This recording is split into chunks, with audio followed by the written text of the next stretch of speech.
I look up at the sky while being shaken by the carriage.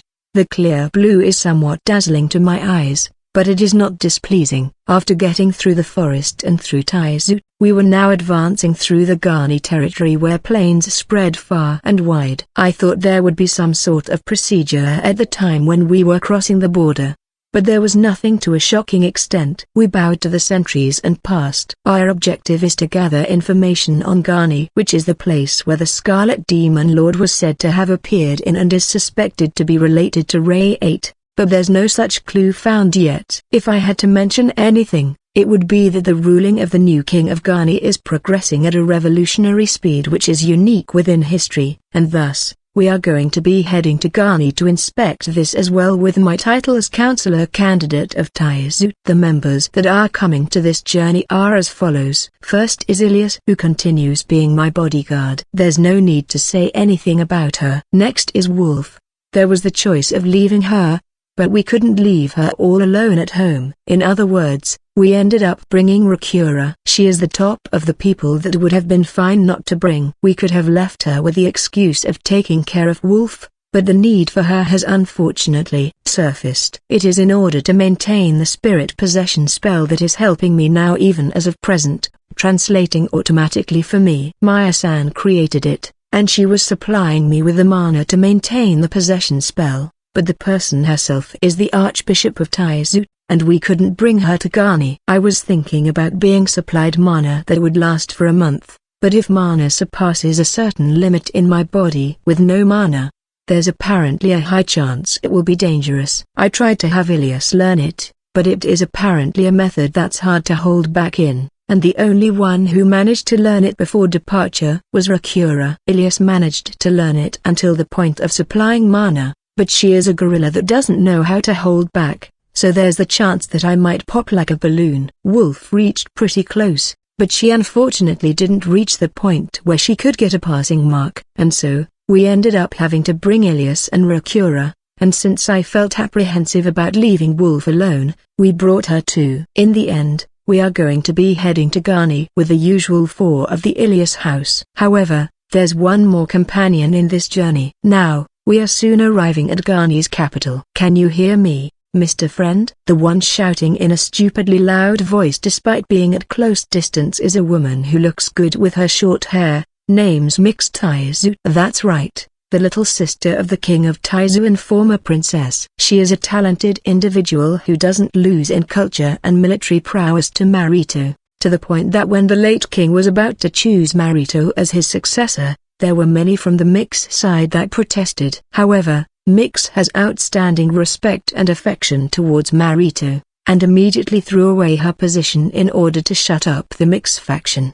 Despite her being the second after Marito, she immediately left the country soon after Marito was crowned the king. She became an outstanding adventurer later. Due to this, Marito's inauguration as a king had become firm. Mix had a habit of wandering around, making her whereabouts unknown, but she was captured recently, and is currently traveling with us as the second bodyguard. By the way, the person herself agreed instantly when she heard it was a request from Marito. She said if it is the one and only friend of Anisama, I will protect him even at the expense of my life. We can hear you, Mix. Your voice is actually so loud it is hard to pick up. Come on now, Tilda. Mix smacked my back in amusement. It hurts. This is my first time interacting with a character that's always high-spirited like her, but it is honestly tiring. By the way, Mix is a wanderer. She treats everyone the same without caring about their standing. Rakura was downed a long time ago from being continuously pestered on the way. She is a good match with Wolf, but for Ilias, she is the former princess. She can't raise her head at her and ends up getting swallowed by her high-spirited conversations. Thanks to that, there's 2 completely exhausted people. No, 3 counting me. I am watching the sky wondering if we are at Ghani already. Mr. Friend, you can't handle carriages? Lady Ratzel and Rakura don't know as well. Here's some medicine for dizziness. Mix, we are dizzy from you. Please let us rest in peace. Oh. Wow, you are good at hitting on women already, Mr. Friend. Mix. She smacked me with a shy face. It hurts. It is not on the level of the inhuman gorilla strength of Ilias, but it seems like it isn't a lie that she has made a name for herself. I think her strength is higher than that of Gozu. If I take into account her noisiness, I would say she is a positive chimpanzee. There were members with pretty dense characters already, so I didn't expect someone with even denser character to show up. At any rate, with this being an open field, we could see the capital of Ghana even from a pretty decent distance. To put it in one word, it is big.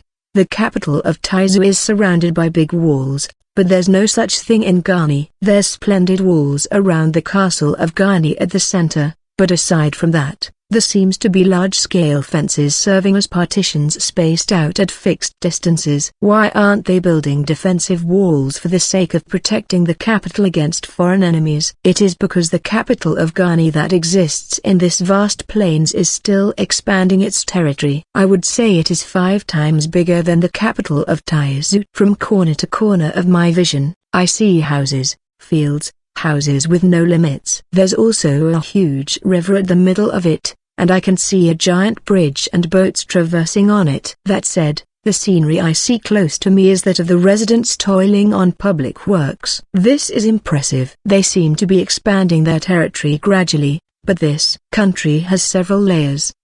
There's 7 layers excluding the castle's walls. There were 5 layers at the time of the late king, so they have expanded 2 layers since then. So they have achieved close to 40% of what the expansion they have done in history in just a few years. That's indeed impressive. We advanced straight on the path and arrived at a simple wooden station. We then finished the procedures to enter the country. Normally, anyone can come and go freely from the 1st until the 4th layer. Even this zone alone has most facilities, and travelers would come and stay around here. The 5th layer is the commercial layer that requires a permit. It is a special ward where large-scale trades with credence are allowed. There's also a lot of industrial facilities tightly packed up, and it is the area that serves as the pivot for the industrial sector of Ghana. The 6th layer is where the military facilities like the weapon warehouses and horse sheds are located.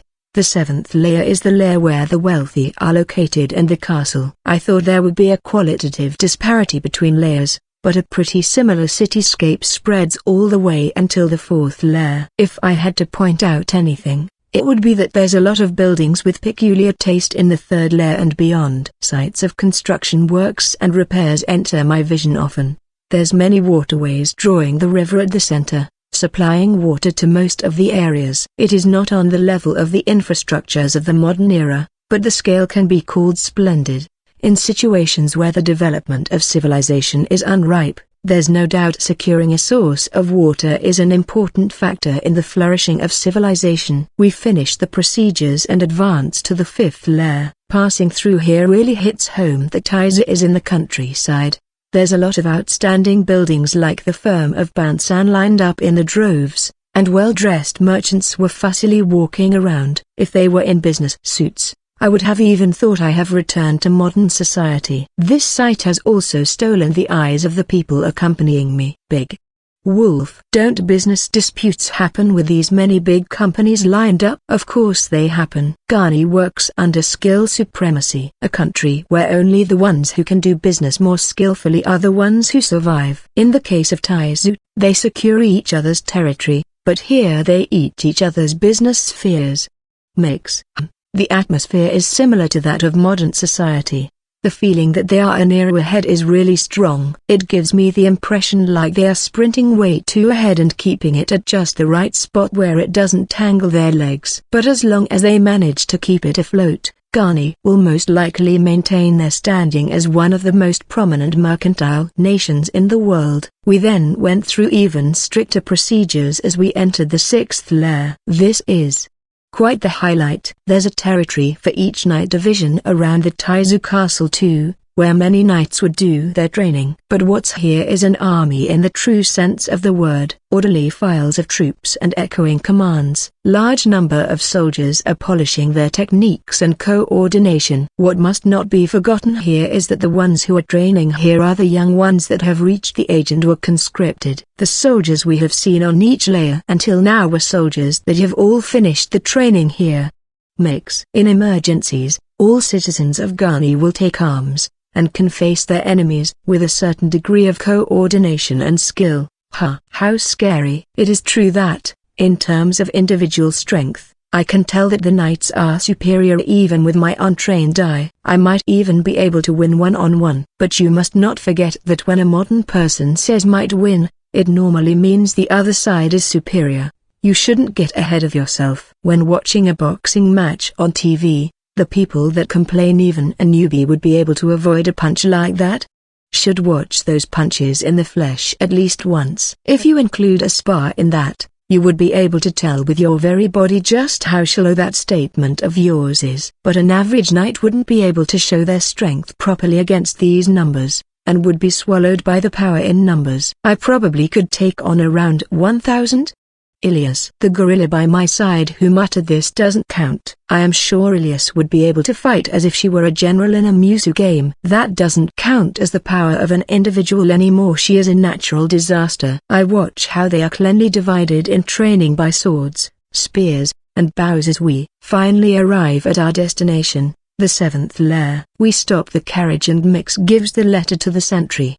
They told us to wait for a moment, so we were made to get down from the carriage and stand there for a good while. The gate connecting to the 7th lair eventually opened, and a woman riding a horse appeared from there. A woman that gives the impression of a somewhat strict cool beauty got down from the horse and greeted us. It is a great honor to see you have come all the way from Taizu. Welcome to Ghani. I am a cabinet minister of Ghani, Ludfane. I will be the one in charge of guiding you all on this occasion.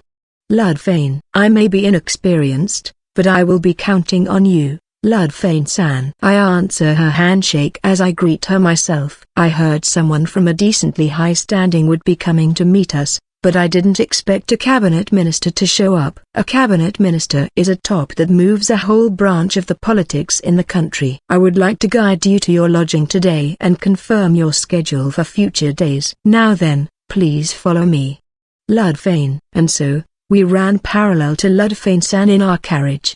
The 7th layer is the world of nobles where palatial residences are lined up. The buildings, bridges, and roads have all become worthy of the words extravagant and gorgeous. Such palatial residences should normally be found in each sector, but to think they would be this packed at the surroundings of the Ghani castle. The nobles of Ghani are suddenly beginning to look like countryside nobles, and I am getting light culture shock here. Ludfane-san, in what manner have the people living in this high-class layer managed to live in this sector? The ones living in this area are the merchants who own prominent companies even in Ghani, nobles that have ownership of land in other layers, and military officials who have obtained outstanding achievements, people who have made great contributions in the development of this nation. With nobles, there's distinguished families that have climbed up after several generations, but with merchants and military officials, there's some who got up here in one generation.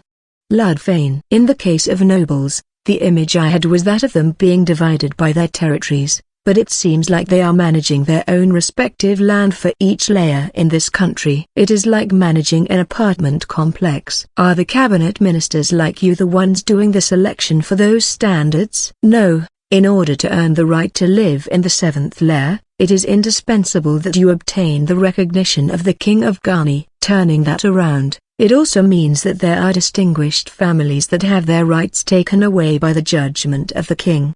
Ludfane. The ones who make contributions that the king finds satisfactory are allowed to live in this area. On the other hand, if you get complacent and laze about, your place can be stolen. This is a nation that really likes competition thorough, but it is the hungry mentality of wanting to make it big, or maintain your position, that makes a nation flourish. Even the lifestyle of the people in the lowest layer isn't that bad. It is pretty high compared to the villages in the surroundings. After advancing for a while, we finally arrived in front of the ramparts of the Ghani castle that were in sight from very far away. With the country being this vast, traversal is also a lot of work. Your lodging is a residence for guest use right by the side of the castle gate. Please use it freely as if it were your own home. Ludfane. The residence we were guided to was fancy as expected. We crossed the gate, passed by the garden, and finally arrived in front of the residence. My eyes are going to get tired from the interior that's like straight out from a nobler state. It is impossible for me to think of this as my own home. But Ilyas and Mix are acting normally. Right, one's a noble and the other is a princess. In contrast to that, Wolf was flustered by the overwhelming size of it. I sympathized with her and patted her head. It doesn't seem like she understands why I did that, but her tail waved around. Our luggage was carried to our respective rooms by the servants in the residence, and we were guided to the guest room. The schedule of our stay is pretty much the same as the one previously discussed. We will be inspecting the first layer to the sixth layer for a few days, and after that we will be speaking to government officials at each layer. The seventh layer is where the high class live in, so it has been omitted from the inspection. We can check freely until the fourth layer. It would be nice if we could investigate a variety of things while doing the inspection. What I am curious about would naturally be the new king that rules over a country this big. Is it possible to get an audience with His Majesty? My apologies, but His Majesty is a busy one. There's other reasons besides that, but the only ones who can meet him are a few people from limited posts in the country. Ludfane. Looks like their security is extremely high, unlike Marito. No, Marito has security in a realm I can't really understand, so I can't tell which one's better. The most unique part of Ghani that I was informed beforehand is that no one knows the appearance of the Ghani king. Even though the previous king showed himself in public, there's not a single person from other countries that has had an audience with the current king of Ghani. He won't show himself even for ceremonies or festivals. An immobile king that stays in the Ghani castle the whole time. That's indeed unique. The king of Taizu wanted me to give him his thanks for accepting his request. Don't worry, I will definitely relay your words to His Majesty. Ludfane. Looks like a cabinet minister like Ludfane-san can meet him. Well, if a cabinet minister can't meet him, who can? He is not Queen Himiko, who only met with her little brother. Now then, you must be tired from your long journey. Please take this day to rest your body. If there's anything you need from me, you can tell the servants and I will come at once. Ludfane. We finished our talk and Ludfane-san left the residence. I'm actually decently tired from the long journey to Ghani, especially because of Mix. Let's take a nice rest. Tomorrow we will be searching for something we don't even know if we will find. Alright, let's rest. Mercura wasn't there when I looked back. Now that I think about it, I don't remember seeing her since we arrived at the manor. Mercura said she would go to her room to sleep before the meeting. Ilyas. Well, it is fine as long as she doesn't cause any problems. Just when I was relieved by this, the servants seemed strangely agitated. Let's listen in. The food storage has been ransacked and a number of alcoholic beverages have been stolen. Alright, let's hurry and kick that woman out. After that, we caught Rakura, who was enjoying drinks alone with the alcohol she had taken without permission, threw her in front of the servants, and had her apologize. According to the person herself, we were told we could use it freely, so there should be no problems, as she appealed her innocence, but that claim was dismissed. The Anbus were not the only assassins sent from Megis. This woman called Rakura is dropping the reputation of Taizu without hesitation. After bidding farewell to the group, Ludfane headed to the throne room that's located at the deepest part of the castle. The inspection group of Taizu has arrived today. They are currently resting at the manor for guests. Ludfane. I see. And who are their members? The king of Ghani, sitting at the throne, asked with an amused tone. His appearance can't be seen due to the curtain, but it is easy to imagine he is making a joyful expression. The members? One of them is that Ilyas Ratzel, a female knight that's said to be one of the top 5 even in Taizu. Ludfane. Ooh, I have heard rumors about that person. And so, was she beautiful? Why yeah, she was a really gallant and beautiful person. Ludfane. That's good. And so, what about the others? Ludfane explains the information about the inspection group's appearances one after the other. The Yugara Church's cleric and great devil purificator, Rakura, the former princess and current wandering adventurer, Mixed Taizu, a white-haired wolf demi-human, Wolf. What a diverse group. The white wolf demi-human is especially rare. Then there's the counselor candidate man that was at the end of the introduction. He had a name I hadn't heard of before, so I shook hands with him just in case, and looked at his power, but he seems to just be a civilian. However, he seemed to have been possessed by a spirit, probably to resist magic of some sort. Ludfane. With such a fancy group, having an ordinary person mixed in would harmonize instead. Right. However, the black hair and black eyes of that man stood out. Ludfane. Ho.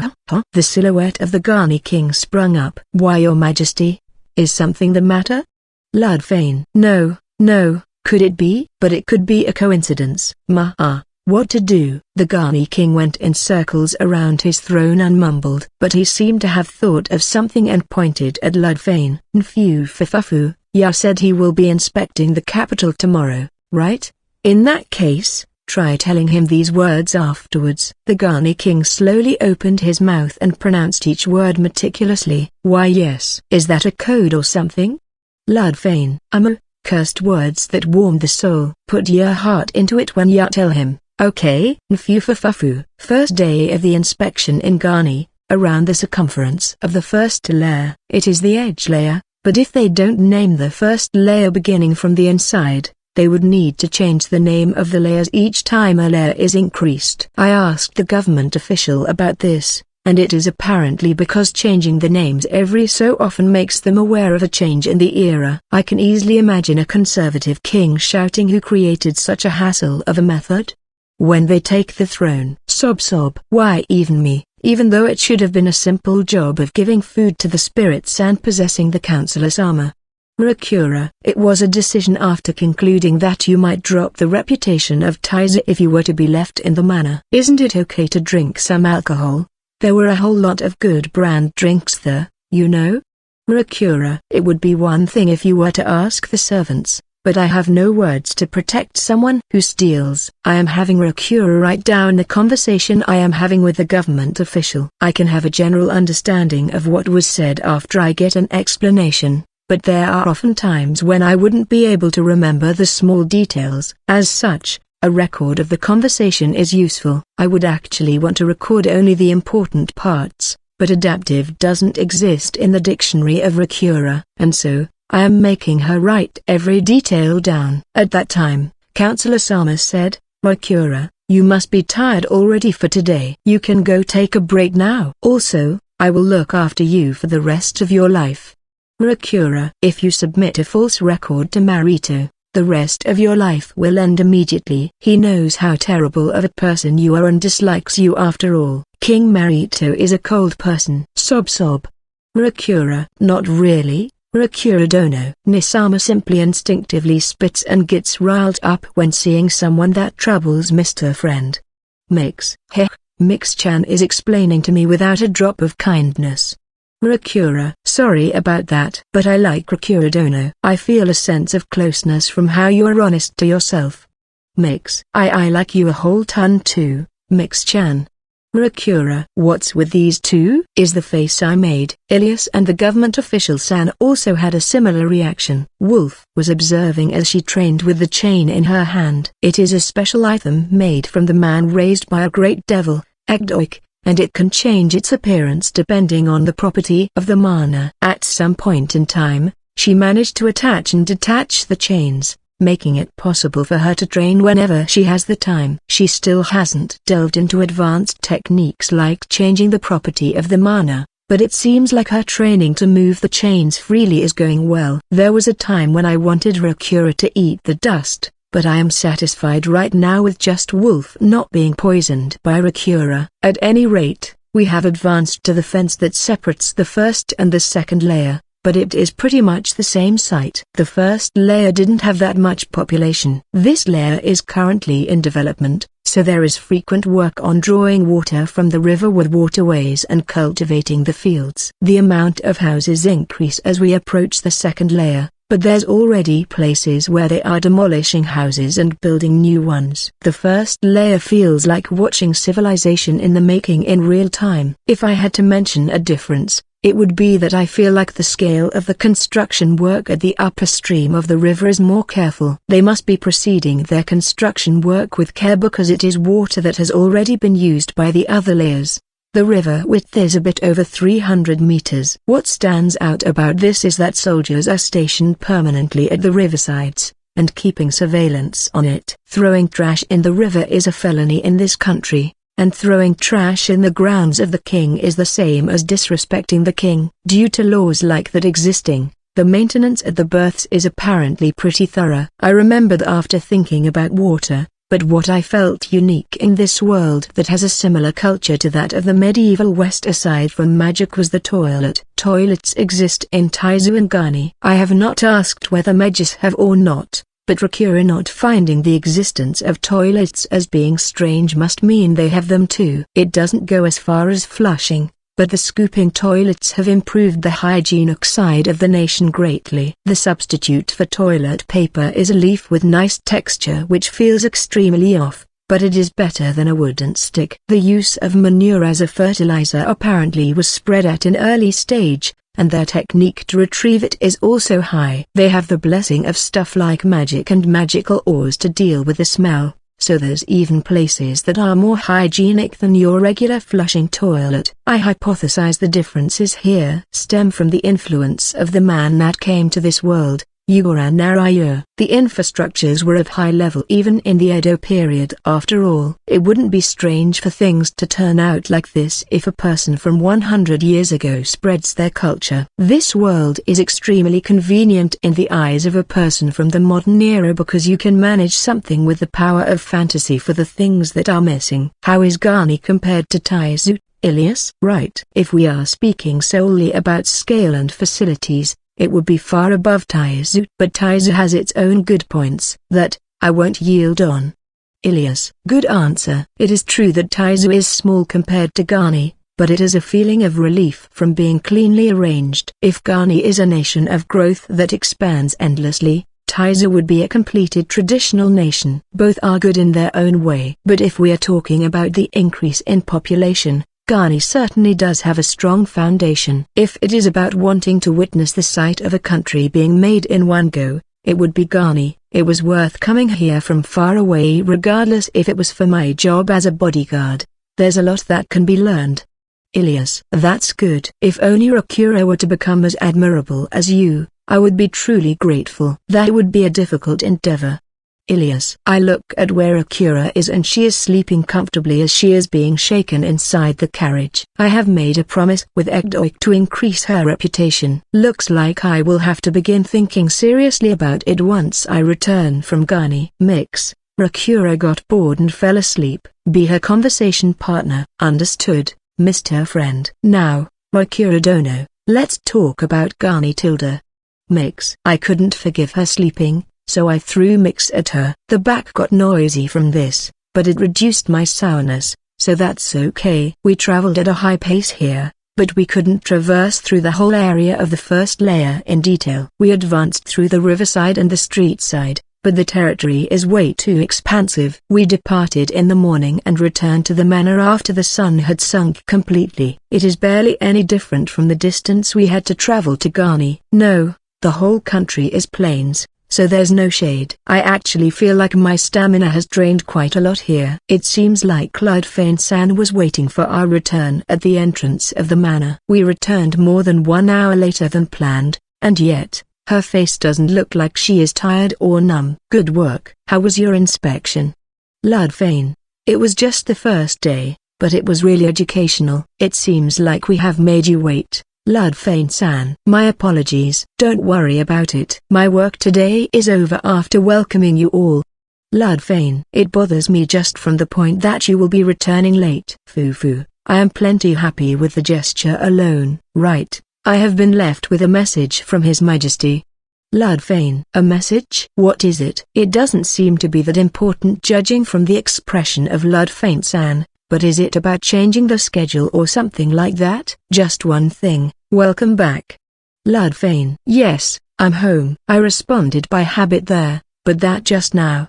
There's no mistake. Mr. Friend, Were those words just now some sort of incantation? Okaranai, Dadama. Never heard of those words before. Makes. I look at the faces of the people around. They don't understand the meaning of the words just now. That just now was without doubt Japanese. Who in the world are you? What do you know? I couldn't endure it and ask this in Japanese. It has been a while since I have spoken in Japanese, but I can use it without much issue if I just concentrate on it. The possession spell's translation chooses the language that is etched in the mana that can be felt from the other party unconsciously as it relays it. That goes the same for when listening. It apparently can translate several languages at the same time. But the language of Ludfane-san felt like it had Japanese mixed in the middle of it. To be more precise, it felt off, as if the possession spell couldn't translate it. My apologies, but I don't know what you said. Ludfane-san is making a flustered face. Right, that just now was a message from the King of Gani. The pronunciation was somewhat awkward. She most likely just repeated the words that were told to her. Speaking of which, those were the words from the King of Gani. Sorry for losing myself there. No, if it is all right with you, can you please tell me the meaning of that code just now? His Majesty said that you would understand if you were told this, but judging from how surprised you were, maybe I was made to say something rude. Ludfane. It meant, welcome back. Words from my homeland. It seems like the others who know my circumstances understood the meaning of that exchange just now. The King of Gani knows a greeting from Earth, moreover, a Japanese one. Is he an Earthling? Or is he someone who knows a lot about Earth? No, I should be focusing on the fact that he tried to greet me with Japanese. Is that so? But you seem to be really surprised despite that though. Ludfane. Of course I would be surprised if I am suddenly greeted in my home language. Could it be that the King of Gani has black hair and black eyes too? No. But when he heard about your appearance, he told me to tell you those words just now. Ludfane. Fumo. My defining traits would be black hair and black eyes. It should be safe to assume that they guessed I am a Japanese person from Earth with that information. But he was not certain. That's why he tested me in this way. Many people say my appearance resembles that of demons when they don't know about Earth. The king should have suspected this first instead of linking it to an Earthling. He already saw through my mana via Ludfane-san, but I can't be certain with just that. I should investigate more. However, they tried to see whether I am an Earthling or not. I think of what that means. It means that the King of Gani is someone who knows about the existence of an Earthling in Taizu. The ones who currently know about this are the Pope of Megis, the King of Taizu, and Ray 8. Marito made negotiations while hiding my origins. I find it hard to believe that Pope Uparo, who said he would be thinking about it after returning to his country, would explain the situation to Gani to rely on them while he is on his way back. By process of elimination, the King of Gani knows this information through Ray 8, or maybe he is Ray 8 himself. No. That's not possible. Ray 8 had infiltrated Megis as a priest before. Leaving his country for such a long period of time wouldn't be just on the level of suspicious. I have been seen at Taizu to begin with. It wouldn't be strange for him to take action immediately after being told about my appearance. I doubt he would go through the trouble of confirming it in such a roundabout manner. Someone who is connected to Ray 8 and is a king. Wow, I only smell bad news from this. I should try shaking them as well. The reason why he is doing an action like this is most likely because he is trying to test us. Looks like he hasn't explained the situation to Ludfane-san. She doesn't hold clear malice or hostility. It seems like the King of Gani likes pranks. Why yeah, he is a pretty playful one. Ludfane. Then, is it okay for me to send a response to him as a light greeting? I don't mind. But I don't know if I can correctly relay too long of a message. Ludfane. It is short, so don't worry. I told the Japanese words to Ludfane-san. She repeated it several times, and after getting my confirmation, she left the residence. But what do we do about this? You have quite the grim expression there. Did you discover something from the exchange just now? Ilias. Yeah. It is safe to assume that the King of Gani and Ray 8 are connected in one way or another. What? Ilias. The questioning looks from Ilias and Mix changed to that of a knight and adventurer. That swift shift is truly reliable as bodyguards. Mr. Friend, could you tell me in detail? Mix. Right. I tell them about my train of thoughts just now. When I told them the reason they assumed I am an earthling was because they knew beforehand that an earthling was in Taizu, they nodded in understanding. I see. Your appearance is certainly rare, Mr. Friend. If he was making a decision just from legends and rumors, he would first suspect that you are a demon. Mix. However, that just now was a test to see whether you are an earthling. The ones who can connect you to an earthling before a demon are His Majesty, Popuparo, and Ray 8. Ilias. Don't repeat what I just said as if you were the ones who deduced it just now. They really just parroted the same words as Counselor Sama.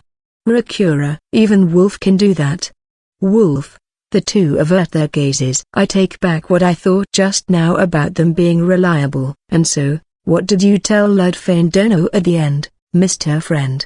Makes words that test him too. If he only knows simple greetings, he will be tilting his head in confusion. If he understands the meaning, those words will make him have no choice but to take action. I see. So, what did you say? Makes. I don't hate that attitude of yours of not trying to think about it yourself one bit. Hilda. Mix. I sigh lightly at Mix, who is looking embarrassed here and doesn't understand sarcasm at all. Am I the one at fault for not explaining it in an easy-to-understand manner? That must be it. Ludfane-san said she doesn't have any more work after this, but there's no doubt she will be going to the King of Ghani to report this. If he understands my message, he will be making a move by tonight at earliest. So, what did you say? Mix. Secret. Stingy. Mix. Is this the time to be keeping secrets? Mix-sama and I are your bodyguards. We have to understand your actions in order to read what the other party will be doing, you know? Ilias. It hurts if you point that out. It was a pretty strong comment, so I don't really want to say it because I feel like they will get angry at me. You must have said something crazy again. I won't get that angry, so tell me. Ilias. So it is set that you will be getting angry? Because I know that, most of the time, what you do in situations like this will hurt my conscience. Ilias. This isn't an atmosphere where I can just leave things hazy. Let's give up. Ilias has already gotten completely accustomed here. I don't know if I should be happy or sad about this. If I translate it, it would be, I have something to talk with you about. Don't purposely leave it unclear. Just say it clearly. Ilias. Demon Lord, I have something to talk with you about.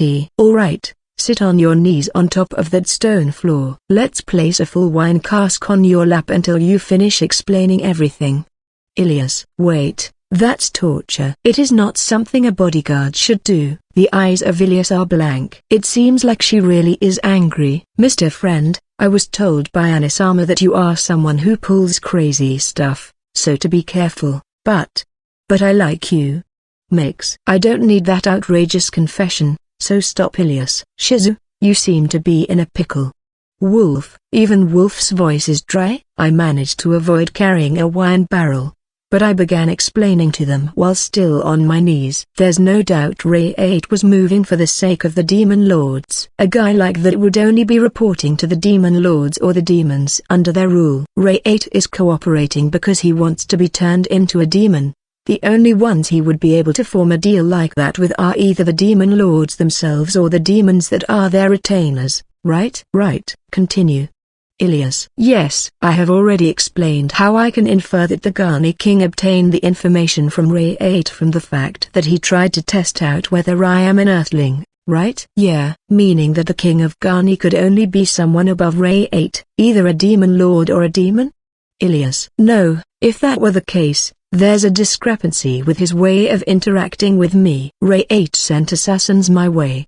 He of course must have heard about how Ray 8 tried to get rid of me. However, the Ghani King tried to test me when he heard about my appearance. If he had heard about me in detail from Ray 8, he should have been close to certain. There's no doubt the one above Ray 8 is the one who ordered him to retrieve the book. There's information that's detrimental for the Demon Lords if it were to be deciphered after all. Fumo, He made it so you were attacked after leaking to Megis that you can read the book. If the king of Garni is a demon that has pledged loyalty to the demon lords, he would be antagonistic towards you. It feels weird that he would leisurely try to test you out.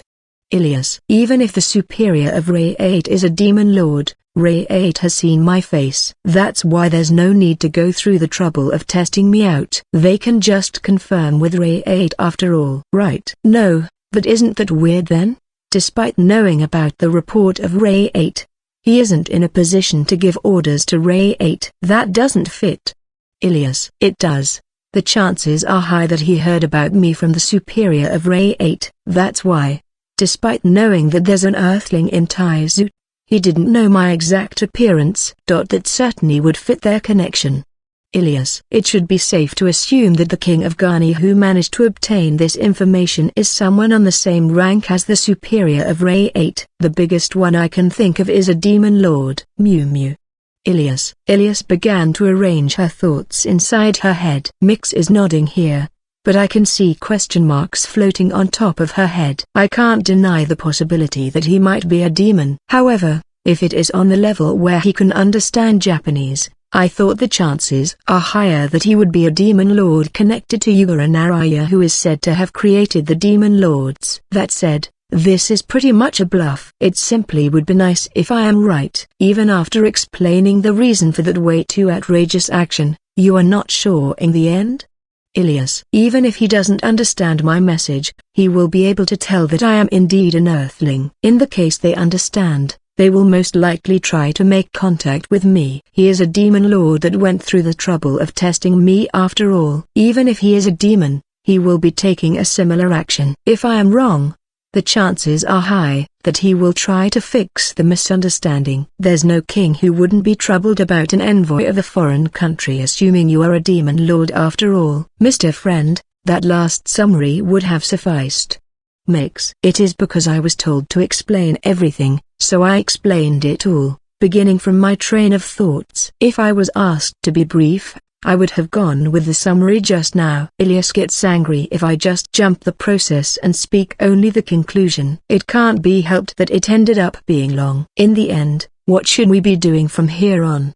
Ilias. After making someone explain everything, Ilias still threw everything to me. I feel like this one won't be changing in the future either. That depends on the king of Garni. If he is guilty, he will act by today at the earliest. If not, he will be showing some sort of action somewhere around tomorrow. That's the gist of it, so do your best as bodyguards today. You are one unbelievable guy.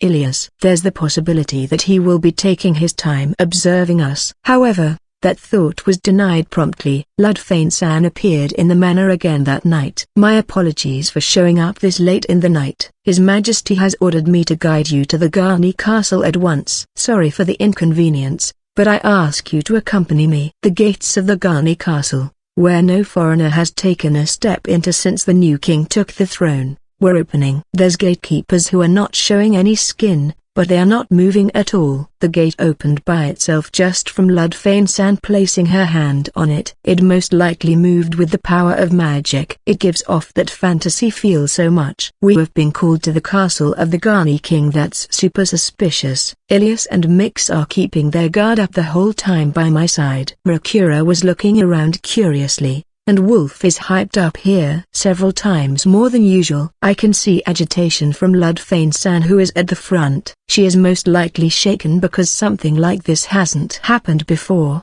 and because she doesn't know whether what we are saying is true or not. She is bringing along people from a foreign country to the king, moreover, with permission to be armed.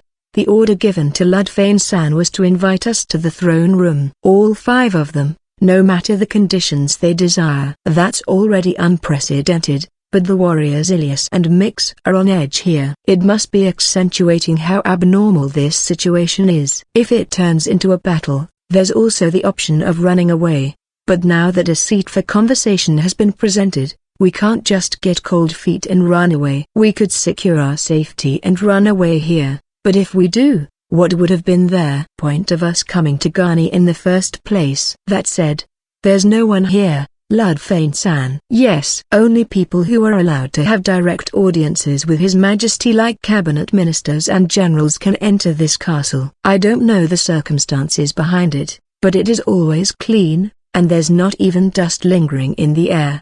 Ludfane. Now that she mentions it, the air is extremely clean. Even when I look at every corner of the corridor, I don't see anything resembling dirt. It is so clean I might even believe this castle was built just yesterday from scratch. I understand how you feel. We don't want to cause any scenes here, but my two bodyguards. It is natural for you to be on guard. I myself also advised him to do this tomorrow, but he said to bring you at once.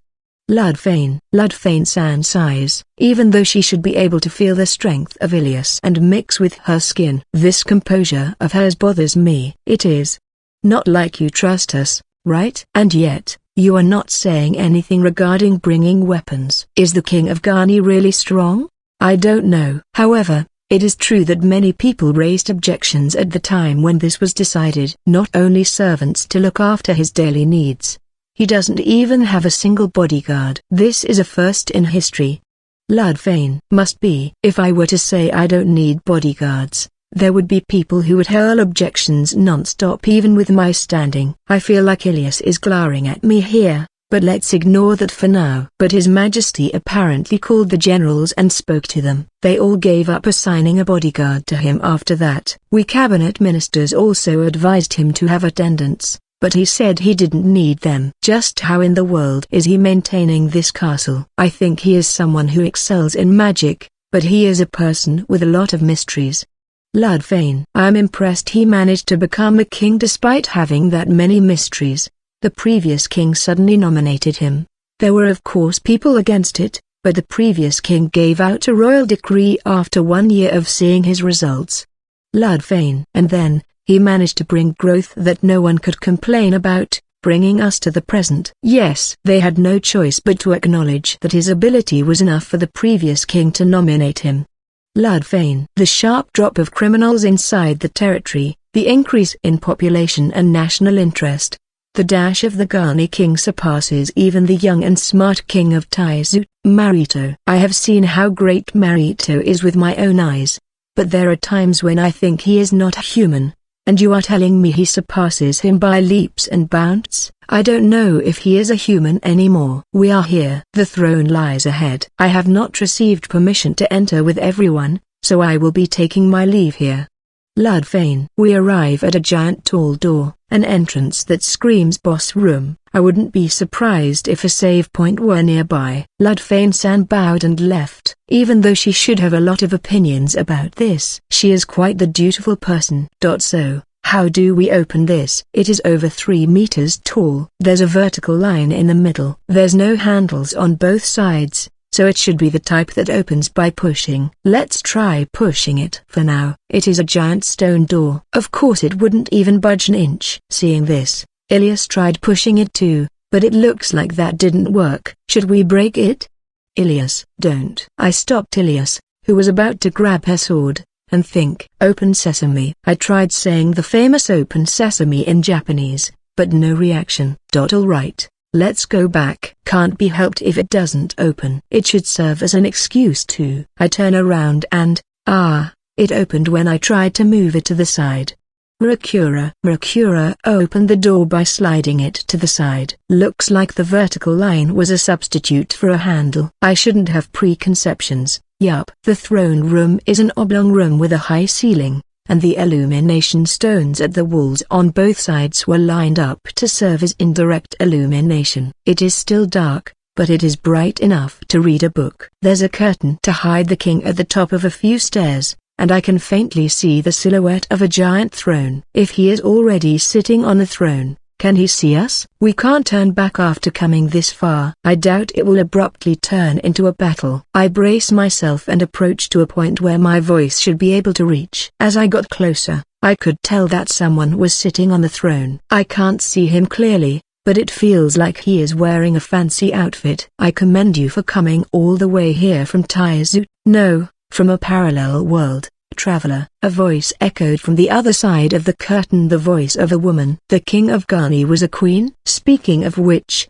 I didn't really ask. That wisdom that managed to see through my identity from the trial this one has said is truly interesting. Come, show me your face better. The curtain slowly rolled up. There's obviously no one here aside from us. An action like that won't surprise me at this point, but in this situation where my caution is heightened, I ended up reacting sensitively. The King of Garni showed up from the other side of the curtain. This one is the King of Garni and also the Gold Demon Lord. The one in front of me was a demi-human wearing a fancy outfit that reminds me of a Junito. Her skin is white and pristine, and her hair and ears, as well as her giant tail I can see at her back, had shining golden fur to the point of being dazzling. If wolf is a wolf, the one in front of me would be a fox. What's the matter, everyone? This one has shown my appearance as a demon lord. You should be trembling in awe. For an instant, what I saw in my vision was the Gold Demon Lord spreading her arms trying to welcome me. That sight switched to Ilias swinging her drawn sword. I can tell even from this distance, Ilias came at her seriously. However, that sword was stopped a few centimeters short from reaching the Gold Demon Lord. You're one hot-blooded knight, but that's a pleasant bloodthirst. The Gold Demon Lord is not touching the sword at all. It looks as if Ilias had stopped mid-swing herself. Ilias must have felt wary about that amused smile of hers. She quickly took distance and returned to our side in one leap. Ilias, weren't you seriously trying to cut her down there? I was serious. Not only slice her, I poured enough mana to blow her away without leaving a trace behind. Ilias, isn't that bodyguard of yours too dangerous? It seems like the Gold Demon Lord just noticed how fearsome that one attack directed at her was, meaning that that attack just now wasn't stopped by the will of the Gold Demon Lord, or more like, her charisma suddenly dropped. Cough now, calm down. It is not like this one called you here to eat you up. That's why, that sword. Ilias once again swung at the Gold Demon Lord while she was talking. But the sword stopped clean in the middle. Didn't work. Ilias, hey, hear me out. Come on, Ilias, stop trying to cut her down just because you see her full of openings. Your attacks are most likely being blocked not by the will of the Gold Demon Lord, but by the effects of this building. What, really? Ilias takes distance again.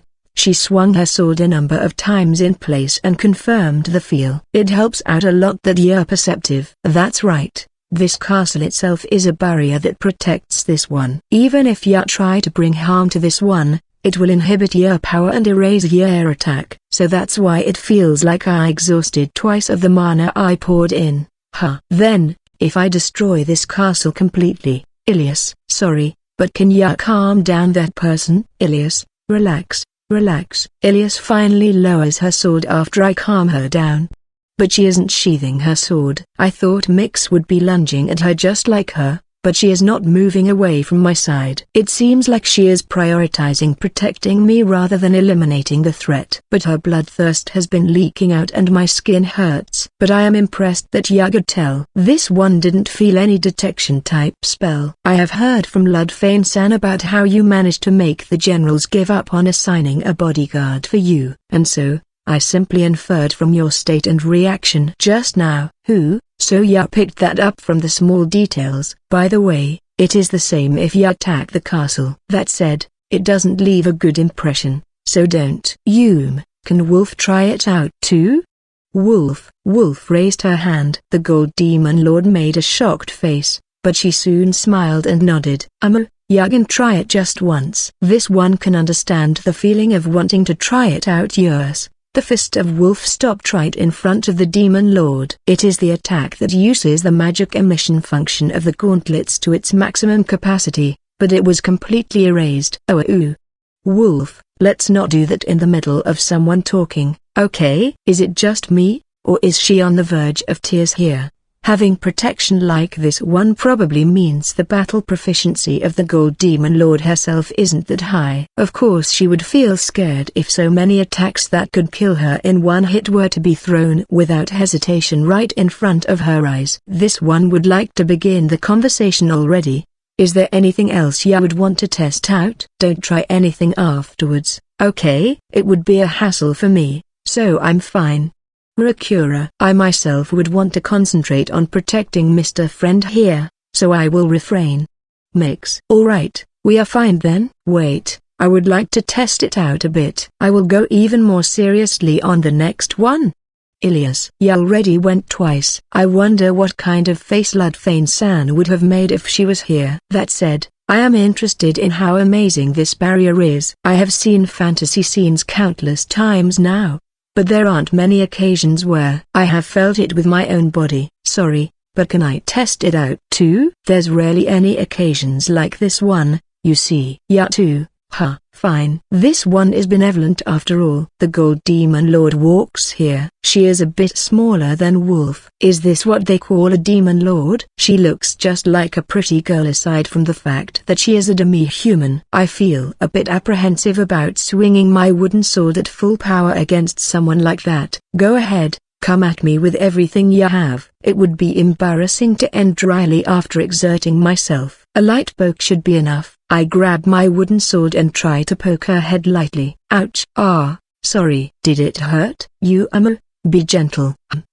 I tilt my head. I try poking her waist gently next. Ouch. Whoa. Wait. Why does it hit? That's what I should be saying. It seems like the barrier is not working. I have experienced this often. It must be that. If it keeps in check the mana of the person, it means that if the other party has no mana, it won't be able to keep the other party in check and can attack.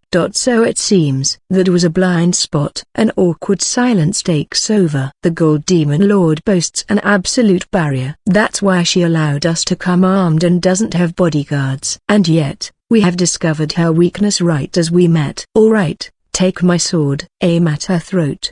Ilias. Wait. This one is not an evil demon lord. As if there's good or bad in demon lords.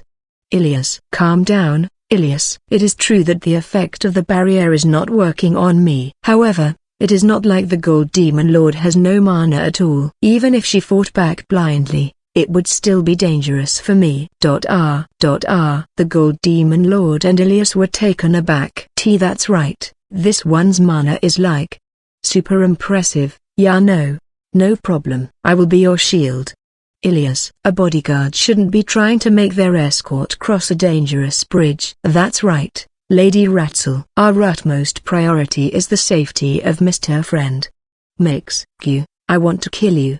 Ilias. I don't need your Q filled with killing intent. Ilias lost her parents in a battle against monsters. She must hold a lot of hatred towards the demon lords that are the reason the monsters were born in the first place. That said, we won't be able to achieve our objective here like this. I try to calm down Ilias again. Listen here. We came here to have a talk. Even if we were to subjugate the Gold Demon Lord here, it is not something we could explain to the citizens of Ghani, right? That's Ilias. That's right. There's no one who knows the identity of this one. Ya no. If ya kill me, it will end up in a war against Taizu. Ya no. Nugug.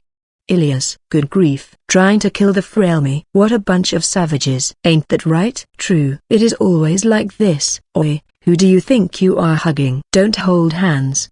Ilias. Oops, I went too far with the joke. Gotta reflect. By the way, this is my first time hearing about the Gold Demon Lord. I thought for sure the Scarlet Demon Lord would be here. What? It is true that Scarlet created the Nether that's in contact with the territory of Ghani, but they are not so eccentric as to rule a human nation. Ya no? You are saying it yourself? But now that she mentions it, I have heard about demon lords attacking human territories in the past, but I have not heard of them ruling those places. I have also not heard of the existence of the Gold Demon Lord. Ilias. You haven't either? What about you, Mix? No, I don't either.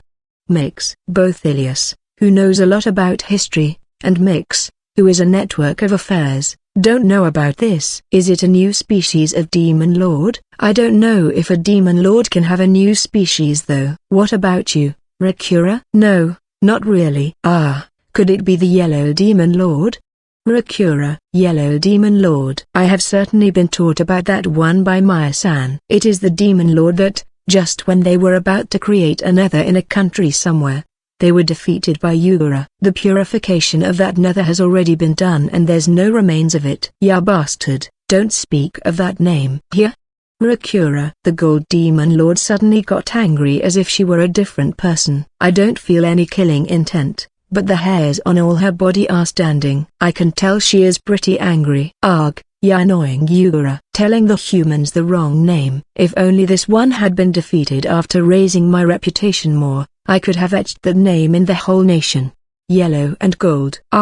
So that's how it is. Looks like she calls herself as Gold, but the hero Yura subjugated her as the Yellow Demon Lord, and that was engraved in history. The person herself must like the fancy gold. Lord Fall from the Night Division in Taizu likes yellow over gold and uses yellow as his motif though. It is okay to just call you Gold Demon Lord, right? It is true that with your beautiful golden fur, that way of calling you suits you better. Ya really do get it. I like ya. This one doesn't mind making ya my demon, ya know? She gets in a good mood with the snap of a finger. But a demon, she says, I might end up achieving the objective of Ray 8 before him. Also, Ilias is glaring at me with quite the face, so can you please not say stuff like that? I would like to begin the serious talk already. Oh, right. Then, stand there. This one will go. Here we return to our initial positions and the Gold Demon Lord sits back at her throne. But this has been super tiring. Maybe we should leave it to tomorrow. Whose fault do you think that was? No, the origin was my bodyguard though. Cough then. Let's begin the talk. The reason why this one called Ya was simply because I was interested in Ya and wanted to have a talk. Ya sent a message like that to me because Ya wanted to have a talk too, right? Yeah. I am grateful that you have accepted to have a talk. What I want to know is the identity and objective of the resurrected demon lords. What? So the book really had that stuff written there? She doesn't seem to be that surprised. Well, the person herself has resurrected and we have already confirmed that this is true. There's no point in confirming whether resurrection is possible anymore. Judging from your personality, I can tell that Ray 8 is not your subordinate. If possible, I would like to hear information about that too. Nfufu. But this one is the Gold Demon Lord. Don't think you can easily get information from me. If not for the memory of when she was a complete mess, the smile of the Gold Demon Lord would look like that of a master tactician. That said, it doesn't seem like she will tell me the information obediently. When talking, this one should answer your questions or we wouldn't be able to have a fruitful conversation. However, I don't think you can obtain the information of other demon lords from me without a price, right? If you have some sort of sideshow, I am prepared to accept it, so please explain quickly. I don't hate ya being so perceptive, but slowly enjoying the intimate meetings between a man and a woman is the key for a long-lasting relationship, ya know? Well, fine. Let's take our time deepening that part in the future. My apologies. But can everyone move around 5 steps back? We move back as told. When we did, a big table phased up from the place we were standing on. There's a giant diorama set on top of the table. Is this a 3D map with Ghani as the center? It is replicated in an extremely detailed manner, and there's humans smaller than grains of rice sat outside the houses. The Gold Demon Lord stood up from the throne and walked to the opposite side of the table. And then, she placed that hand on the diorama. When she did, the diorama began to move in front of our eyes. I can tell that the detailed facilities were moving. Not only that, even clouds began appearing in the sky. The diminutive humans were moving busily inside Ghani and managing the country. It can't compare to reality, but it feels as if I am watching the screen of a city management game. Let's begin with an explanation of this one. I am the gold of ruling. You can think of me as a demon lord that excels in ruling. This is the world that I have created which is necessary in my ruling world. Not a diorama. Nfufu. This one's power is to create an imaginary world and see its future. A half-transparent hologram of the same scale as the diorama appeared in the air as well as from the sides. They were all moving respectively. I can observe several possibilities at the same time, confirm their results, and learn of the best result. After that, this one just has to apply that to this world and it will result in a ruling without issues. How accurate is it? There haven't been any wrong predictions until now. Impressive, right? Its fast forward feature is also perfect. Yeah, It is impressive. The power of the Gold Demon Lord is without doubt an inhuman power. She is without doubt worthy of being called a Demon Lord. Excuse me, Counselor Sama, is this amazing? Rakura, political inspections are done at the desk as well though? Ilias. It seems like Ilias and Rakura don't really get it. But Mix understands. As expected from royalty, she is aware of just how incredible what's unfolding in front of her eyes is. I would like Ya to explain to them this one's greatness. Right, Ilias, Rakura. There's two men right in front of you. One is rich, the other poor. If you were to marry one, who would it be? Do I have to choose from those two? Rakura. This is a hypothetical after all. It is between one or the other. I tell them there's no need for jokes like I would choose you here. In that case, it would obviously be the rich one. Rakura. Rakura would marry the rich one. However, that man was actually a crazy mass murderer, and you were killed without your knowledge. You miss. Cruel. Rakura. I will choose the poor man then. A simple lifestyle isn't bad either. Ilias. Ilias marries the poor man. However, he felt a sense of inferiority from the gap between your social status, and as years went by, he grew more negative, and you spend the rest of your life without being able to form a happy family. You miss. Oi. Ilias. The two look at me begrudgingly. Both were misses. Ilias. Now, wait. Let's ask the question once more. Who will you marry? If it is the same result, I won't marry either. Rakura. That's right. You can do that. Right now you made a choice and learned the result. You learned the flow of events for both sides. In other words, you are guided to a third choice, or an improvement in the choices. If you marry the rich man and kill him soon after, you can get the inheritance. If you marry the poor man and help him be promoted, or change his sense of worth, the result will change. That's Ilias. That's the power of the Gold Demon Lord. You can learn of the results of several choices you make, and then you can choose a new method after learning about that one. There's no absolutely correct choice when ruling a nation. Being able to know the result is massive. If you know the result, you can choose the comparatively better one, and by dealing with the issues that are brought forth from this before they sprout in full, you can increase the quality of that choice. Also, the Gold Demon Lord said that the verification results of the simulated world and the real one have no differences. Thanks for the easy-to-understand explanation. I like people who understand my greatness. You have my praise. As long as there's the limitation of time in the real world, even if it takes time to verify, choose, and reconsider, this power is priceless for a ruler. I'm impressed that you know even about its faults. Judging from how you have been defeated by Yuga in the past, your ability to see the future must have a cooldown. It probably can't predict the actions of the people who have outstanding power either.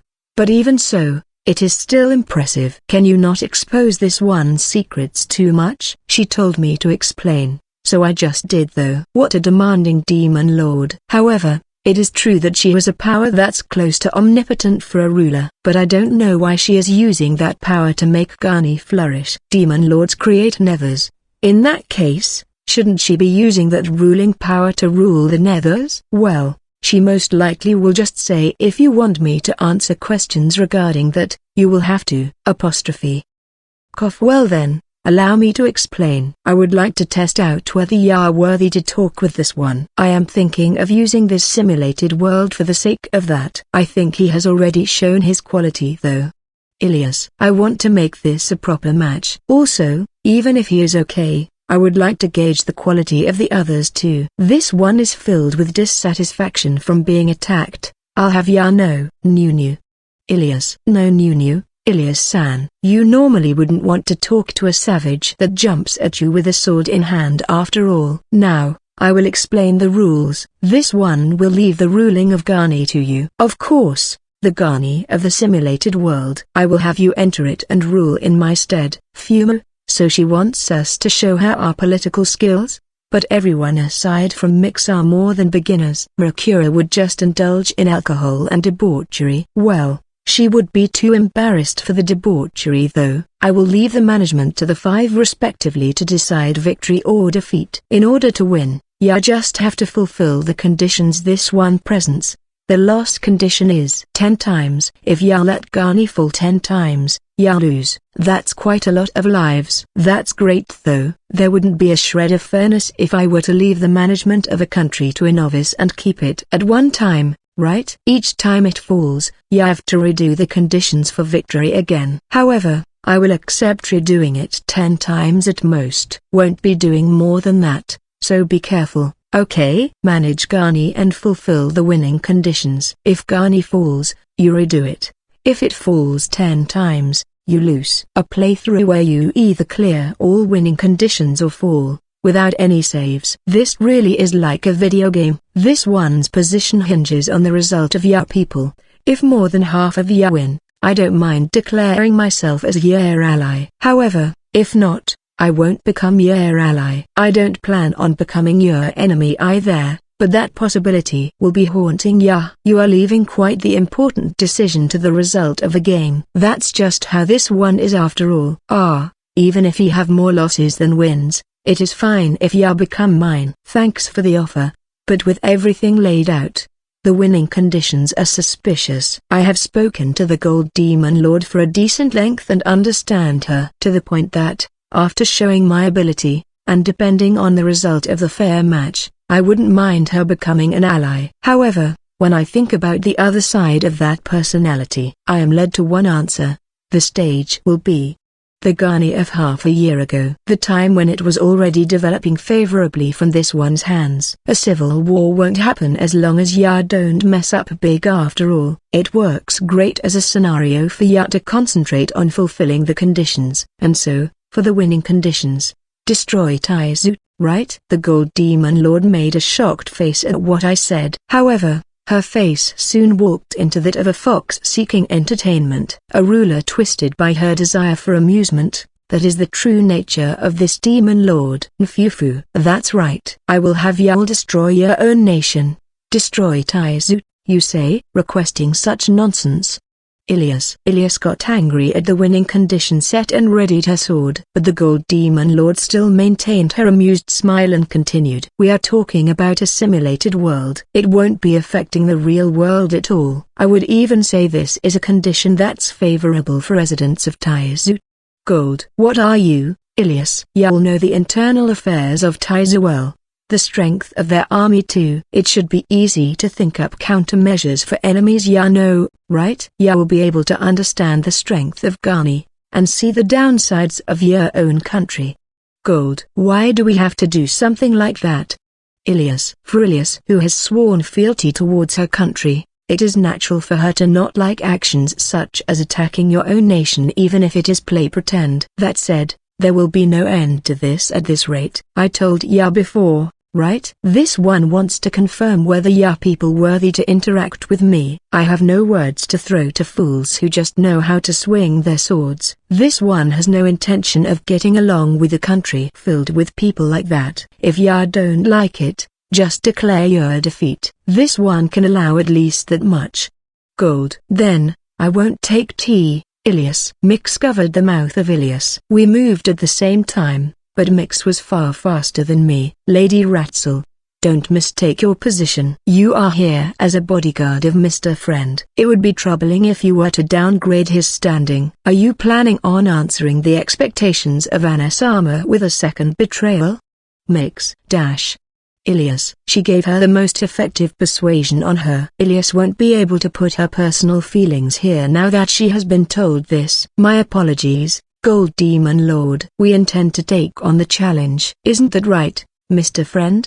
Mix. Yeah. But there's a condition I would like to add before that. What is it? Even though I have said that this one will become your ally if you have more wins, you still want more than that? If it is my body, I don't really mind. Gold. There's no need to do things like that to stir the surroundings. You can keep the conditions for victory or defeat the same, but I would like to confirm the specific flow of things first. I have already heard the winning conditions and losing conditions. However, there's still a lot of unclear points. There's no assurance that there's no unexpected pitfall. You're such a worrywart. I will have ya all go to the simulated worlds that this one has made, and I will give ya bodies that can operate in them. It is okay for ya to think of your standing to be the same as my current one. Gold. So we are literally going to become residents of a game world to play. But what would happen to our bodies if we are going to be moving just our minds? Ya don't need to worry about your bodies. The flow of time in the worlds this one creates are different. I normally would be able to condense it more, but considering the burden of it too, this one has made it so that it will only be consuming an instant to rule a single world. Even if ya were to enjoy that world for a long time or finish it at the speed of light, that part won't be changing. Basically, this challenge shouldn't be taking more than half a day. Also, once ya return to the real world, your memories of the simulated world will be condensed and ya will be able to obtain those memories as a summarized result. There should be no burden to your body here even if ya were to live for 10 years in that world. Gold. 2 hours pass every time the Gani of the simulated world falls. If it falls 10 times, 20 hours will pass and it will be time up. Even if you pass a massive amount of time inside of it, your memories of it will be changed to simplified information like that of a results screen in a game, so you can concentrate on the challenge without worrying about the after effects. We won't be able to move our bodies while our minds are inside this, right? Is the safety of our bodies assured? It is sad that ya doubt that part. It is made so that if ya get hit by a certain threshold while your mind is away, ya forcefully returned. This one's mind is normally inside here, but I have to deal with sudden visitors at times after all. Gold. It is made in a way so that if something happens outside, you can return immediately. Is it okay to assume it is safe then? I of course won't do something as low as assassinating ya one by one. Shall I make it so that everyone wakes up if one of ya is forcefully brought back? The Gold Demon Lord said this and smacked me lightly. Ya can wake up immediately if hit with shock higher than this. I normally make it so that I can return with just the sound of footsteps echoing, but ya wouldn't want to get interrupted in the challenge by small interferences, right? Gold. If we do this challenge for as long as 20 hours, cabinet ministers like Ludfane-san could come here. We wouldn't want the results of the challenge to be made unclear because of something like that. I have already prepared a clone of this one inside of the simulated world to explain the internal affairs and the method to control the time. If ya don't understand something, go ahead and ask any time. Gold. So she has prepared a helper, a kind design for game newbies. The problem to begin with is that Taizu and Gani are being properly governed. Even if we begin from half a year ago, a war won't be happening. No issues there. I will have Gani forcefully declare war in the case it catches up to the present. That's a necessary measure for progress.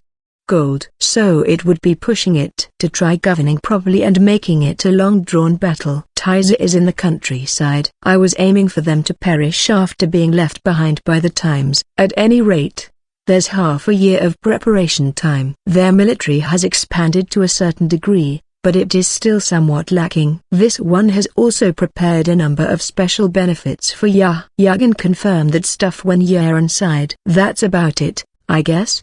Gold. I get the general gist of it. Now then, I would like to add a condition. Fumo, let's hear it out first. Gold. We are 5. Obviously, we don't have many people who know about politics and government. Having 3 wins out of 5 would be rough. So what do ya want to propose? Gold. I want to lower the divide of the groups. How about 3 groups? The one who is completely hopeless in this challenge is Rakura. If it were just simple fighting, it would be one thing, but the chances she can deal with the parade of multitasking that comes from domestic affairs and war is close to non-existent. Mix has a chance, but it would still be 1 win and 1 defeat. The remaining 2 are Ilias and Wolf. It would be difficult to get a win with them. I would have refused if ya said make it into just 1 group, but it is an odd number, so I don't mind reducing it to 3 groups. However, what will ya do about the remaining 2? If they are not going to take my challenge, I will have them leave though. Gold. You can send their minds only 2, right? In that case, I would like to have the remaining 2 to come as consultants. Move the 2 to 2 groups, so there would be 1 group with only 1 person. Only 1 can act. Well, I don't mind that much. And so, what will ya do about the pairings? Gold. Will the ones given bodies be allowed to fight? Of course ya can. However, if ya die, You will only be the in-spirit in that time until the match in that world ends, and will only be able to give out orders for things like internal affairs. Gold. So the game won't end even if you die, until you fulfill the win or defeat conditions. I considered the possibility that it might continue forever, but if you can do internal administration, you can just destroy Ghani if the worst comes to worst.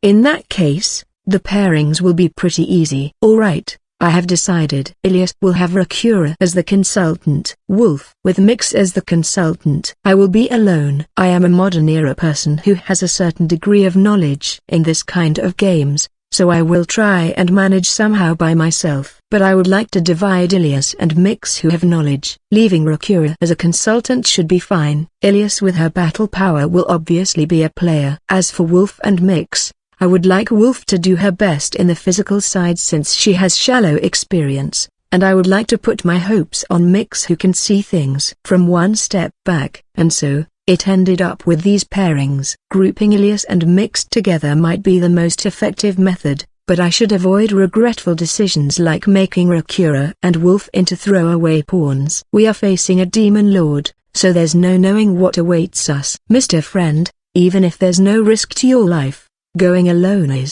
makes so little trust towards me. If you're worried, wanna try using contract magic? Gold. Contract magic is, as the name states, a contract performed through magic, to tie their actions. It is a spell that both parties can tell by intuition just how much binding power it has, and it is apparently used in important transactions. But if you use this, you are basically declaring I am not trustworthy and I can't trust you. So it is mostly intermediaries who use it. I am impressed you learned a spell like that. That would only bring sadness when used. There's a lot of occasions when solving issues of trust become too much of a hassle as a ruler, so I have learned them even if I don't like it. Gold. Well then, let's do a contract to prohibit any physical harm in the middle of this challenge. We should have done that from the beginning. Gold. There's contract magic that affects both parties and also ones that only affect one party. This time around is a measure to have only the Gold Demon Lord not bring harm to anyone while in the match. With this, even someone like me with no mana can still participate in the contract. The contents of the contract resonate in my mind and it makes me understand that its binding power will be restraining the Gold Demon Lord. With this, the Gold Demon Lord literally can't attack us now in the middle of the match. Mix and Ilyas must have confirmed the details of the contract too. They calmed down their wariness.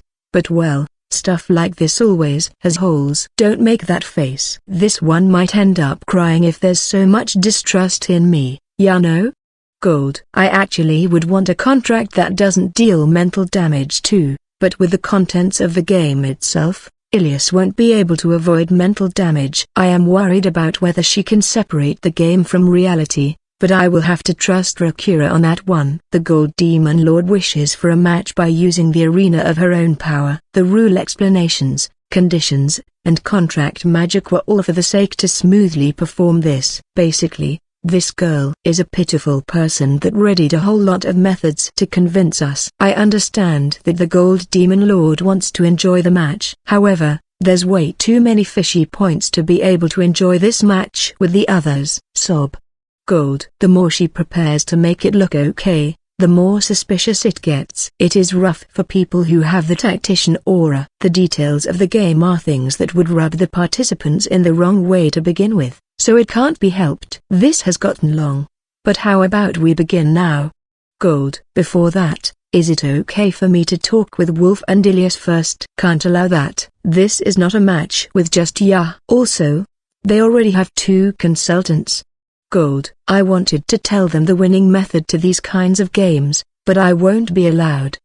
It would be dangerous to tell them carelessly and sour her mood. Fume. Then, this is a personal confirmation to the Gold Demon Lord. The winning condition is for Taizu to fall before Ghani, right? That's what I have been saying. Gold. That condition bothered me, you see. Even if you were to assassinate Marito, Taizu would keep on going, right? Mr. Friend? Anisama trusts you, you know? makes. This is just a hypothetical. You don't need to look at me with a face on the verge of tears. Right. It certainly wouldn't be judged as having fallen with just that. On the other hand, if the king of Taizu were to lose in the war, gives up on ruling the country, and falls under the rule of Gani, it will be judged as having fallen even if there has been no casualties. You can test out a variety of things on that front. Gold. Alright, I have given out my hints. There's a variety of factors in the fall of a country. If I have instilled the fact that it is not just about winning a war, the effects are good enough. But that's the end of your questions. This one doesn't plan on pampering ya that much. She found me out, but she has forgiven me, so it is safe. Chairs matching the numbers have been prepared, and there's soft pillows if you were to end up falling forward. Ilias and Mix entrusted their backs to the chair. Wolf and Rakuro entrusted their bodies to the pillows. It is not like I can sleep in a skillful way, so I should entrust my body to the pillow as well. Now then, let's take it easy. This will be a good experience of its own. I feel like this is advice in some way or another. Now then, off ya go. Gold. I feel as if my mind separated from my body as the table shone. As if my consciousness was falling into a bottomless abyss. By the time I couldn't even tell how deep I sank anymore, my consciousness was cut off completely. Come on. Wake up. I feel my cheek being poked. My body is somewhat heavy. I faintly opened my eyes and I found myself in the throne room of Gani. Looks like I am sitting on a throne. The table I saw before was not there. Not only that, Ilias and the others are not here either. But then who is the one that woke me up just now? Above ya. Above. I raised my head as told and looked at where the voice came from. The one there was the Gold Demon Lord, in an awfully shrunk state. Did she shrink herself? That appearance of her floating is cute, but I find it hard to comment on. Nfu fufu, let me get this out of the way first, but this one has had the memories of the real body implanted, and I'm like a special mana mass that has automated functions. I can answer questions that have answers set beforehand, but for anything else, the most ya can do is admire this one. Gold. The small gold demon lord is all fluffy. The fact that she made herself a mascot character makes me feel like this is a depiction of her confidence in her own beauty. She is probably telling me it is impossible to get information out of her to kill time. Whether, no barbaric actions like taking my clothes off. Okay, such things, do them to my real body. Gold. Explanation of the special benefits. Ya want to know about the special benefits? Alright. I will explain then.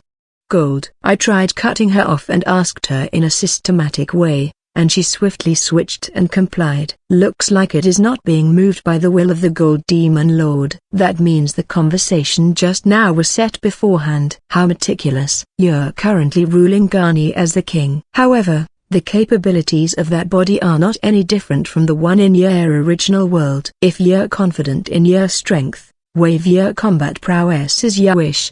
Gold. What part of that is a special benefit? What a terrible special benefit. I am a civilian with zero attack power, you know. Even if not on the level of a demon lord, I would have wanted the combat power of a general. I feel like it would turn into a different game with it though. By the way, ya don't exist in this simulated world. If there were two people with the same name and same position, it would only bring about confusion. Aside from that, everything is pretty much the same as the official history, so don't worry and enjoy it. Ah, I see. You could call that a special benefit. It would serve well mostly for Ilias. A knight on the level of Ilias would be added to Gani, and the Ilias from Taizu will be gone. So Ilias would be benefiting in both fronts. You yourself being gone as an enemy is a big benefit for someone strong. It would be somewhat good for Wolf. As for me, it would just mean a civilian would be gone. Since the chance of Wolf being found is gone, the chances of Wolf being an enemy are low,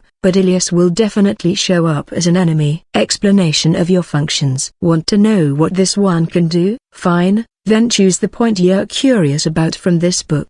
Gold. The small gold demon lord brings out a book out of nowhere. There's a long table of contents, and I can tell that she has many features. I begin by reading the instruction manual. The verification system of this simulated world is extremely outstanding. First of all, there's a lot of things floating in front of my vision, and you can choose them as if it were a heads-up display. There's broad functions like domestic affairs mode, diplomacy mode, war mode, but there's also detailed ones all the way to changing the breakfast of the soldiers today. It is normally left in auto mode so a high-spec AI takes over, and you can customize it to the smallest details. It is like a high-grade game where beginners and experts can play. If I had to point out a downside, it would be that a casual gamer wouldn't be able to keep up here. I am sure Ilias and Wolf are suffering right now. That said, Mix and Rakura are hearing about this info at the same time as them, so their processing speed as their comprehension tower shouldn't be bad. The point to take into consideration is the fast-forward feature. Time seems to be running in normal speed,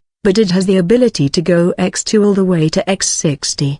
There's even a skip function that lets you skip by day or month. However, because there's no pause or rewind, it would be dangerous to fast-forward excessively. For now, I will have the auto mode continue and get the necessary knowledge. Documents of Ghani's army. Want to know the details of the army of Ghani? Fine, then choose the point you're curious about from this book.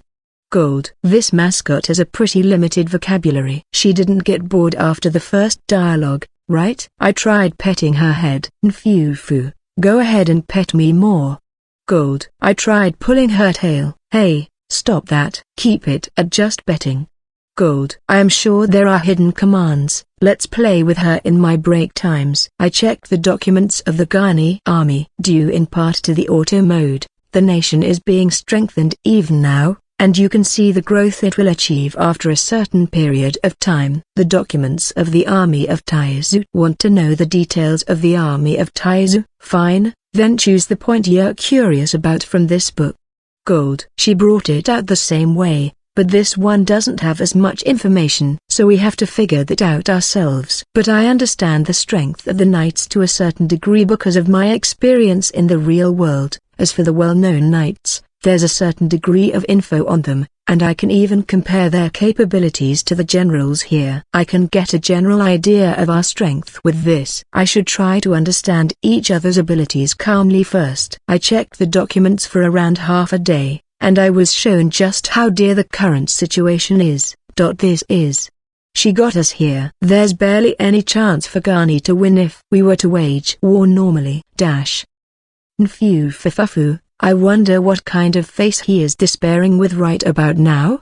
Gold. I look at the 5 who have had their minds sent to the simulated world and have fallen into the same sleeping state, and a smile leaked out from me. The army of Ghani has coordination and its whole army would be 100 times more than that of Taizu in numbers. However, the nation called Taizu is abnormal even with that. The trigger to this was when I declared war on them to play around in the simulated world.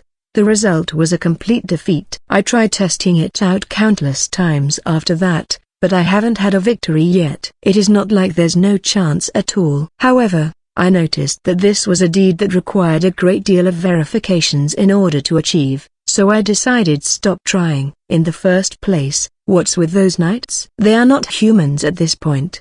Gold. Even the apprentice knights had abnormal strength. The arrows strengthened with mana wouldn't reach their flesh even if it pierces their armor, and if they try to face them head-on, their weapons will be destroyed along with their arms. Even if they fought for long periods of time without eating food, or sleeping, their battle strength barely deteriorates. On top of that, even if their coordination with each other isn't that good, when it comes to the commands of a knight captain, their morale will increase to abnormal degrees, and they will show far more capability than normal. Even their horses have had special training, and their speed competes with that of a wyvern flying in the skies. If it is just one knight, it is possible to surround them and overwhelm them with numbers. But people who value order highly won't be isolated carelessly. The only ones who would be isolated are monsters that could face an army on their own. Ilias Ratzel is one of them. This is my first time meeting that girl, but she has gotten to this castle as far as 3 times already in the simulated worlds. It goes without saying that the generals protecting this castle were all cut down by her alone. Even though she is a really beautiful girl, what's with that barbarian? That goes for the Ragudo division that she is a member of and is led by Salvit Ragudo. Even though they are filled with old knights without much left to live, I haven't been able to defeat them on a one-on-one with any of my generals. As for their knight captain, Salvitragudo, he is already at the same level as Yugara. Yugara would win against him. But the demon lords who would have a chance to win against him would be black, green, and scarlet. He managed to behead me like normal even within the impenetrable barrier of this castle. I just don't get it anymore. The finisher is the king of Taizu, Marito Taizu, the human who is called the wise king even when young. A promising king that holds intelligence that matches me and progresses his nation with certainty even with me being able to create simulated worlds with my power as a demon lord. Even when I changed my way of attacking them continuously, he would quickly deal with them efficiently. On top of that, he is ruling them as the absolute symbol that continuously increases the morale of the knights. And the longer the war goes, the stronger the effects get. The young gun said something about assassinating him.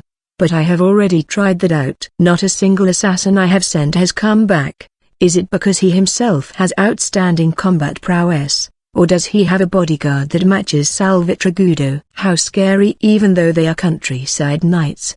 Gold. It should be safe to say I am pretty much guaranteed victory in this game here. That said, in the world where Ilias Ratzel herself has come to our side, and the world where Mixed Taizu, who is said to be an equal much to Marito Taizu, has become the consultant, there might be some sort of miracle happening. As for the young gun, the special benefits have no point on him. He has no choice but to do it with trial and error like me. It can't even be called fair. It is true that he shows promise and I do like him. I should celebrate his results regardless of victory or defeat and apologize to him. That said, I should have fun too. Gold. The ones in front of me are sleeping and can't move. All women are first-class beauties. This one can enjoy the beauty of both men and women. So there's no way I wouldn't enjoy this situation. I can't enjoy myself excessively because of the contract magic, but it should be possible to touch or lick them. Nfufu, I won't harm them. Not harm them, that is. Gold. There's no need to hurry. There's a lot of time. I can check their progress with just 5 minutes. I will check their state at around their second try and enjoy myself fully before they wake up. First, I will drink some tea and enjoy the view until I feel full. I also have some snacks I had hidden. I quickly do the preparations for the tea. I may be a ruler, but times like this are fun. A world where I can freely move in and freely enjoy the situation. Not bad. After taking my time preparing, I noticed an instance was about to pass. Let's leave the young gun for last. Now then, which girl should I sample first? Gold. I look at each one of them and evaluate them as I caress them gently. Even the Ilias Ratzel that has taken great care of me in the simulated world and is a highly prideful knight is just a lovely girl when she is asleep. The armor is on the way, but my hand might be able to go in between the gaps. Mercurisolf is a cleric known in Megis as a great devil subjugator priestess. Her body is the most thick out of everyone here. That body of hers sleeping comfortably must be really nice to the touch. Mixed Taizu being from royal lineage yet being an adventurer really stirs me up. She seems to be crude, but that noble aura you can get a peek at deep in her makes me drool. And then, there's the white-black wolfkin girl. Wolf. The amount of mana of this one is truly splendid. Silver hair that's as gleaming as mine. She wouldn't notice even if I were to chew on it a bit. Damn, that was a shocker.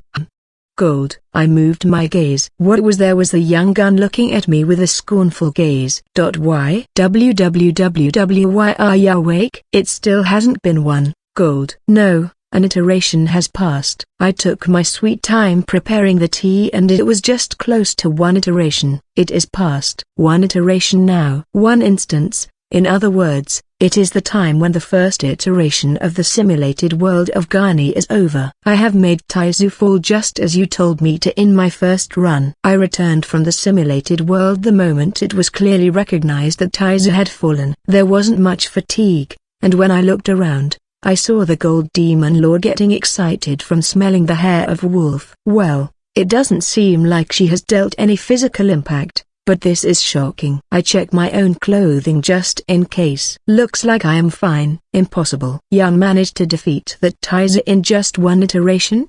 Gold. It was a rough victory, but still a victory kinda deal. I planned on ending it on the third one, but it went just right. You see, I can't believe it. The special benefits were barely of any use to Ya. Gold. I thought that at first, but once I opened the lid, it was actually a pretty decent benefit.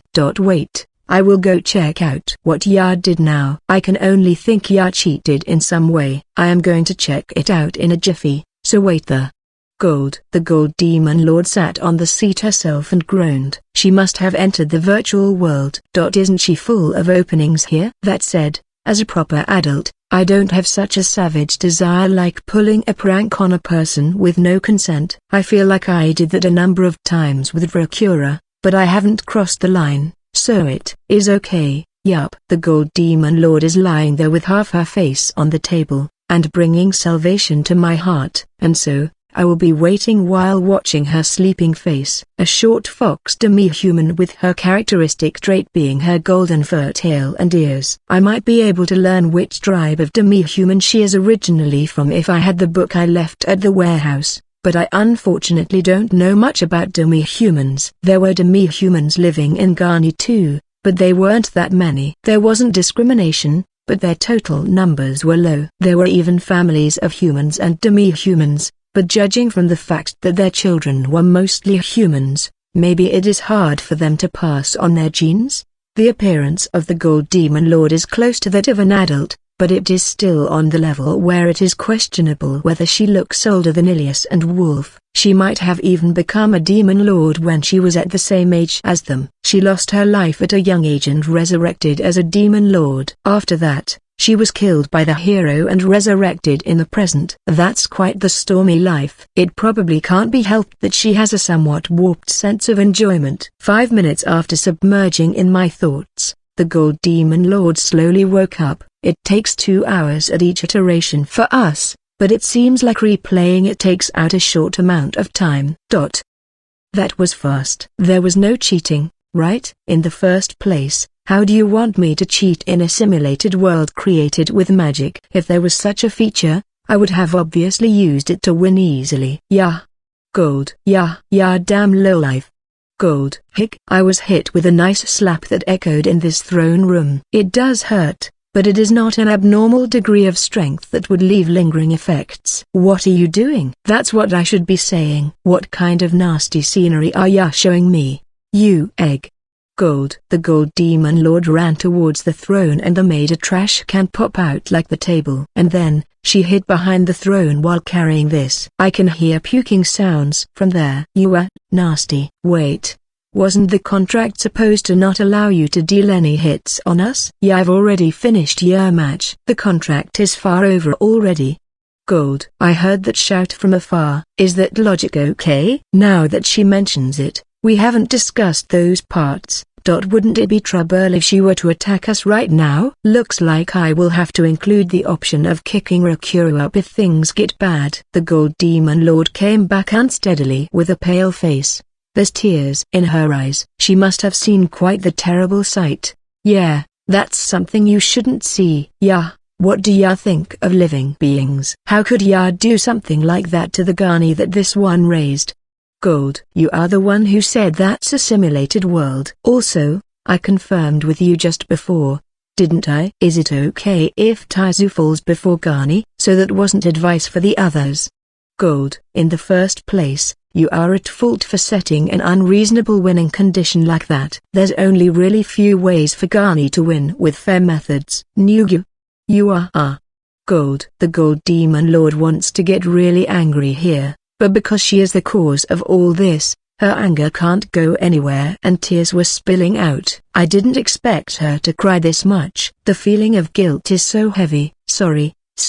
It is true that I brought about a result that I would want to avert my eyes from. After all, the method I took when I noticed I couldn't win with normal means was to have Ghani fall together with Taizu. I had Ghani do a variety of things to begin with. Turned more than half of the citizens into refugees, and sent them to Taizu. It was easy to close off the paths to other neighboring countries first and lead the escape route of the refugees. It is only natural that the innocent civilians would take the only safe escape route on land that leads to a neighboring country. I sent almost everyone that couldn't be used in war. Now that the option to do a drawn-out battle is not there, There was no need to leave the women and children who can't fight in the country. The soldiers obviously were against this, but I used a number of various methods. The Night Nation of Taizu couldn't abandon the refugees who suffered greatly and ended up taking in most of them. Because of the refugees eating away their food, famine came in, and while at it, I also sent sabotagers to pull guerrilla tactics to cause internal chaos. When that happens, Taizu will begin to eliminate the refugees with the dangers in consideration. The knights were forced to do mass murder worth the share of a whole nation inside of Taizu, dropping their morale to rock bottom. And well, that's just the beginning of it. I didn't care about the future of Ghani after this match was over anyways, so I continued taking actions that would cut off my own flesh. The knights were rousing themselves to throw down the tyrannical king at first, but the enemy they had to fight was not showing in front of them at all. The only thing reflected in their eyes were horrible spectacles and a repeat of empty slaughters. In the end, the knights of Taizu and the army of Ghani didn't cross swords even once. What fostered this even more was the existence of Dokura, who was rampaging in Taizu. The bandit alliance that they coincidentally found a solution for thanks to a certain someone from a different world having found one of their lairs was still present in the simulated world. They could have solved this without the otherworlder, but there was obviously no need to hurry. This obviously served as a powerful handicap for Taizu. It was easy to get the cooperation of Dokura. I already knew that we could get along well. It must have obviously been a horrible sight to see a whole nation share of Ghani citizens killed by the knights being revived with necromancy. Even if the Cheval Recorder was undefeated as a result, Taizu was given an irreversible wound and couldn't function as a nation anymore. Ghani was then invaded by a different nation after that and fell completely. The king of Ghani must have suffered a terrible end, but a win is a win. I was torn limb from limb 3 days later and had my head on display. Moreover, in this one's appearance, gold. That was faster than I thought. It seems like that was a pretty close victory then. I was thinking about acting a bit more carefully in my second run. The gold demon lord must have remembered that scene again. She covered her mouth. It would trouble me if she were to puke here, so I rub her back. I thought you had resistance to slaughters since you are a demon lord. This one was originally a pure child, ya know. I obviously have a proper heart. Rather, why can ya be so unfazed by this? Gold. I tried not to see it after all. There's also a lot of slaughters in the history of modern society. Ivan the Terrible, Vlad III, Hitler, Pol Pot, Empress Dowager Cixi. If I began thinking about people like Bluebeard and the Blood Countess, there would be no end. There's barely any people who have seen those sights personally as of now, but they have remained in the annals of history. Just ordering that kind of stuff had incredible effect. Even if it is a simulated world, it is being performed for real there. If I were to see them, I thought the mental shock would be way too strong, so I tried not to look at the state of the area as much as possible. Even if it is a simulated world, I wouldn't want to taste a scene where a friend of mine was to seriously hate me. So you're saying this one was the only one who saw that tragedy? Arg. Yeah, go and see it too. Gold. Can't do that. Also, if I am not keeping you in check here, who knows what you will do to my friends. Gunanu. Gold. It is different from slaughter of different life forms. That's how dark and dirty the conflicts between humans are. I finished things by controlling the screen, but if I had burned the details of it with my own eyes, I probably wouldn't have been able to return to being a decent human. There's darkness that you must not understand. Even if you are a bright person, it is closer than forbidden magic. If ya had won this match in a proper manner, I could have used that record to threaten ya about invading Taizu. But to think that ya would make me eject the pastries I ate and then make me cry. Gold. I am telling you I'm sorry for that. Also, I considered that possibility and finished this in a way that you couldn't use as reference. In the first place, most proper methods would get trumped by Marito anyways. It seems like she has calmed down, so I sit on the chair. I don't have anything to do now, so I think of a way to win with proper methods while playing with the pillow. This is so enticing. So fluffy. I want this. If it comes to a battle of tactics, I can't imagine myself winning against Marito. Would I be able to win with 10 loops? No, ain't that just impossible? The gold demon lord walked here and jumped onto the pillow that I was playing with. Her weight isn't that big of a deal, but a golden tail bigger than the upper half of my body spread in my whole vision. You are in the way though. Shut up. If you're apologetic to this one, how about providing service to me? Gold. She smacks my face with her tail. So fluffy. The others are still in the simulated worlds trying to clear it. It wouldn't be good to sour the mood of the demon lord who can attack now that the contract is gone. I sigh as I gently brush the area close to the center of the tail, and the root of her ears and hair. You're brushing nice spots. Gold. I tested out a variety of things with your shrunken version in the simulated world. After all, I had the handicap of not being able to fight in the front stage in the simulated world, so I spent most of my time at the castle of Garni checking out her reactions from a variety of teasing. In the second half, there were knights who were trying to infiltrate the castle while prepared to die, so I abandoned the castle and escaped to buy time, but I had nothing to do until then. So I did a good deal of things. One of those things was to tease the hell out of the shrunken version of the gold demon lord. I refrained from doing things that would be bad for the education of children, but I tested out most of everything. A part of her memories have been implanted in her, so her likes and dislikes were clearly shown. Not only the places she likes to be rubbed at, even the food she likes and dislikes were shown. I couldn't make her spill out the info regarding the demon lords, but I got a friend that would be incredibly popular if products of her were to be sold in modern Japan. So you were being awfully close to my clone. Must have been hard to relieve your desires with that small body, right? Gold. How do you think I would be able to lust for someone palm-sized? Also, when I tried to throw her into fire and drown her in water, you made it so she can phase through things. Isn't that unfair? I did manage to get a single hair from your tail though. Too bad. What are ya doing to me?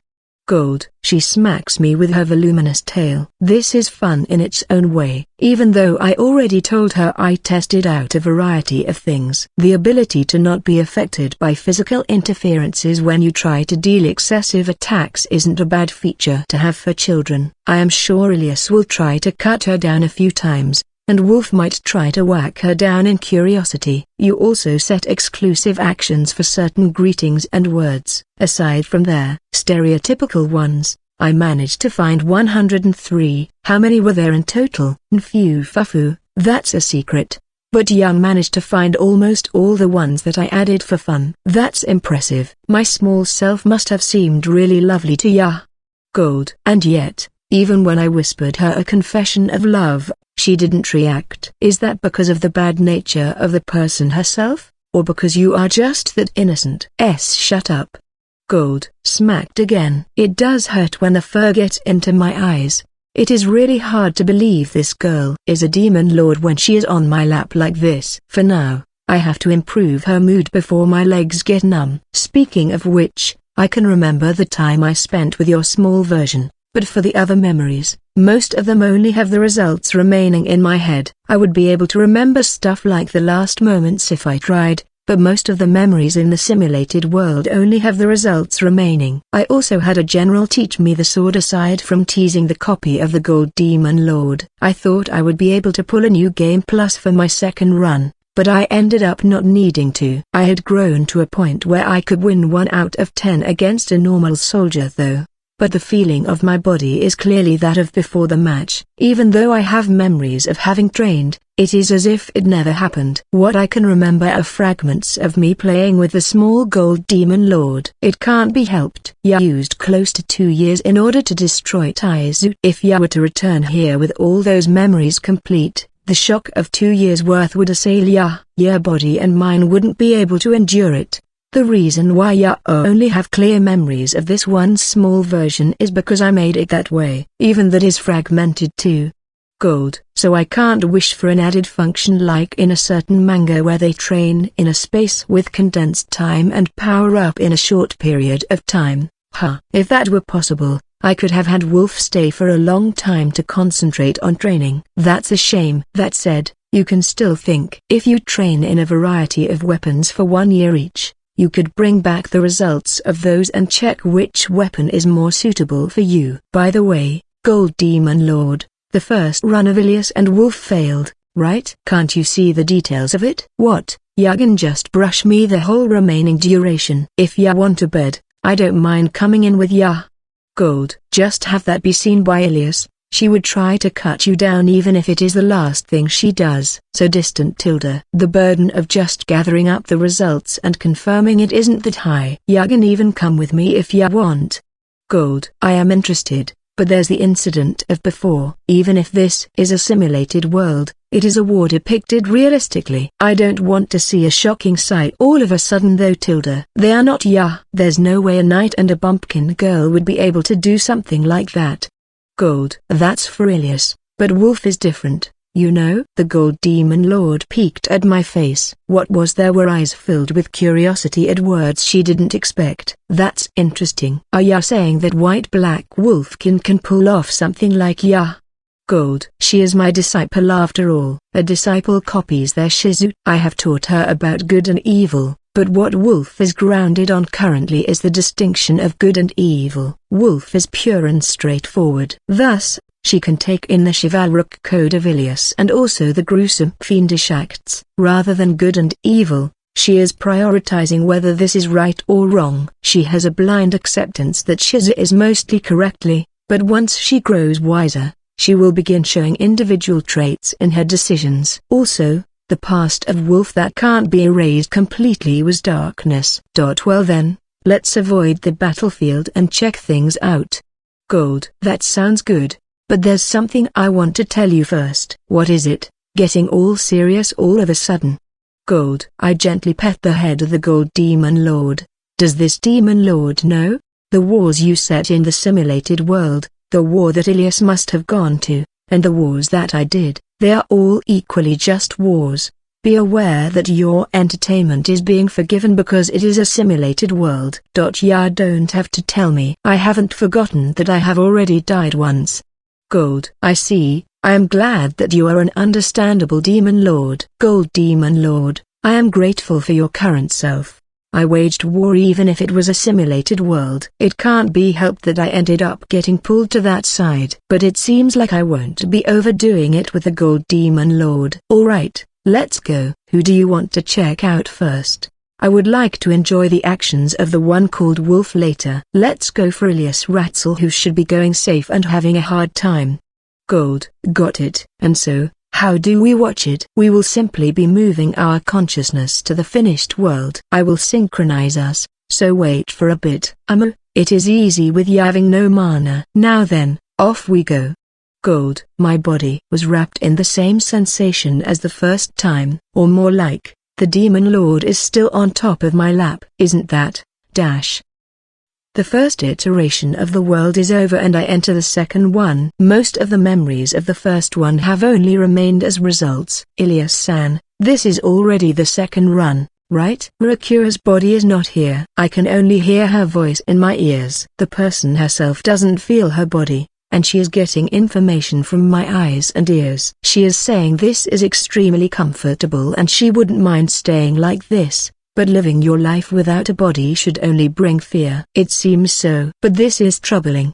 Ilias. It is true that the unity of Ghani is great and their numbers are not bad either, but my impressions when I saw their training was, so this is all they've got. And the reality is that the difference in power between Taizu and Ghani was way too clear. We lost even after increasing the military power to the highest degree until the time limit. After all, the knights of Taizu are truly strong. Rakura. It was a war we prepared for as much as possible but still lost completely. The merit of me not being in Taizu was certainly big, and if I rushed to the vanguard, we certainly could go against the chivalric order. However, it won't go as easily against the knight captains. When I encountered the Lino division, I ended up in a one-on-one against Lord Lino. I was the one pushing him back, but by the time I noticed, my soldiers around had been wiped out, and I had no choice but to withdraw. The full division as well, when they saw that I was difficult to defeat, they began to shave off my soldiers instead. I would like to aim for their soldiers too,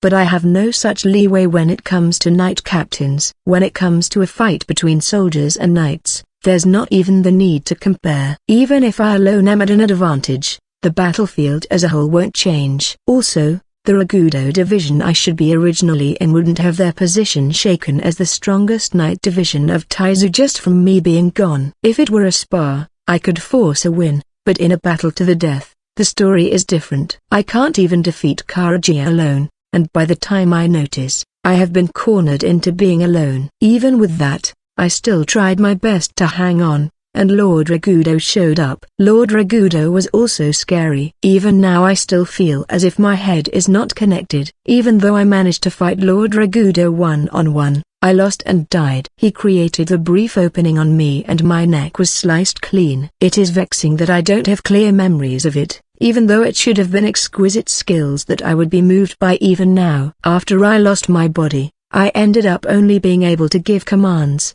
but Gani fell soon after. Honestly, I don't feel like I can win against the leadership of His Majesty. I am checkmated the moment I am put in the same position as him. I don't feel like I can win with normal means. That's something I am happy about as a Knight of Taizu, but I can only feel despair when it comes to this match. The strength of their pawns and the enemy we have to checkmate are above me. Getting 1 win out of 10 in training and getting 1 win out of 10 in a death match is on a whole different level of difficulty. Nfu Fufu, it is the start of the second iteration.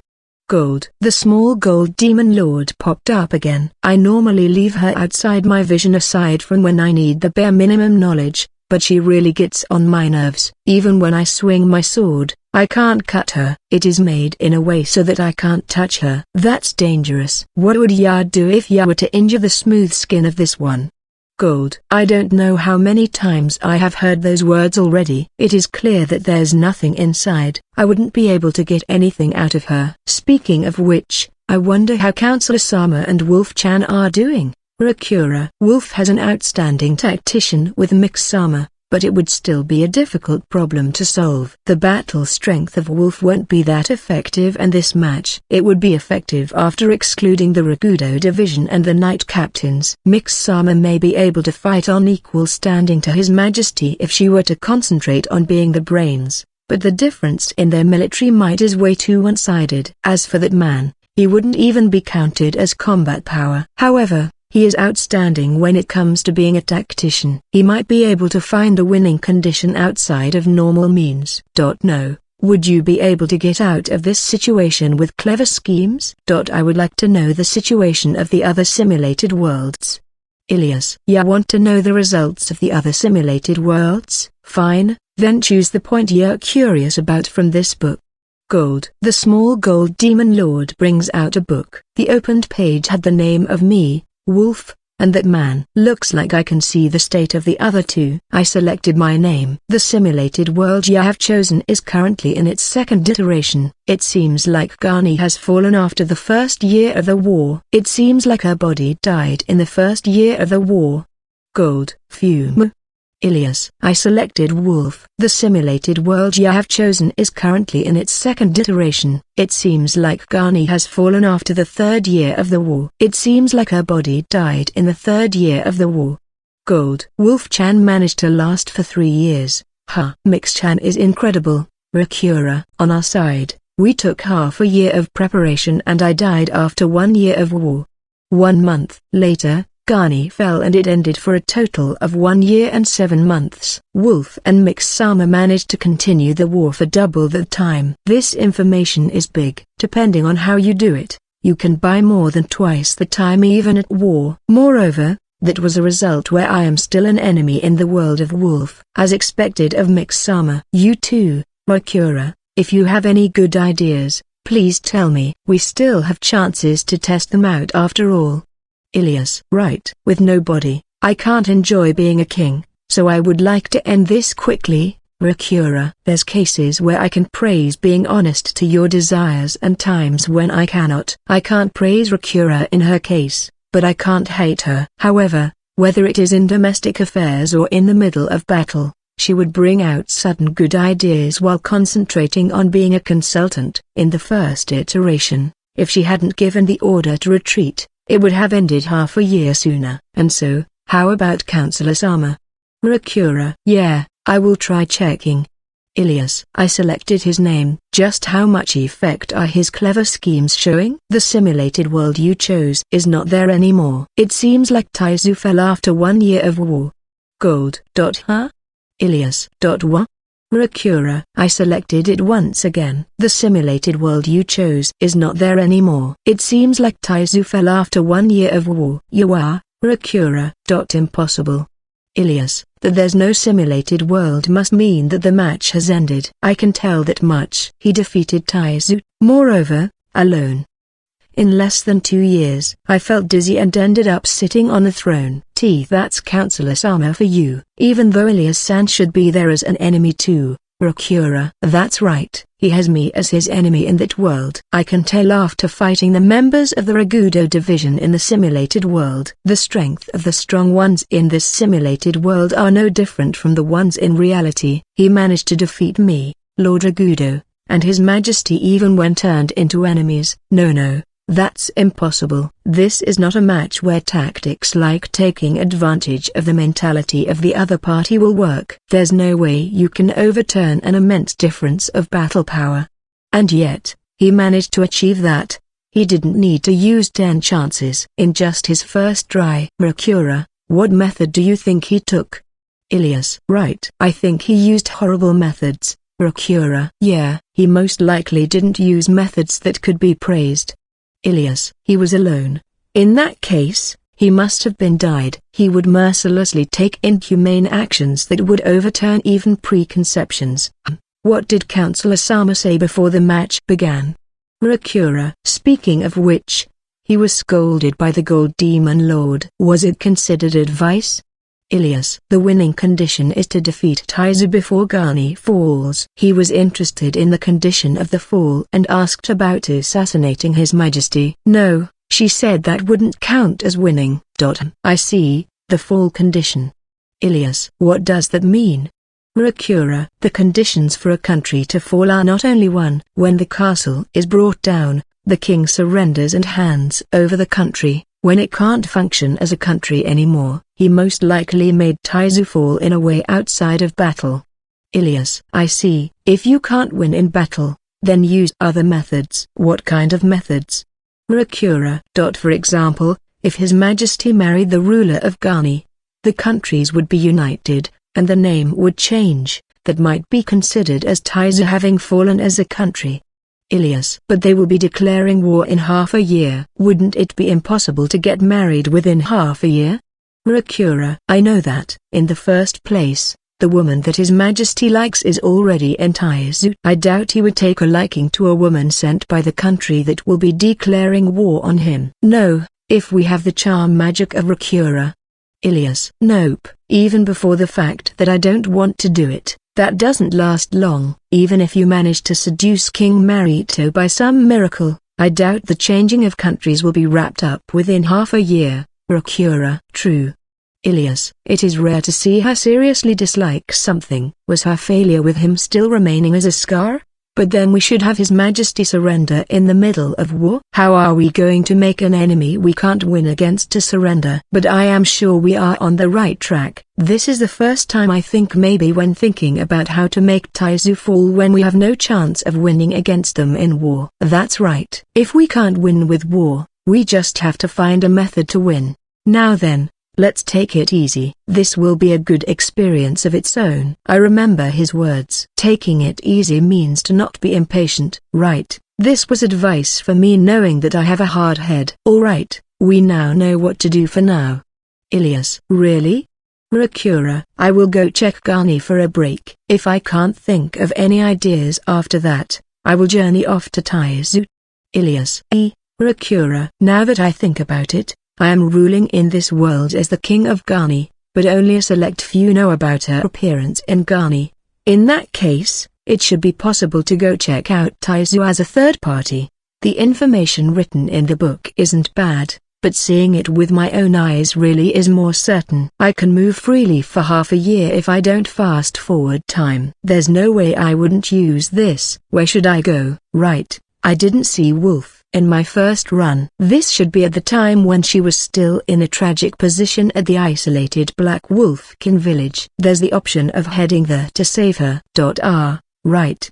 There was that option. Rakura, change of plans. I have found a surefire method. Ilias. Really? Rakura. Yeah, he managed to make Taizu fall in his first iteration. In other words, it means that. Ilias. It means what? Rakura. It is simple. He still hasn't shown up in Taizu.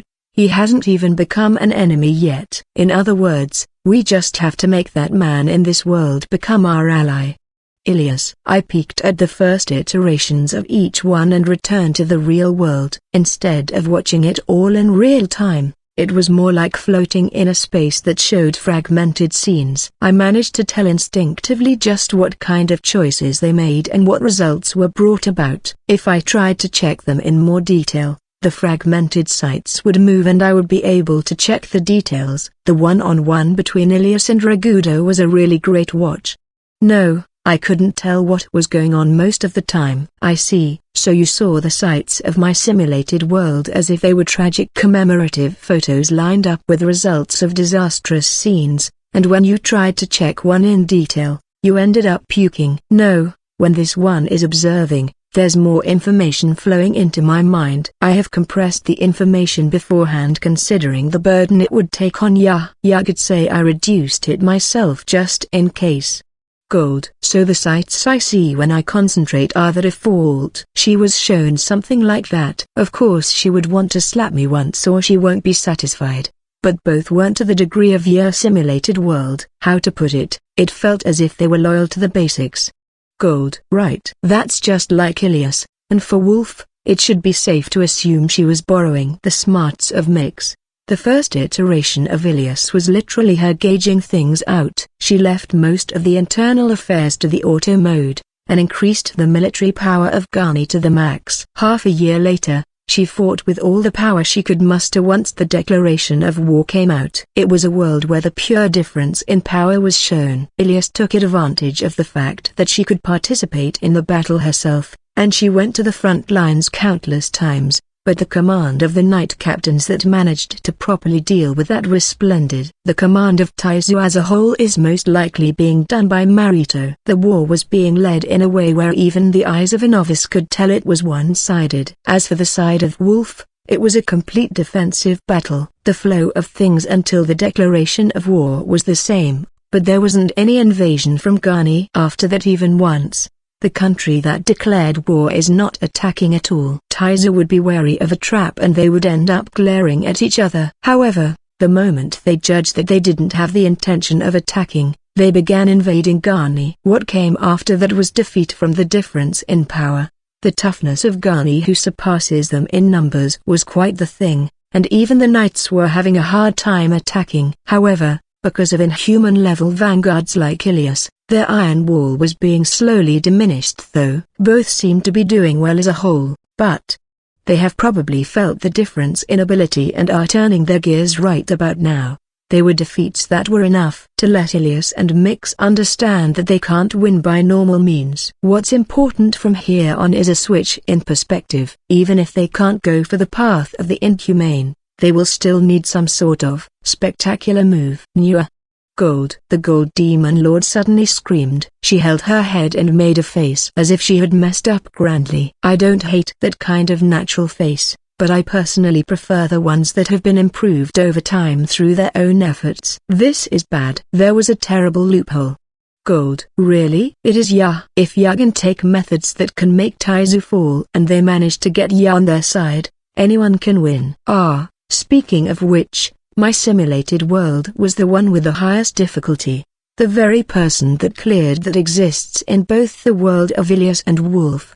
In that case, the way to win would be placed in that world flat out. If I remember correctly, it is possible to see the past records of the other worlds. They are most likely going to be able to notice that function, and as more iterations pass, they might notice. We are talking about those four. It is only a matter of time before they think of that.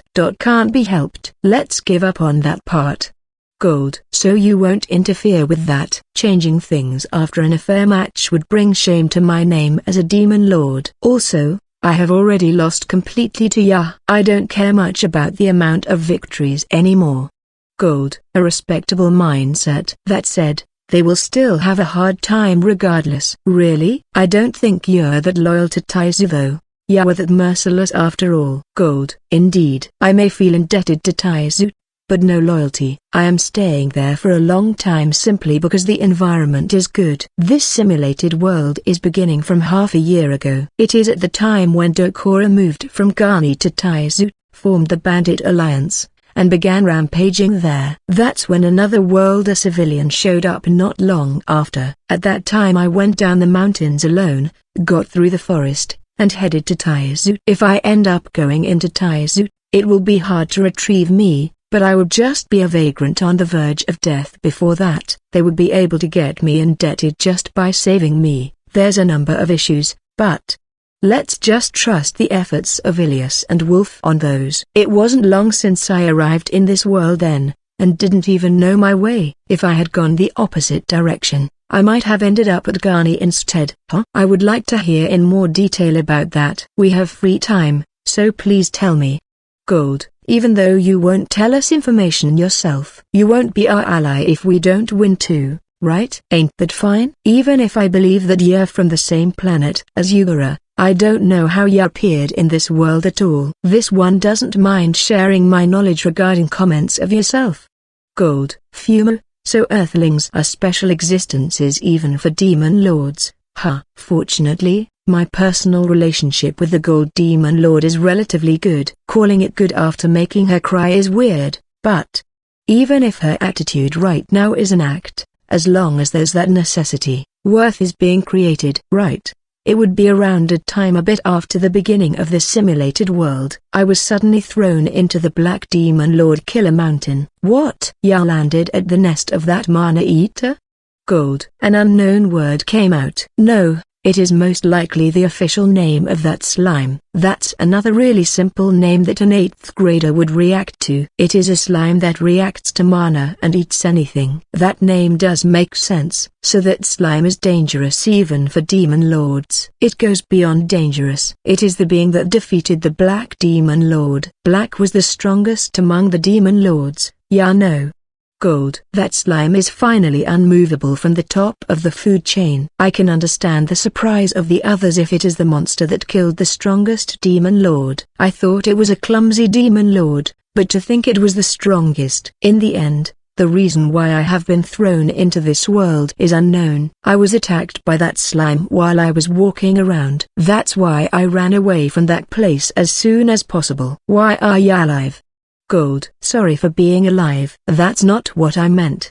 Gold. This exchange is nostalgic. It seemed to be reacting to mana and vibrations. It seems like it has a sensitive reaction to mana, but its reaction to vibrations wasn't much. Fumo. It is natural for the residents of this world to have mana. The fact that ya don't have this has served favorably and unfavorably in many forms. Gold. I then told her about how I went down the mountain and entered the forest, and by deciding what path to take with my sworn friend, Spider Nest Mowing Sword the First, I headed to Taizu. That sworn friend has already been used as firewood and has turned to ashes, but the setting is that will has been inherited by this wooden sword. To think your destination was decided by dropping a stick. You could have ended up in Gani then. What a shame. Gold. That's right. There was a 50-50 chance of me heading to Taizu, but the chances of Gani being my beginning stage was there too. Considering the distance, I might have ended up encountering a bandit and dying though. If there was no language barrier, I could have been taken in and become a comrade of Dokura, but without the possession spell of Maya-san, I am just a rare animal wearing otherworld clothes. An underling bandit would go higher and would have killed me with an axe. Even if I luckily reached Gani, I would barely know the words of this world. I would probably be at the first layer learning the language while being used as a gopher at present. It is because I managed to omit those points that I am currently standing here. It is true that you have an interesting spirit inside of ya, Fumo, even if you were to luckily be picked up by Ludfane or someone like that and be taught well. It would have been difficult. Gold. The Gold Demon Lord sighed as if finding this to be a shame. It seems like the initial friendship points of rulers in this world towards Earthlings is high. If this one had been coincidentally having a walk outside and found Ya on the verge of death, this one would have found that rare appearance curious, would have picked Ya up, and looked after Ya. If Ya were to speak out and make me realize that Ya might be a resident from the planet of Ugara, Gold, you will just end up suffering more and more the deeper you go into your convenient hypothetical scenarios, you know. Ain't that fine? This one can choose the future, but I can't change the past. The reason why I have a longing for the past is because of my nature as a person. Gold. Those words are convincing as someone who died once and became a demon lord. If the past could be changed, just what kind of choices would I have made? The second iteration will be ending soon. I check the hourglass at the side of the table. It is something the Gold Demon Lord prepared at some point in time, but it is apparently to measure the 2 hours, and the top part is just about to run out. I check the state of Wolf and the others. There's no one waking up. So the second iteration didn't work either. I would like to check it out. Can I? Let's go then.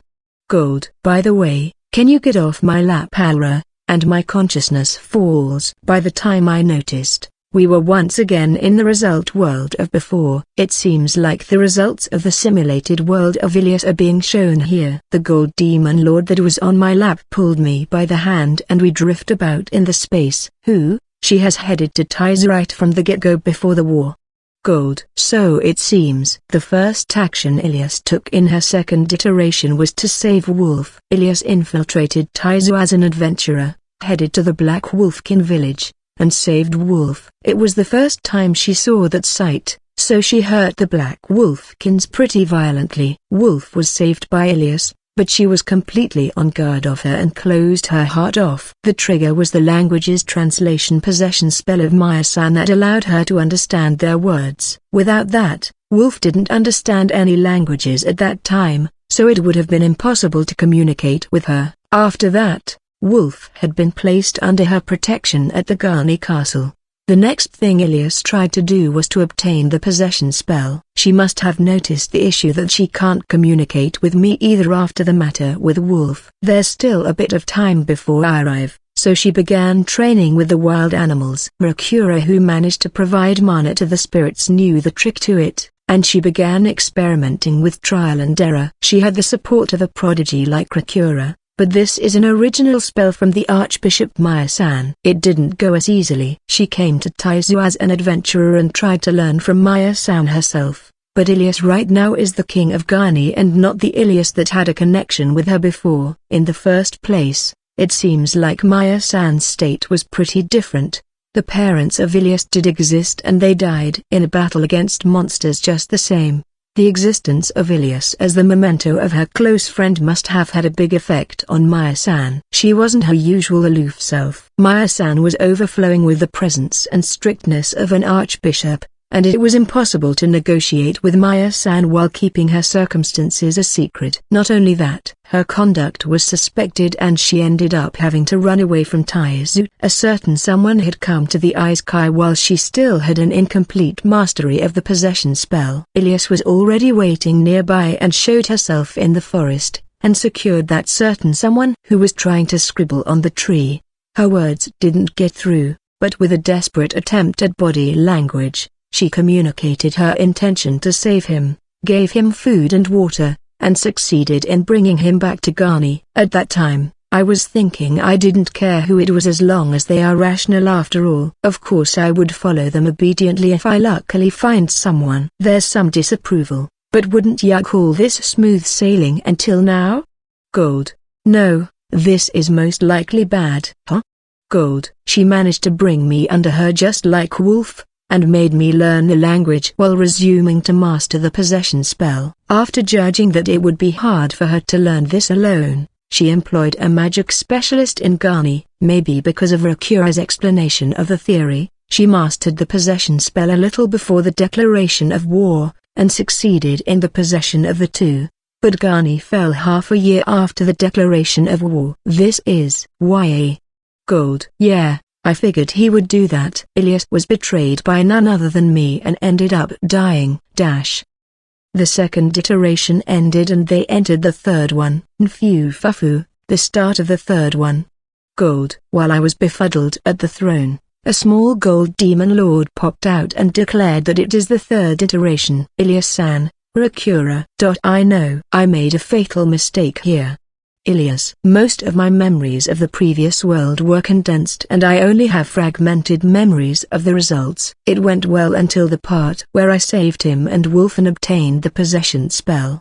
The matter of Maya made me think about a lot of things, but I also gained things from that. The problem is that he betrayed me and Gani ended up falling even more anticlimactically than the first iteration. He should have been the usual him after it was possible to communicate with the possession spell. The war began and after I got his agreement to cooperate, he suddenly died completely all of a sudden. After a while, he began to spend his time with those muddied eyes that I normally evaded and didn't return anymore. And then I was called out of the castle one day and, by the time I noticed, I was dead. He had at some point in time recognized me as an enemy and eliminated me coldly. After that, the chivalric order of Taizu poured in and Gani fell. I dropped my body forward while still sitting and hugged my own shoulders. The shivers are not stopping. Was it this fearsome to have him as an enemy? There's no doubt the overwhelming leadership of His Majesty and his influence, as well as the absolute battle power of Lord Ragudo,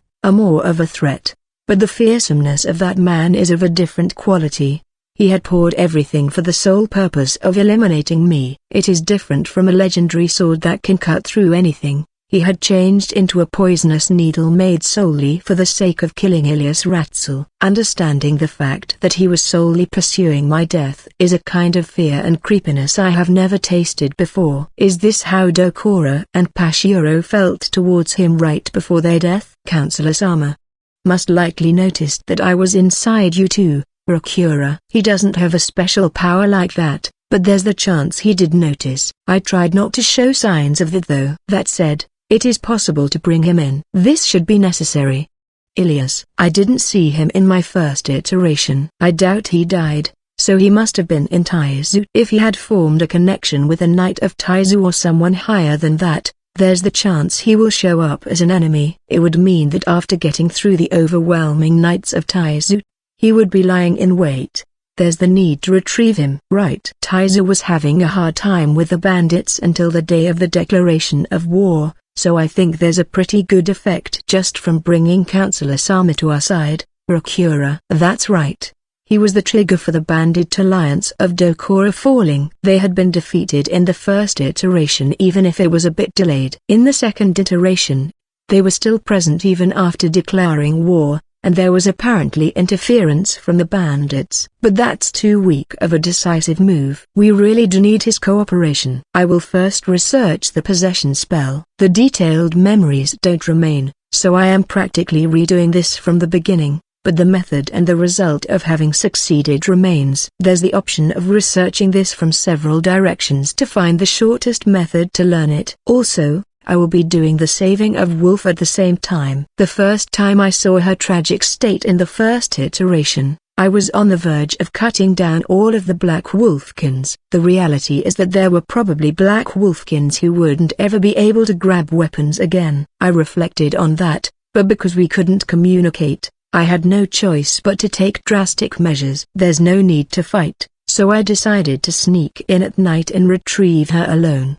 The good news of this is that the possession spell was finished before the man appeared in this world. With this, I should be able to take a bit more time in my negotiations with him. I used the possession spell on Wolf and had her rest. It is a waste to abandon her talent, but there's just way too little time to accomplish things in this world. It is because Wolf had the training of the Ragudo division that she is as strong as she is now. Her growth speed would be far from practical learning from the generals of Gani. Also, she doesn't open her heart to me in this world. It doesn't change the fact that I have freed her from the village, but the methods he took had a big influence on her. Even in the second iteration, she was hiding at his back. In order to save her in the true meaning, I would need to bring him to that village, but without Karagia and the others to cooperate, I don't know if it will leave the same result. Next would be him. Ilias. And so, I am currently heading to the forest of Taizu to meet him. I rode a horse in order to act as if I was a passerby. I was thinking of using the possession spell immediately on him, but I need quite a bit of training in order to master the possession spell. I was thinking of bringing the magic specialist of Ghani that researched the possession spell, but he would suspect me if I were to set such a convenient development, and so, I had the possession spell casted on myself. The excuse will be that I found Wolf in the Black Wolfkin village before, and I got her away from it because of the way too harsh environment. That's technically kidnapping, but the story is basically that I got the possession spell to talk to them and am now on my way back from the village. I went to the Black Wolfkin forest once more and had the village chief tinker with the possession spell again so that it isn't a lie. They were surprised by me suddenly appearing and the talk ended smoothly. There wasn't any criticism towards me for taking Wolf away and that made me angry. I couldn't serve as their bridge with Taizu since I am an adventurer, so that's where the talk ended. Now then, it is about time for him to show up. I timed it the same as before and safely found him. He is moved by the fact that he found a road after unsteadily appearing from the forest. He didn't notice my approach yet because he was distracted by this. After that, he was about to scribble on a tree nearby. The developments until here are the same. The one there. You don't seem to be looking good. Are you okay? I speak to him. He looked back and made a happy face. I currently have the possession spell, but because his mana hasn't resonated with my spirit, I can't speak the language of his world. But the spirit should be able to translate his words and I should be able to understand. Ilias. I practically couldn't pick up what he said just now. Did the possession spell fail? No, I certainly did understand the words of the Black Wolfkins. It matches his testimony. I see, he barely has any mana. The spirit detects the mana of the other party and outputs a language that you are familiar with. In that case, the spirit probably can't detect his words because of the absence of mana. I can talk with him once the possession spell is cast on him. So I just need to bring him back. I gave him food and water, told him I will shelter him by using body language, had him ride the horse, and brought him to Ghani. Man, you really saved me there, Ilias-san. We cast the possession spell on him at Ghani and it is now possible to communicate with him. At the current point, he is grateful towards me. It should be fine up until now. I really can't get used to the attitude of Counselor Sama being different. Rakura. True. Just how much more comforting would it be if he were his usual nonchalant self? The memories of the second iteration flashed in my mind and I ended up getting nervous. I should first form a favorable relationship with him. I speak to him in a similar way as the first time I met him and provide him with lodging. While at that,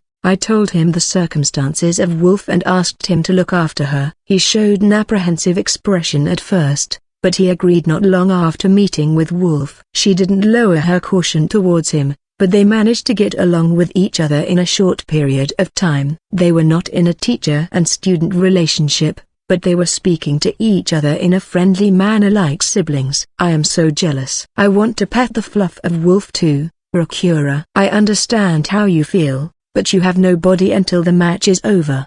Ilias. If I were a participant, Rakura, if you could achieve our original objective, I would by all means want you to swap with me. Ilias. I would want to form an amicable relationship with him as Ilias Ratzel, but I am currently the king of Ghani. As long as Ludfane and the others recognize me as such, I have no choice but to interact with him in that manner. He was surprised by this, but I still managed to close the distance to a certain degree, even though His Majesty managed to become friends with him faster. Ilias. You don't have many interpersonal relationships after all, Ilias-san. Rakura. That hurts my ears. Ilias. And then, the war against Taizu finally began. The declaration of war from Ghani is done automatically, but you can set the details beforehand. But this is the most difficult problem. Taizu and Ghani had a decent amount of interactions when the previous king was present, but they have estranged themselves after switching to the Gold Demon Lord. A declaration of war is issued suddenly for no justified cause. In the second iteration, I requested help from him and got him to agree, but I ended up getting betrayed. Thinking about it calmly, There's no way he could trust a king that would suddenly attack a blameless foreign country. I will most likely need something to convince him into becoming my ally in the real sense of the word. I consulted with Rakura and thought of the reason. I can't consult with Ludfane and the others about this one. They would simply be against it. I see. So this is the reason. Ilias. Yeah, most likely. Rakura. The Ghani king suddenly declares war. The cabinet ministers around obediently accept this. This sight would only look suspicious in his eyes. I can't think of a good idea. At this rate, he will once again. I would rather have Lord Ragudo lop my head off. Ilias. Yeah, right. How about consulting with Councillor Sama himself? Rakura. How can I do that? There's no way he would believe this current situation. Ilias. Councillor Sama is a perceptive person. There's the possibility, you know? Rakura. Now that the declaration of war has been made, Taizu will be making their move in a not-so-far future. The time I can use to convince him is limited. There's no chance of victory as of present. If I continue just pondering my options like this, the third iteration will end and the remaining ones will most likely follow the same fate. Let's try talking to him. Ilias. He might end up seeing me as an enemy with this. I really don't want that, but I might be able to achieve something from this. If I don't have the resolve to hurt my heart, I am sure I won't be able to connect with him. I called him to the throne room and decided to explain everything to him. He was surprised, but he listened to everything silently. I have to make Taizu fall on this simulated world in order to win in the match against the Demon Lord. But I don't have the strength for that. But you managed to do this in the real world. That's why I would like your help. Ilias. I see. Wait for a bit. He ruminates for a bit, but it is not a confused face. The eyes he is using to look at me are already muddied. His friendly emotions towards me must have collapsed already. Even if the man here is a different one from a simulated world, this fact brings unbearable pain to my chest. I would like to put an end to this here. In the other world, you are in a close relationship with me, right? Yeah, I am originally a knight and your bodyguard. You are living together with me, Wolf, and a person called Rakura who is not currently present here. Ilias. So that's the reason why you saved Wolf despite not being necessary. Got it. I will believe everything. I will cooperate with that in consideration. Really?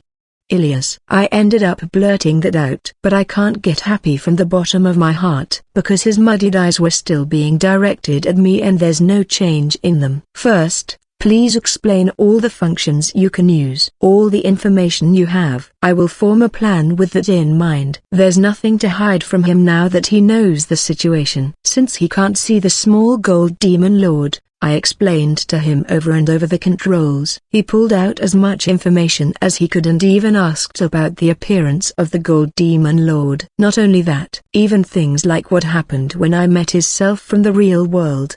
He asked me countless times what I have spoken with him about. It is most likely in order to confirm if there's any inconsistencies with himself. After we finished talking, he said he would go to his own room to think and shut himself in. And then, he appeared in the throne room again 2 days later and told me the plan with even more muddied eyes. After that, Ghani fell for the 3rd time, and I ended up on the throne for the 4th time. We returned to the real world after checking the results of the 2nd run of Ilias and Wolf. For Wolf, they went for more trial and error, and lost after a half-a-year-longer war. The one that left more of an impression really was Ilias. She was set up by a certain someone. It is disappointing that she got betrayed even if it was in a simulated world.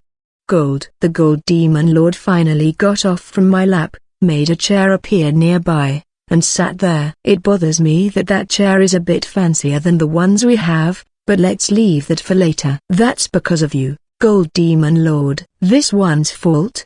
Gold. I turned my chair and we faced each other. It is a distance where our knees just barely don't reach each other. I feel like I am from a higher position because of our heights. I managed to give out orders for the internal affairs and the military through a special method in the simulated world. This has the advantage that you can process things in a simplified manner. It is bizarre when thinking about it realistically. When you do your political measures in the real world, you give the orders directly to Ludfane-san and the other cabinet ministers, right?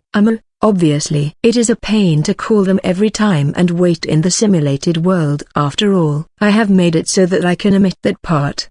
Gold, that's the issue. That omission looks weird for people from other countries.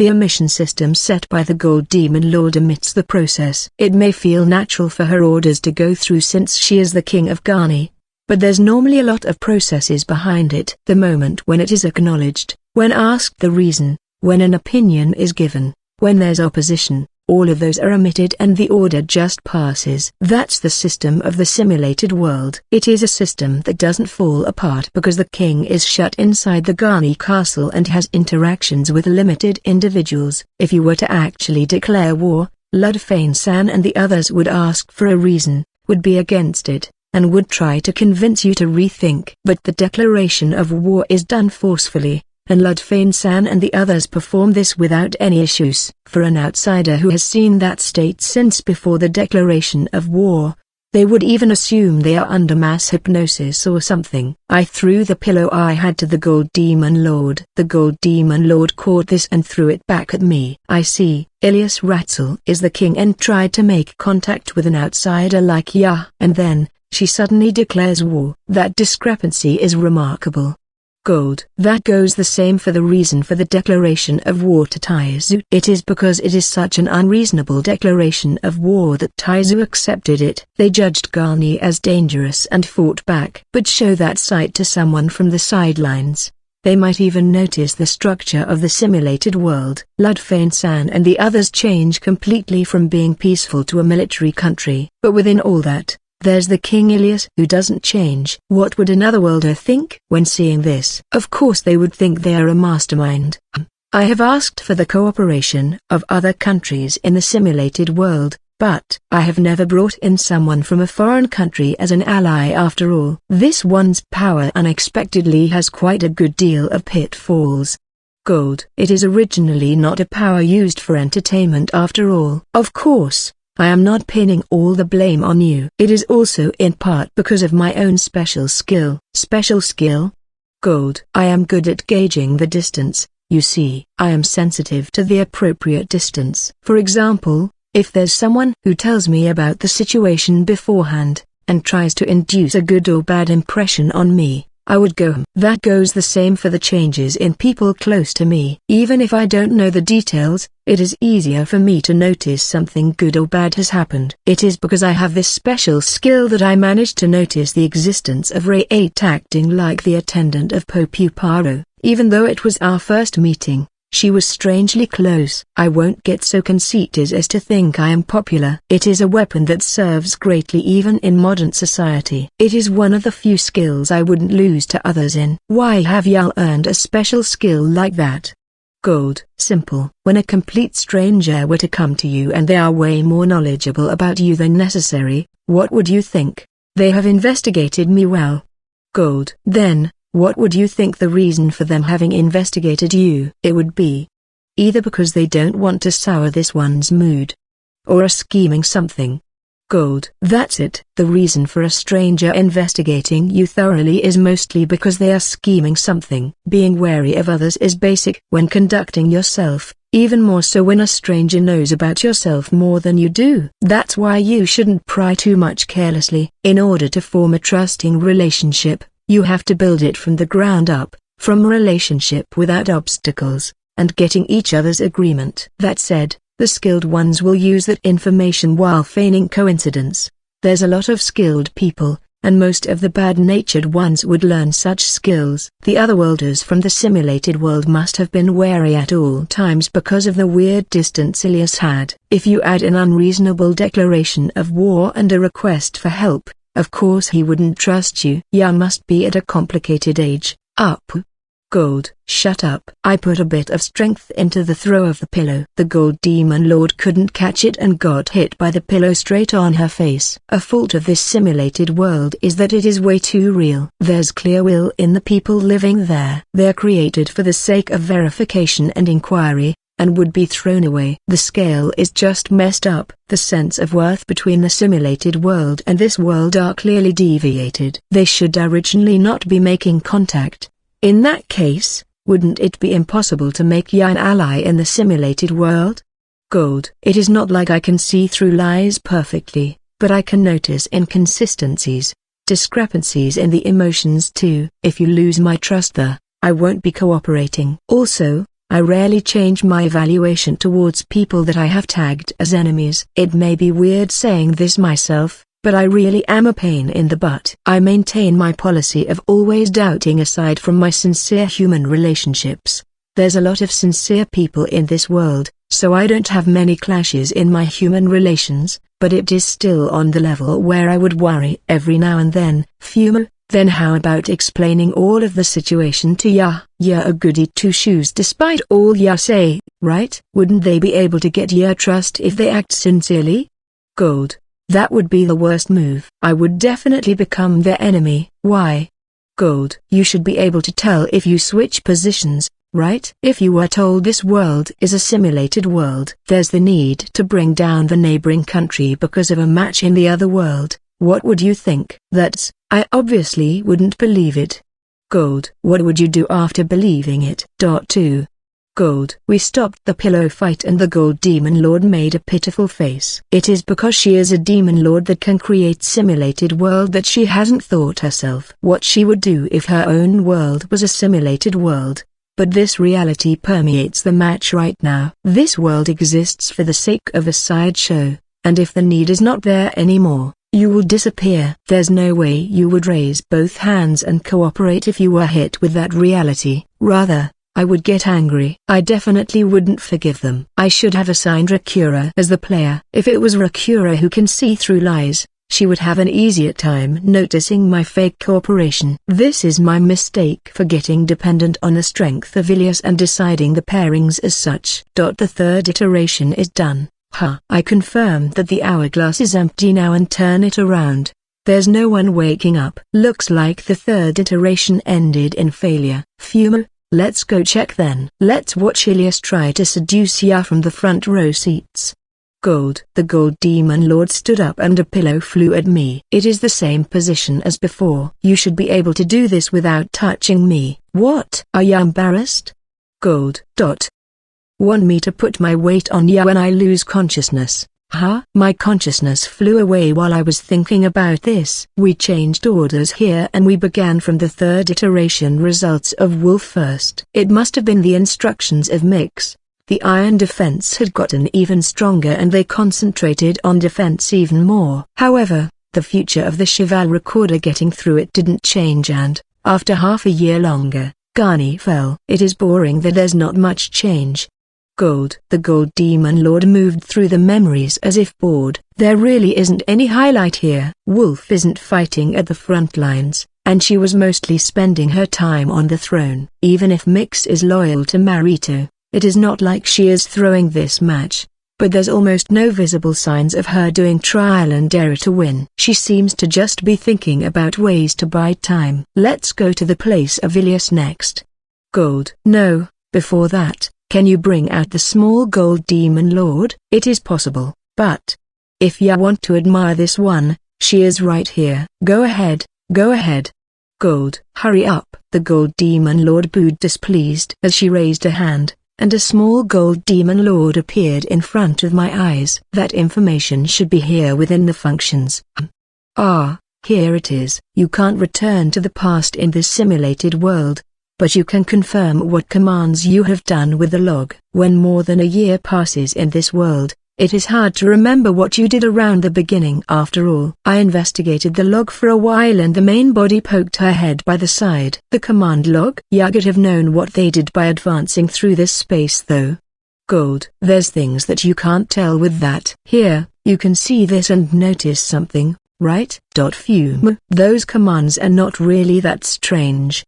Gold. Really? They are really weird though. That's right. These logs are way too strange. Considering their intentions, they are not from Mix. The commands to the domestic affairs and the military are without doubt from Mix. Wolf can't do stuff like that. But it should be safe to assume these commands are from Wolf. The reason is, Wolf really is a diligent one. Mew. I don't get it. Gold. I see. The fourth one will most likely be something similar to this. So if you can keep a record, you should. What? You won't tell me. Gold. We are going to be talking for close to 2 hours. I am thinking of using it as a conversation topic at that time. Fumo, that sounds like a plan.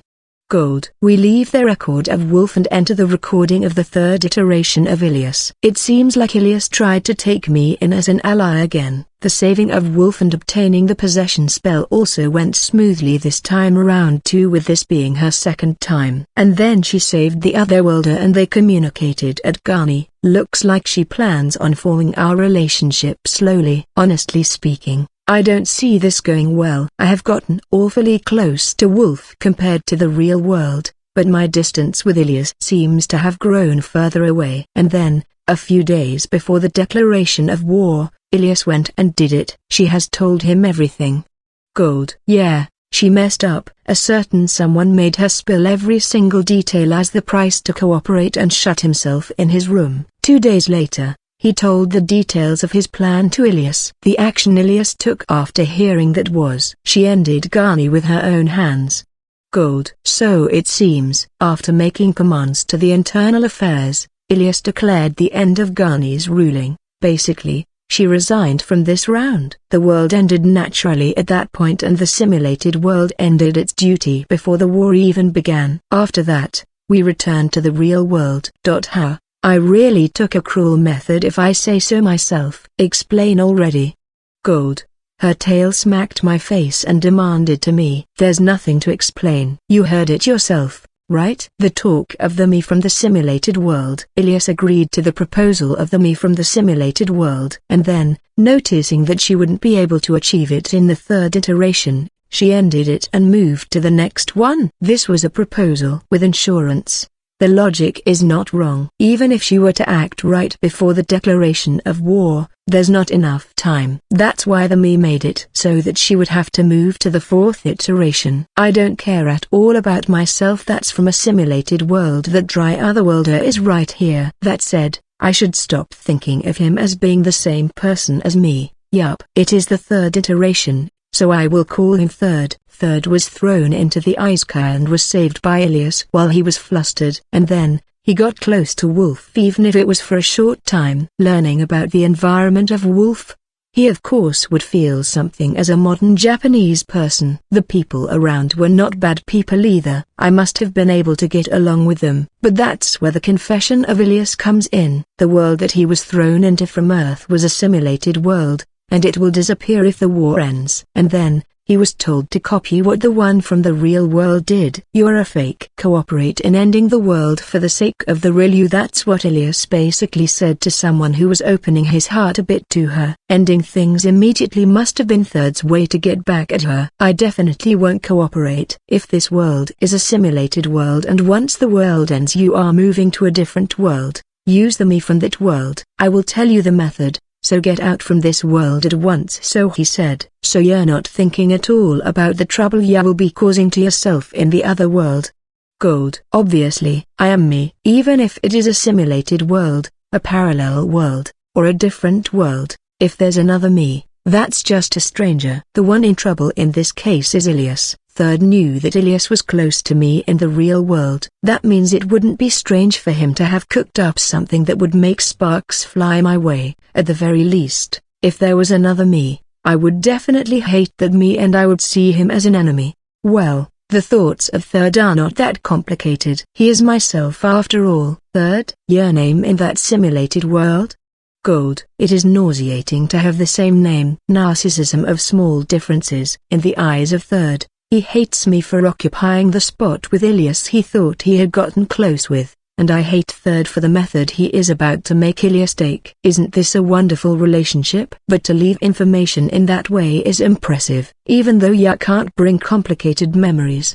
Gold. At the time she moves to the next world, she brings her memories in a condensed state as only results. In other words, even if Third were to tell her a way to make Taizu fall, basically the method a certain someone used to make Taizu fall in his first run, the memories to perform that plan would not remain in her mind. Even if a fascinating scenery were to remain in your mind, there's barely any of the small details remaining as a whole. The system is made as such. If not, you would be able to move to the next world while still having mastered the possession spell. or use your battle experience in the next world after all. However, if there's a branch like having someone else research the possession spell and how you made them research it, the result of what choice was the most effective will remain, so you can apply it to a certain degree. Third took advantage of that system. He made the names of the national holidays as information. He readied events with ridiculous names like the festival where the possession spell can be completed with the theory of XXXXX by XXXXXX and had it recorded. To think I would use the Gold Demon Lord system as a memo. I certainly might have thought up that idea after a few iterations. I didn't have issues with passing on my memories since I finished in the first run. More like,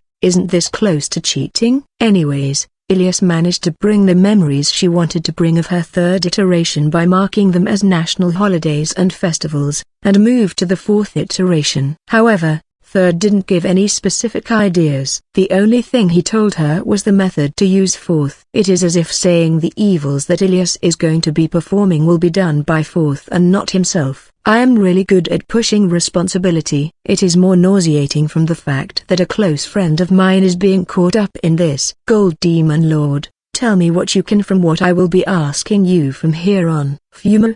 Gold. I have already seen through the trap Third set up a long time ago, but I have absolutely no intention to forgive him. The weak point of Third is that he could only get information from Ilias. There's no way an information weakling would be able to win against the original. The story would be different if Third were here though. It is not like I can't do it. But this one has no obligation to do that though.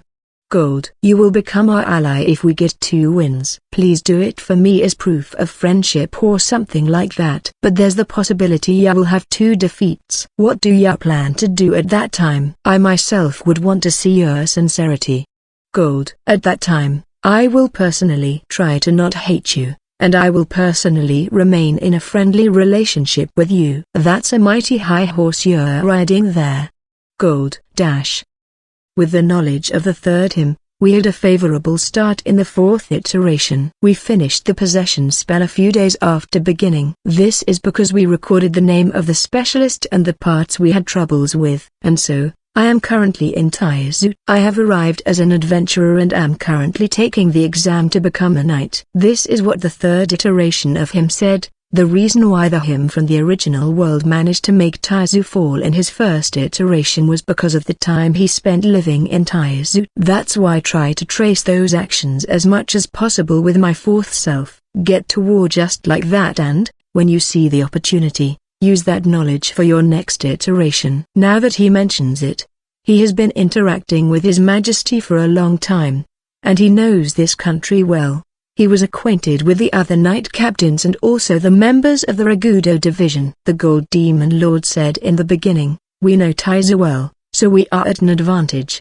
But the third him has only lived in Ghani. That's why he doesn't know the details. When I was registering, I registered with the name of my parents, which is not known, and made my reason for wanting to become a knight almost the same as their real me. The reason why I chose my setting to be that of a Magus Knight was because I have Rakura with me, so it is easier to avoid inconsistencies. And so, I managed to safely join the same Ragudo division as a knight. I just thought about this. You may not be present in this world, but will I be present? Rakura. I wonder. Ilias. Fortunately, my original house is still open, so I am living there as my base. I am fast-forwarding it moderately, so the passing of time is extremely fast. I would fast-forward night and when it is morning my stamina will recover immediately. The mental fatigue remains, but my nerves have been trained as a knight, so I should be fine with just resting every now and then. I requested patrolling work and managed to set an environment as close to that of before meeting him. However, there's small differences showing up. The first one is that my surroundings are treating me kindly. There are people who direct scornful eyes at me for being a woman, but there's more people who take gentle attitudes towards me. I have been told the reasons why I was hated. I was made aware that I didn't put enough effort in directing my attention at others when training. Of course, it is not like I have consciously tried to improve this, but the leeway in my heart must be different from before. In the first place, The problems I caused in the past are now gone. To think the relationships I have in their initial state are this peaceful. I would like to scold my past self. If I had been like this with everyone from the start, I would have been more, not good. This is not the time to be leaving lingering regrets in this world.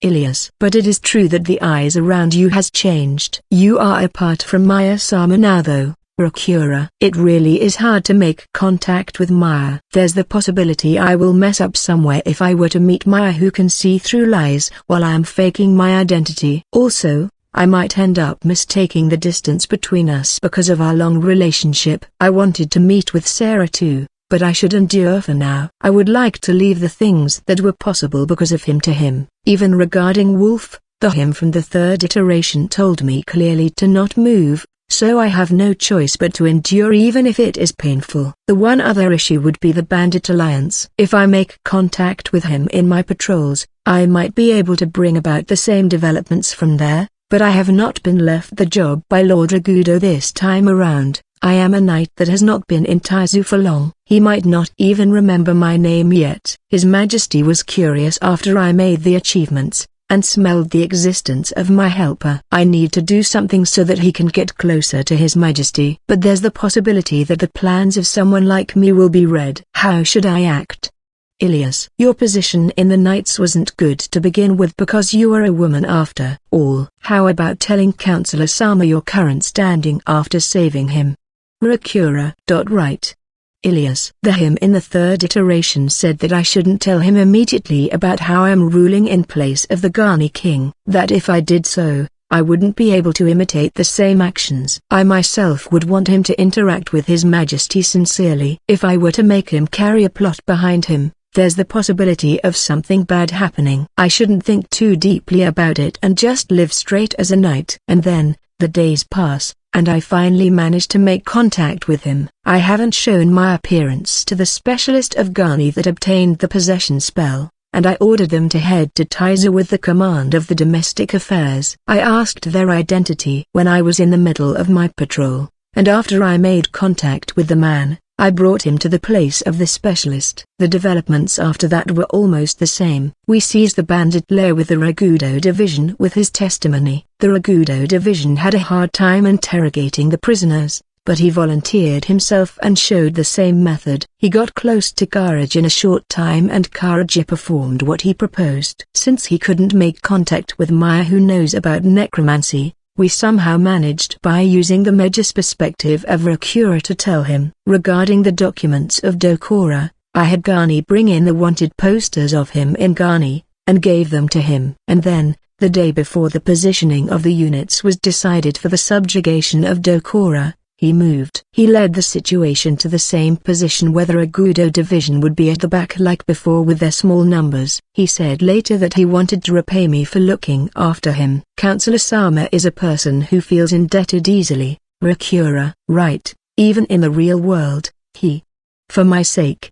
Ilias. Let's leave the emotional stuff for later. I should do what I can right now. Our battle against Dokura finished safely. I didn't want him to have a conversation with Dokura if possible, but he wouldn't be able to obtain the book without this conversation. I endured a bit and sliced his head off. I invited him to my house after that just the same and gave him a room. We missed each other countless times at that time. I ended up having to stay on standby for one day. I could meet up with him if I wanted, but I had no choice but to endure. He brought me to Dog's Bone and we drank in a friendly manner. The need to get drunk here was hard, but I did so for the sake of replication. I managed to get him to tell me that he was having a walk together with Karaji. He must have retrieved the book. And then, time passed almost the same way. The difference would be that he is moving more actively this time around. If I remember correctly, Maya messed up before and there were side effects because of it. It must be that. But the effects of this didn't create changes and he safely saved Wolf. The wolf in this world got attached to me. She never opened her heart to me in the third iteration,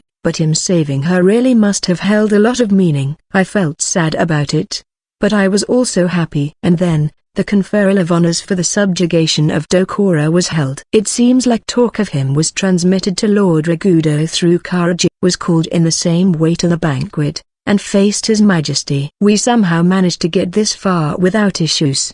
Ilias, you not being able to drink alcohol for this long is painful. Rakura, we have already gone through 4 repeats. Even if there's no burden because the memories have been compressed, Rakura must be having it rough too. Right. You are coming next, Rakura.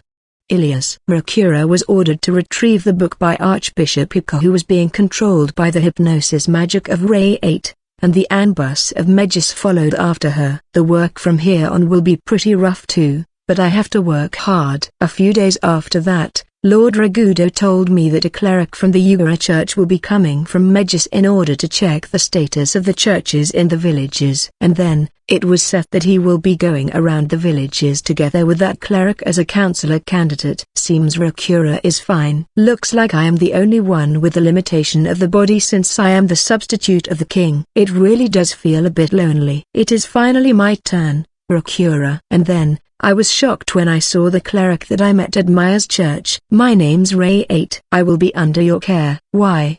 Rakura. Let's think about it calmly first. The man in front of me called himself Ray 8. His body in the real world is already dead, and I heard that he is currently in the appearance of a child. But I have heard about his original appearance from Archbishop Ika through a preliminary memo. Rakura has also heard about it too. There was a high chance Rakura had also made contact with him since Archbishop Ika had fallen into his palms after all. That appearance of his matches completely, and he also has a scarlet bracelet. There's most likely no doubt it is Ray 8 who I have heard of. But why is this man in Taizu right now? Is something the matter, Ilias? Ray 8. Nothing. I just thought for sure a woman would be coming. Ilias. What's that? I see. Archbishop Maya is a woman after all.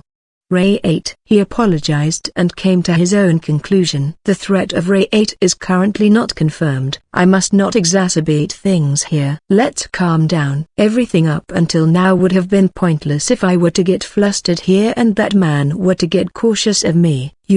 My memories with Counselor Sama have been died away in a horrible way. Rakura sobbed inside of me. It should be okay to assume she is not present in this simulated world. Let's imitate his way of thinking and arrange my thoughts on this situation. First, the objective of Ray 8 is the book related to the demon lord that Dokura brought to this country. Normally, he would use hypnotism magic to control Archbishop Ika, have Rakura be dispatched, and would move the Anbus of Megis in the shadows. But Rakura is not present.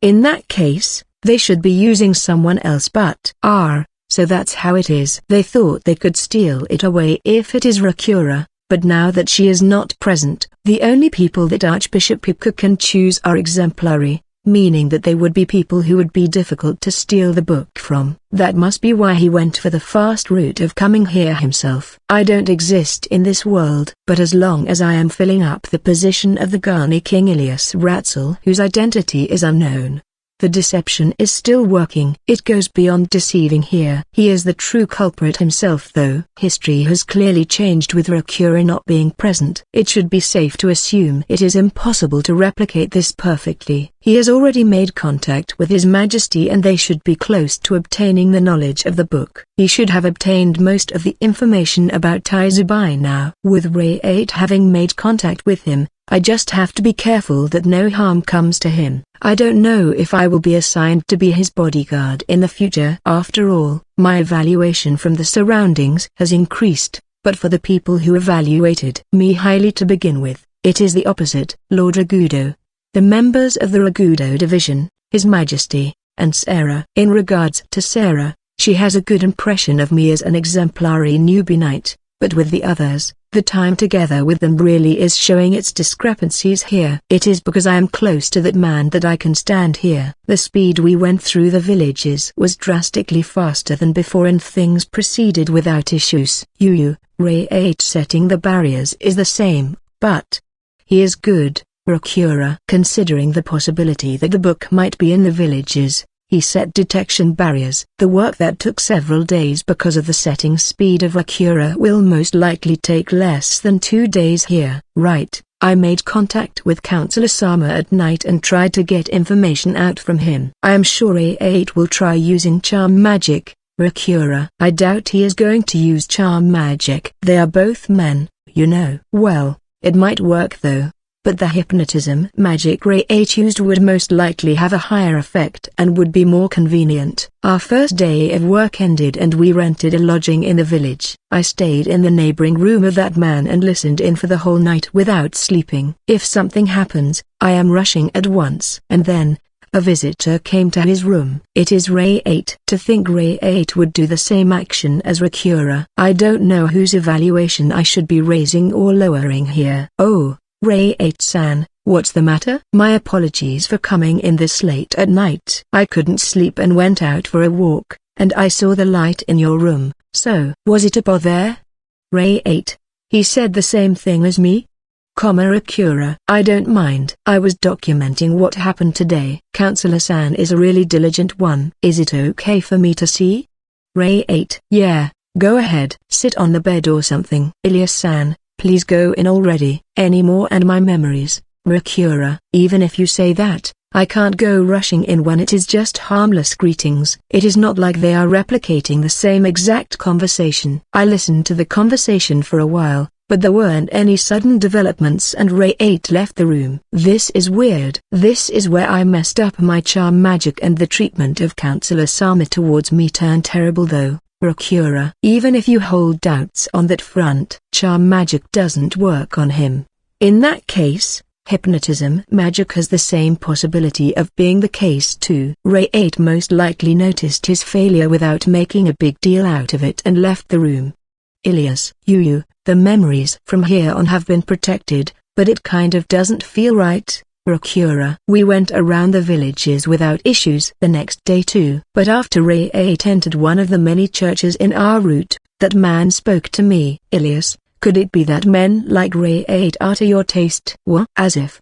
Ilias. I was on the verge of grabbing his collar, but I endured. Speaking of which, I haven't grappled with him in this world. It is in part because I was desperate to maintain my relationship with him, but this is my second time. So there's little to be surprised about. It is fine if that's not it. It seems like you were paying a lot of attention to him after all, he noticed. I remember that he said he is sensitive to the distance between human relations. But if he thought that, maybe I should have gone along with it instead. No, that won't do. Ray 8 has a good appearance, but I can't bring myself to like him. It goes beyond just my preconception of him being an enemy. I can't help but feel we are not compatible. Even if I were to lie, it would only be a matter of time before he noticed. I was simply being careful since he is a strict person like Archbishop Meyer, but it seems I was wrong. Ilias. Now that you mention it, it felt more like you were wary of him rather than those being positive emotions. You got all stiff. So I ended up assuming. I thought he usually said really crazy things, but when I am trying to hide things as I interact with him, it makes me realize just how fearsome this man is. But Ray 8 smells strangely fishy. It would do good to be careful of him. Is that so? Ilias. He already smells something from Ray 8. Should I be asking him a bit here? If it were the usual me, I would have tried to pry a bit more here at least. But what do you mean by fishy? He didn't look like he made any suspicious moves though. Ilias. It is a vague sensation, so it is hard to explain, but he is most likely a bad guy. This might be the first time he has clearly said someone he has met as being a bad guy. The evils of Ray 8 have already been discovered in the real world, so it goes without saying. There would be times when he would give his opinion of the people he met, but he never called them bad guys this clearly. What should I do? Ilias. If we get wary of him carelessly, he would most likely just do his evil deeds in secret instead, so it would be better to let him swim around to a certain degree. I will consult with Marito once we return. It should be okay to not worry too deeply for now. He said this and walked to Wolf, who was observing the village. He is acting so leisurely as if saying the threat of Ray 8 is nothing. Him telling me this must have been to warn me about it. He seems more reliable than the usual Counselor Sama. Rakura. Really? He normally wouldn't show such actions and would just do things on his own. Speaking of which, Aren't his reactions towards me kind of different? His way of speaking and how he interacts with me are close to before, but he is strangely kind, or like he would throw conversations at me. I see, the him of this world barely teases me. Speaking of which, I don't remember him calling me musclehead or superhuman. Ilias, you want to be called that? Rakura, as if. Ilias, but now that you mention it, it doesn't feel like you are distant. Ah, speaking of which, you haven't harmed Counselor Sama. Rakura, no, it is not like I have done so in the real world. Ilias, I have heard that you would grab his collar and shake him with a whole lot of strength, would stuff him in a bag and carry him, would poke him countless times with your scabbard that's a lump of iron, and even squeeze him until he got bruised though. Rakura. Yeah, well, that much is just light interactions, but there was none of that in this world. I have shown him how I fight right in front of his eyes though. Is there that much of a change with just that difference in actions? Just how violent does he think I am in the eyes of that man in the real world? I should try to be more kind to him if I remember it. In the end, nothing much happened and we finished going around the villages. Ray-8 ended up having to work under Archbishop Maya for a while. He has been placed somewhere quite hard to make moves on. Since I haven't had interactions with Maya, the man, and I can't get close to him without making it look weird. If we want to make some sort of move, we will need the assistance of His Majesty. It feels weird for the church I have gone to so often to be this hard to approach. I would like to consult with that man more, but I can't. The objective of Ray-8 is the book. I still shouldn't know about the existence of their book. I need to act in a way that I simply think of him as a suspicious individual, to the point where I am bothered by the man telling me that he is a bad guy. So frustrating. It would be faster to just smash his head open. Ilias. Counselor Sama has become more peaceful, but Ilias-san has conversely become more dangerous. Rakura. In the case of Rakura, Meiji-san bus would be sent to this country. Them being present in the country would be made clear with the murder of Gazen. But with those factors not existing, we have no choice but to let Ray-8 swing until he takes an action that will make it clear he is guilty. But Ray-8 was not making a move and tense days continued. I am assigning you with the protection of an important person. Finally, His Majesty called me as the days without anything happening continued, and I was ordered to protect him. I was worried that I wouldn't be assigned as his bodyguard, but it seems like I safely managed to achieve it. I thought this one would be difficult to pull off since the ambus threatening his life are not present. Should I be asking questions instead of just accepting obediently? It is really exhausting to think about what my past self would have thought in this situation. Your Majesty, it is not like I am questioning the importance of that man, but only few know about his origins. Won't his importance be made more prominent if a bodyguard is assigned to him? Ilias. Good question. It is true that, in terms of position, he is simply a counselor candidate. However, it seems like there's unsavory movements from the Yugara Church. Marito. Are you speaking of the person called Ray-8? Ilias. It is great to see you are perceptive. I spoke with that man and sent the ambus of our country to keep an eye on Ray-8. Through that, we have judged that he seems to have another objective. There's the possibility that that man might end up in harm's way. Marito. This is most likely as much as I can ask. Should I step in or not? Can I hear the details of that? Ilias. If you were to learn about it, I can't assure you you can return to your everyday life. Marito. It shouldn't be an issue if it is just that much. I am a knight. I don't want to choose the path where I live without a care in the world and abandon my friends. Ilias. Friend, do you mind? Marito. It is okay. Then, I shall tell you the situation. You remember Dokura, the man you subjugated, right? We have obtained the book that the bandit had and deciphered it. What was written there was information about necromancy and the demon lord. Marito. His Majesty gave a rough explanation of the book. He didn't reveal the author of the book, but he even told me about how the demon lords would resurrect. I act as if I am surprised. I did try practicing in front of a mirror. It is 90% certain that Ray-8's objective is to get the book and that it was a book stored in Meiji. But there's practically no coordination with the Archbishop of the Taizu branch, Maya. so it is most likely an investigation he is performing by himself. Maya should also know about the possibility Dokura might have taken this book, but there's no movement from her. Marito. Archbishop Maya is being suspected? Ilias. It should be safe to assume that's the reason why they are not cooperating up front. But that's not all. We kept surveillance on a high official entering the castle beforehand under the advice of this man, and there was contact with Ray 8. We continued our surveillance of that man, and there was an intrusion in our treasury. Marito. It is most definitely hypnotism magic. It would be difficult to infiltrate the castle to search, and setting a detection barrier would be out of the question. That's where he used hypnotism magic to make someone commuting to the castle into his puppet and began his investigation. Where's the high official right now? Ilias. We investigated him, but his memories all around are unclear. He most likely used hypnotism magic. We are letting him swim around for now. But using magic on a high official of Taizu is a dangerous action that could develop into a bigger problem of responsibility. I find it hard to believe this is the action of a rogue priest. Marito. So there's someone acting with his own agenda in Megis, or there's someone in the shadows of Ray 8, huh? Ilias. The developments really go fast when these two are together. It may not be certain, but they might have already caught the shadow of the demon lord. There's no knowing who will become an enemy with hypnotism magic turning people into puppets. But it is possible to make countermeasures for people with high mana and prior preparations. Since you are close to this man, he should be able to notice those changes. Marito. True. I certainly would be the proper selection in that sense. This applies to Wolf as well. But they probably can't ignore her lack of ability. This is how I successfully managed to recreate me becoming his bodyguard. We somehow managed to get all the way here. Ilias. Yes. There were a number of changes, but we have safely gotten the trust of Counselor Samitu, Rakura. It has been a while since I have taken a break in my bed.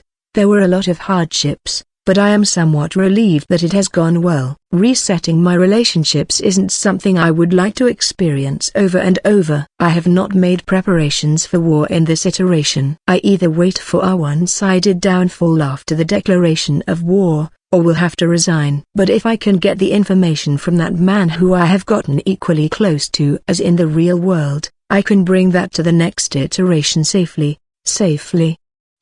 What's this? I feel like I am making a fatal mistake here.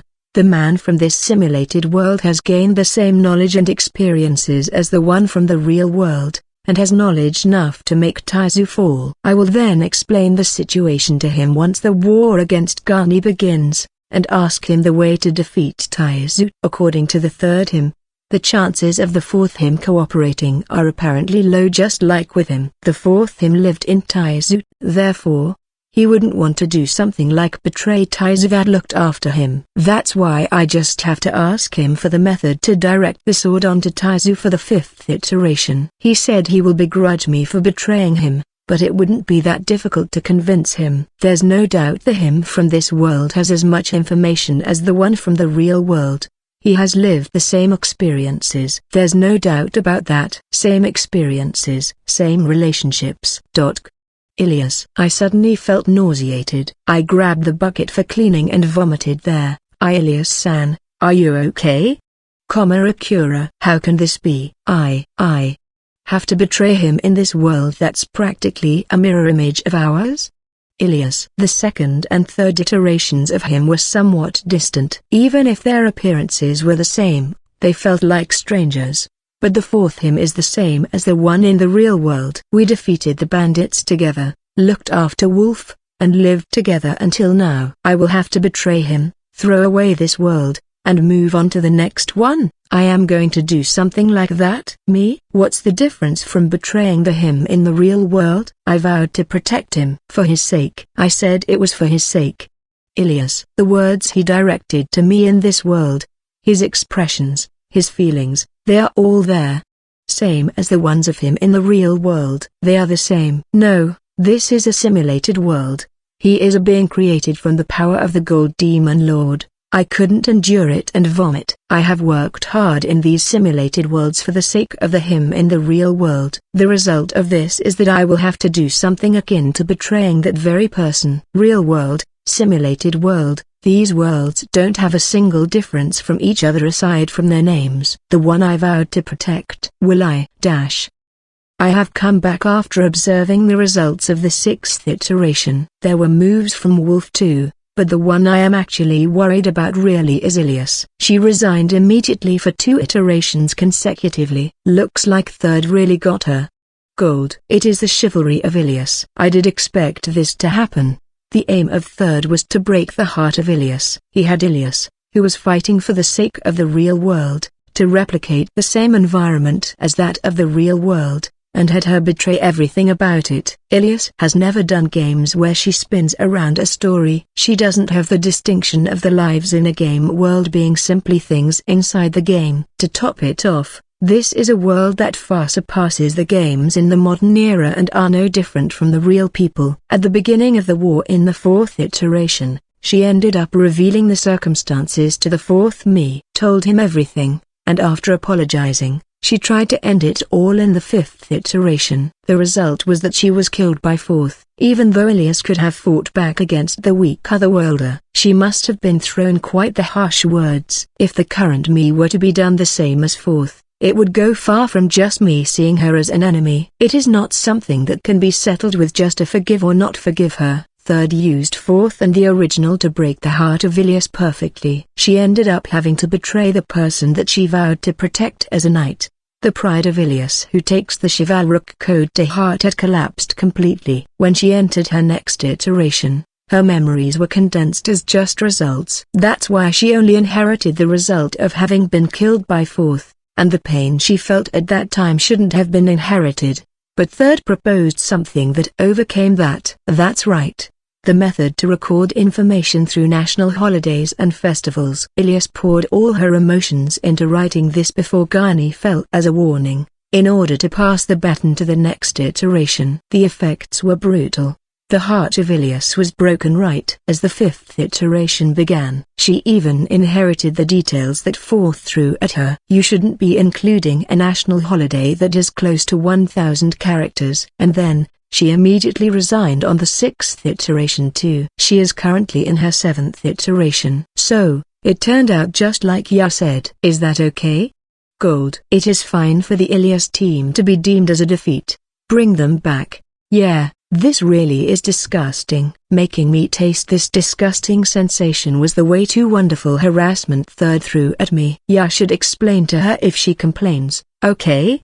Gold. Even if 5th and 6th didn't show up, there was obviously Wolf and the others. If Ilias notices that she is erasing them over and over, her burden will increase. It is not impossible for Ilias to resume from the ground up by beginning an iteration without keeping memories. But the resignation from the 6th iteration made that possibility collapse. Ilias probably isn't thinking about living in the simulated world anymore. The Gold Demon Lord touched the table and finished the process. When she did, Ilias and Rakura woke up. Just what in the world? Rakura, Mew. If I remember correctly, we went to the simulated world because of the match against the Gold Demon Lord. Ilias. Hey there, you up? Counselor Sama?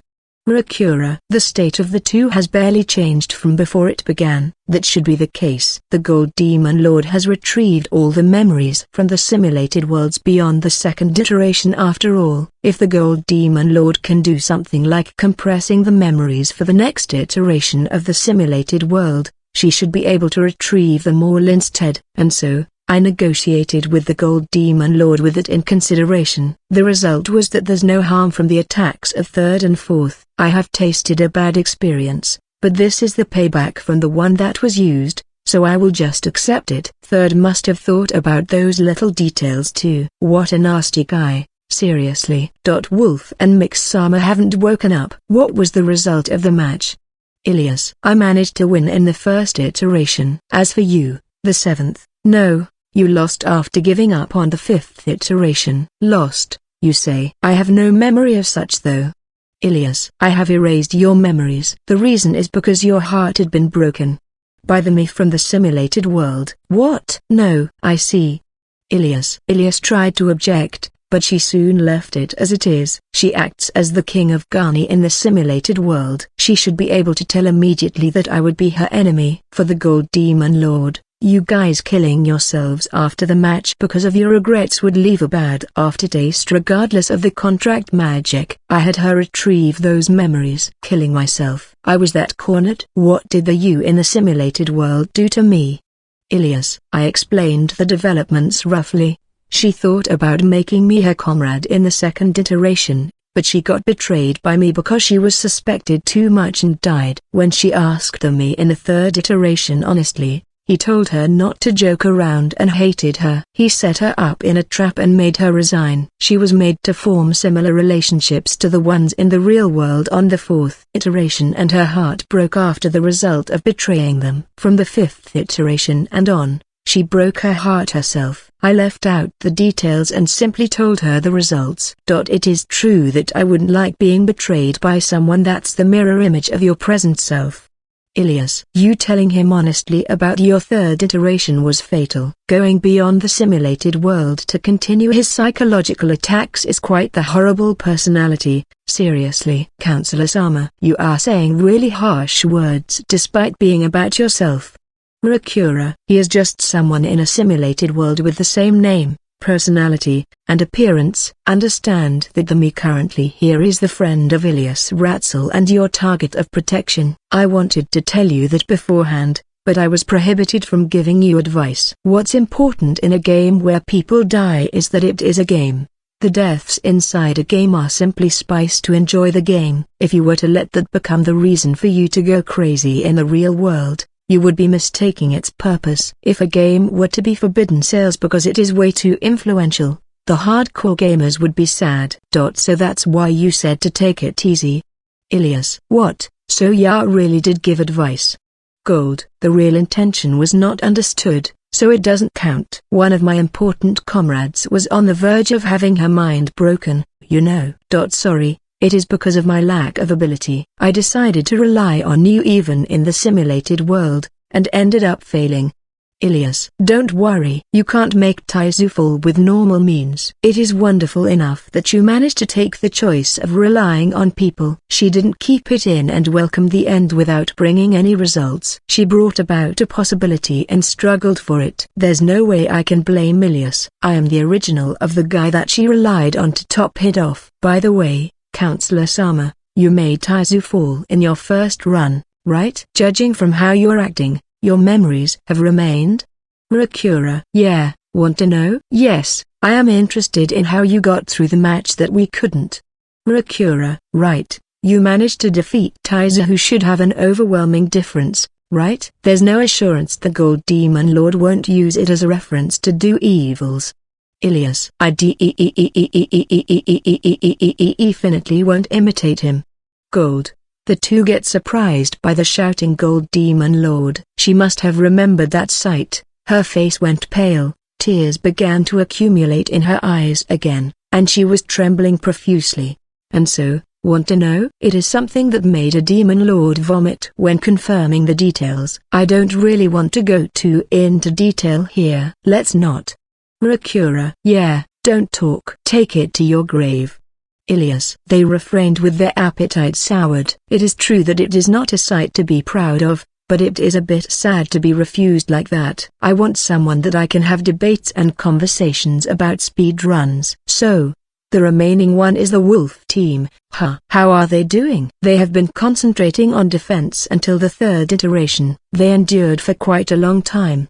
The first iteration took 3 years, second took 3 years and a half, third took 4 years. By the way, all of your attempts lasted less than 2 years. The difference is so big that a normal war with them would be settled in less than a year. Even if they only thought about prolonging it, it is still an impressive result.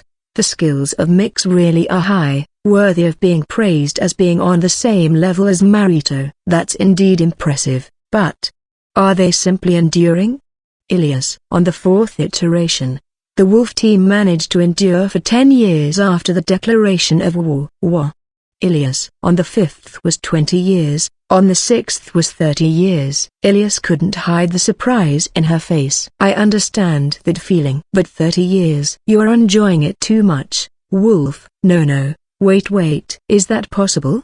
Ilias. It is. Wolf and Mix understand the secret to winning after all. The secret to winning?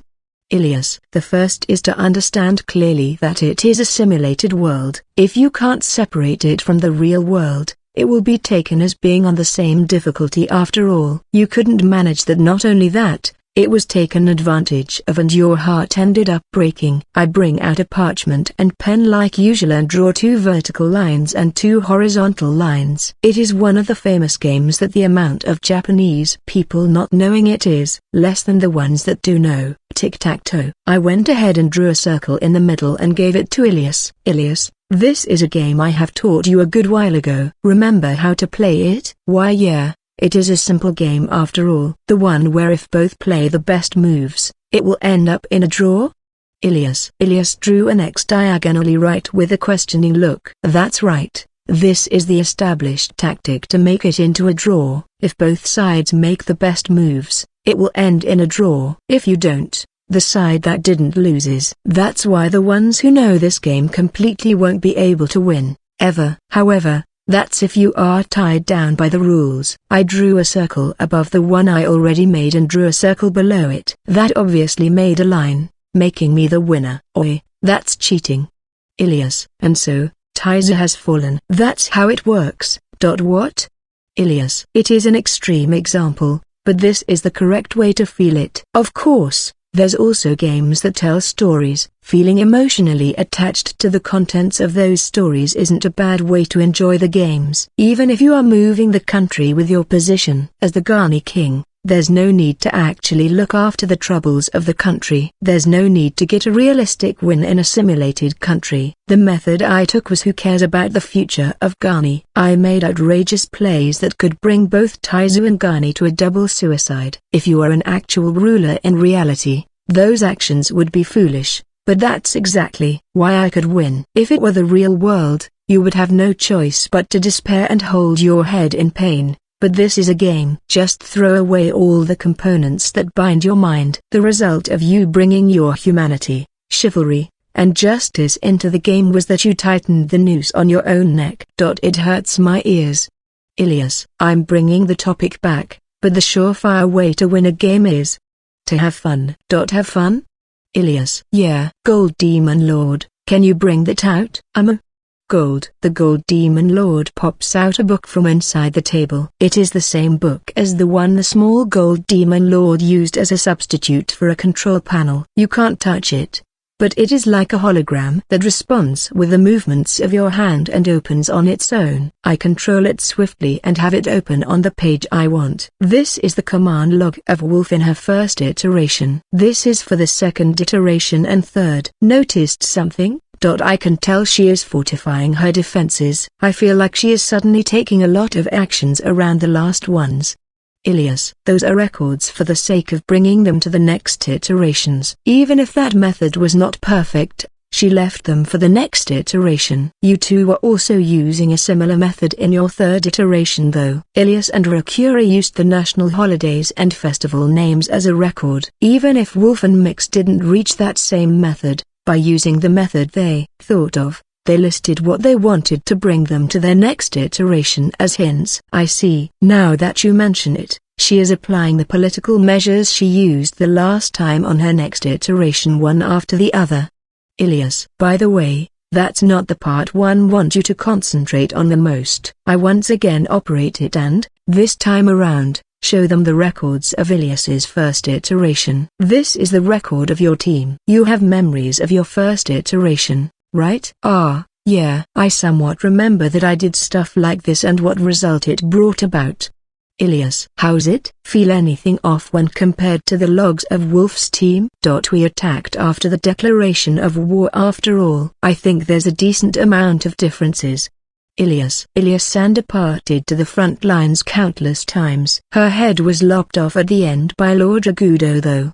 Rakura. Right. In contrast, Wolf's was a defensive battle and didn't participate in battles herself even once. Ilias. Ha! A sigh leaked out from me, even though there's such an easy to tell difference. If there's a difference, how about just explaining it? Ilias. It is this one. This one. I point at a part of the command logs of Ilias. It is a command utilized here and there. This is the fast forward? Ilias. That's right. Now look at Wolf's. I switched to Wolf's logs and showed it to the two of them. None. Wait a moment. That means Wolf is Ilias. That's right. Wolf's team didn't use the fast forward feature even once. The biggest feature of the simulated world is the fast forward. It is thanks to this that you don't get burdened mentally and can concentrate on the match. But Wolf's team didn't use the fast forward at all. An intentional long playthrough. This is a decision from Wolf. You see, Wolf is enjoying these simulated worlds. She would read books and train. It seems like she was always training in the Garni castle until the third iteration, barely going out, but in her fourth iteration she finally went outside, or more like, she became an adventurer. Ilias also became an adventurer to fake her identity in order to infiltrate Taizu, but Wolf's was completely different in intention. She was enjoying the world completely as an adventurer. No. Garni will declare war half a year later, you know. If you don't do anything, it will obviously fall. Ilias. There's 3 conditions for a country to exist: land, people, and a government that rules it. Common sense states so, but you can learn about this from the information provided by the small gold demon lord. Maintaining those states is what decides the win or defeat in the match of the simulated world. Even if the king dies, the country won't fall in the time the government remains. Even if there's a country, if the people die, it stops being a country. Being unable to fulfill those conditions is deemed as fallen. If people who can rule like Wolf the king of Garni or citizens like Ludfane are alive, the government will be maintained. As for the land, as long as you secure a plot of land that can hold a house, it is enough. As for the people, to be blunt, as long as the king is alive, it counts. In my first run, Marito was protected by the knights and didn't die. Most of the populace died, but there were knights surviving. They are safe when it comes to the people, and their government is on its feet with Marito still being alive. However, by a cruel turn of fate, Marito had to abandon the territory of Taizu that was filled with undead, and ended up escaping to outside the country. Thus, Taizu couldn't fulfill one of the 3 conditions and fell. Wait, that counts?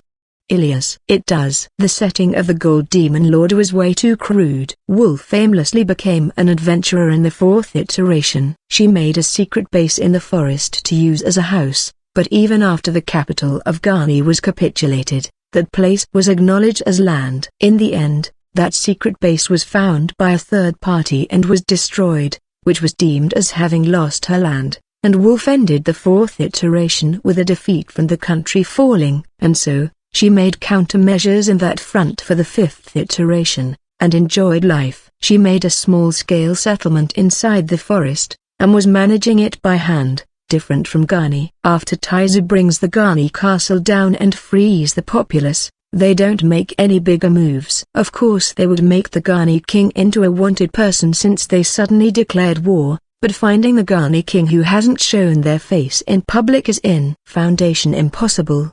But you won't be able to win against Taizu no matter how much time passes like that. If the wolf from the simulated world dies, that's Ilias. Even if the king dies, as long as the government remains, the country lives. Wolf died at a pretty early stage in the 5th and 6th after doing some pretty reckless stuff. Wolf made a small settlement in the 5th iteration and resumed her adventurer work thinking that should be enough. And then, she searched for Pashuro of all people, and challenged him to a one-on-one. He is the disciple of the Holy Fist Gradona and a whimsical man that stacks crimes. The Otherworlder and Ilias and Taizu in the world of Wolf. There's also Akura. The matter with Ray 8 should have been recreated, but for some reason, Pashuro is still alive. Wolf then heard he was somewhere in the world and found him. To think her cause of death would be completely unrelated to Taizu, I didn't expect that at all. Yup. The 5th iteration was a defeat, the 6th one she trained for 10 years and went for revenge. And still lost. It doesn't seem like she was under the tutelage of someone. Maybe the knowledge of Mix, but I can't feel that. She is most likely doing her best with her own self-taught style because she wants to defeat him with her own power. Wolf completely forgot the objective of bringing down Taizu, and is enjoying the simulated world purely in her own way. If she herself dies, the village will lose their founder. The village perished a few years later in the 5th and 6th because of this, and it was deemed as Ghani falling. The cabinet ministers of Ghani can be given simple orders to give commands for the internal affairs, but they can't administrate the village after death. The action of leaving a village is not easy, but she has the genius ruler mix with her. It goes without saying that the next village would survive longer, and so, this situation will stab at the vital spot of this match. Vital spot? Ilias. Yeah. Why did the Gold Demon Lord force a declaration of war? It is in order to make us do a short-term war. I told you the reason right before the match began, right? The talk about the limit to the futures that can be verified because of the matter of being defeated by Hero Yugara, right? Ilias. I nod. The simulated worlds of the Gold Demon Lord are a simulator that is used for the sake of making trial runs for ruling. As long as it is being made as a throwaway simulator, overly high specs are not necessary. Gold Demon Lord, I will ask again. Just how many years in the future can your simulated world see? The simulated world I am using for this match with Yaol is 50 years.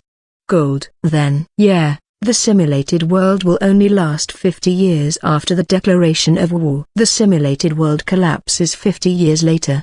Gold. The Gold Demon Lord wasn't expecting the time limit to come. In other words, she didn't set a defeat from time up. It is not like the player is erased after the simulated world collapses.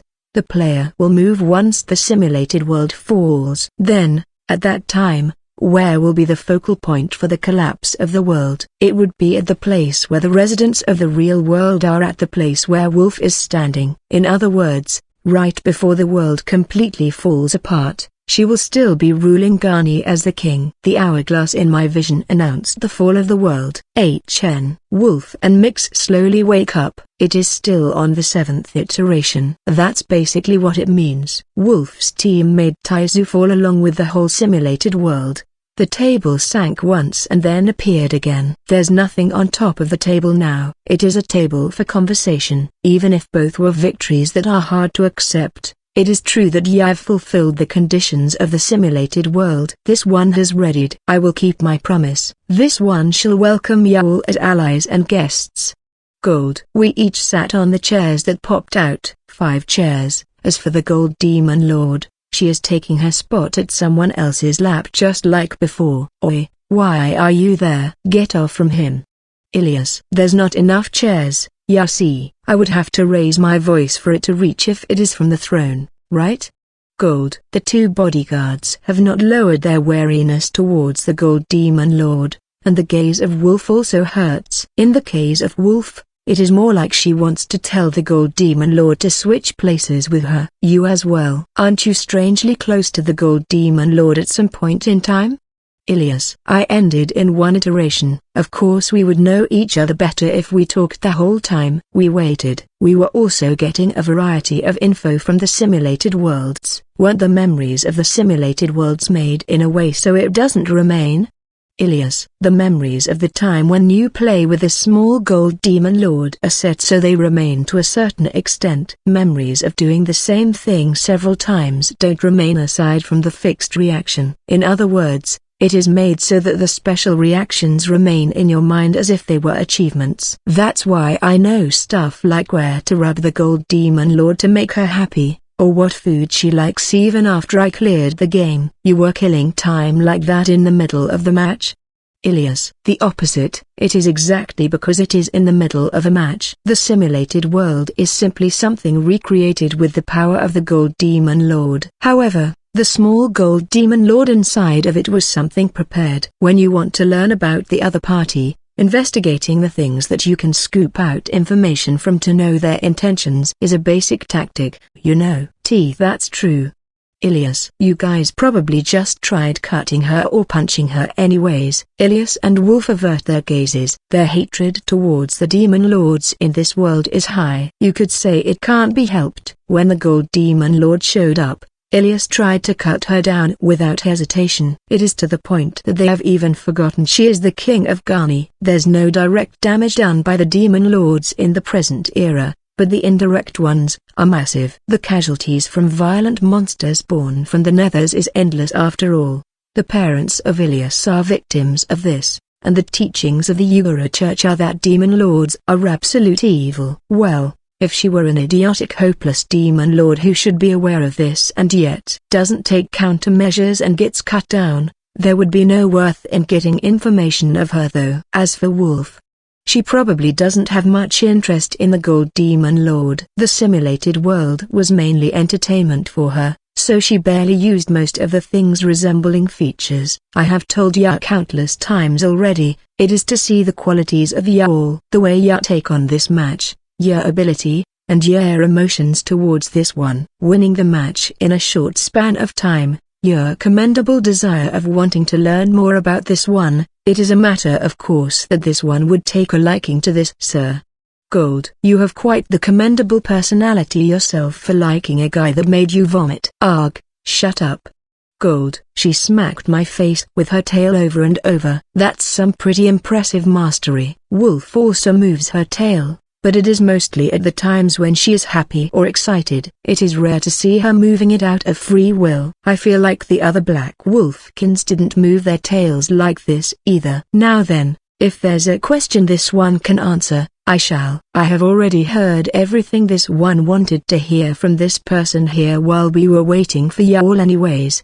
Gold. Right. Let's begin from the questions we would like to learn as the nation of Taizu. We want to know the connection between the Yugara Naraya that created the Blue Demon Lord and the Yugara that defeated the Demon Lords. Fuma, Naraya, that has a nostalgic ring. Black was the only one who called him by that name after all. Gold. The expression of the Gold Demon Lord changes. It is an amused smile and there's no young girl charm in it. Let's not be bothered by the fact that she is saying this while still on top of someone's lap. The Demon Lords that left a name in history including this one. The one who created them and the one who defeated them are the same. Yugara is the one who resurrected us with resurrection magic and changed us into Demon Lords and, at the same time, also the hero that destroyed all of that. Gold. The shock to the people of this world would have been lessened if they were different, but it seems like it won't be going that way. The chances of her mistaking the being that created her and the one to end her are low. I should talk about this one first. The time when this one was just a normal person. It would be an awfully long time ago. Gold.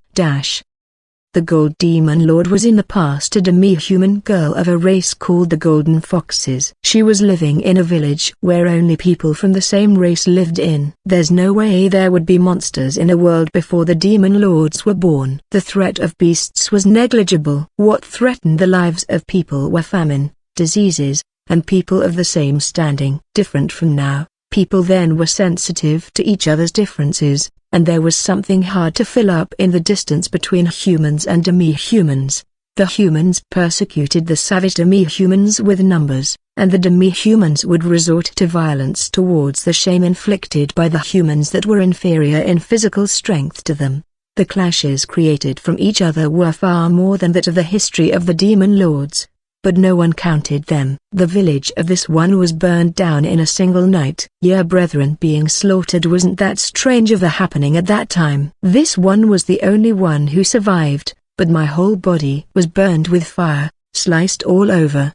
And mine life was just a small flicker of light. Oh, you have woken up. Being able to regain consciousness even with wounds like this, the vitality of demi-humans is wonderful. However, I woke up just once before I died. I don't know which ribs were broken, but when I woke up from the pain, my whole body was wrapped up in bandages, and the one in front of me was Yugara. Yugara had arrived at my village after wandering around the continent due to circumstances, found this one who was barely alive, and treated me. But the effects of the outstanding medical treatment of Yugara didn't work on this one, and there was no hope for survival. My life and mana were already on the verge of running out even if healing magic was cast on me. I had no real regrets. This one's tribe wasn't really innocent either after all. There were many who attacked humans and killed them. It really made me think that karma really goes around. My own death wasn't that much of a misfortune. I grew to a decent age, and I could go while learning about the transience of society. I thought this was superb. And yet, that man said, that was a truly stupid way to die. It seems like you are satisfied with that, but your life was pretty much trash. I'm the one saying this as someone who has lived a life several times more affluent than yours. There's no doubt about it. He said something that would injure the mood of someone, moreover, towards this one who was pretty much dead. If you so wish, I can grant you a second life. You are going to be dying once anyways. Wouldn't you want to live your next one as you wish? This one ended up riding on that provocation. I told him to try and do it if he can. By the time I woke up again, this one had already become a demon lord. As the second demon lord, the gold demon lord. After that, Yugara taught this one about this power of ruling, and told me to live as I please, releasing me to the wilds. These are the circumstances behind this one becoming a demon lord. Gold. Yugara Narayu apparently taught the blue demon lord necromancy though. So he has been providing his own knowledge to each one of you respectively. All demon lords were gathered at Megis and were taught the secret arts of Yugara, and so, I was given the nickname, Gold of Ruling. Gold. I think it was most likely Yellow of Ruling, but let's keep silent on that one. But this gold demon lord is the second demon lord. It seems like we can't use their appearance as reference. Gotta be careful on that one. Yugara Narayu investigated the candidates to become demon lords beforehand. He might have been involved with the village of the gold demon lord being burned down. That might be the case. However, this one didn't have much of an attachment to my brethren anyways. I was simply grateful for being freed of those bindings. That said, I didn't have any friends in my previous life either, and I haven't given birth to any demons either. Gold. The special characteristic of a demon lord brings about abnormalities to the ecology of the surroundings, if I remember correctly, and so, in order to bring along the people you were close with in your previous life, you would have to turn them into demons. Right. Kind of like an inferior version of a demon lord. Resurrection magic is not necessary, and it is easy as long as you have consent. Ya know? Sir, want to try becoming one for a bit?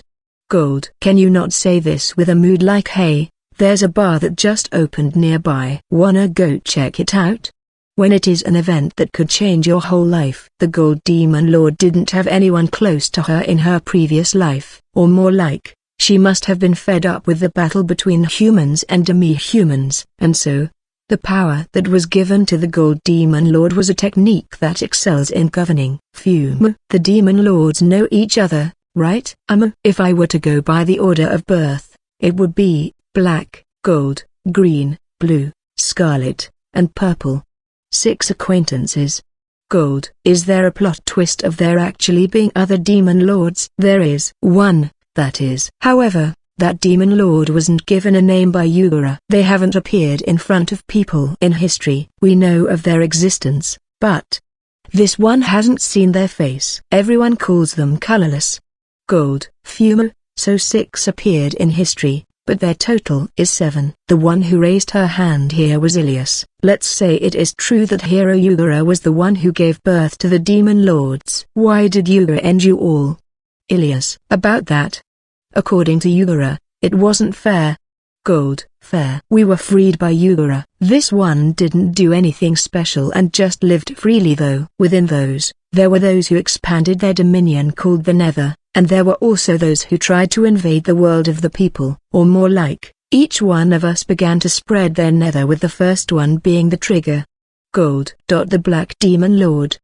Correct. Black was the one who hated the world the most after all. They created a nether in a remote region, and with demons and monsters at their heels, they began to slaughter humans and demi-humans without distinction. Seeing this, the other demon lords also began to move. Gold. Black Demon Lord. the demon lord that suddenly appeared and dropped the whole world into fear, carving its name in history as the most feared demon lord. Their last moment was apparently being eaten by a slime in the mountains. That part alone sounding pathetic must be the fault of the Japanese game companies that treated slimes as trash monsters. I didn't hear the story of the Black Demon Lord creating a nether, but they simply created it in a remote region and didn't expand it. Black hated humans to the very core. Yeah, see, they were barking something about not needing land that's dirty. On the other hand, the one who encroached on the land of people without restraint was Purple Gold. The place with the deepest scars and is said to be the biggest nether of the world, the Magus Nether, was created by the Purple Demon Lord. The ones that followed this were Scarlet and Blue. As for Green, that one's aim was a bit different though. Thus, the other demon lords also began expanding their own nethers. The slaughter and control was overwhelming, and the people were dropped into a precarious situation in the blink of an eye to a degree where the humans and demi-humans that were opposing each other had no choice but to join hands. The condition for people who are quarreling to join hands is for a common enemy to appear. With giant existences by the name of demon lords having appeared, humans and demi-humans cooperated and faced them. It is being sung as a moving tale, but really, they shouldn't have been fighting in the first place. But the power of the demon lords was way too mighty. There were even some like the Black Wolfkins who ran away and hid in a remote location. Even with that, the fight between Taizu and Gani was extremely one-sided. Yeah, see, just when I was thinking there wasn't anything interesting, Yugura moved. Gold. He showed up in Magus and defeated the Purple Demon Lord. From there on, it was a one-sided counter from Yugura. Next was Blue, Scarlet, and then Green. By the way, the next was this one. Gold. According to what you said before, you didn't make a nether, right? About that. Seeing the other demon lords going hard, it kind of felt, lonely that I was the only one not doing anything. And so, I popped a nether at the corner of a country. Yugura defeated Purple that very day. Gold. Even if there was no harm, he brought judgment upon her just for manifesting it. Merciless. According to history, Yugura fought the Black Demon Lord who was the last one remaining. Then that demon lord fled and faced their last moments in the mountains. But Yugura managed to defeat 6 demon lords. The strength of Yugura is on a whole other dimension. Yugura said, "Man tilde. Sorry about this tilde. It seems like it was too soon to fight you guys. It isn't good if it isn't fair, right tilde? And so, take a break for now." And then, he sliced me down before I could say anything. Gold. Ending her second life with a reason like that must be unbearable. Moreover, the Gold Demon Lord was written down in history as the Yellow Demon Lord. Considering the color of the Demon Lords, I can understand yellow being the one that felt more matching. So Yugura may be the benefactor of the Gold Demon Lord, but she is also a victim that has been unreasonably thrown about by him. What Yugura did was completely a self-made play. He created the Demon Lords and released them into the wild. When the Demon Lords turned into a threat, he became the ally of the humans, and went around defeating the Demon Lords. That's one terrible tale. I myself am a cleric of the Yugura Church, but this is shocking. Rakura. So you say, but you don't look that flustered. Well, he is someone from the past after all. But won't I get scolded if I am not dumbstruck as someone in my position? Rakura, who was the one that accepted her into the clergy. Was it Archbishop Ika? Most believers of the Yugura Church would be completely crushed by this story, would claim the Demon Lord to be a liar, and rush for the kill. I have no idea what that lunatic was thinking. Who knows where he is right now? Gold. That was more than a century ago, He should be dead. He is someone that can go around killing Demon Lords all alone. He has surpassed the realm of a human. As if he would die from his lifespan. Gold. She made a fearsome statement there. So the hero Yugura might still be alive. I don't want to meet him. Yugura Naraya is an earthling and Japanese, but it has been made clear that he is a good-for-nothing that went around causing all sorts of trouble imaginable in the Isekai. So the theory that the Yugura that created the Demon Lords and the hero Yugura are different people has been denied. Aren't they the same names? Why did ya think they were different people? Gold. He was strong enough to defeat the demon lords. Yugura must have had quite the internal mana, right? Of course. He had equal or even more than the one with the highest mana. Green. Gold. Mana and magic don't exist publicly on Earth. That's why I thought it was natural that Earthlings don't have mana. Am I a special case? That said, I don't feel any internal changes. If Yugura was a Namyoji or raised in a temple, he might have had such power. To think that theory would rise back from the grave here. I was also baffled on that front. To think Ya would be someone this one didn't have to fear despite being the weakest of the demon lords. Gold. Can I ask a question? Mix. The one who raised her hand was Mix, even though her head should hurt from being told more and more about the other side of history. She hasn't broken her serious expression. May I inquire around when you came back to life for the second time, Gold Demon Lord? Mix. This one resurrected around 100 years ago. I was inside a lake when I woke up. I was wandering around aimlessly after crawling out from there. I can't do any misdeeds being this weak, so I decided to learn the way of living of the people in the present in order to blend into human society. This was pretty interesting. Yeah, see, I wanted to make use of my power as a demon lord, met the previous king of Ghani, and had him pass me the throne. Gold. That was an awfully easy passing of the baton. I served under him for around 2-3 years, and simply revealed to him my identity, power, and origins. I was properly acknowledged and nominated. Yeah, no. Gold. She can bring about results that are more stable than even the wise King Marito. If we are to believe the Gold Demon Lord, depending on if the person treasures his country more than his position, I can understand him passing it on to her. Being able to believe that is in part because we have been shown the abilities of the Gold Demon Lord. One more question. Have the other demon lords resurrected as well? Mix. Everyone has resurrected aside from Black. Gold. I can tell the air got heavier. The Gold Demon Lord having resurrected means that the others also did. If it had been before the resurrection, preparations could have been made, but it seems like they have gathered everyone. Considering the time, I would say this one was the first. They all resurrected at an interval of around 10 years each. Gold. Are their objectives the same as before?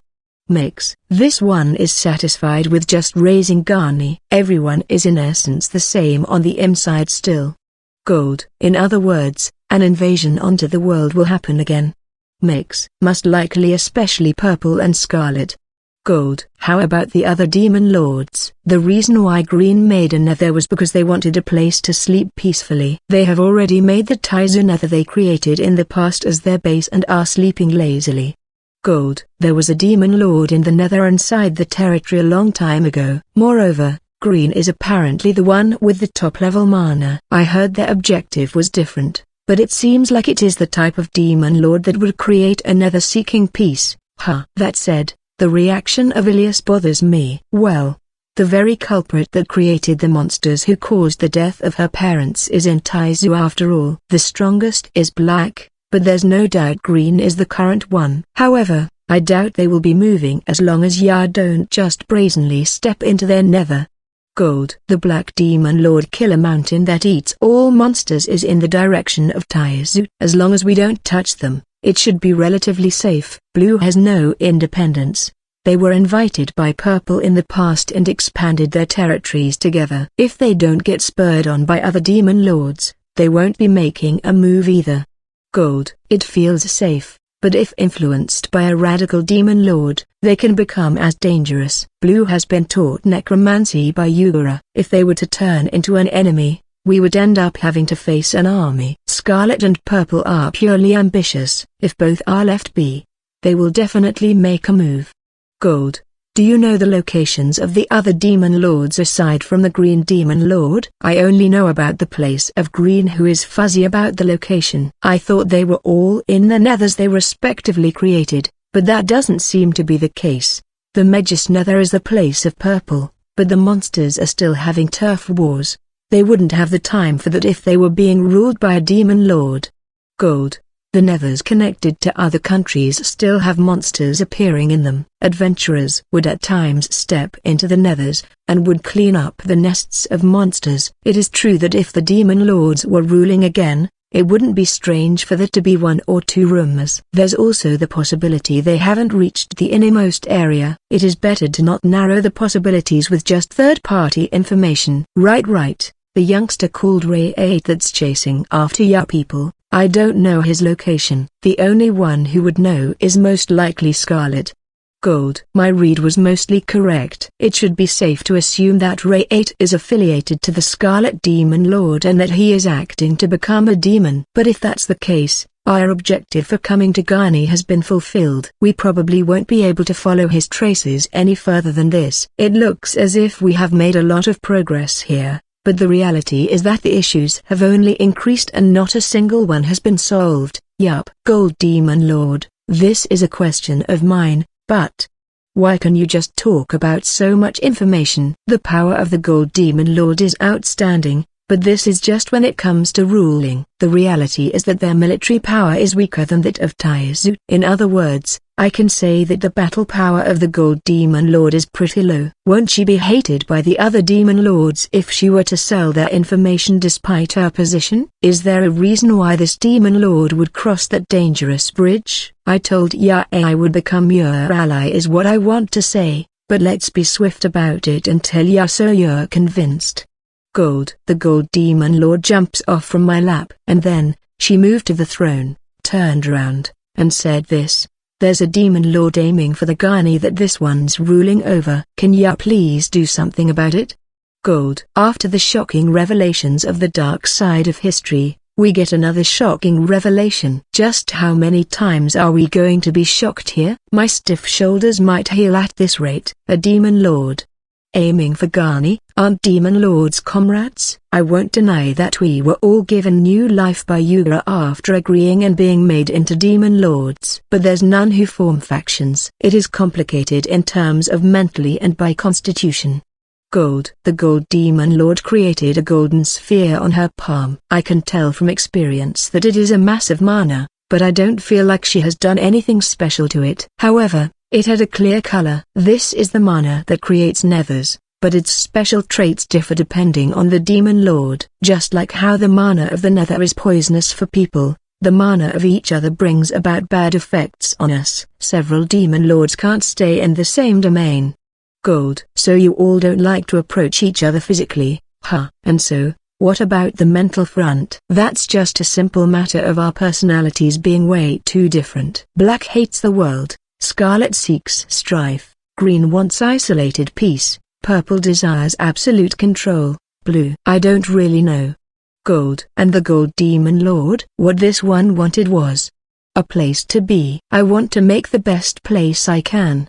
Gold. It is true that the Gold Demon Lord was angry when I ruined Ghani, even if it was in a simulated world. Even if she knows the distinction, it is the place she raised with care. It should be safe to say she is not lying in that front. I would like to know the basis of your assumption that a Demon Lord is targeting you. Judging from the way you said it, it doesn't seem like you know which one it is after all. Regarding the basis of this, there have been signs of many monsters amassing in the Ghani Nether. They are not fighting each other, but gathering under one will. The only ones who can make that possible are demons or Demon Lords. Gold. The Ghani Nether was created by the Scarlet Demon Lord, right? Then, I thought the same too at first, but I am not certain. Just as I have said before, the special traits of the monsters born in the Nether are different depending on the Demon Lord. But the monsters gathering in the Ghani Nether are not beast types that are often seen there. Gold. The Gold Demon Lord said this and created a slideshow of pictures in thin air. What was shown there were the bizarre figures of what's called monsters. These bizarre beings that are not humans or animals were gathering in alarming numbers. They are close to humanoid, but there's some that have crustacean claws, some that have tendrils, and there's also many others who I would have a hard time describing. Their numbers are astounding, but their variety is also dizzying. There's some creatures that would fit right in with the deep sea creatures or the mythological ones. Let's just categorize the ones that are difficult to describe as creature. By the way, these are the monsters that are often seen in the Ghani Nether. Gold. Saying this, she slid it to one other image. At that one, there were classic fantasy monsters like goblins, orcs, ogres, And those types of beast-like monsters, they are different from demi-humans like wolf. I could feel the savageness of a beast that follows their instincts in the eyes of those monsters. They are most likely like demi-humans, but because they were born in the nether, their nature has changed. If it is not the Scarlet Demon Lord, what about the other demon lords? I knew you would say that, so I prepared others too. Gold. The monsters of the Black Demon Lord are monsters that hold giant scythes like a Death Reaper, a faceless knight, a black horse with many legs, a repertoire that would make my right hand itch. Makes sense for a world hater to have the Punisher kind of monsters. This might have pulled some strings in my heart if it had been when I was in middle school. The monsters of the Green Demon Lord are wyverns, dragons, ockers, and tree giants, all monsters that stand out when it comes to size. This type is what gets my heart racing at my age. Most of the monsters that appear in Taizu are shown in this picture. The Blue Demon Lord's monsters are stuff like skeletons and ghosts. It is on theme with them being able to use necromancy, but I don't see that many undeads out of human corpses like the time with Dokora. Looks like zombies with humans as their base won't appear naturally. No. What about skeletons? Maybe those are simply modeled after humans? The Scarlet Demon Lord's monsters have already been shown, so we go past that one. They are the most fantasy-like. The Purple Demon Lord's monsters look humanoid, but there's beast parts here and the like devils. Rakura would often say, "Ah, I have defeated that one." This is weird, right? Gold. There's no traits for the monsters of the Gold Demon Lord and colorless. This one was defeated soon after making the nether by Yugura. It was purified before monsters were born. If anything, the only nether of mine remaining would be this Garni castle. Gold. This is a nether. I can still live without one, but there's the need for the bare minimum space in order to use this one's power. Due to this, I have limited the entry here. Gold. The Demon Lord can show their full strength in the nether. For the Gold Demon Lord, the inside of this castle alone is her nether, but monsters don't get born. The creatures born inside the nether become monsters. Green made the grass and the insects into monsters too, but it seems like this one has a bad affinity with that. See. Gold. If the individual traits of the Demon Lord are reflected on the monsters, then the ones the Gold Demon Lord would create would be. She is a fox and gives off a Japanese feel, so maybe Japanese yukais? The slides once again show the creature-type monsters. They don't match the characteristics of any Demon Lord's monsters. It is true that it won't be possible to narrow it down. In that case, the one that remains would be colorless. I have never met colorless and they have never stood on the public stage after all. It is true that they are certainly suspicious, but I also think there's the possibility the other Demon Lord is purposely breaking their appearance.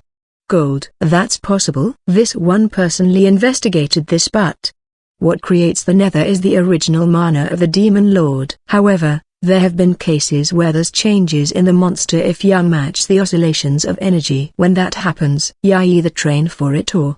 Gold. I see. For example, if you were to emit your mana with anger as the emotion, a ferocious red dragon would be born, and if you were to emit mana with cold emotions, an ice dragon would be born, or something like that. But creating such bizarre monsters, rather than calling it training, it is more like I am interested in what kind of mental state they were in when they created these monsters. It at least wouldn't be anything decent. Gold. That said, it was originally the Scarlet Demon Lord's nether. There's also the possibility they were born as byproducts of a new nether appearing. I have not tested out on that front. Demon Lords have fought a few times in the past, but there have been no scrambles for territory. Gold. So it has happened before. The personalities of Green and Scarlet are pretty strong. No. Blue and Purple came in to arbitrate and were left half dead by Green. Gold. So the Green Demon Lord is so strong that they can leave the other Demon Lords half dead even when joining forces. Someone like that being in the nether that connects to the Taizu territory is pretty heavy. Black and Green have fought before, but Yugura was the one that came in to arbitrate at that time. If he didn't, Green would have died before being defeated by Yugura. Gold. And the Black Demon Lord can overwhelm the Green Demon Lord. And that Black Demon Lord, against a slime. No, let's not talk about that. You can contact the other Demon Lords, right? It is not like I always can though. We can send our consciousness to the space that Black made in the past only on full moon nights. It is the place for interactions between demon lords that was prepared under Yugara. Ya can speak in a sort of telepathic way there. I heard about Ya from Scarlet at that time. Gold. Full moon was just recently. There's close to 1 month before the next full month. But the demon lords that don't interact with each other meet once every month. No, it is kind of like a net call. Being forced to participate in such a gathering. Yugara is evil. Did you not confirm? I spoke about it the month prior. They were all acting as if they knew nothing about it. Gold. According to what she says, they are forced to participate in that meeting for a set period of time, and so, they use that opportunity to exchange information. The Gold Demon Lord is telling whether a Demon Lord has been resurrected or not by the participants. The topics of conversation are varied, but they barely breach those topics, and there are even times when those monthly meetings end without speaking at all. This one talks about the world of the humans. Purple mostly about the fights of monsters. Scarlet would talk about things that they have judged should be shared. Blue would lament each topic. Green would be angry the whole time about how it is noisy and how it is hindering their sleep. Colorless has not said a word until now. Gold. I feel like I have gotten a pretty good grasp of the other demon lords' personalities and at the same time don't. The two demon lords that properly talk being the aggressive ones feel kind of fatal. Though, even when I breached the aforementioned topic, there wasn't much of a change. Gold. Isn't there the possibility that a demon is making a move? Demons can control monsters too, but they can't create a nether. You need to form a new nether in order to create those aberrations. In that case, it would still ultimately come to the cooperation of a demon lord. Gold. This is most of what the Gold Demon Lord wanted to say. There's a lot of areas that are outside my expertise. I don't have enough ingredients to grasp the identity of the demon lord behind it. If we go by simple logic, the most suspicious would be Colorless. The characteristics of their monsters are unknown and there has been no interaction with them until now. However, as long as they are maintaining silence even when the topic is brought out, there's no way to confirm. Do you remember being hated by the other demon lords or have had your life targeted? I'm being targeted by everyone.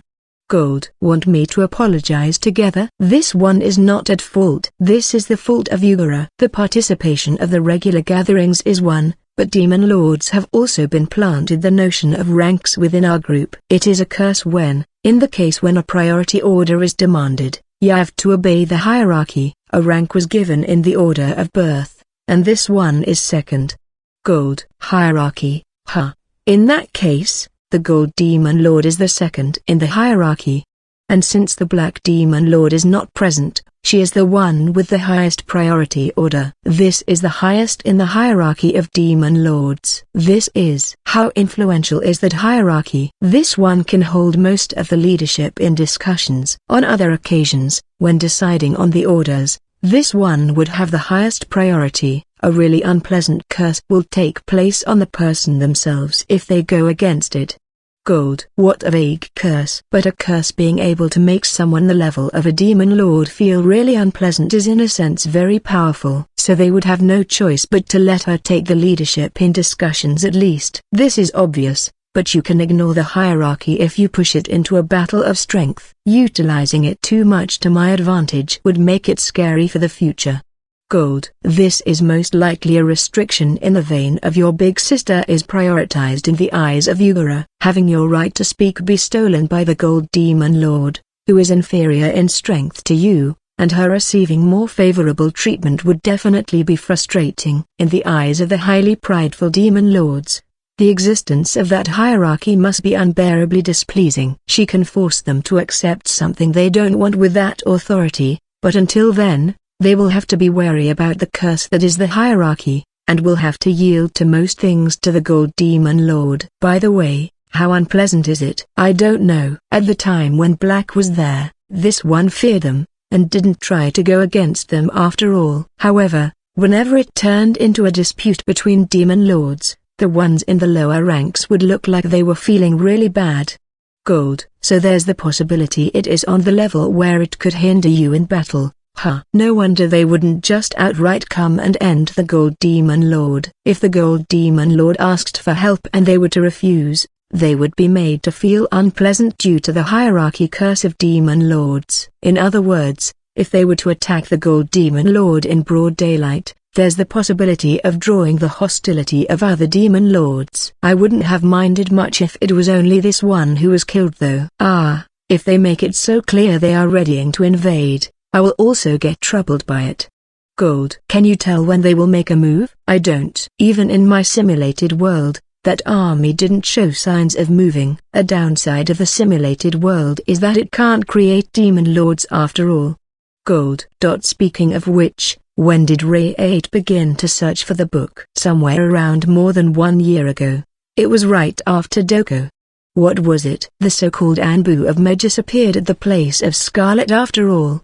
Gold. The stocks of Dokora have been raised again. Even though he is dead, you can't just write him off. Or more like, doesn't this mean that we could get the details of the Scarlet Demon Lord if we ask Dokora in the simulated world? Well, let's leave that for later. We have to concentrate on the issue of the Gold Demon Lord first. Ray 8 got the order to search for the stolen book by the Scarlet Demon Lord at the time before the simulated world began in the match. Therefore, that mission alone remained even in the world of Ilias and made him show up. But the reason there were no big moves was because she couldn't create a Scarlet Demon Lord in the simulated world to report to. It does make sense. There's also the possibility that we didn't allow him to do anything in the simulated world though. The monsters in the simulated world of Gani's Nether wouldn't have a Demon Lord for them to be controlled, but it wouldn't be strange for them to charge in today at earliest in the real world. Did you try fighting those monsters in the simulated world? I sent the soldiers of Gani, and they were almost on par. Due to their advantage in the terrain, we had to take flight, but we wouldn't fall immediately if we were to concentrate on defending. The monsters are there, so it is possible to make the soldiers of the simulated world clash with them and check the difference in strength. The result is that they are almost on the same level. Different from a battlefield where you would have to retreat if a few % of them die, the invasion of the monsters will most likely continue on until not a single one remains. So if we think of it like that, even if they were to attack or defend, the casualties will be massive. The first layer. No, the battlefield will be dragged all the way to the third layer. How about asking for reinforcements from the Cheval Recorder of Taizu? No. With just the fact that Demon Lords are present, they don't have the leeway to leave the country open. There's a limit to the soldiers they can move for the defense of another nation. It would be a powerful helper without a doubt, but it is weak as a way to solve this. By the way, do you plan on helping the Gold Demon Lord? Ilias asked me. Of course. Well, yeah, as long as she is not an enemy, I can't abandon her. Nfufufu. This one being so attractive must be a sin. Gold. She is getting pissed. I understand your feelings, but calm down, Ilias. What would you have done if we had lost the match? Right. If you were an unreliable bunch, this one would have driven Ya away and would try to do something on my own. But at the time when Ya immediately won, I was thinking about asking Ya to help out even if it was only Ya alone. Gold. Of course she wouldn't ask for the help of incompetent people. I am happy to be acknowledged, but this is still a rough situation. It is an invasion from monsters that have the same power, so casualties would be unavoidable. What? A strategy that allows for an overwhelming victory? As if something like that would exist. If it were Taizu with the cheat battle force that are the knights, they could use that and the forest to their advantage to set traps and ambushes to make it possible. But Gani only has planes. An all-out war can't be avoided. Of course, if they were to cast a powerful spell that wiped out the enemy. But this is not a world where such conveniences work. With the strength of Ilias, she might be able to defeat around 100, but this is on a scale unlike the bandits and undeads. It is of course not an amount that can be dealt with completely with just her strength. And even Ilias would be left helpless if she were to be swallowed by the numbers of those monsters.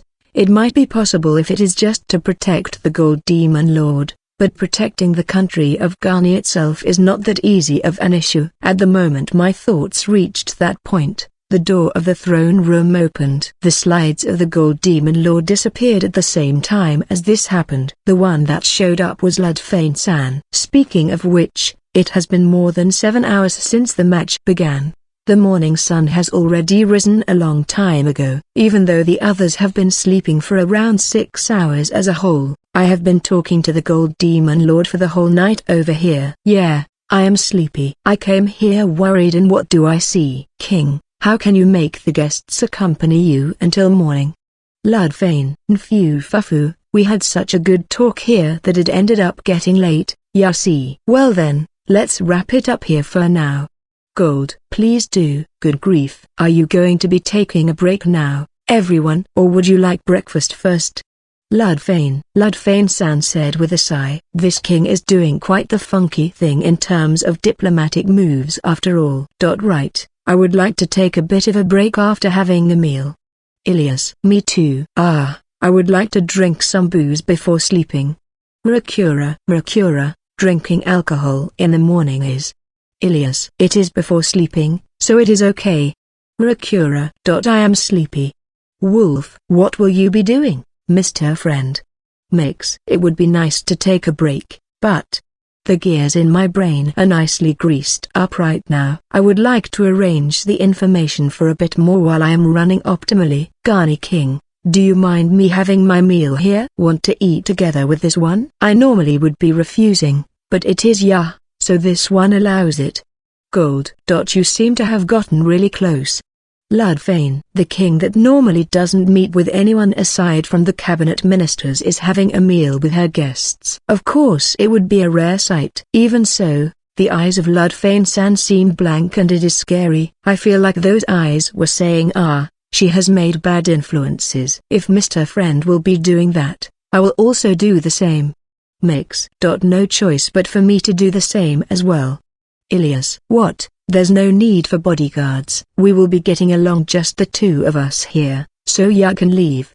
Gold, who is going to leave? Mercura, who is faithful to her desires, and Wolf, who can't win against her drowsiness, returned to the manor, and we dined on the meal that was brought afterwards. My food was reduced by 20% with the poison tasting of Mix, but it is a meal after an all-that-nighter, so I can't complain. Now then, we have finished our meal, so, want to sleep together?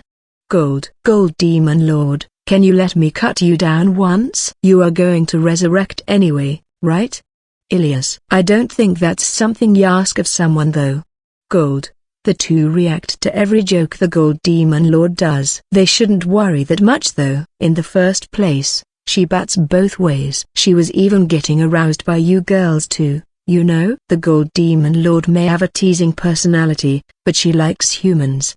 They may have fought each other in the past, but they now are joining hands, and she is a beloved being that is trying to create a desirable place. Shouldn't it be okay to spare her some breathing room as long as she doesn't mean any harm aside from her strike zone being as vast as the plains here? I will have you bring out a pillow and have you guide me to the simulated world. I can recover the fatigue in my body at least while I am over there, right? I would like to go the while lying down. I can do that, but there's still the mental fatigue. Right? You can do this after having a good sleep. Gold, I would like to solve the worries as soon as possible is in part the reason, but I am feeling pretty good here. I will do this to a degree that isn't too taxing for me. I once again head to the simulated world. I headed to the Garni Nether inside the simulated world where the monsters are gathering. You can't tell the border between the normal world and the Nether at a glance. The human side has created a simple borderline with stakes and ropes. At least, because of the curtailment of the clergy over the years, the Nether is constantly getting smaller, so there's little merit to making fences or something of the sort. Even if they did make it, it would be destroyed by the monsters coming out from the Nether. That's why there's only soldier stations that are basically hastily made huts and watchtowers like those seen in Taizu at the very front lines here. There's a lot of beast-type monsters showing up in Garni, but bird, dragon, and humanoid monsters have been seen too.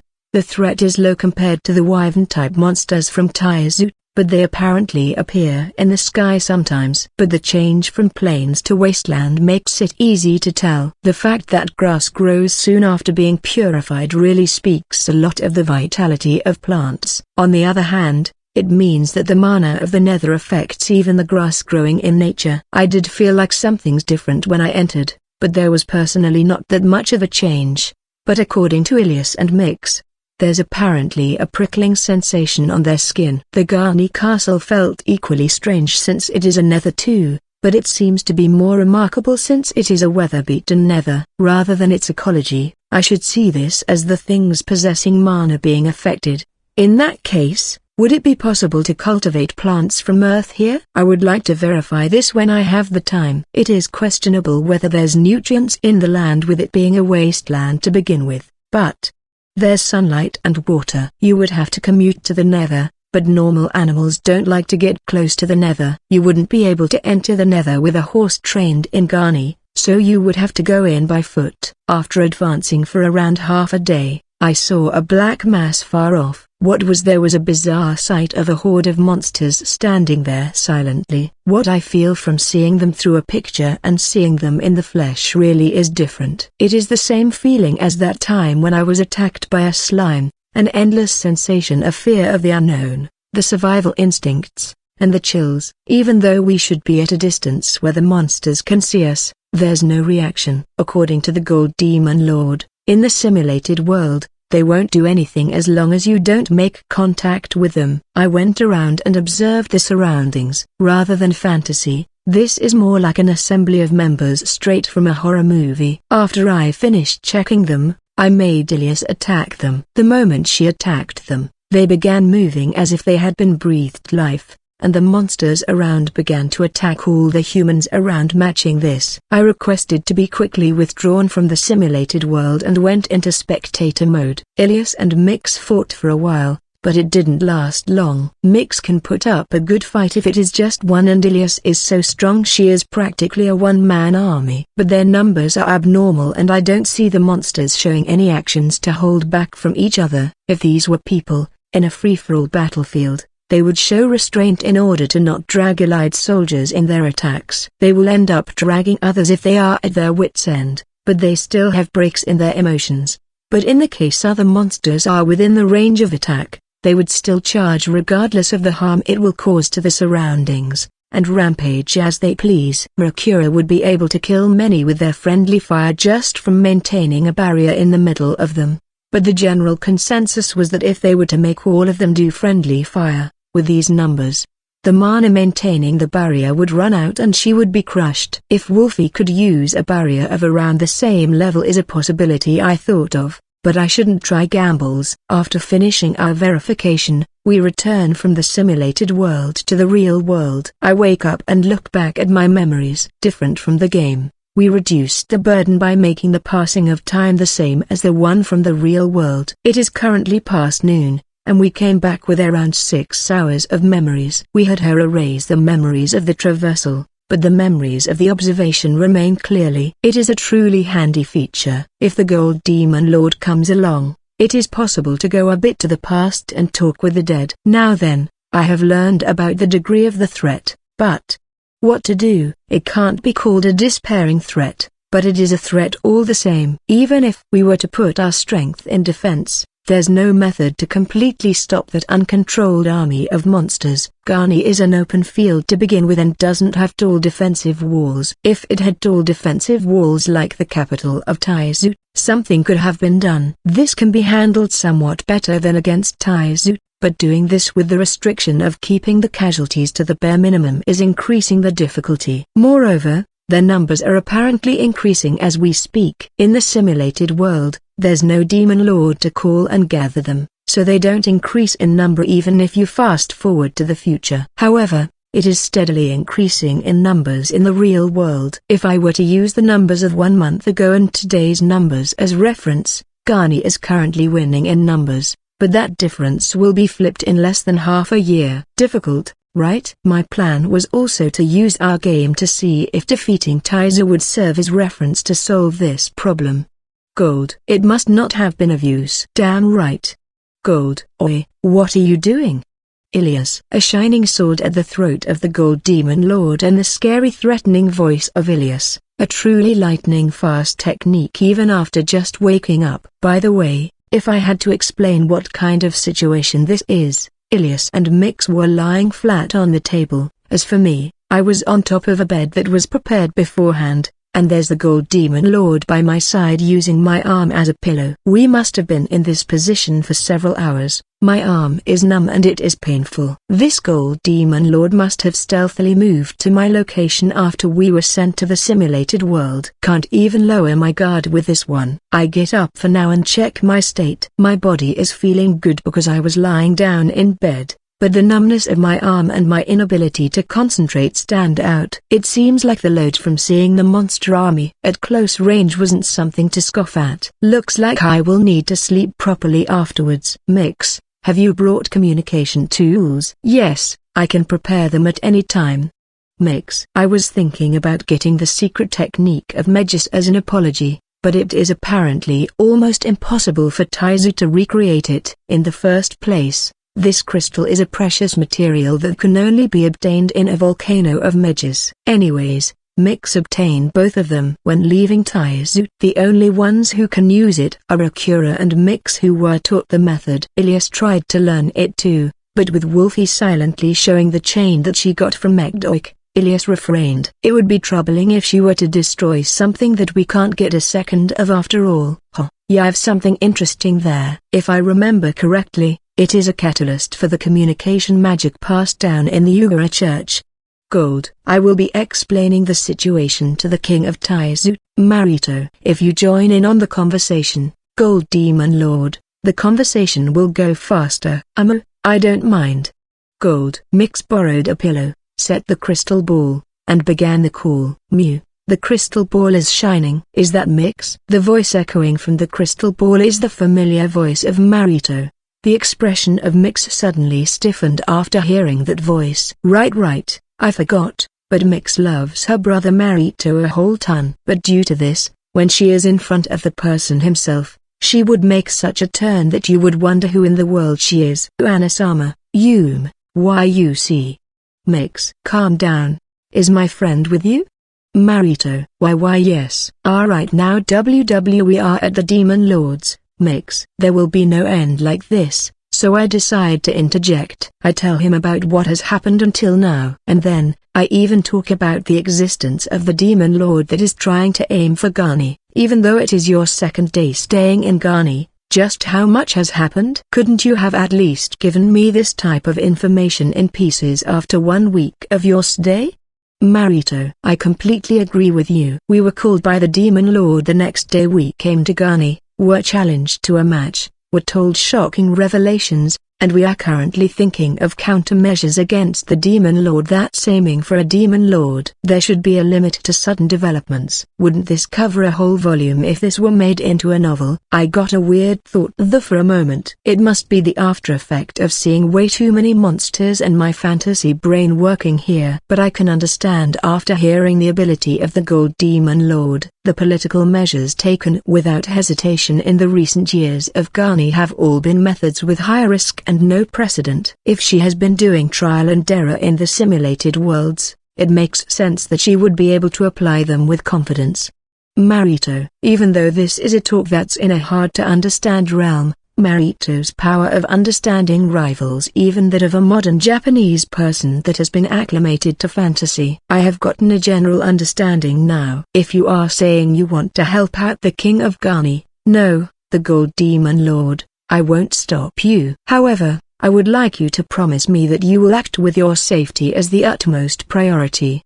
Marito. I will promise you that. In the first place, Mix is here. You know, she has been thinking about my safety first and foremost when she acts, and she is really reliable. I see. Good work, Mix. Marito. No, Ablabu, yes.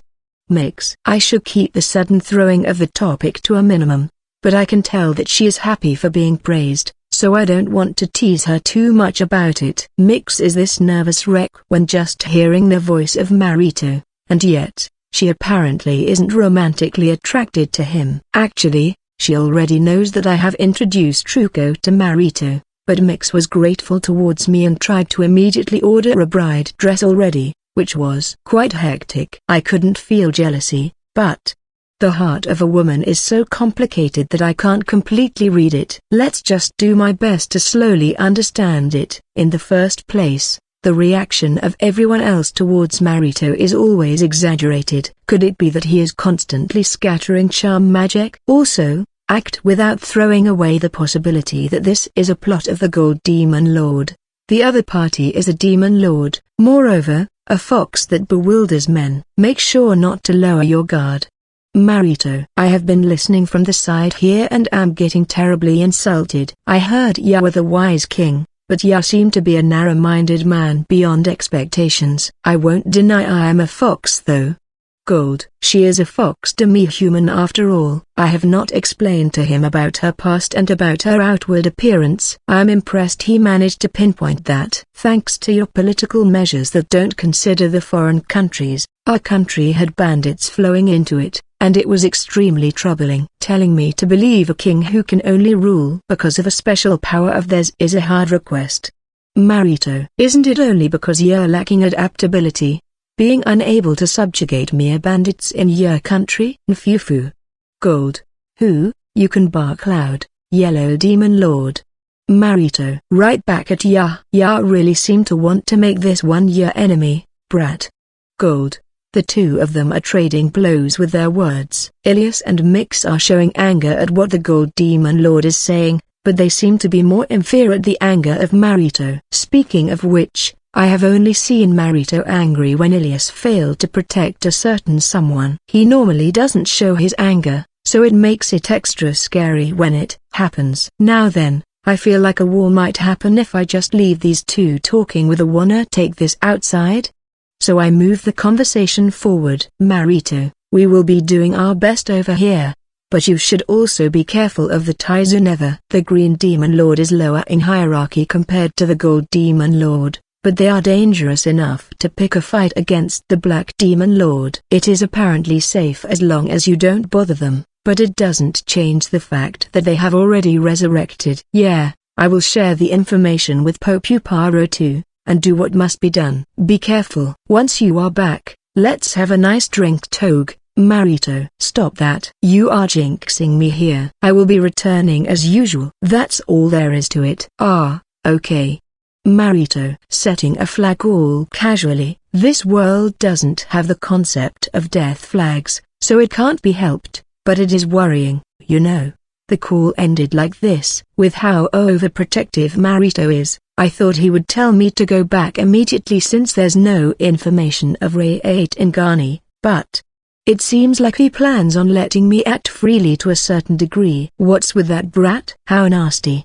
Gold. Remember what you tried to make us do in the simulated world, okay? As if there's a king who would want to get along with a demon lord considered the sworn enemies of the world after being told we were having a bit of a game where we tried to destroy your country. The Gold Demon Lord is also someone that had been made to swallow a bitter pill in the simulations against Marito, so the initial hate towards each other was already way too high. It would be troubling to have neighboring countries not getting along. But maybe it is a world constant that neighboring countries are considered potential enemies. The two of them seem like people who would get along talking about common topics, but it seems like having them get along will be impossible.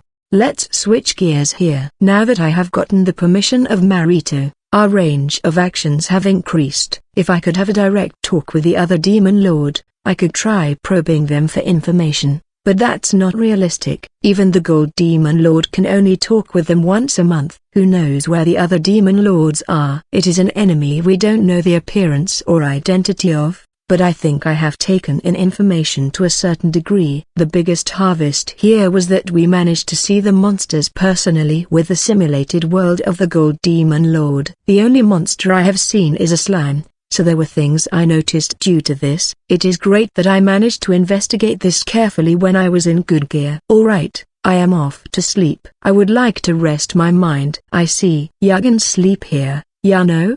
Gold. The Gold Demon Lord pats the bed that's still out. The quality of the bed is good, but there's external factors getting in the way of a good sleep. As someone who doesn't get affected by the nether like Ilias and the others, using this castle as a resting place isn't bad since there aren't many people, but if I did that, my 2 bodyguards wouldn't be able to rest. Also, I can't sleep soundly if I am not alone. How cold. I could have sang your lullaby. Hearing mine singing is a rare luxury, ya know? Gold. I will get that as a reward when we succeed. Well then, see ya. I bid farewell to the Gold Demon Lord and returned to the manor. Wolfie had already woken up and was training with the chain made by Egdoik alone in the garden. Rakura is still fast asleep. Ilias and Rakura apparently barely have any memories remaining, so the mental health of the 2 should be totally fine though. I then looked at the chain of Wolfie and noticed that the movements of the chain are strangely vigorous. I saw the same thing yesterday, but can there be this much change in just one day? I was watching curiously and it must have been uncomfortable. Wolfie spoke to me. Shizu, is something the matter? Wolfie, I was just thinking that you have gotten a lot better at controlling the chains compared to yesterday. Now that you mention it. Ilias, I researched what kind of training is good in the world of the Gold Demon Lord. Wolfie, yes, Wolfie-chan has been training the whole time after all. Mix. Ah, I see. The experiences in the simulated world are returned to your initial values. As someone who trained for close to half a year and has experienced mock battles, I know how vexing it is to be reset to how you were initially. However, even if it is reset, you can still verify things. Wolfie utilized most of her time in the simulated worlds worth practically a whole lifetime in training. The experience points you get in the body and spiritually are 0, so it may look pointless, but you can learn what kind of results your growths have brought forth. She must have done quite a lot of training related to the chains in the simulated world. She found out which kind of training suited her the most and brought the result only, and so, she can now perform the most efficient methods in the real world. Even this alone should have a lot of worth for Wolfie. The biggest winner here might have been Wolfie. What do you mean? Wolfie, I ended my simulated world experience in just the first run after all. The only thing I earned was stuff that left a bad aftertaste. As for me, I have only been left with the result that I lost. Ilias, true. When it comes to things earned, Wolfie-chan is number 1. Mix. If I had to mention anything, it would be that I managed to have a one-on-one talk with the Gold Demon Lord, and the fact that I managed to save the team of Ilias before the game finished. The latter was necessary, but it didn't really have any benefits. The former one was fruitful but could have been done later too. I could have tested out a variety of things if I had done several iterations. Right, I could try learning magic in the simulated world. It is now that I noticed. Even if I have no talent, if I researched a way to use magic, I might have been able to grasp some sort of opportunity. Looks like my mage debut in an Isekai still lies further ahead. I have requested this of Marito though. Shizu, did something painful happen? Wolfie, no, I was simply reflecting on myself that I was also a prisoner of victory. A game really should be enjoyed. To think I would be the one being taught by Wolfie. I am a failure as a Shizu. I for now smile and pat the head of Wolfie to play it off. Even after training like that, she didn't manage to defeat Pashuro. Pashuro himself must have gotten stronger after 10-20 years, but even the outstanding talent of Wolfie was ineffective. Wolfie cannot use her talent to the fullest if she learns by herself.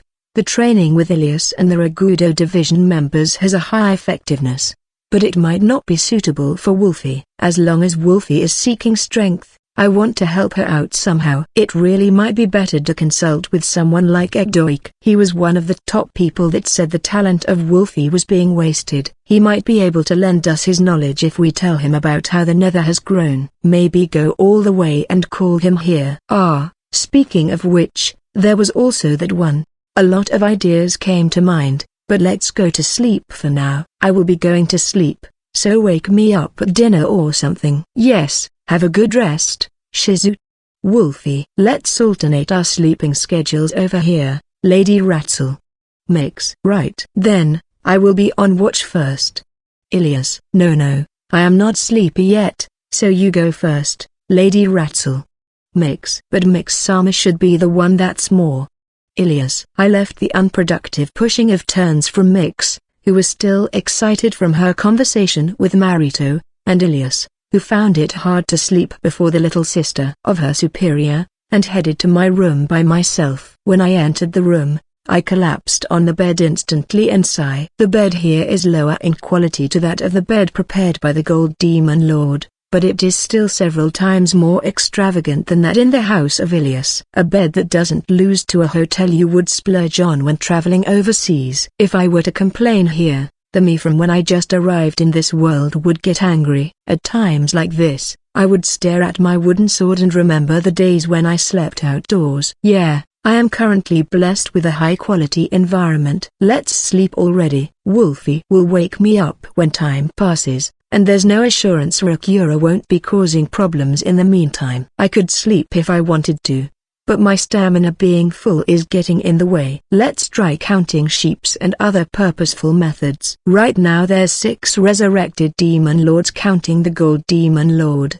One of them has created creature-type monsters and is trying to invade Ghani. I will eliminate the possibility that this is a self-produced issue by the Gold Demon Lord at present.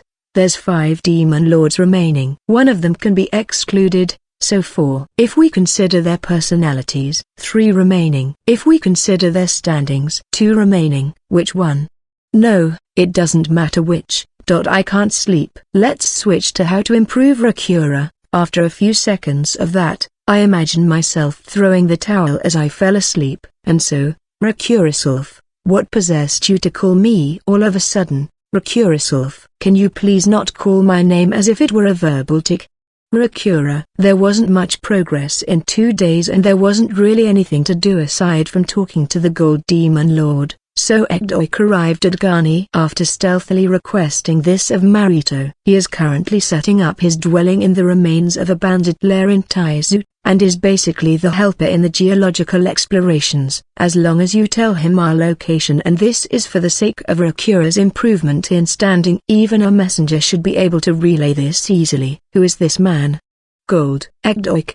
The human that was raised by the great devil Begligd that ruled a third of the biggest nether of the world, the Magus Nether. The Gold Demon Lord was in our residence for some reason. I asked her if she is okay since she would be defenseless out of the Ghani castle, and she said something outrageous like it is okay since it is close. I asked Mix and Rakura if that's how barriers worked, but they apparently aren't. But the fact that the barrier is actually working as such really does show how impressive a demon lord is. I'm that Ekdoik. Who is this woman? Ekdoik. The Gold Demon Lord. The Gold Demon Lord. Gold. Say what? Ekdoik. The first time I met this guy, he gave me that Avenger vibe that burns with vengeance though. He became like this because of Rakura. Huh. That must be the case. I have each other introduce themselves. I have heard of Begligd from Purple. That guy was one of the great devils that continued protecting that land until the resurrection of Purple, right? Gold. Ooh, mine father was even known by the creator of those lands, the Purple Demon Lord? Ekdoik. Purple is the same as this one. They didn't create any demons. I have heard they instead commanded devils. If I remember correctly, he should have been killed by Rakura-self a few years ago. Gold. That's right. But the Rakura-self in question is like this. Ekdoik. Can you please not emphasize it with tears in your eyes? Rakura.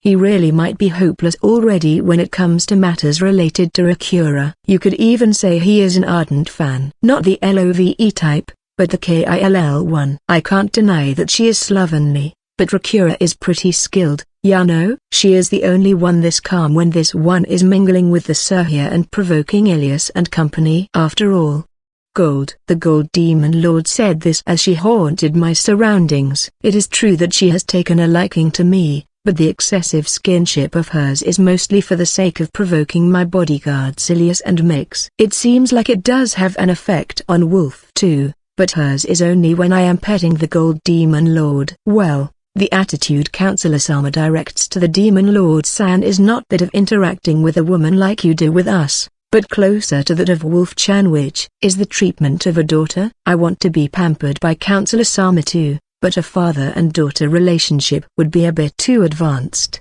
Rakura. Is that true? Gold. I am not that old to have a daughter with your looks though. She is more like a niece. Gold. Rakura's observation skills are sharp. There aren't many opportunities for her to take advantage of this, but all her basic specs are high to the point that she can be called a prodigy. My face was smacked by the Demon Lord's tail as I explained the current situation to Ekdoik. Fumo, a different Demon Lord is targeting Garni. I see. If Rakura Sulf were to shine on this occasion, her fame might rise. Ekdoik. Mr. Friend, I feel like I would be able to get along with the gentleman there. Mix. Right, you two are similar after all. You are not the type who would have narcissism of small differences after all. Mix goes without saying, but Ekdoik is also a pretty positive thinker. He is a serious case just from the fact that he has accepted that raising the fame of his father's killer will restore his honor. And so, there's something I would like to ask of you, Ekdoik. For now, I told him about my main intentions and the conditions. Ekdoik groaned a bit, but agreed. Being able to get involved in important junctures is something he is joyful about. It is true that that's a matter only I would be able to deal with. I will undertake it, comrade. Ekdoik. Also, can I leave you a message for Gyrista who should be in this country? Speaking of which, she was also in Garni. Ilias-san made a somewhat serious face when she heard the name Gyrista.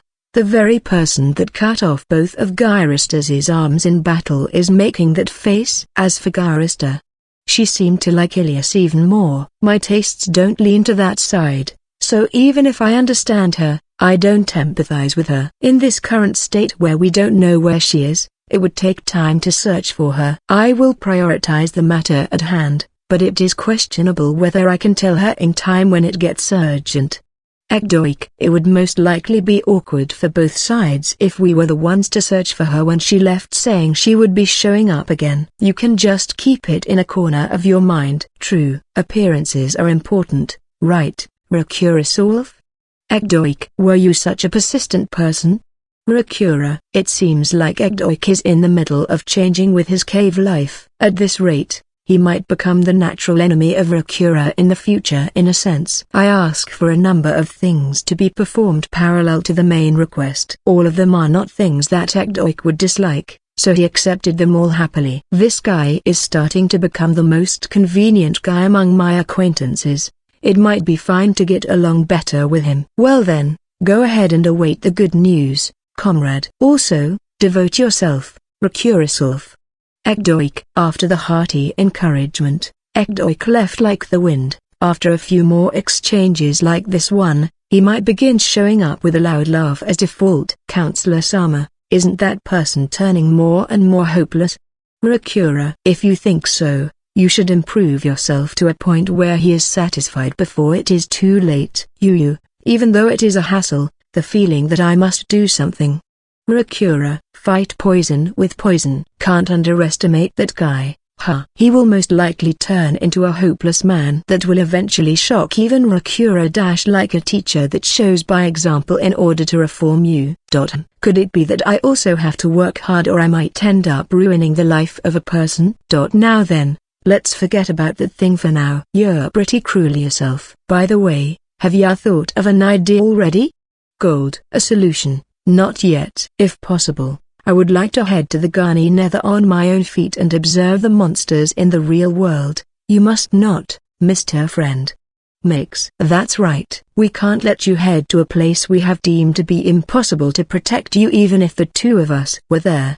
Ilias. Of course they wouldn't let me. It might not go the same way, but on the off chance something happens, I can't take the method of logging out immediately like in the simulated world. I hope the request I gave to Ekdoik will serve as a headway of some sort. Speaking of which, Counselor Sama, wouldn't Ekdoik-san be able to rampage alone even against an army of monsters? Rakura. The weapon of Ekdoik is an all-purpose chain that can increase in size freely and be endowed with a variety of elements. It is true that it is a weapon that can fight against individuals, armies, or even in sieges, and he might be able to perform greatly even by himself. He lost completely against Rakura who could block his chains, but I am sure he would put up a good fight even against Ilias. It is not bad, but considering the position of the one that prepared the monsters, that would be a hindrance. Rakura. Yeah, if the culprit were to come directly to finish Ekdoik, the point of them pulling all of this trickery would be gone, and if they were to leave him alone, the monsters they took great lengths to gather would be decreased. If they were to get cornered in such a fashion, they might immediately give the order to charge on Tagani. It is not like I haven't considered defeating them with a small group of elites. The incomprehensible wide Avilius, the barriers of Rakura, and the destructive power of the Ekdoik's chains are all great at fighting large numbers. But rather than having a difficult battle against the group of Ilias, they would most likely just have the monsters ignore them and have them charge on Tagani. Provoking them wouldn't be a good method. If handled poorly, they might even pour into neighboring countries. In the first place, I don't think they are simply gathering monsters to target Gani. Who, and what makes you say that? Gold.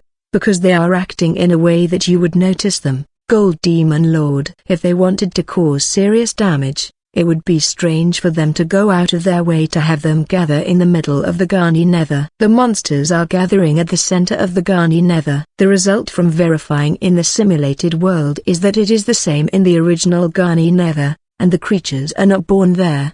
The mastermind this time around has readied a nether that can create monsters at the corner or at the surroundings of the Gani Nether, and is most likely gathering them there until the numbers are appropriate. If they wanted to simply attack Gani, the best method would be to hide monsters in several spots and set a surprise attack. Even if there's a restriction like monsters not being born, if there's no open space, there's no necessity to gather them at a place that stands out. It wouldn't be strange for them to have disputes with the local monsters, but there's apparently no signs of that. Are the goblins and the others being cautious of the creatures, or have they already tried and have suffered casualties from it? In other words, they are gathering the monsters in order to show them to the Gold Demon Lord. Is their objective to display their power? No, if that's the case, there would be a dissonance with their attempt to hide their identities. They don't want their identity to be known.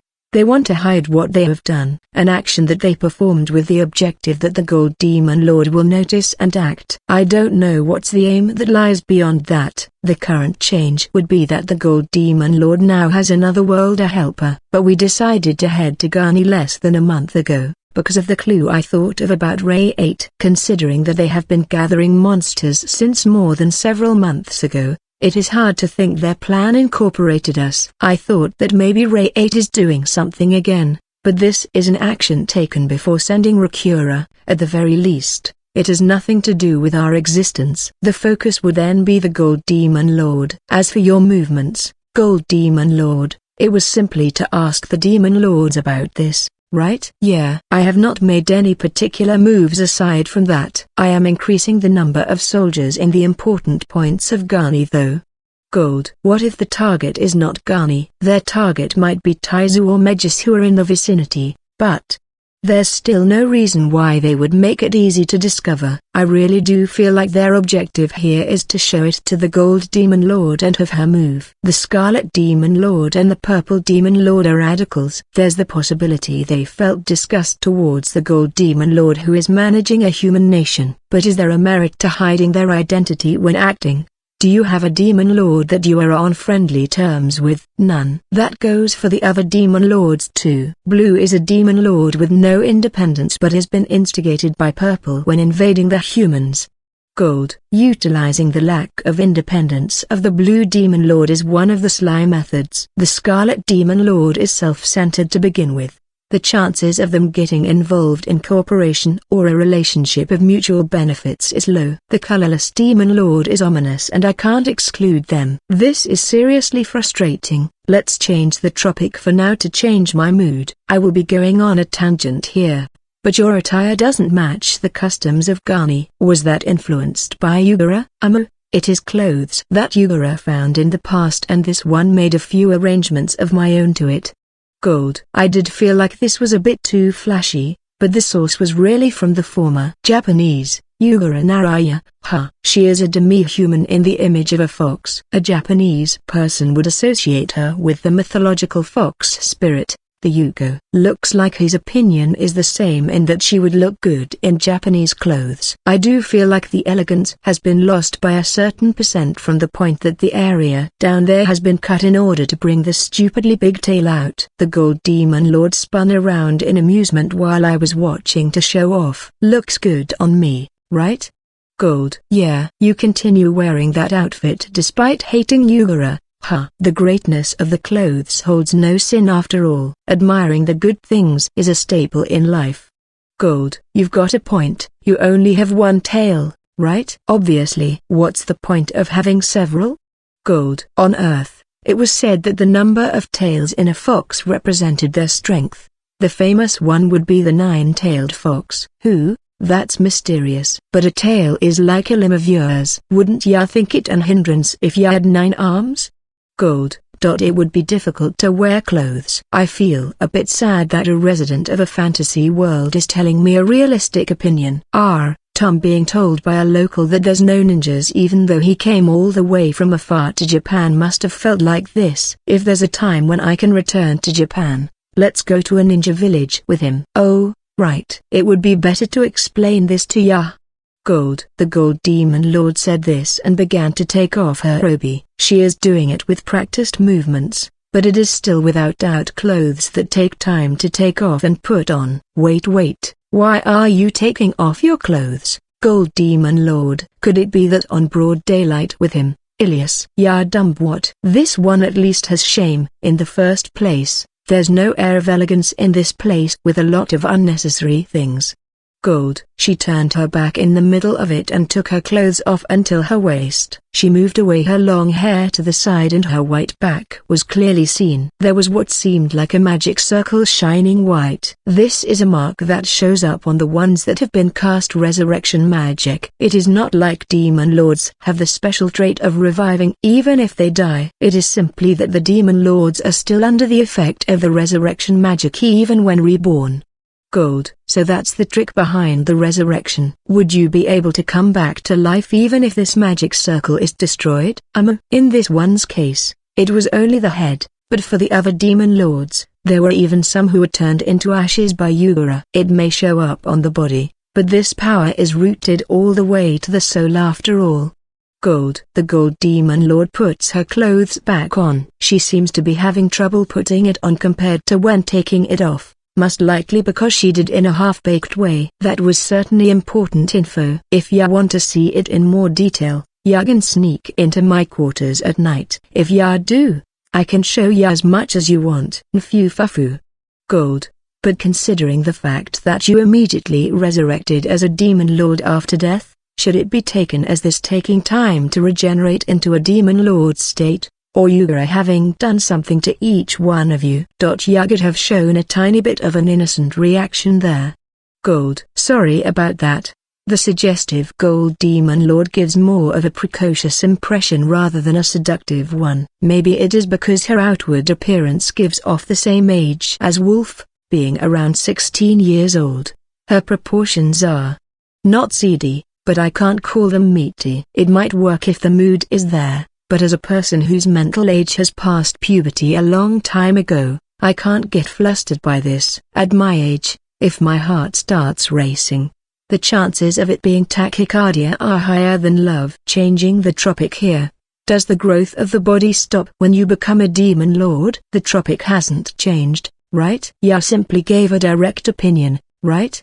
Gold. Even if there's no hope for the future, it is nice that you don't age. This one hasn't answered yet. Ya know? Don't progress the conversation. Gold. Now, I will pet your tail, so don't get angry. You're totally treating me like a child. The time this one has been alive is far more than ya, I'll have ya know.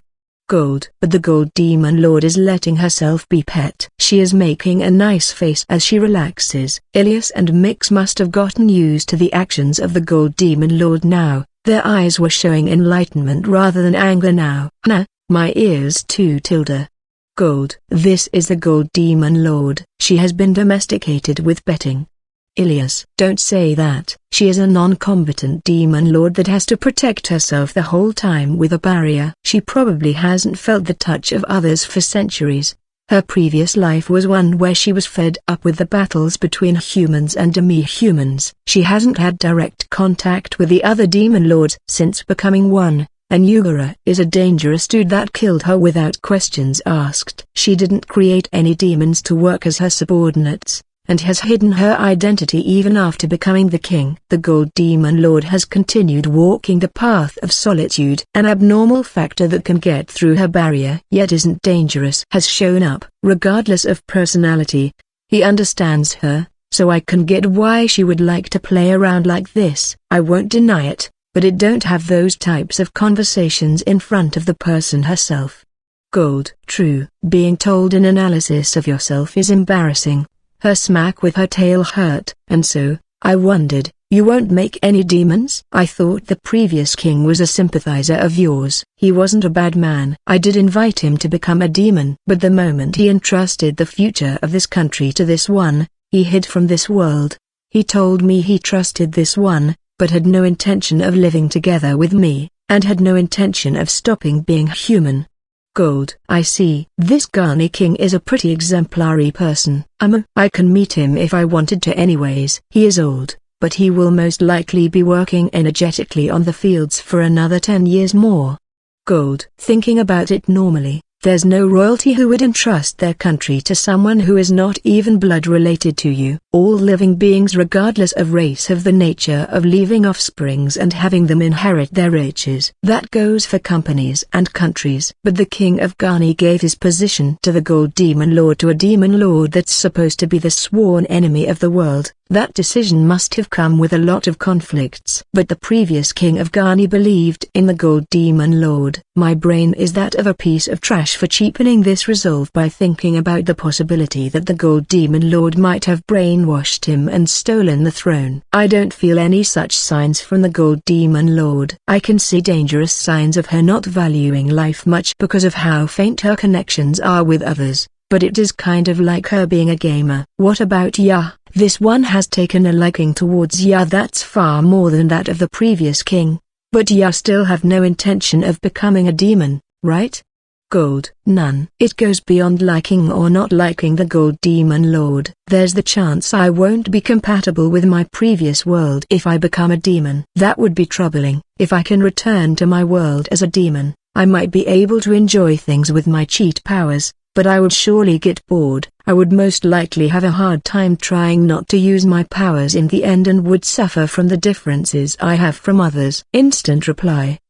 You're still young after all. I will just think of it as there being room for negotiation. You're an ambitionless guy.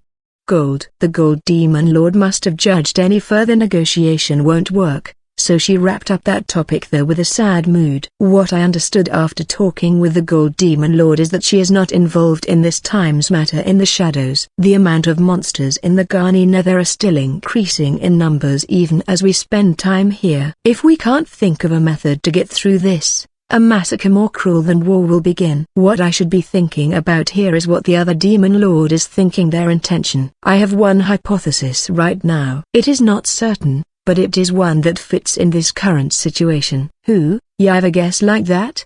Gold. However, if this is right. How to say it? This is depressing. If this guess is right, the Demon Lord's objective is what? You're really taking your time here. Not confident. Gold. I am not. Even if the chances of this being right increase with the investigation of Ekdoik, it is not something I would like to believe. For now, I would like to borrow your simulated world. I don't mind that, but using the simulated world constantly will create a dissonance in the fatigue between body and mind. I don't recommend it. Gold. The simulated world of the Gold Demon Lord only sends the mind while leaving the body. You can rest your body in that time, but because you are exploiting your mind, the burden still remains, especially when you bring back too many memories. The burden it causes is amplified in one go. We brought back only the memories of having seen the monsters in the Ghani Nether, but the fatigue at that time remains, and I felt it was off how my body was energetic despite my weary mind. It must be true that we shouldn't be using it too often. That said, there's almost nothing we can do at present in the real world. If it is just as I hypothesized, there's still a bit more time, but there's still plenty or possibility that it is something outside of that. I should do what I can while I can. And so, what will ya be doing? Are ya going to be investigating the places where the bizarre monsters might be popping out from? Gold. Yeah, there's the possibility that they are spawning from somewhere in the Garni Nether after all. It would be nice if we could exchange information with a pure resident of the Garni Nether, but the language. There's monsters like goblins and kobolds residing in Garni that make villages. I can understand their words with me under the effects of the possession spell of Maya-san, but our words won't reach them. In the matter of the Black Wolfkins, there was someone in their tribe that could interact with the spell, so we managed somehow, but infiltrating to gather information won't be reliable. There's more worth in finding the Nether where the creatures spawn to investigate it. Aside from that, there's something I would like to investigate by going to the past. How far back can you go? The maximum I can recreate from the past is 1 year. How far back do ya want it to be? Gold. As far back as possible. There's someone I would like to meet. I would like to talk with Dokura from the Bandit Alliance. In the current state, the only one who I am sure holds information about other demon lords is the Mejisanbu that made contact with the Scarlet Demon Lord, Dokura. I join arms with him in the match of the Gold Demon Lord, but those memories have all been compressed. I need to have a thorough talk with him once more. I don't know how many simulated worlds it has been now, but Mr. Friend arrived in the Taizu forest of 1 year ago. Lady Ratzel is keeping an eye on Mr. Friend's body to prevent any pranks on his body by the Gold Demon Lord in the real world. The ones given bodies in this world were me and Mr. Friend. The Gold Demon Lord is observing us with her spiritual body so she can interact with our minds. Sorry about that, Mix. The bandits around won't be listening to reason here, so I need a bodyguard. But Ilias is famous as a knight of Taizu, and the chances they would be wary would be high. No, I don't mind. Mix. It is a simulated world, so it is not like a bodyguard is needed, but it would be a hard job to reach Dokura with Mr. Friend's strength. There's a reason why Lady Ratzel can't take this one, so I am undertaking that role. Rakuradono is a cleric of Megis, so Dokura, who was an Anbu of Megis, obviously knows her face. As for Wolf-chan, she would most likely be able to overwhelm the bandits, but she would have a hard time against Dokura. Since the aim is a conversation with Dokura, that in itself is enough, but Mr. Friend chose me. There must be a variety of reasons behind Mr. Friend's choice. Mr. Friend was presented to me by Anisama, as expected from someone introduced by Anisama. Even I can tell how special he is. It is true that the hardships as a bodyguard increase because his battle power is non-existent despite being a man, but Mr. Friend completely understands this. He leaves all the battles to us, which really makes him worth protecting. I can understand why Lady Ratzel is so motivated in protecting Mr. Friend.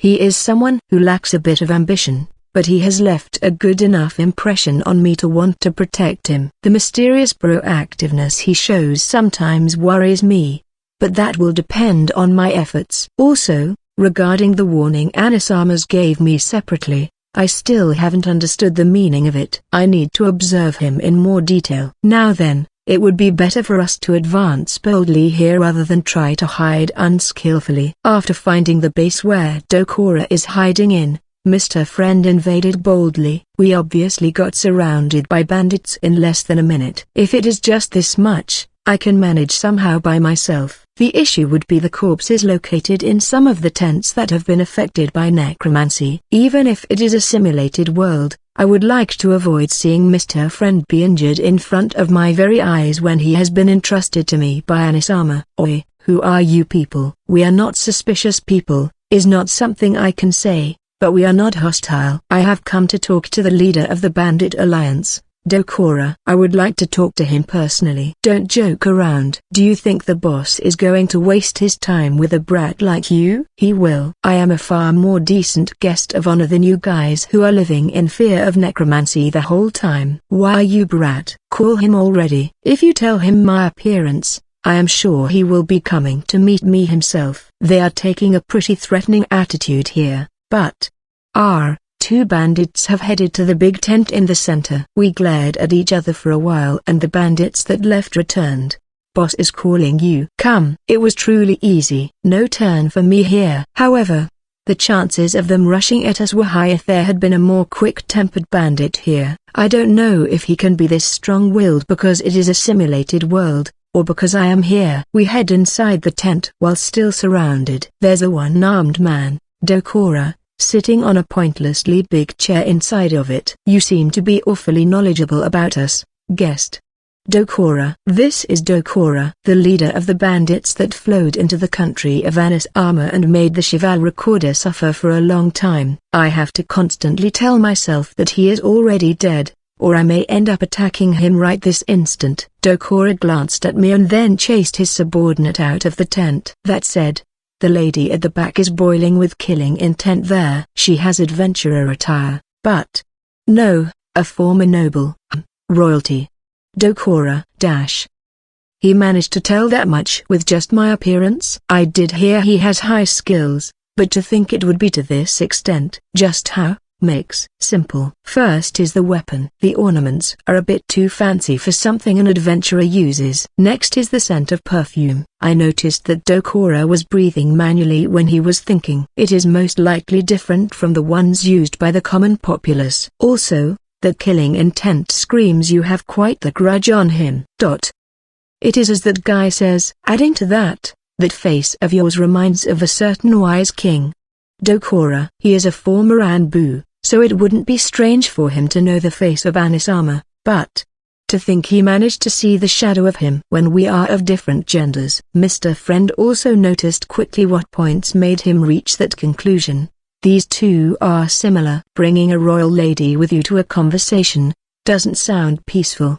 Dokura. What, would you have preferred a knight that has no intention to yield to a talk as a bodyguard? I unfortunately can only call Elias Ratzel for the job. Spare me from that. I will accept having a talk with you, but my question first. How did you learn of this place? Dokura. There's several caves around here. In the case you have created a base under the premise of a second and third hideout, this is just the right spot, you see. There should be caves in forests elsewhere too. Dokura. Right. But this is the easiest place to run away to. You can use the undead you set at the tents as a diversion to escape after all. Dokura is staring intently at Mr. Friend. And Mr. Friend is also looking at Dokura's eyes. The same as the eyes of Dokura that saw through me. No, even more than that. Anisama warned me.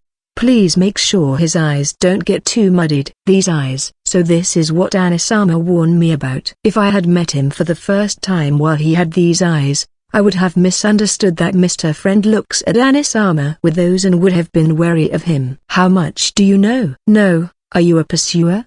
Dokura. That's not it. I am in a hostile relationship with the guy that took away your arm. Also, I am an earthling. You answer every single thing I want to know. Moreover, to think there really was one out there. Dokura. I already know that you pursued Ray 8 and ran into the moment when he was meeting with the Scarlet Demon Lord. Putting it bluntly, I want that information. It is not like you got that information from them, right? Someone else. Are you the subordinate of a different demon lord or something? Dokura. Just how perceptive is this man? No wonder he made things difficult for Anisama. It is not about his strength in battle, but his strength as an observer. I am not a subordinate though. I would say I am a friend of a demon lord that's ruling Ghani. Oi, stop joking. Not a joke. Huh? Seriously? The world is this corroded already? Dokura. All the demon lords aside from Black have already resurrected, and so, I am investigating the details of the other demon lords. I see, so the demon lords are not really united. Huh. Okay, let's exchange information. Dokura. Mr. Friend and Dokura exchange information indifferently. They are showing surprised reactions, but they are not confirming the credibility of that information at all. The two must understand that the person in front of them won't lie. To think the author of that book was Yugura himself. So this world was rotten that far back. It was the right choice that I became a bandit. Dokura. It is not that rotten. Earth was in a worse state. Must be. I can tell just by looking at your eyes. It is not only the existence of great evil, it must have been full of scum from left and right. Wasn't it painful just to live? Dokura. Humans are surprisingly adaptive creatures, you see. This world is still on the better side. A whole lot better. What with one of the demon lords, who are considered the sworn enemies of humanity, raising a country properly. Haha. I see. It is so much better it brings a tear to my eye. Dokura. As for Dokura, even though this is the first time he has met him, he was in such a good mood. It is as if he is having a drink with an old pal of his. That goes the same for Mr. Friend as well. The mud in his eyes hasn't changed, but I don't feel a single sign of caution towards Dokura. And then, they even began chit-chatting, talk about the world of Mr. Friend, what kind of missions Dokura performed in Medusa's and Anbu, what are his recommendations for alcohol. Once they finished up those things, Mr. Friend stood up. I have gotten the information I wanted. I don't know if you will believe me or not, but I won't be posing any harm to you guys in the future. I do believe you in a way, but... no. This is... hey, I am going to be asking something crazy here, but... is this world real? Dokura. How can this be? This man has even noticed that this world is a simulated world? Ah. I got my answer from the reaction of the girl at the back. So things like that can happen, huh? A transient dream kinda thing? Dokura. Yeah, this world won't last long. The me from your world is already dead, right? Dokura. Yeah, I cornered you and killed you. I see. The pieces fit now. I entrusted the book to you, didn't I? Dokura. Yeah, thanks to you, I have managed to learn about the underbelly of this world. Even at present. Dokura lit up a cigar, slowly inhaled, and puffed out smoke. To think I am not only dying while working as a bandit, but that the whole world will disappear after doing a good deed. You could have let me die a villain. Dokura. Don't worry. You have been killed as a villain in the real world. Of course. That's called karma. Me being used like this is the rightful end for me. Dokura. I heard that Lady Ratzel got her heart broken by Mr. Friend when he learned that his world was a simulated world. That Mr. Friend held a grudge against the world he was left in. But what about Dokura? This refreshed expression of his. Hey, lil lady over there, you are the little sister of Marito Taizu, right? Dokura. Yeah, Mix Taizu. Mix. Ah, now that I think about it, I have heard about an adventure by that name. Since the opportunity has been given here, how about taking the head of the guy that caused trouble to your nation once more? You wouldn't be able to have a good sleep if a villain like me were to disappear in satisfaction, right? Dokura. No, you are someone unrelated to me in this world. You could even say you are a benefactor that has provided us with information. Mix. I'm being told that much by a princess. Huh. This is so weird. Even though I have caused so much evil. Dokura. We haven't come here to liquidate your evils, but we will be making use of the feelings you have left in the world. Yeah, do that. If you make the world a better place, I will be able to regret doing evil in it after all. Dokura. Dokura laughed impudently. This man must have done many secret missions for the sake of the nation, and has dirtied those hands of his in the past. And then, he despaired at how the world he had offered his life to had been rotten to the core, and threw away his allegiances. I am aware that those are by no means forgivable deeds. But why is it that the killing intent I was directing to this man is gone? Why is it that the mud in the eyes of Mr. Friend is gone and has returned to normal? If you are not going to kill me, I guess I should go pick a fight with the Mighty Knights. Will it last long enough for that? Dokura. Yeah, it is okay. Rampage big at the end. Got that right. Well then, I am heading off. Watch my performance, okay? Dokura. Dokura laughed. This man most likely doesn't even have any lingering regrets in this world anymore. I'm impressed. You can smile like that. Can I ask for your name? Dokura. Okay. We left that place after this. Dokura suddenly dragged the bandit alliance with him and began invading Taizu. It was an all-out battle that utilized all the undead that the other bandits had prepared. That battle was so one-sided, and the knights that clashed with the group of Dokura were wiped out in an instant. After watching over this, Mr. Friend ended that simulated world. There were a number of useful pieces of information from Dokura that are useful in this world too. It means this exhaustion was not wasted. So you are back. The Gold Demon Lord tried to do evil as expected. Ilias, that's not true, even though I simply tried to sleep together with ya just a bit. What an unreasonable bodyguard. Gold, why do I have to be reasonable with you? My blade should be enough to reason with you. Ilias, so noisy, even though that much should be permissible, right? Gold, even if she tried to take off your clothes? Ilias, out. Mix tapped my shoulder just when I was listening to the bickering of Ilias and the Gold Demon Lord. Mr. Friend, can I have a talk with just the two of us for a bit? It is about the matter of just now. Mix, yeah, I don't mind. Ilias, I will be arranging the information with Mix for a bit. Wrap your quarrel with the Gold Demon Lord by then, okay? Leave it to me. I will tell this lascivious fox right in her face. Ilias, wait, why are ya unsheathing your sword? Is that what ya mean by right in my face? Gold. We leave the noisy throne room that had metallic sounds echoing and go out to the hallway. Thanks to the Garni castle not having maids or anything of the sort, it is as silent as the dead night. You don't need to worry that much. I won't get affected by the matter of Dokura. It seems like you see through a lot of things, Mr. Friend. Mix. Anyone would notice if you make a face like that. I don't want to worry the others, so if there's anything you want to say or ask, put them into words. I don't promise any answers though. You don't regret having killed Dokura, Mr. Friend? You seem to be talking extremely amicably with Dokura as if you were in front of Anisama. Mix. She unexpectedly went right in. That's fine though. I haven't been together with Mix for long. It is about time for Mix to begin understanding me just like Ilias. I did think Mix would eventually be asking me this. It is true that I have reconfirmed that he was someone who I would have gotten along with. I was saved by Ilias and became the ally of Taizu. That's why there was no path aside from becoming the enemy of Dokura and facing him. There may be a bit of sorrow, but no regrets. I see. Mix. Also, I was talking about the Dokura from the simulated world, not the one from their real world. I told you before that that's how things work and we should understand the distinction, right? So you say, but you were getting attached to the Dokura from the simulated world. Mix. Mix was watching my state the whole time while I was talking to Dokura. She must have been trying to understand me as much as possible. Of course I would. But I would switch once it is over. It is the same as when reading a story. Is it something so easy to switch? Mix. I have already gotten used to it. Do you have siblings, Mr. Friend?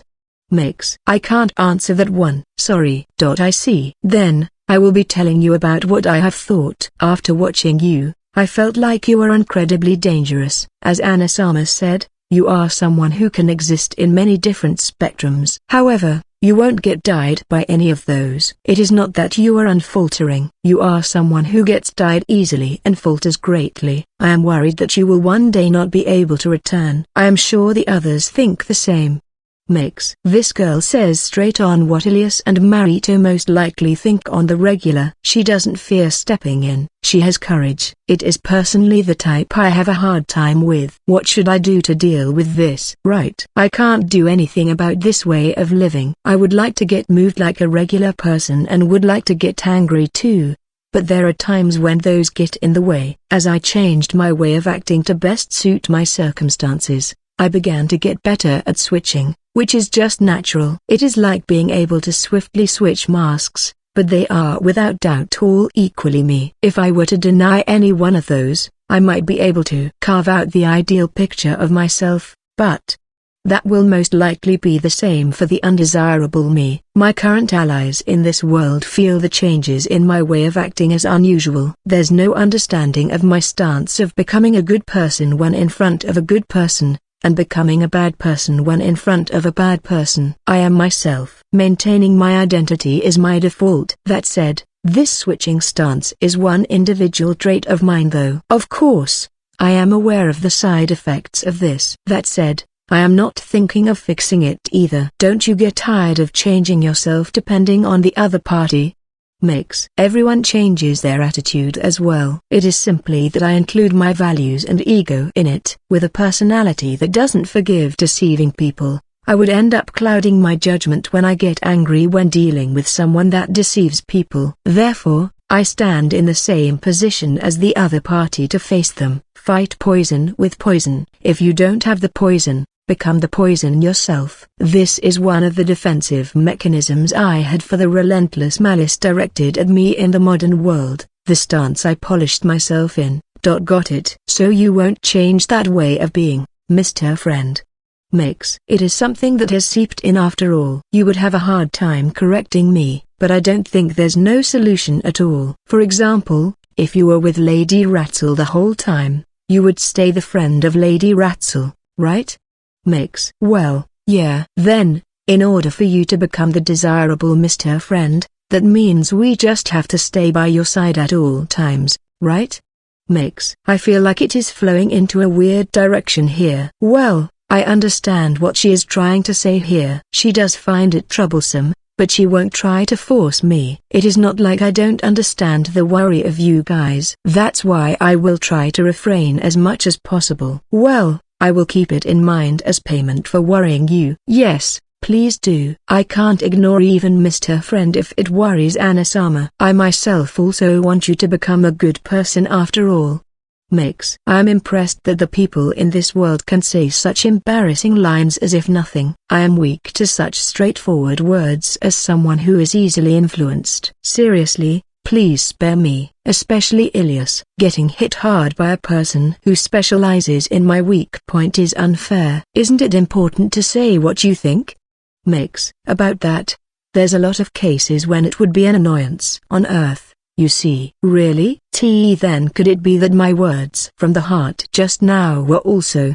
Makes. No, I am really happy about them. I should thank Marito for choosing you. There aren't many opportunities to have these emotions.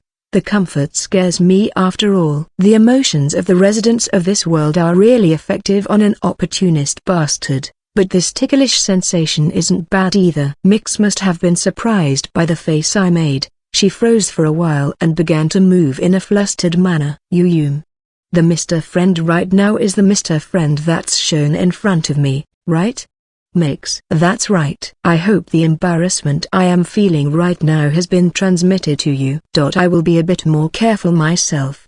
Makes. Please do. I don't want to writhe in shame when I reminisce. Yup. After that, I entered the simulated world again, and tried to get confirmation of the information I got from Dokura. Just when I was at my limits from the abstract theories, Ekdoik finally returned. His skin is burnt to a wheat color for some reason. Seriously, what happened? Ha ha ha. Made you wait, Rakurasov. Ekdoik. No way. According to the estimates of Counselor Sama, he shouldn't be showing up with a loud laugh until after a few more times.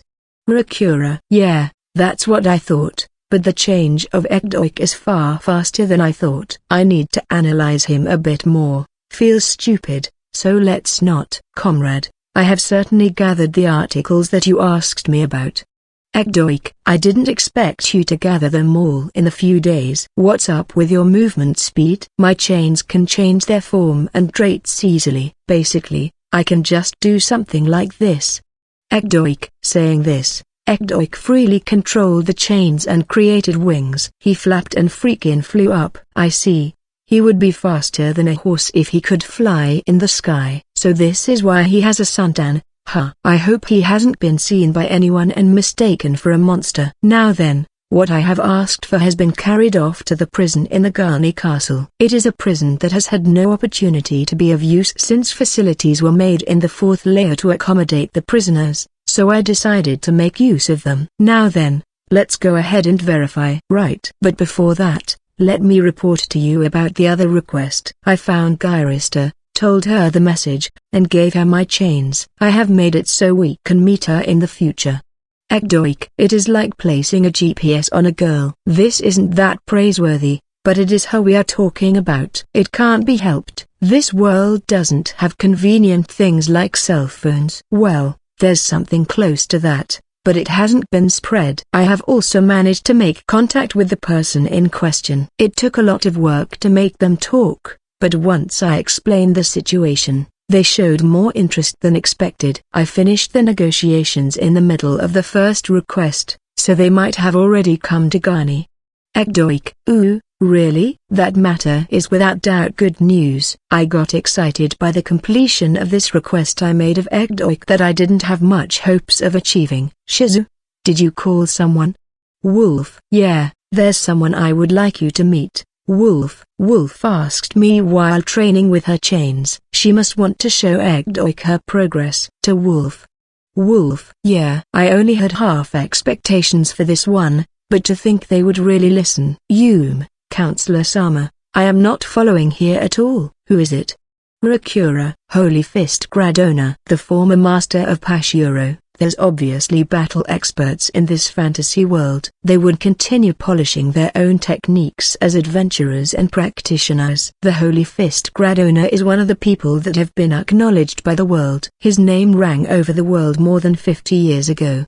There's tendencies to the monsters that appear in the nether depending on the region, and the adventurers would adapt to them to hunt those monsters as an occupation. However, there would be occasions when the existence of a powerful monster would be confirmed at a frequency of around once every century. That being is on a whole different level from the other races, and they are given names in fear by the adventurers. They are basically what you would call named or unique types of rare monsters. The harm caused by those monsters when they appear in the human realm are truly like that of a natural calamity. Villages would be set for destruction, and nations would even need to mobilize their army in order to stop their advance. The one that appeared at that time was a unique ogre, Galang of Destruction. It was a variant of an ogre which had a robust body and high battle prowess to begin with. What stood out from this one was its sturdy body. All weapons didn't work. Not only that, when Garan attacked, the weapons that received that blow were all destroyed. That's when Gradona appeared and defeated Garan alone and barehanded,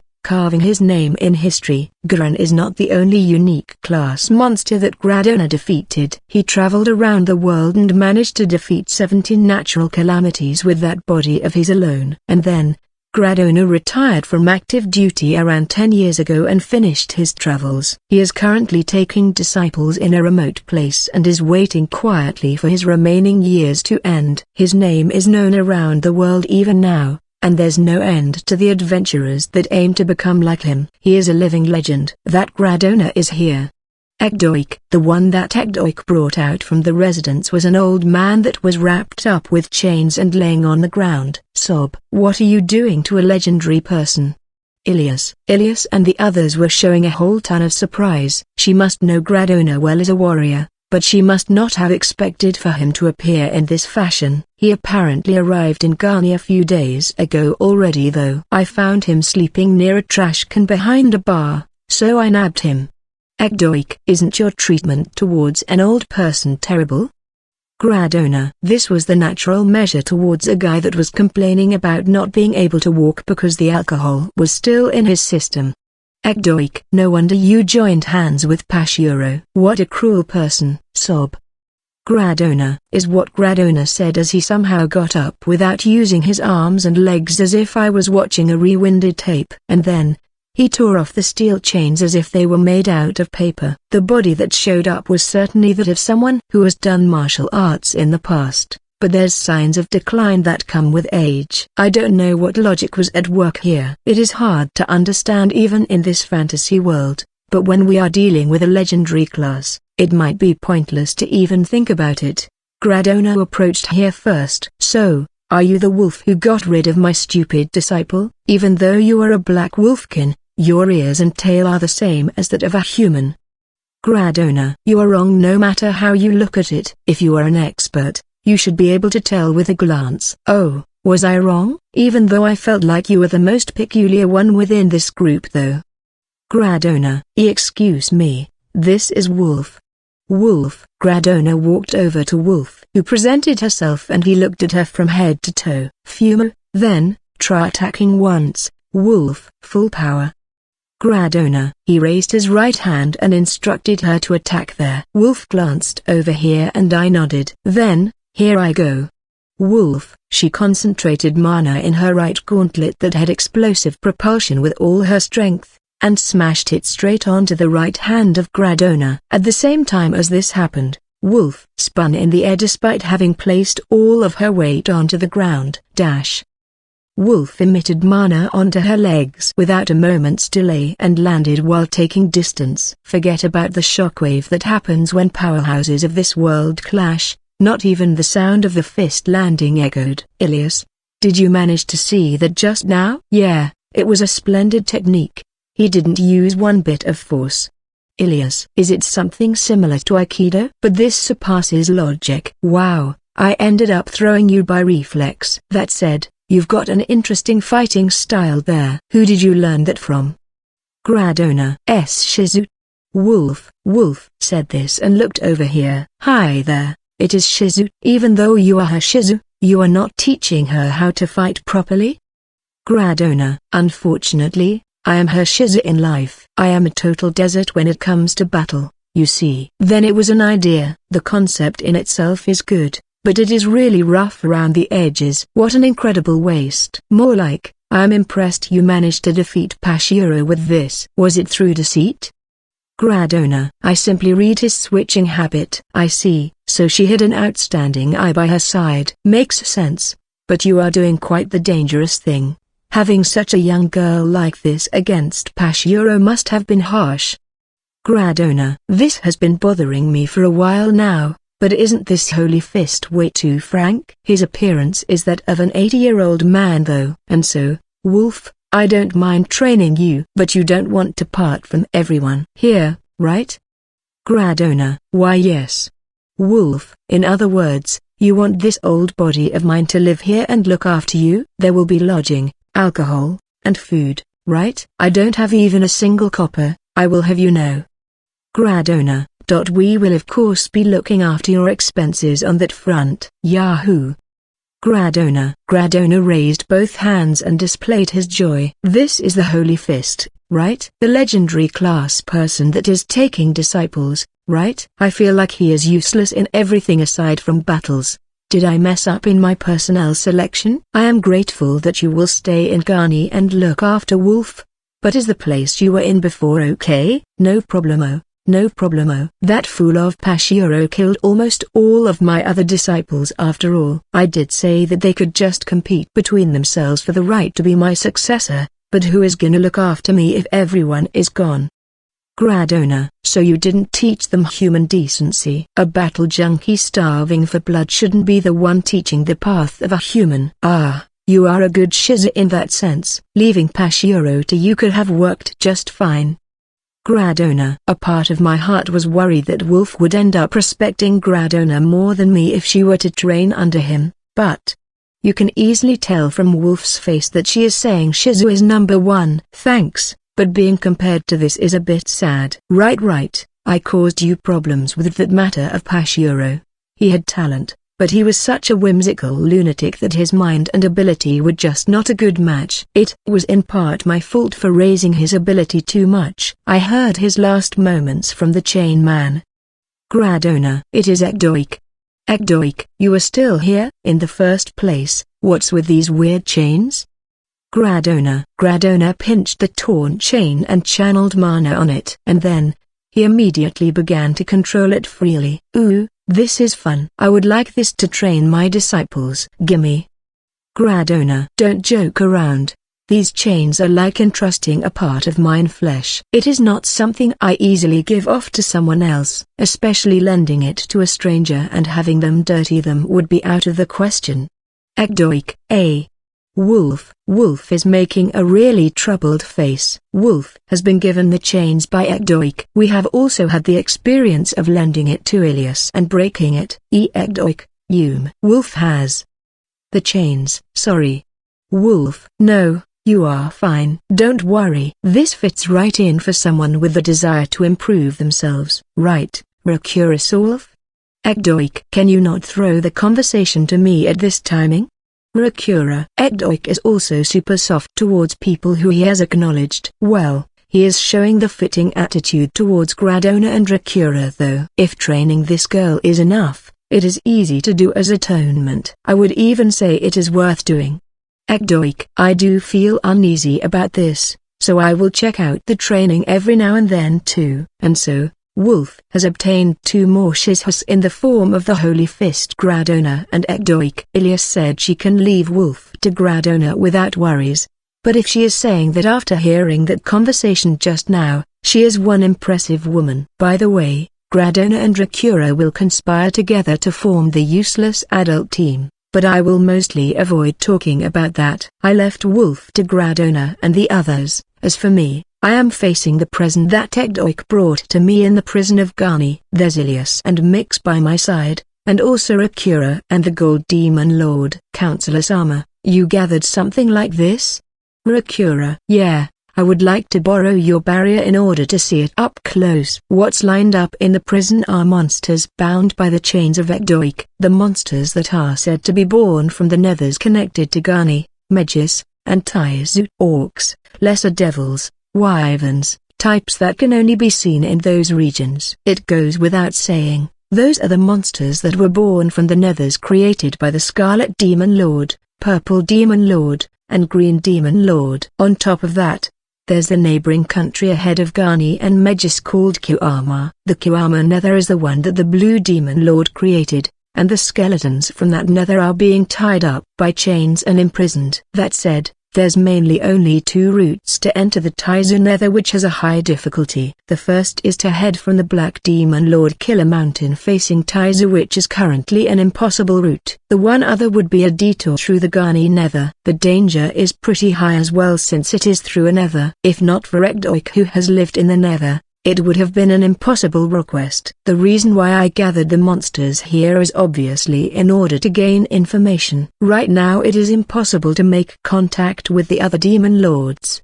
In that case, I have no choice but to investigate the things that the demon lords created in the past. I did try to ask Megis if there were other records aside from the one of the Blue Demon Lord, but there's not much progress on that one. It is hard to disclose information of those documents that they have protected for generations to a third party. I will most likely have to get a grasp of the movements of the demon lords a bit more to use them as negotiation chips. The monsters are groaning. They have instinctively recognized us as enemies and are trying to attack us. I had Ekdoik refrain from capturing monsters that have the possibility of communication. What we have to learn this time around is not about those monsters after all. But is there any meaning to doing something like this?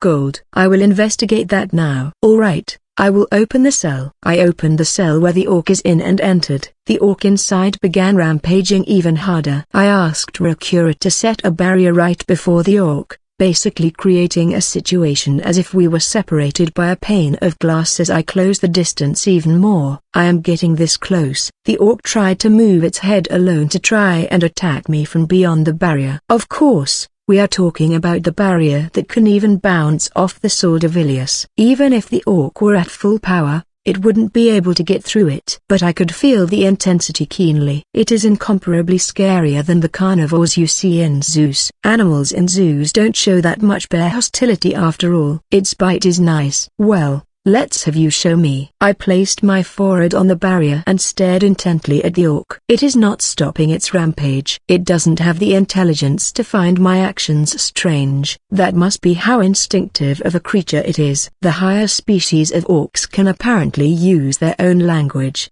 but the monsters I had captured this time around were all lesser ones. Alright, good boy. Wait, no.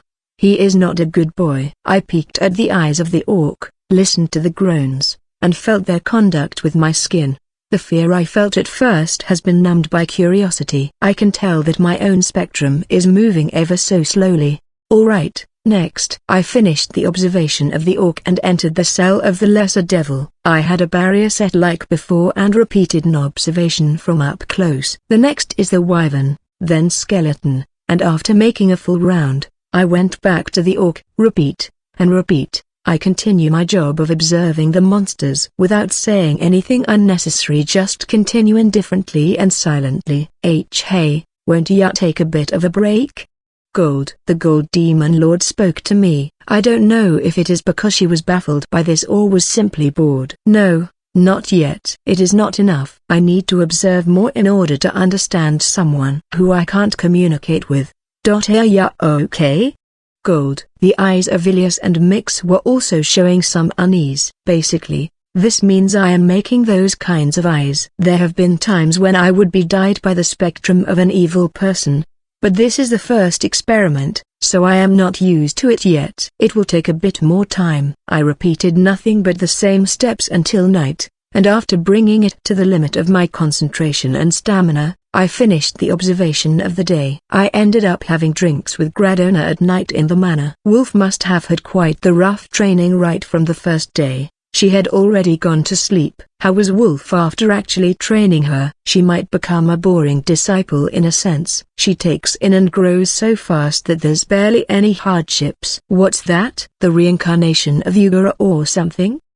Gradona. I had a conversation with Bansan, a certain former adventurer, and he said that she has mana that is comparable to that of a hero, but Yugura's spotlight was more than 100 years ago though. How can you compare them? What? Even though you have perceptive eyes, you don't know common knowledge. You don't know about the index of the hero that's in Kiwama? Gradona. No idea. Ilias, please tell me. You are not going to ask me? Gradona. The index of the hero. Kiwama created a stone monument to extol Yugura when he defeated the Blue Demon Lord. Yugura set a certain spell on that stone monument. It was to show the people that came to that land the scenes of the past for posterity. That's the record of hero Yugura having fought in the Kiwama Never. In other words, you can experience the sight of the hero that saved the world. The ones who are striving to get stronger and the ones living in battle will show up at Kiwama at least once in order to feel the strength of the hero with their own skin. But most of them apparently give up on their dream of becoming the strongest in history after witnessing this though. Have you gone to Kiwama as well, Ilias? No, I have never left Taizu. Ilias. I have, Mr. Friend. I have also already experienced the index of the hero. Mix. Can you see the appearance of Yugura? Yes. Speaking of which, he was a gentleman with the same black hair as you. Mix. So I can see the figure of Yugura while he was alive. Huh. I would like to go to Kiwama after finishing this matter. By the way, you talked about Ban, right? If I remember correctly, he was a merchant from Taizu. Gradona. You were acquainted with Ban-san? Acquaintances? He was a member of the same adventurer party, you know? Gradona. I see. Speaking of which, I think I heard something like that. But to think the Ban-san was in the same party as the Holy Fist. Gradona. Is Ban-san an unexpectedly famous person? Right, right. Why was that girl's talent left be until she reached such an age? A normal person wouldn't leave it be. Gradona. The environment of Wolf was a bit of a special one, you see. I tell him about the village of Wolf, about the Black Wolfkins that hid themselves in a remote region to escape the Black Demon Lord, about the albino girl Wolf who was suddenly born there, how she was raised in persecution, and the events until now. What an unbelievably bumpkin thought. Even if you get a bit sensible because of your narrow view of the world, this is still horrible. Sob. Gradona. Gradona sobbed while drinking booze. Even a battle junkie relishing in battle must have felt something from the terrible environment of Wolf. But I understand. I don't plan on being soft with her, but I will train her a bit more responsibly. I know nothing about the mental side, so I leave that to you. Gradona. Yeah, I don't have much expectations since you are Pashiuro's master. Even if I am the Holy Fist, don't think I can do everything. On the contrary, the more specialized in one area someone is, the more useless they are in the others. Gradona. I know that. I am hopeless when it comes to battle after all. I am aware of the importance in the division of roles. There's a saying that the heavens don't give two things to one person. This doesn't simply mean that talents are limited. It is about how much of the resource called life you will allocate to raise that talent you hold. Gradona poured everything into close quarters techniques and became a legend. The strength of Ilias was also a return from her offering most of her life into the sword. Rakura also. Well, let's put aside the person that's Slovny by choice. You said your name was Ilias, right, young lady? You seem to be pretty skilled yourself. Did you get taught by someone? Gradona. Yes, I was taught the sword by Lord Ragudo, Salvat Ragudo. Ilias. Ah, Salve it, understandable. No wonder I thought you were stiff. Gradona, so you know Lord Ragudo too? It goes beyond knowing. We have tried killing each other when we were young. That old man would have gotten as famous as me if he hadn't stayed cooped up in his country and became a knight. Gradona, I knew the strength of Lord Ragudo, but he is on the same level as the Holy Fist. Try killing each other? That's some dangerous talk there. Oi. But I am glad Lord Ragudo is a legendary class of this world. My capacity would scream if there were more of this one around. Aren't you a bit lacking for someone who was instructed by Salvid? Gradona, I was only under his teaching for around 1 year. I learned by myself after that. Ilias, that's impressive. Get some proper training from Salvit in the future. You can become 10 times stronger than you are now, you know? Gradona, 10 times what she is right now. I imagined Ilias looking even more of a monster inside my head. If Ilias were to grapple me when on that level, but Lord Ragudo is a busy person. Ilias, knights really are so stiff. If you are not greedier for strength, you won't achieve greatness, you know? Gradona, I see. Ilias, the words of a legend really weight a lot. Gradona most likely wasn't the strongest from birth. There's no doubt the path up must have been treacherous to a degree where it can't be put in words. That said, you are the same person we met at noon, right? Gradona, what's with that question? Did you go blind? I can see, and that's why I am asking. You look like a different person from the one in the daytime. Gradona, I don't know if this is just his discerning eye or because I have changed to a degree where it is easy to tell. Mercura and the others not speaking much must be because of this. I have been observing those monsters this whole time after all. Must be because of that. I see, so that's your technique. So nauseating. Gradona, leave me be. It is necessary. In the first place, where are the monsters? You guys have not left the capital. Gradona, they are in the Garni Castle's prison with the cooperation of the king. The king of Garni, that guy is not a human, right? Gradona, what's your basis? I smell the scent of the nether in you guys. It is thicker than in the afternoon. Gradona, he is not someone we can hide things from. Should we tell him honestly here? We should. I explain our circumstances to him, including the fact that I am another worlder. Gradona just moved his brows, but didn't show much surprise as he swallowed this situation together with his booze. Do people normally get hit with such an amusing development once they get old? I would have gone and challenged the demon lords at once if I were younger.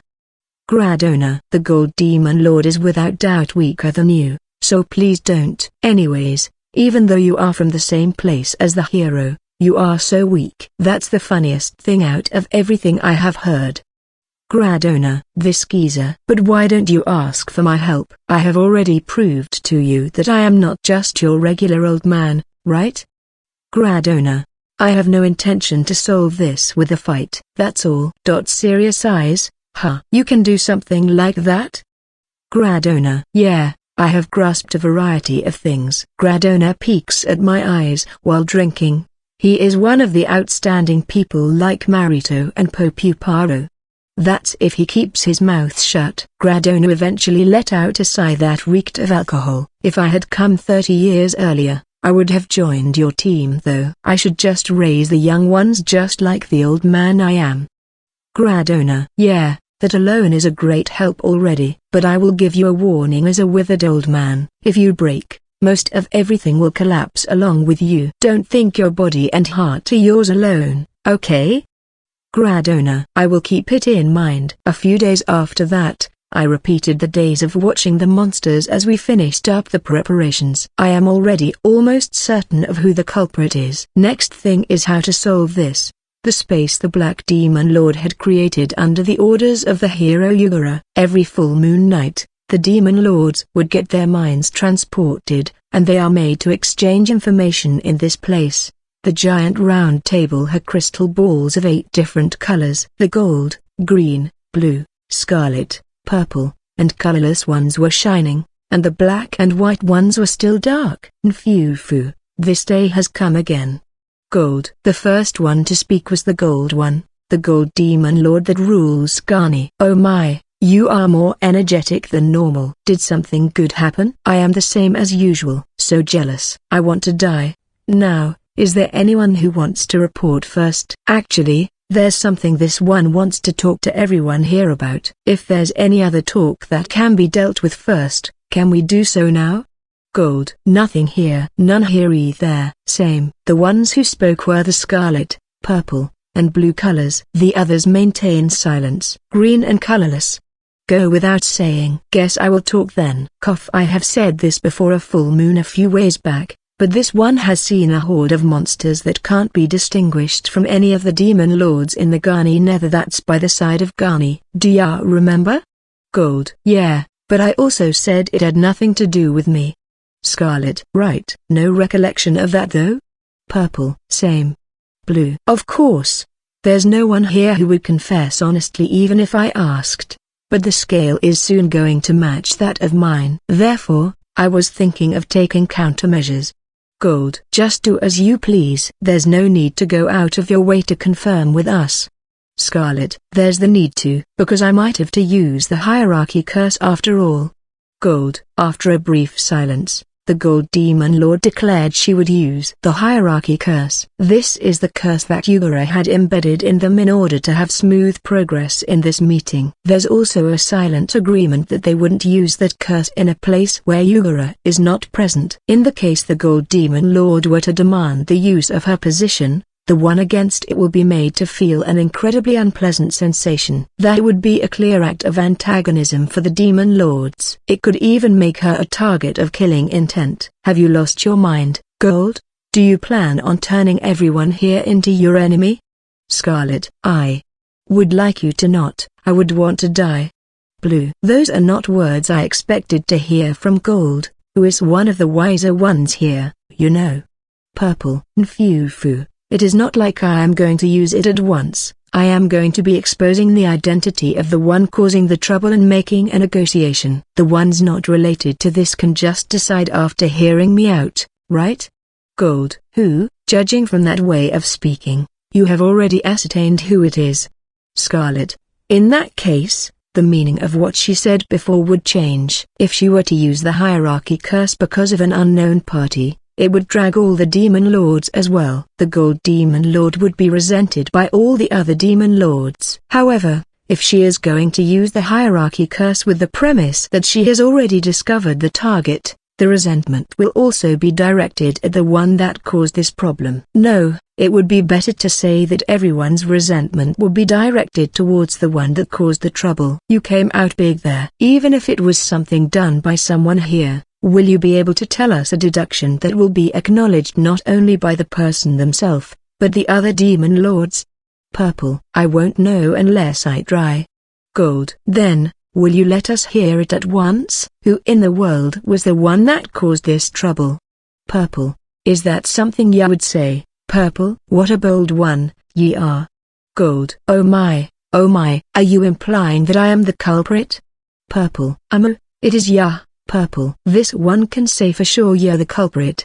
Gold. The Gold Demon Lord strung words in amusement. However, there was tension taking over the place even in this isolated space. I see. You are acting pretty tough there. Then, can you prove it?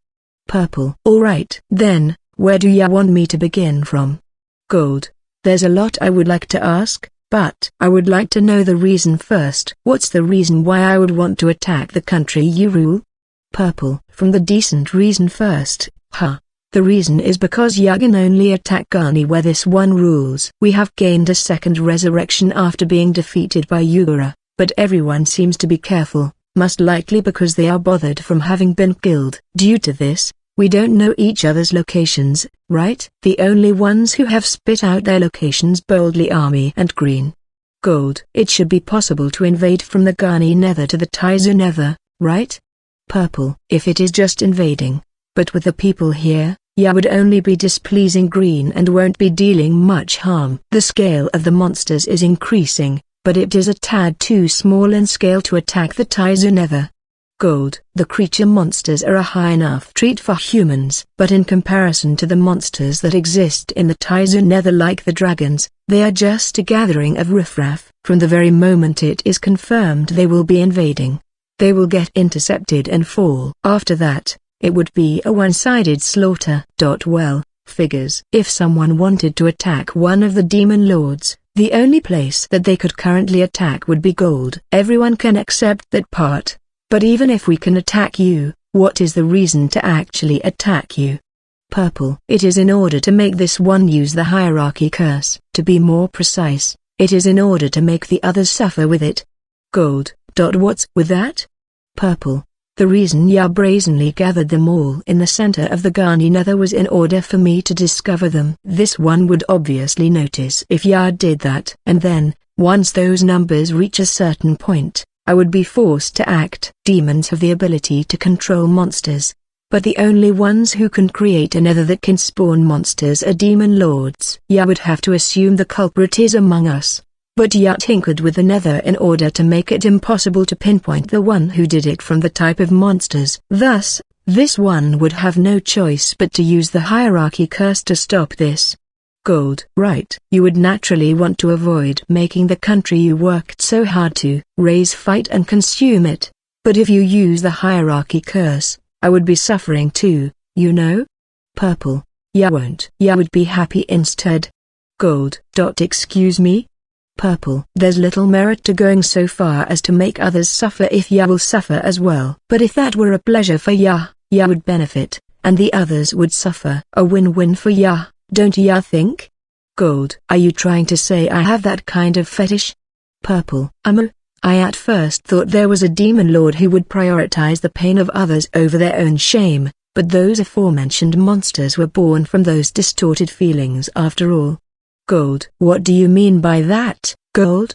Scarlet. The one who reacted to this was the Scarlet Demon Lord. The Nether refers to the land where our mana has been permeated on. And then, monsters in our form are born. What I have said until now is what we have been taught by Yura. There's no need to go into further detail on those. But it is not like you all expanded your nethers with the same feelings the whole time, right? The traits of the monsters born are affected by the emotions put inside the mana as well.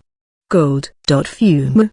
Scarlet. The monsters in the Nether of Scarlet are mostly therianthropes, but the properties of the mana are changed slightly by your mood and battle desire. For example, the aggressive monsters are spawned when your own mana is worked up. Gold. You have investigated this quite thoroughly, huh? Purple. The aforementioned monsters had the special traits of the Demon Lord themselves diluted, and were birthed by increasing a specific emotion. As mentioned before, it is difficult to pinpoint, but not impossible. Also, their motive was also clearly leaked from this, the desire to make others suffer and the craving for the unreasonable that will be poured onto Ya. Gold. Even if that's the case, can you assert that it is me? The other demon lords could have that kind of personality. Purple. I said I already pinpointed it, right? There were common points with the lesser devils and the monsters in question. I have already found a few common indicators even. Gold. How can you prove that? Your foundation being based on your findings can be considered a bluff, you know? Purple. Do you want me to make everyone accept it no matter what? Well, it is simple. Those monsters were born from the exclusive nether that neighbors the Ghani Nether. Several of those places have been found. You just have to stand there. The nethers of others are poison for us after all. If you put your body on the line here, it would be easy to prove your innocence. Ya know? Gold. You think I will tag along with that play of yours? Purple. Ya can decline.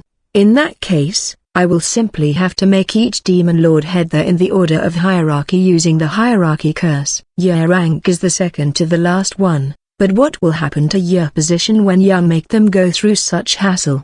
Gold. Do you think the other demon lords will obediently do your bidding? Purple. I don't mind. The one who suddenly spoke was the Green Demon Lord. The Demon Lord at rank 3. But if you order me to leave my castle, I will also be giving out the same order to all of you. Green. No objections here. None here either. It is not only the Gold Demon Lord who can use the hierarchy curse. Anyone can use it as long as they are not at the bottom of the rank. With the Green Demon Lord declaring that they will be using the hierarchy curse, the other demon lords who decline this will have to suffer 2 layers of curses. All the demon lords aside from the Gold Demon Lord have felt the hierarchy curse with their bodies in the past. If you have a normal personality that dislikes unpleasant sensations, you wouldn't want to suffer 2 times that. To think Green would go along with this. It is surprising that you have sympathy towards this one's position.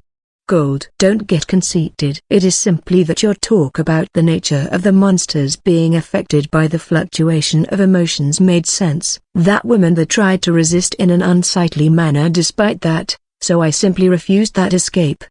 Green. That's just like ya. And so, Purple, are ya going to make me use the hierarchy curse? Ya could have just enjoyed it if your identity wasn't exposed, but if everyone is convinced that you're the one that set this up, ya will be feeling really constricted here. I promise I won't use it on ya. This one wouldn't want to make ya happy after all.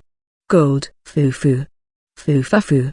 Ah-ha-ha-ha-ha-ha-ha. I was discovered more easily than I thought. Purple. Laughs rang from the purple crystal with static mixed in. That's due to the obstruction of the transmission caused by the intensification of mana, showing fluently how shaken the emotions of the Purple Demon Lord are right now. Can I take that as a confession?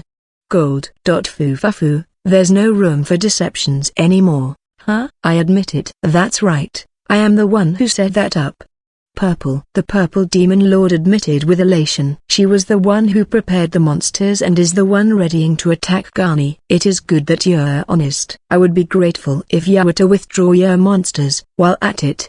Gold. Too bad. I admitted it, but there's no need to withdraw the monsters, right? You dragged the other demon lords by saying you would use the hierarchy curse in order to identify the culprit, but I have confessed. My original objective crumbled, but I just have to challenge you to an actual match, right? Purple. The objective of making the Gold Demon Lord use the hierarchy curse has crumbled, but none of the physical obstructions have been solved.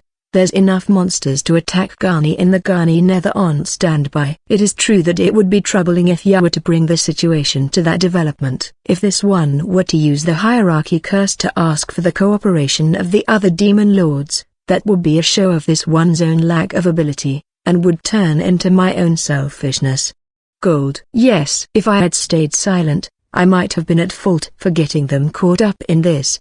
But I have already confessed. If you continue getting them involved any further than this, it would turn into your own selfishness. So, how do you plan on stopping me? Are you going to use the hierarchy curse on me? You could plead the other demon lords to use it too, you know? Just how shameful of a sensation will it be? You foo-foo.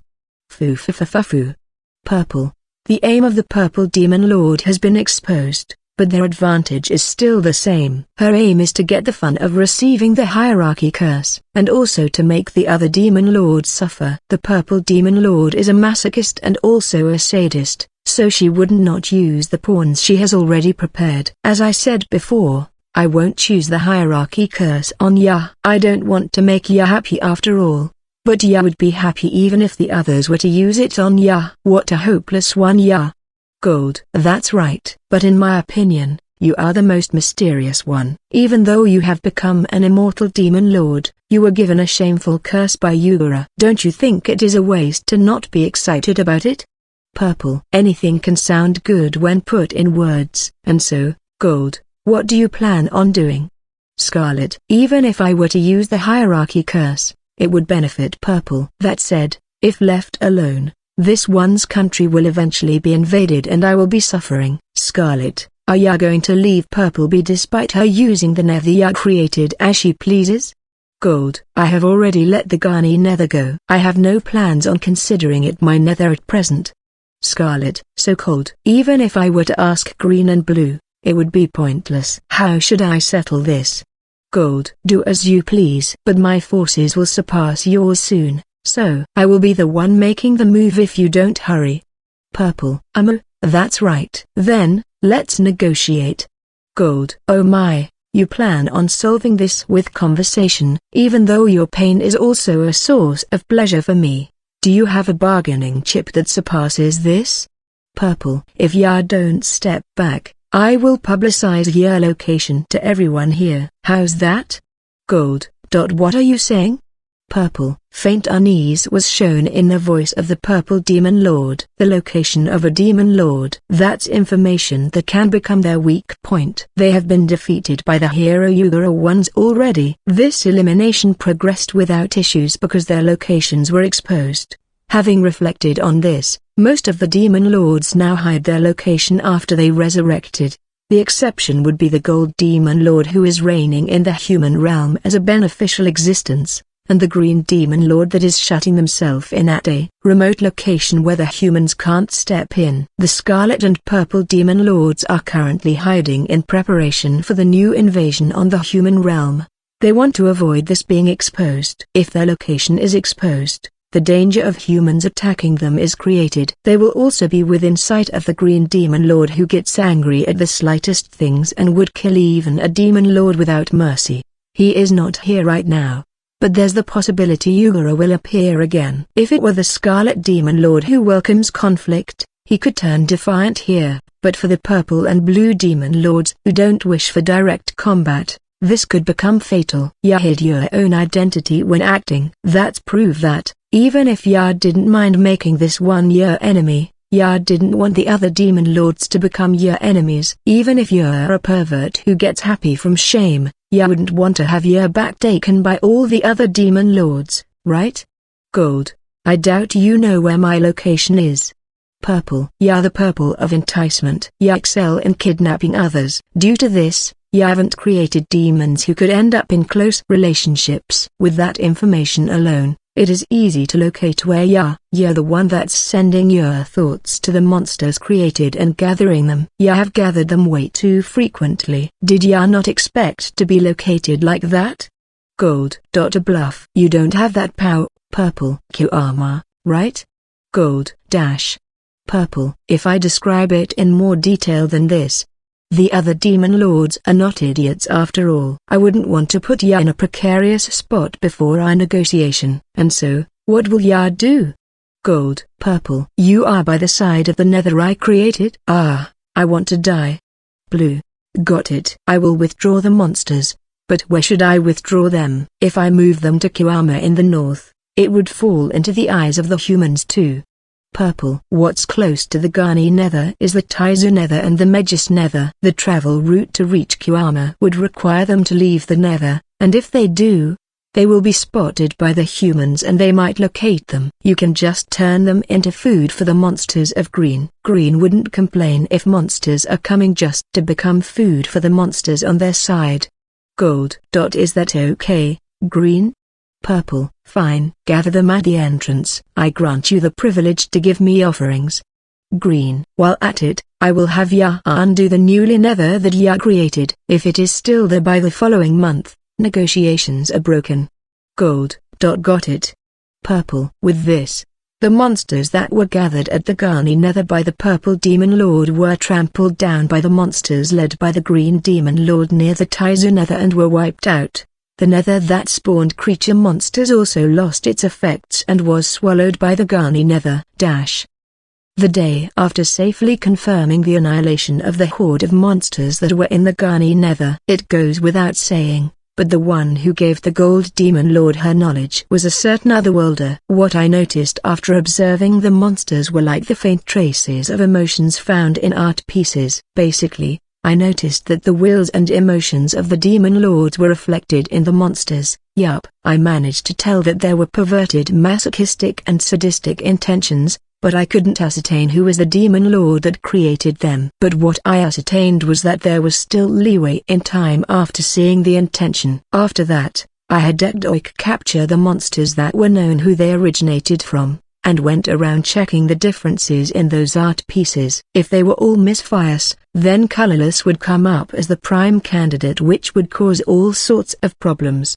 but I fortunately managed to find common points. After that, I had Egdoik capture more varied monsters from Megis and confirmed in the same manner. That's when I grew certain of it. I then completed the preparations, coached the Gold Demon Lord in acting, and had her participate in the recurrent meetings. If it is just proving the identity, making each one of the Demon Lords stand on the Nether would make it fast, but in order to make the other Demon Lords accept this, there was the need to convince the others that the Purple Demon Lord is the culprit. If this proposal is made, the Green Demon Lord or someone in that vein would definitely get angry, thinking why me? However, if this verification is brought up with the premise that it is the fault of the Purple Demon Lord, the first one to decline would be the Purple Demon Lord. The other Demon Lords will see this as an unsightly excuse.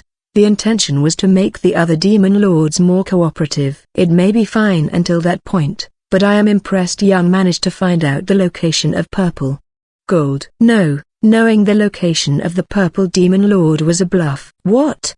Gold. It wasn't unfounded though. I knew it was close to the Ghani Nether. Weirdos like that are very particular about their location after all. That said, the territory of Ghani is an open plain. It is hard to avoid the eyes of the Gold Demon Lord. She wouldn't get close to the areas near Taizu because she was left almost dead by the Green Demon Lord in the past. Megis is the holy ground of Ugara who killed her in the past. She could be in the Megis Nether that she prepared in the past, but if she sets her base there, it would mean that their former lord is back. The further of Egdoik and Great Devil would have shown a fitting attitude if that were the case. In that case, the area around the Kiwama Nether would be the safe choice since it was created by the Blue Demon Lord she managed to utilize in the past. That said, it wasn't clear whether it was Kiwama or the Kiwama Nether though. Of course, the bluff would be discovered if she were to ask the details, but if it ends up being correct, the Purple Demon Lord would be self-destructing. There was no chance of her pursuing the topic there. Finding common indicators for the monsters of other Demon Lords was also a bluff. I finally managed to get a feel after enduring for a long time here. If it were an expert on the level of Gradona, it might be possible to achieve, but it wouldn't be easy. There's a variety of methods to get bluffs through. One of them being to mix in truths in order to make your theories get through. If you annex them to understandable truths, it gives credibility to your bluffs. Next would be to not talk too much about the unclear points. Just speak directly about the important points. Add the factors that you are not sure if it is right or left, and declare them with confidence. If they match, it would look like you are seeing through everything for the other party. By the way, in the case you miss, you can just play it off as trying to trick them. With the Gold Demon Lord's fishy way of talking, she can still come back from that. The last one is to be bold. I judge that the Blue Demon Lord wouldn't take such actions from the book Ugara left behind. The chances of being the Scarlet Demon Lord, who uses Ray 8 for his schemes, were low when including the information of Dokora. As for the Green Demon Lord, it is impossible considering their personality. As such, it was narrowed to the Purple Demon Lord and Colorless Demon Lord. If the deductions were wrong, the remaining culprit would be Colorless. That's right. The deductions of the Gold Demon Lord were a bluff in itself. The aftermath of the series of events were wrapped up outside the eyes of the humans. As expected of the Demon Lords that move and the shadows of the world's history. We came here as representatives of Taizu, but you could say our objective is pretty much achieved. But the issue of not being able to return to Taizu has surfaced. He collapsed from an illness. The moment we thought things had been solved, he got a high fever, and is currently resting inside the manor. I thought this was a scheme of the Gold Demon Lord, but there's no traces of her having used magic.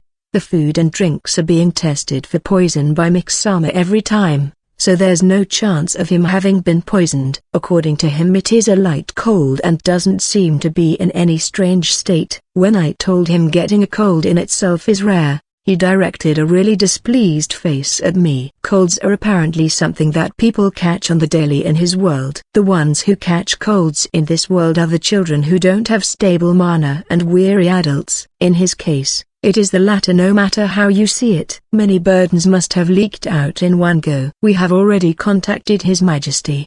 He told us that there's nothing suspicious about the Gold Demon Lord and to concentrate on recovering. Wolf was worried at first, but she is back to training with Gradona. most likely because she believed him when he told her he is okay. Right now we are nursing him with Mix-sama, Rakura, and me in rotations. The one who is working the most here is Rakura. I don't know if she is looking after him more proactively than you would normally see of her since she is a cleric, or because she is purely worried about him. The Gold Demon Lord and the Cabinet Minister Ludfane have come to visit. The Gold Demon Lord comes almost every day. He has stayed practically the whole time in bed for 1 week since confirming the Purple Demon Lord had withdrawn her army. Mix-sama has gone out to buy groceries with Rakura at present, so I am currently alone with him. With how long it is taking, I'm even worried that maybe the medicine doesn't work. But he insists that he is okay. With me not having mana, I have to recover purely from stamina alone. Most of the medicines for colds in this world affect the internal mana,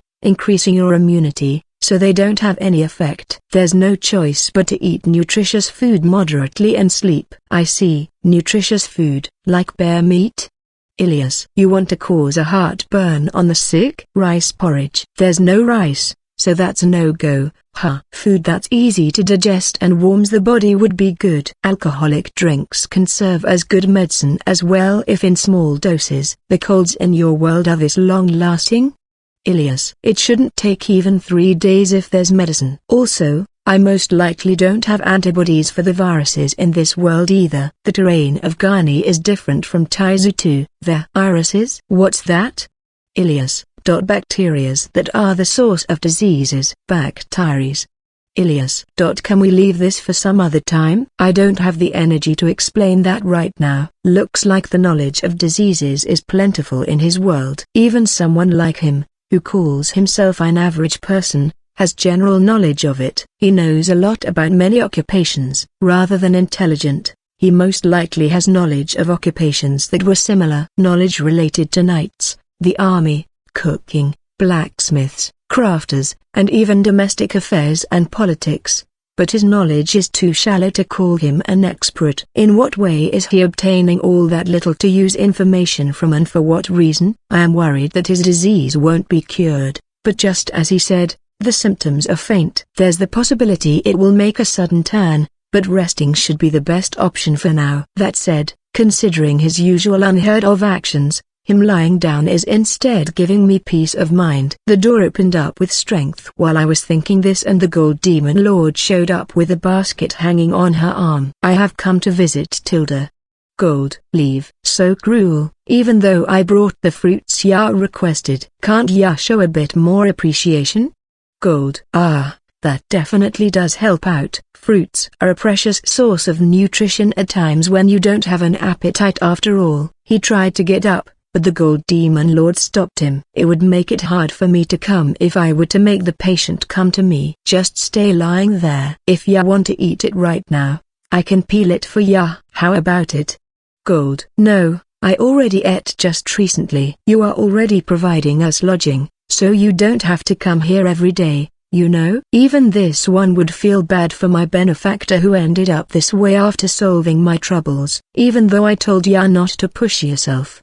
Gold. It is not to the point of calling it overexertion though. Transferring to a parallel world, traveling to a different country, the fatigue in my body from those accumulated together with my mental fatigue. The burden in my body must have been more than I expected. What would ya call pushing yourself if that's not it? The mental side has most likely suffered more than your body. Gold. No, this is because of the body, the mind. Gold. Nanu. Ilias. What do you think? Me? Ilias. The tropic was suddenly thrown to me. Fume. Which one was a bigger burden between the physical fatigue and the mental fatigue? It really would be the mental one. Ilias. What? Considering the transfers to the simulated world of the Gold Demon Lord and the consecutive days of observing the monsters, the burden to the mind is obviously the higher one. Your sleep time was shaved off to a certain degree, but it was within the realm of ordinary people. Ilias. Right. Gold. Damn it, don't look down on the stamina of an otherworlder. They are more frail than you can even fathom. Why are you bragging about that? I understand that his body is physically frail, but he should have a decent amount of stamina. On the other hand, what he does on the mental front are actions that I would consider dangerous no matter how I put it. Those are deeds that would without doubt affect one's mind and body negatively. From this one's point of view, your technique is beyond normal. Trying to understand the position of someone you wouldn't want to meet in the eye borders on insanity. Gold. Exactly. Ilias. Even as someone who has worked for long as a knight and hasn't faltered when dealing with enemies beyond average, there are times when I would often feel a hard to describe eeriness. In the first place, a virtuous person being died by evil countless times is definitely not something good. The danger of this is something not only me but everyone who knows him would worry about. Your opinions match at times like this, huh? But I would like to object too. Right, Gold Demon Lord. You can recreate the completely same capabilities of someone in the simulated world, right? This is something you've experienced yourself, right? Gold. Then, can you control the body of someone else? Fumo. I haven't tried it but it should be possible in theory. Anna. It is difficult to become someone within the simulated world, but if several people come in, it should be possible to exchange bodies with those people. Gold. Alright. Then I will heal from this cold at once and prove it to you all the frailness of another worlder. Don't you feel sad saying that?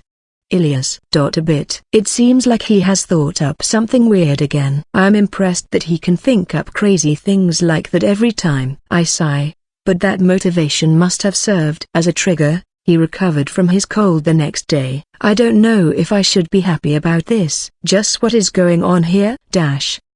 Most of the reason must have been from repeating the observation of the monsters for a long period of time. Work you are not used to really hits hard on the body. Even after the Gold Demon Lord solved the issue, I still saw dreams of those monsters for a few days. You could even say it was a bit of a work disease. Humans create a variety of antibodies in their long span of life. They can get sick just from moving to a foreign country because of a new disease. The antibodies in my body must have done a double take with the festival of new bacterias in an Isekai. I did try to reduce the burden on my stamina because I was worried on that front, but I ended up overexerting my body. That said, I can't agree with them saying it was because of the burden in the mind. It is not like I am strong on the mental front, but I didn't really put too much of a burden on it. I have given up on my body being weak, but it would be insulting to call my mind weak too. Now then, are you ready? We have entered the simulated world of the Gold Demon Lord with the usual group. We are in the throne room as usual, so it is hard to feel the reality of it,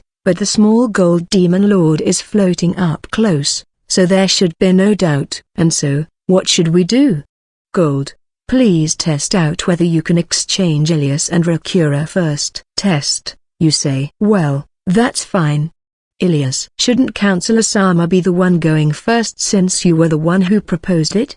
Rakura. There's no assurance it will go well with the first try after all. Gotta be careful. That makes me worry for my own body though. Rakura. I have chairs readied in case their bodies fall over when they switch. The Gold Demon Lord brought out a book and tinkers inside the book with her finger. And then, the two hung their heads down powerlessly. They soon began to move. Mew. This is... Oh, there's no change at a glance. Ilias, are you okay? Yeah. There's no real change. Ilias. Rakura responded. Looks like they have switched bodies safely. We confirm whether the insides have switched, and both of them move their bodies as if finding it novel. This body is incredible. It is super light. Rakura. This one here is heavy, even though I am not wearing armor. Every single part of my body feels heavy. Ilias. Putting it like that hurts, so can you stop? But it is true that the amount of mana of Ilias-san is impressive. Rakura. Saying this, Rakura sets a barrier with the body of Ilias. When she did, a barrier of a different color from usual showed up. It would usually be faintly bluish, but right now it is yellowish. The output really is higher than usual. This body is nice. Rakura. As for the body of Rakura, the flow of mana is really stable. The output is on the low side, but it is easy to control. I can understand how you can cast barriers so fast. Ilias. It seems like both of them are enjoying the changes in their bodies to a decent degree. The physical strength of Rakura should be no different from mine. But how about the power? Try holding a sword. The sword of Ilias-san. Wow, it is so light. Rakura. Yeah, it isn't that heavy. Ilias. Rakura, give that to your body. Yes, here you go. Rakura. Something of this degree should be enough. HMGH? Ilias. When Ilias in the body of Rakura received the sword that was given to her thoughtlessly, she couldn't hold it in one hand and dropped it on the floor. Her arm is trembling. Of course that would happen if she were made to hold something like that with one hand. This body is that weak? Ilias. Is my body okay? Rakura. It feels really off when their way of speaking switches. Have you understood the standing of a weak person a bit more now? But you are a man, right? You are taller than Rakura and also have a good physique. Ilias. Then, want to try? And so, the two returned to their original bodies, and then me and Ilias switched bodies. I blacked out for an instant there, but it soon returned to normal. But my body is abnormally light. What's this? It feels disgusting. I opened my eyes and looked at my palm. A small hand. I direct my eyes to the side and there's myself looking back through the mirror. Our eyes made contact and I opened my eyes wide. Looks like there weren't any issues. Ilias in the body of a man suddenly made a really disagreeable face. No, it must be rough to suddenly have the body of a man, but I don't think it is that bad of a thing. I stand up and try moving my body a bit. I don't feel any weight on my body. The sensation of my skin makes it feel as if I am floating in the air. I drew the sword and tried waving it around, and it was so light it felt like a toy made of vinyl. I would like more weight on this. Speaking of which, I feel like a strange liquid is flowing inside my body. Could this be the so-called mana? I can move it here and there in my body when I concentrate on it. I tried gathering it in my arm as a test. It grows hot. When I strained it, I felt pressure as if liquid was hanging over it. Is this mana strengthening? I can't feel a bottom to the mana inside this body to the point that it even made me think it is endless. By the way, I can't really feel as if I am in the body of a woman. I am wearing armor after all. But this body is so comfortable it is instead nauseating. That's terrible to say in the body of someone else. Gold. Ilias was moving her body in silence. She is moving awfully slowly as if she were inside a glass case. Ilias, your sword. Try swinging it. Ilias, the same reaction as me when I held that sword. She is barely managing to hold it with both hands, but she is on the verge of being swung around by the center of gravity. Try swinging it. You should be able to swing it at least once. And no, that's impossible. Your arms would be torn. Ilias, I am not that frail. We are both humans, right? The adult man raised the sword while trembling like a fawn and swung it.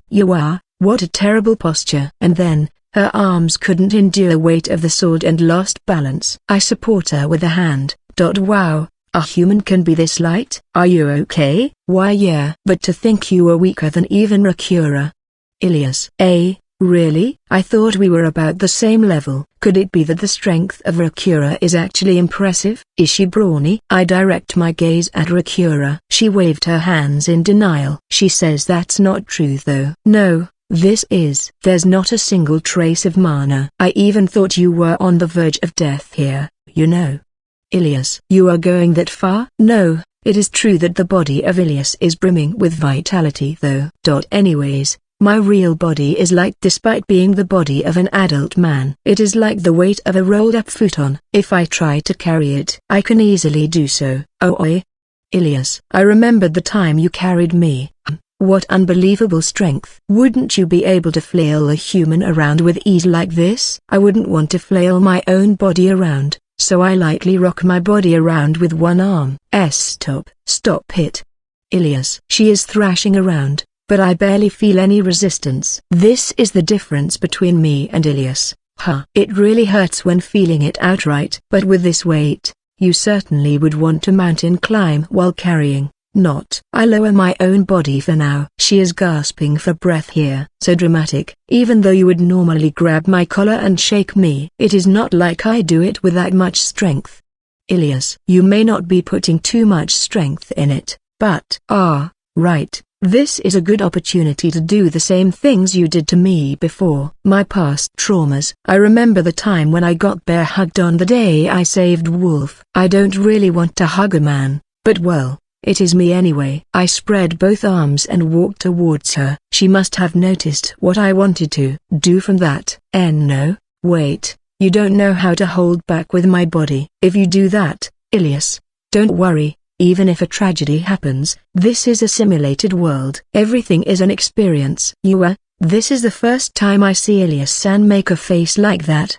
Rakura, the inside is Mr. Friend after all. This will most likely be the last time we see an evil scheming face from Lady Ratzel. Mix. After that, a light scream echoed in the throne room. Gotta say, I scream with a real nice voice. Ha ha ha. I completely forgot because of how fun the body of Ilias was, but I will be returning to my body after this. Receiving the bear hug of Ilias doesn't end with just the instant you receive it. It hurts. Obviously, I thought I was gonna die there. Ilias. The pain Ilias felt in my body must still remain. Both of us were in tears. This must be what they call a battle with no winners. Are you an idiot? Ilias, shut up. Last time was to the point I fainted. That was far more than what I did here. That's Ilias. The others must have taken an interest with this. They wanted to experience my body too. First was Rakura. My physical strength didn't increase that much, but the flow of mana was far smoother than with Ilias. However, I feel the amount of mana inside of her is finite compared to Ilias, so this is the average. No. Rakura should be pretty up there too. She is most likely on the high side too. Considering that, the amount of mana of Ilias certainly does feel outstanding. The weight of her feminine parts also leave an impression. I feel like this would give you stiff shoulders. The body of Counselor Sama is like someone on the verge of death. Your mana is completely dried up. Rakura, that's my normal state. Aren't I similar to you aside from the mana? My eyesight has gone down. My body is in tatters. And my waist hurts. Rakura, that's the fault of Ilias. You mean your fault, right? Ilias. But maybe because the faculties of our bodies are similar, I don't feel so much of a warped sensation in my movements. The body of Rakura is, how to put it, soft. Not in certain spots, but in terms of its core. It would be impossible to fight in this body. But my view being high is pretty fresh. Fume. Rakura, the adult man looked over here and did a scheming look. Her gaze is directed at my chest. How's my body in the eyes of a man, Rakura? If you are thinking about pulling pranks in the body of someone else, I will get butt naked and bite off my tongue. That far?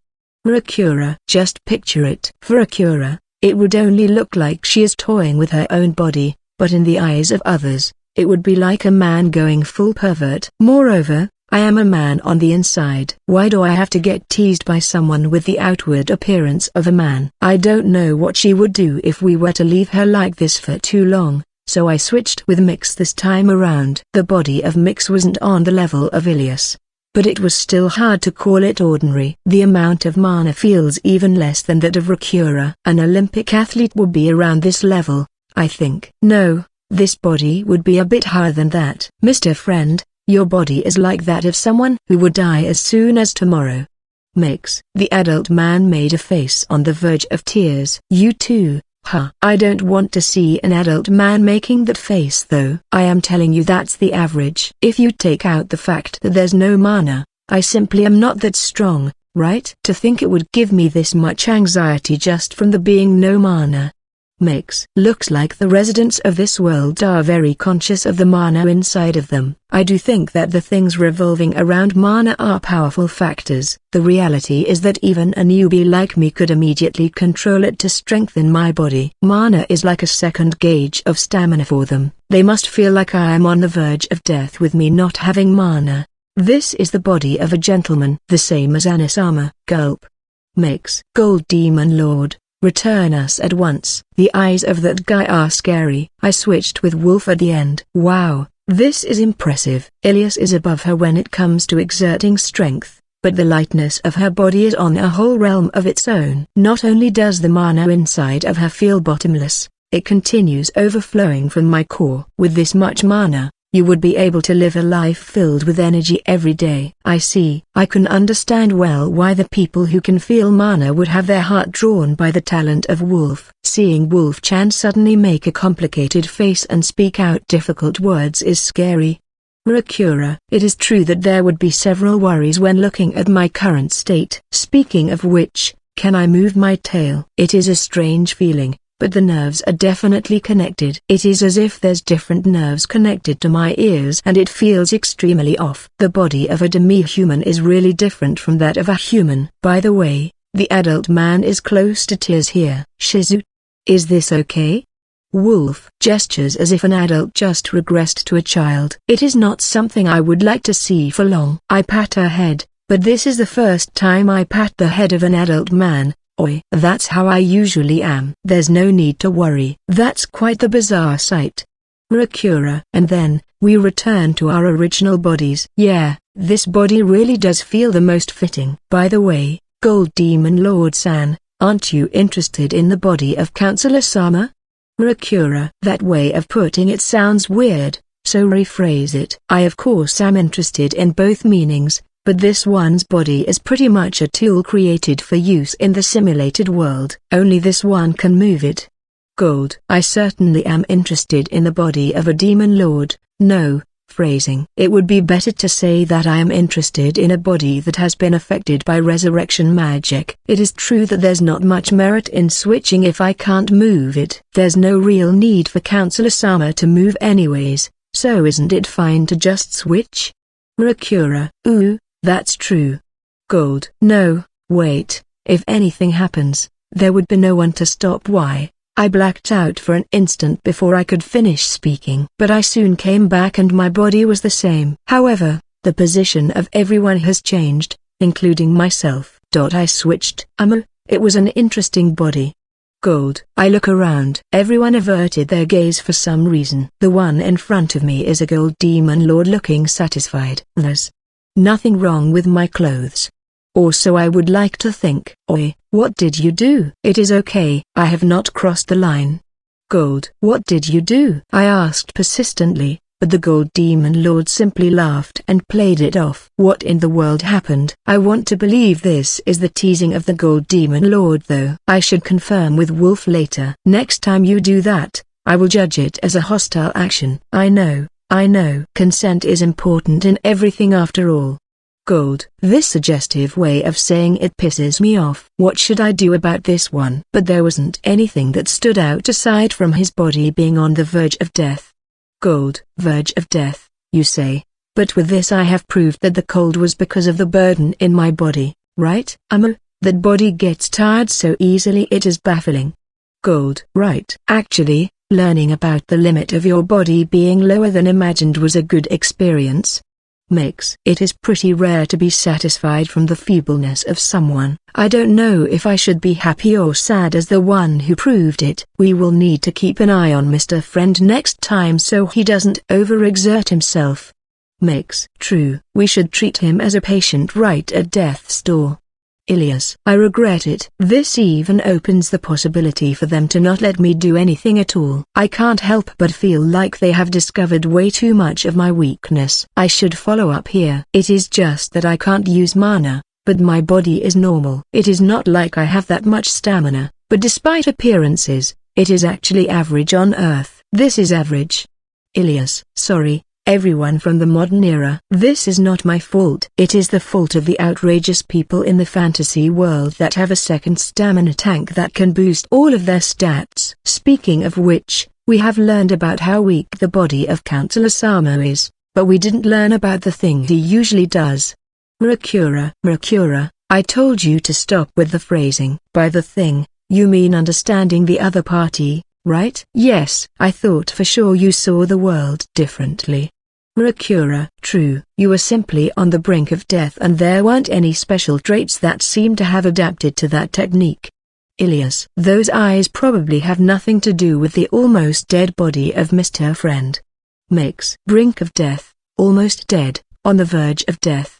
Have you taken a liking to those words? Understanding someone is all about the mind after all. The body has nothing to do with it. As long as you have eyes, visual information comes in. If you have ears, auditive information comes in. This is something that can be done in any body as long as you have your whole body. You might be able to experience it. Gold. You can. In the match before, I threw you into the worlds with two minds, right? If we adjust that method a bit, I think you could share that feeling. Gold. When obtaining information from outside, you need to borrow the eyes and ears of the other party. But isn't that a bit of a dangerous thing to do? In the ethical sense, when it comes to sharing the senses, wouldn't you end up sharing your thoughts too? Maybe. Are you embarrassed that my hot feelings will be transmitted to everyone?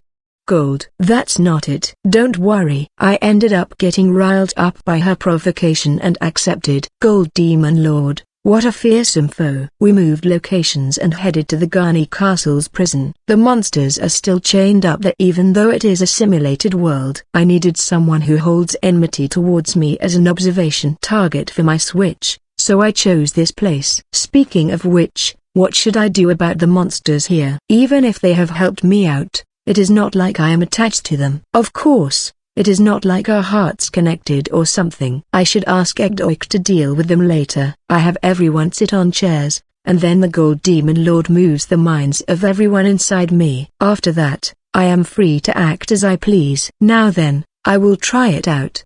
Gold. The Gold Demon Lord began to operate her book. When she did, everyone else groaned. And wicked with everyone has Shizu Mr. Friend, are you hearing sturdy everyone's heart you are? Suddenly my mind is noisy, difficult to understand. The voices of the five resonate in my mind. This is beyond noisy. Arg, it is noisy, so just keep it to one person talking. Sorry, because everyone gathered in one spot, the voices ended up being output from the same place. Gold. They all rang in my ear at the same time. It made me wonder what in the world was going on. Ilias. Looks like their locations have been moved. It still echoes though. Good grief, I am not Prince Shoutoku, you know? Prince Shoutoku. Wolf. Not a name I know. Is it someone famous? Rakura. Looks like my thoughts are leaking here. Wolf. Prince Shoutoku was a great person from my world. An outstanding guy that could listen to 12 people at once. Oh, Wolf. There's someone like that? That's impressive. Gold. That's just like Anisama. Makes Marita can do something like that? No, this is not the time for that. Having 5 people inside my mind is a lot more taxing than I thought. This certainly does seem rough. Ilias. Counselor Sama, what do you think of me tilde? Rakura. Right, it would be best to begin quickly. I have at least made it so y'all can return to normal if ya concentrate on it respectively. Gold. I see. So they can retire themselves if they begin to feel bad. Also, shut up, Rakura. Don't try using it for evil instantly. You adapt faster than expected, Counselor Sama. But I can feel from the bottom of your heart that you don't dislike me. I am happy, Rakura. Your heart has calmed down quite a lot. But the scenery feels different from the time when I was inside your body. Gold. Mr. Friend, makes. Gold Demon Lord, can you please make it so that I don't hear thoughts of the others? I can't concentrate. Alright, it is silent now. Having my mind being read brings about nothing decent. Let's just begin at once without all the noise. I walk over to the lesser devil. There's no barrier from Rakura this time around, so I have to observe from outside the cell. But even if you tell me to observe, I have already read the intention of the Purple Demon Lord though. Let's try ruminating for now. Well then, excuse me. I look at the eyes of the devil. The hostility it directs at me is the same even in the simulated world. It is not hiding its stimulation from my approach and is rampaging. If this devil wasn't chained up, it would have tried to pierce my skull with its sharp claws. I feel the animosity and killing intent with my skin. But what I should see through isn't that. It is what lies beyond that. The intention of the Creator, the nether that created this monster, the mana that serves as the primary factor, the emotions put into it. I trace and draw them. Observing spots, face, observing with intuition. I switch, and repeat. Still pictures, film, magnify, shrink, concentrate, tear away, reflect. Who am I? Overwrite, randomly, the existence of the devil in front of me, partition its varied worth as a living being, inspect it closely. Look through its skin, bones, blood, flesh. Who am I? Entrails. I take off its head and insert it. The sounds reaching my ears, assume there are sounds that are not reaching my ears, listen, imitate them in my mind. Who am I? Those without form, those that have form, something, right, there's something. I drop my consciousness deep in and concentrate on what I felt. Emotions. What emotions? What is it thinking? What is it feeling? What is it? Who is it? Right. Who am I? What am I? I don't know. Know it. Who am I? Who am I? That's right. It is me. I insert the emotions that surfaced in me. They don't fit. I try fitting myself in. It doesn't fit. Obviously, it is different after all. Then, let's form it from the very beginning. Let's forget about my shape for now. Forget preconceptions, beliefs, common sense, discernment, values, emotions. Please take a step over here for now. Let's try the fitting again. That's not it. It is more like this. One more time. Not this either. This is what I should be changing. Right. One more time. Yeah, like this. Once more. What am I thinking about right now? This feeling is, right, this is, stop. My back was grabbed suddenly. I was brought away from the cell with incredible strength. Right. This strength and voice. Ilias, When I looked back, there was Ilias, who should be sitting on the chair, with a pale face. Her being here must mean that. I remember the words of the Gold Demon Lord. So she willed herself to return to her body. You left quite fast. Don't speak nonsense. I'm the last one. Ilias. I move my gaze. There's everyone else. Their minds and bodies are already connected. They are all sitting on the chair in different ways. One who is covering her eyes with both hands and shaking her head. One who is covering her mouth and enduring from letting out what's welling up. One who is hugging herself and trembling. And one who has already left this place. Looks like they couldn't accept the sensation of the method I usually use. It seems like 30 minutes have passed. It isn't fast when considering that, you are doing something like this the whole time? Ilias. I finish up faster when comprehending people though. It takes time when there's no information, forming a different personality, a new self inside yourself, and repainting yourself. That's insanity. Ilias. It is necessary to replicate the other party inside of me for observation. People live their lives, and with their pasts, they form their own selves. You are letting those go away in an instant without a single moment of hesitation. You are turning their value to zero. Not only are you denying yourself, you are making it worthless.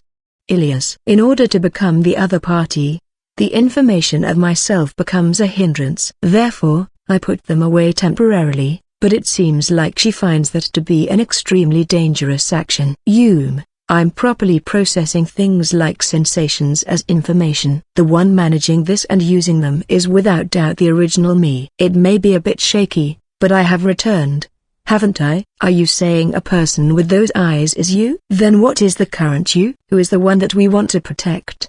Ilias. You can't act upon just one set of values in order to analyze others and utilize that information. If you act with conscience, you can't do terrible acts. In the case you act with malicious motives, you can't choose the righteous path. That's why I change. I separate the clashing factor that is myself and adjust it. This world is easy for emotions to oscillate and I am the lord of it. If the other party tilts on the side of the inhumane, there's the opportunity for the thorough me to show up, but it is most likely not fitting in the daily life of this world. The one Ilias shows disgust towards is me, and the me that is on the verge of being died away. It is simply a matter of the opposite side of myself from Earth being suitable to living safely in this world. The me and the me are both equally myself. They are the same. I am simply leaning towards one side, switching them. That's all there is to it. Marito and Popuparo have seen through that. That's why they called me a coward. They have noticed my weakness of changing myself depending on the situation after all. That said,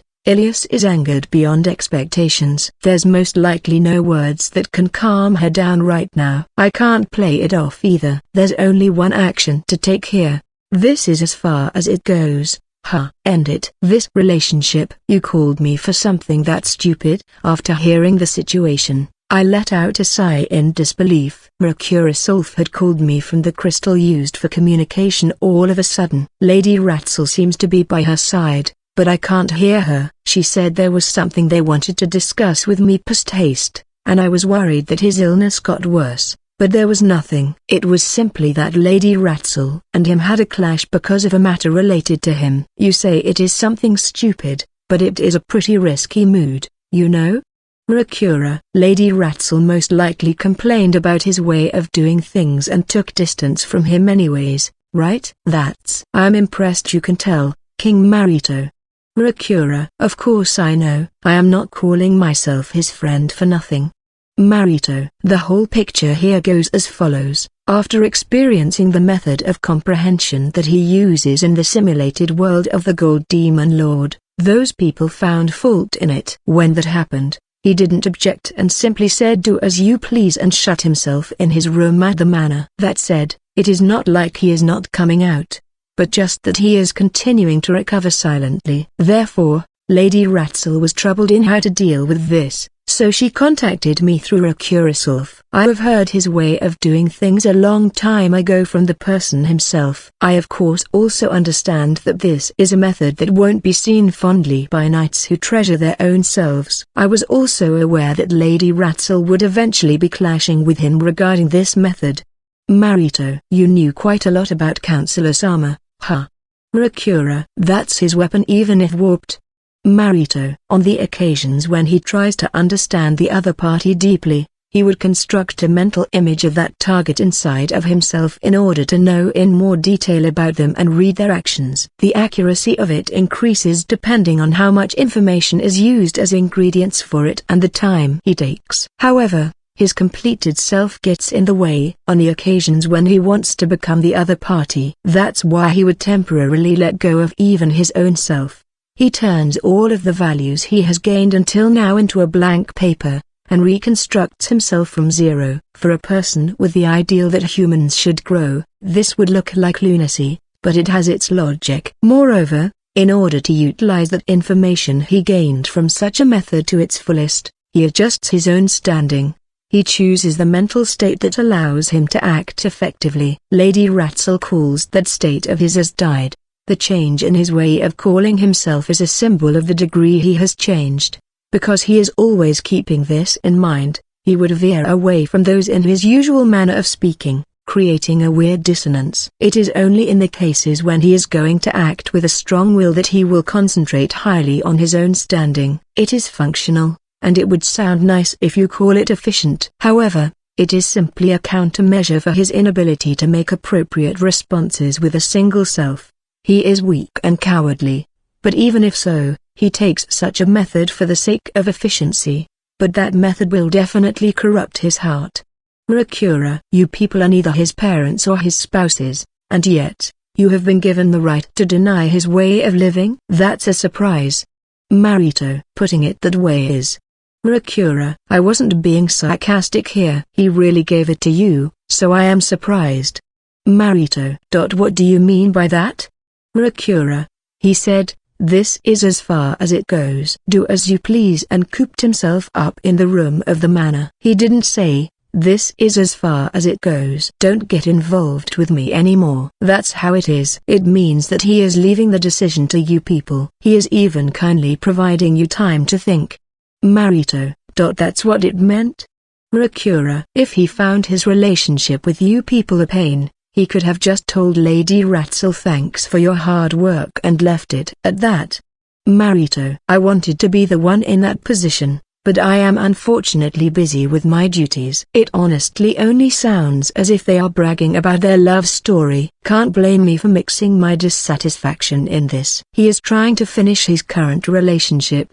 The current situation where you guys are worrying about his way of being. That is, choose as you please. If you want to keep it as it has been until now, you can. If you tell him to never use the technique again, he will most likely accept it. He has entrusted his future to you all. Marito. However, he is my friend. I will have you take the choice that will make him stay in. Taizu. If you say something stupid like leave, I will also order you all to leave. Marito. We wouldn't say something like that. Rakura. Lastly, make you choose carefully. Even if he loses his weapon, I still like his character. I won't stop treating him as my friend. However, if he loses his weapon, his weakness will take full front stage. Understand that it would be like taking away the claws and fangs of a beast, the muscles away from its limbs, and throwing it out in the wild. Marito. Thank you very much, King Marito. Rakura. The call ends. Lady Ratzel didn't say a single word in the end. I had given the bare minimum advice. It is not in my right to interfere further than this. Lady Ratzel was the one who stepped in. I should yield the resolution of this matter to them. But this is a common trope in friendship, so I wanted to be the one in charge of it. Marito. In that case, couldn't you have clashed with him in the time he was in the country? A voice from within my vision. But I can't see them. I normally don't talk to him, but he would sometimes talk to me when there's no one around, reminding me that his existence is not fictitious. The absolute condition is to have his existence not be known, which is an action unlike that of a bodyguard, but without him talking, I would end up forgetting he even exists. That said, I would like him to stop butting in when I am speaking in the tone I use with that man. A clash is a complicated matter. I evaluate his way of doing things highly. He lacks strength, mana, and intelligence, but he still manages to bite onto the people of this world. A true-to-the-word technique that puts his everything, and because I evaluate him highly, I can't clash with him seriously. Also, you can't just deny him. You have to deny him for his sake. It is pretty hard to end up in an environment like that. Marito. Well, our standing is that of good sympathizers after all. Let's leave the clashing with him to the young ones. Right. No, don't treat others as old. If we are speaking of age, I am around the same age as Rakura-self, you know? Marito. You look your age when you are together with him, your majesty, but when in the middle of your duties, you look 20 years older. What? Marito. I hurriedly grab a mirror. I still don't have wrinkles, right? Should I add a bit more of a smile? But to lose my majesty would be. Maybe I could keep it a bit more casual when speaking with people like Ruko. Marito. No, if you were to change your attitude all of a sudden, she would go, did I do something bad? And get scared, you know? What should I do? Marito. I can teach you how to make them fall. Don't omit words. Makes it sound dangerous. Marito. And so, around 3 days have passed, but there still haven't been any incidents. Maybe I should be the one making contact. No, but Mix has taken the option of loyally protecting the order of Marito. There's no action from this side. Wolf is unexpectedly fine. She greeted me energetically at the time when she was heading off to training today with Gradona. The Gold Demon Lord went what a thing to show me, and smacked me with her tail, and that was it. The only ones who are worried deeply about this are Ilias and Rakura.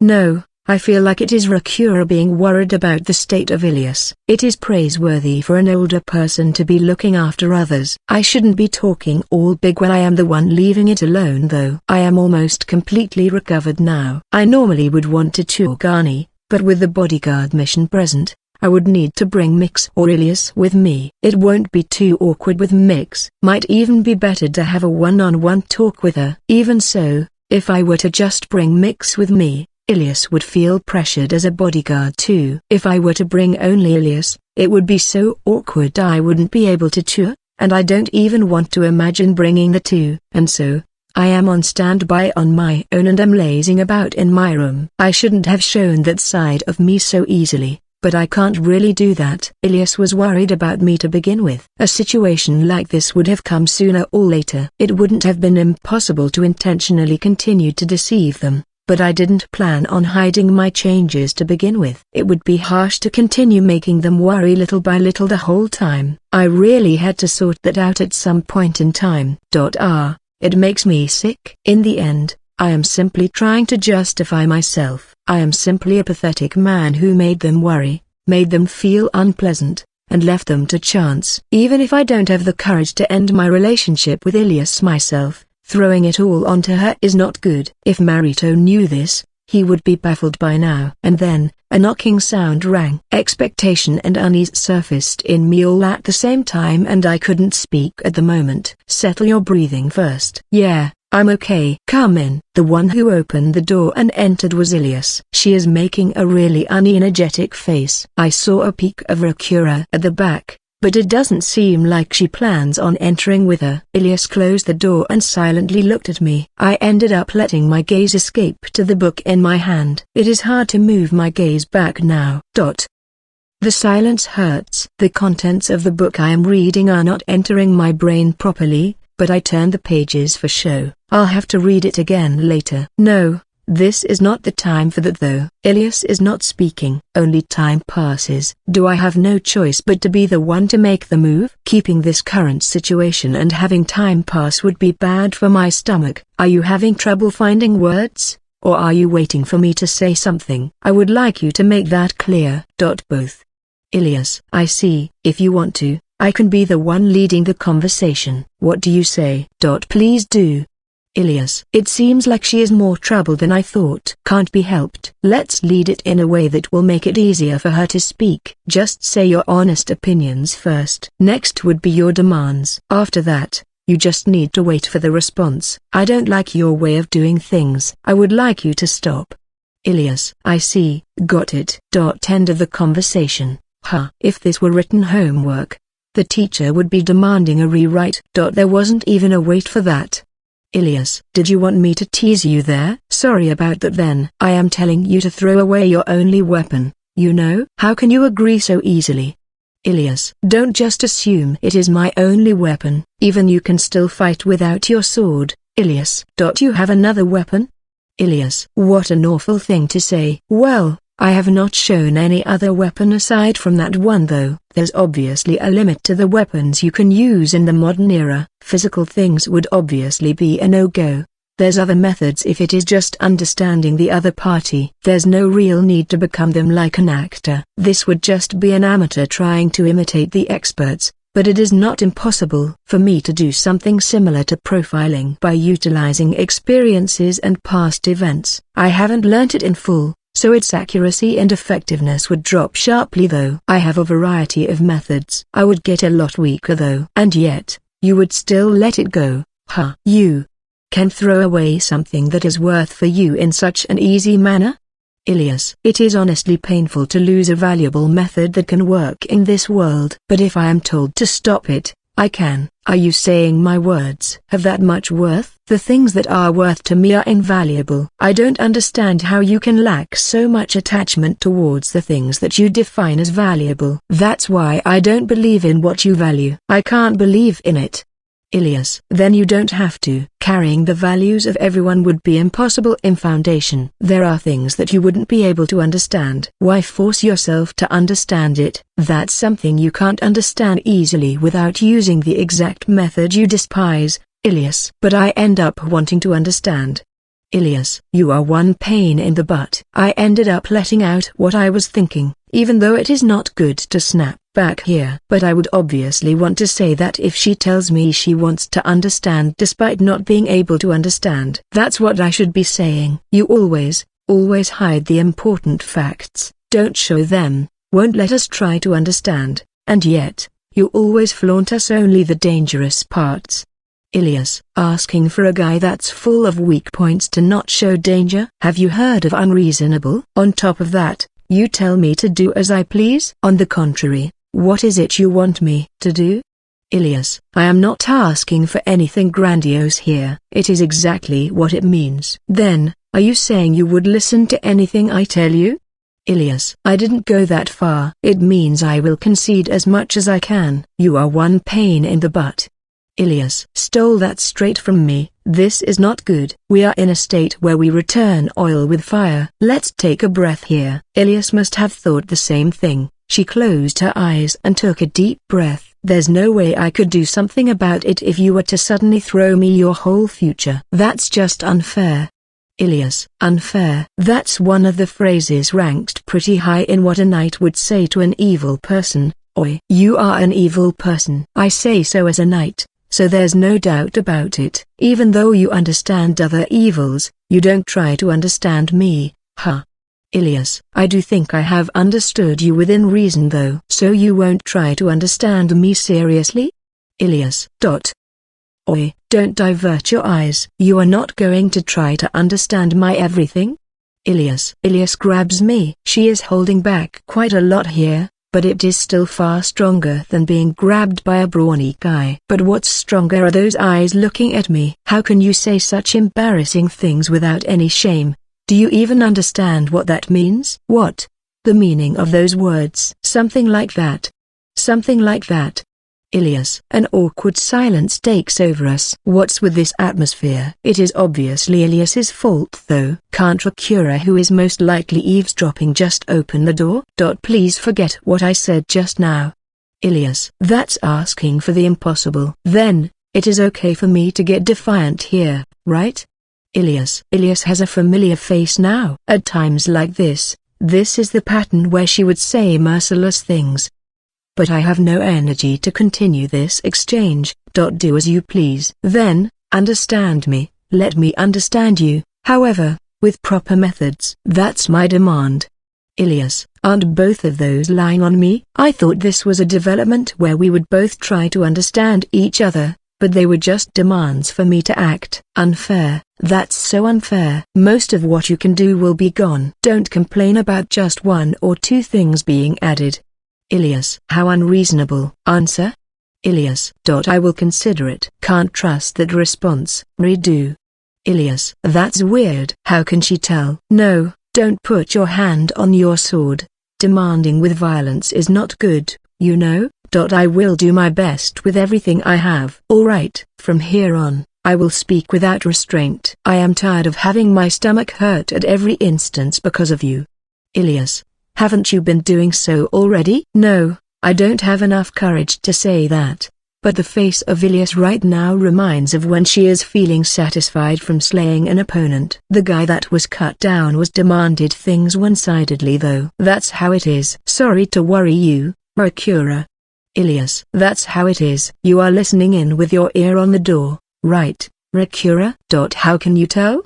Rakura. It means they have seen through us too, Rakura Dono. The door was opened and Rakura showed up, and Mix was also shrewdly there. No, Mix is my bodyguard, so her being nearby could be considered natural. We didn't have a weird conversation here, right?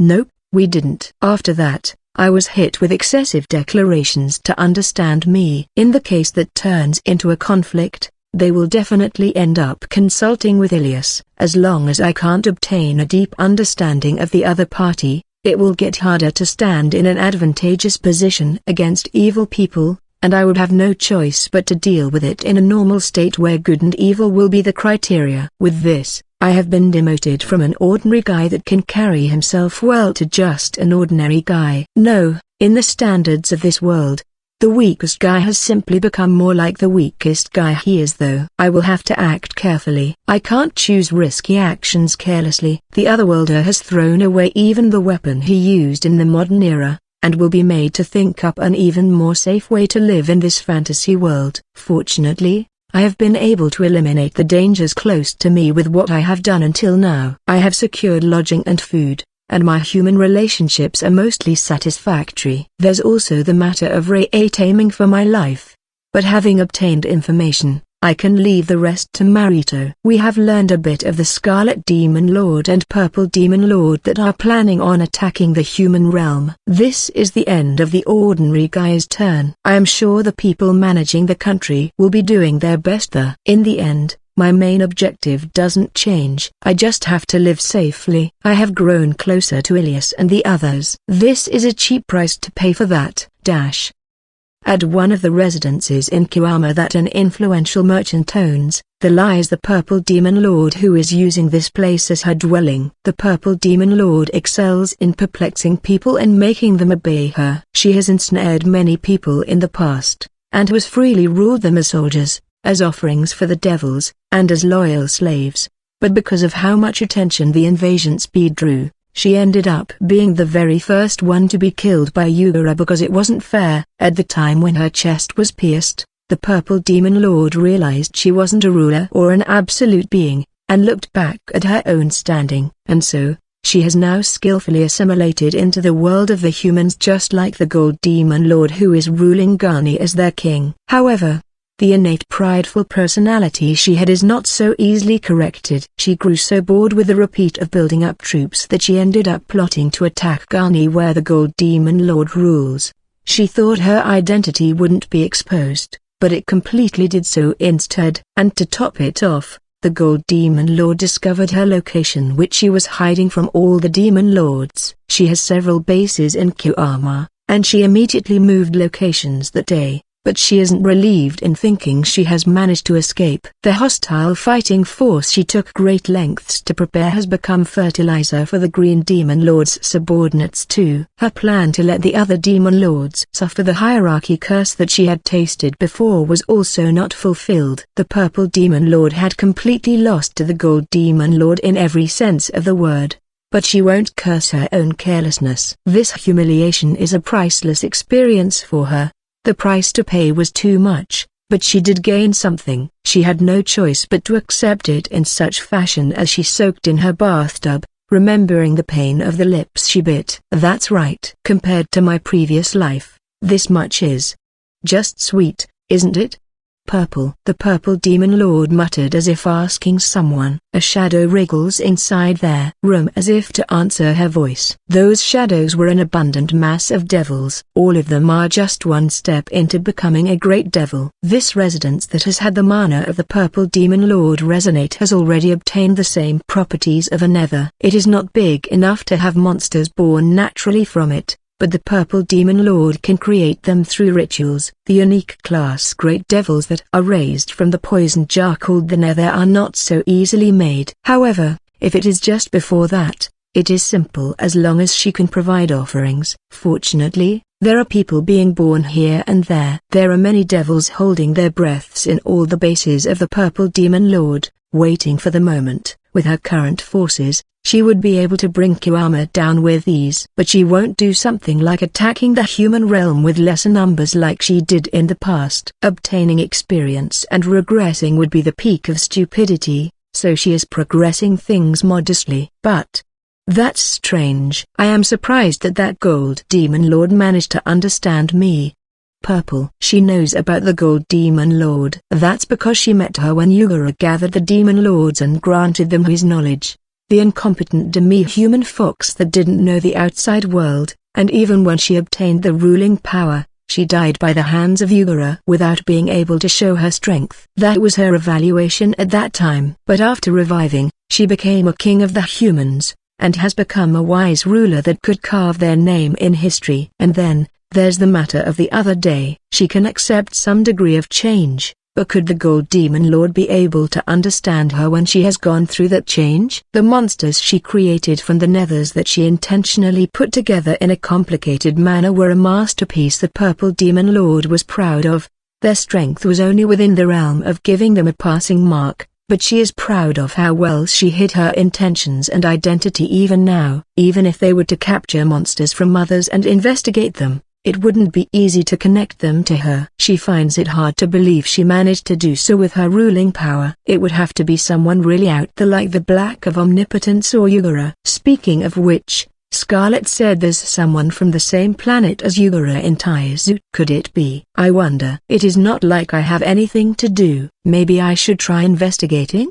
Purple. She came out from the bathtub and took a step forward. Darkness suddenly coiled around the Purple Demon Lord, and changed into an elegant purple dress. What she is wearing on her person are the high devils that she herself has chosen. They have been deprived of their woolen self, and have only been left with their functions, her very own armaments. Even the hero Yuga couldn't chip away completely the forces of the Purple Demon Lord who holds the nickname Purple of Enticement despite having defeated their leader. She can still control the biggest nether in the world that continues creating many casualties and gives birth to monsters. However, what's more dangerous is her warped personality. Despite being prideful and looking down on others, she also holds the modesty of caution. She likes inflicting shame and being inflicted upon, and hates it at the same time. She has no hesitation in taking daredevil actions, but can also give up for the sake of her own self-protection. A walking contradiction of personalities. There's no common sense in it. A bit of intelligent devils that can speak human tongue. How many foolish devils that will become my limbs will be needed? 10, 100, or maybe a 100 million? I have to move carefully. It should be fine with around as much as a nation,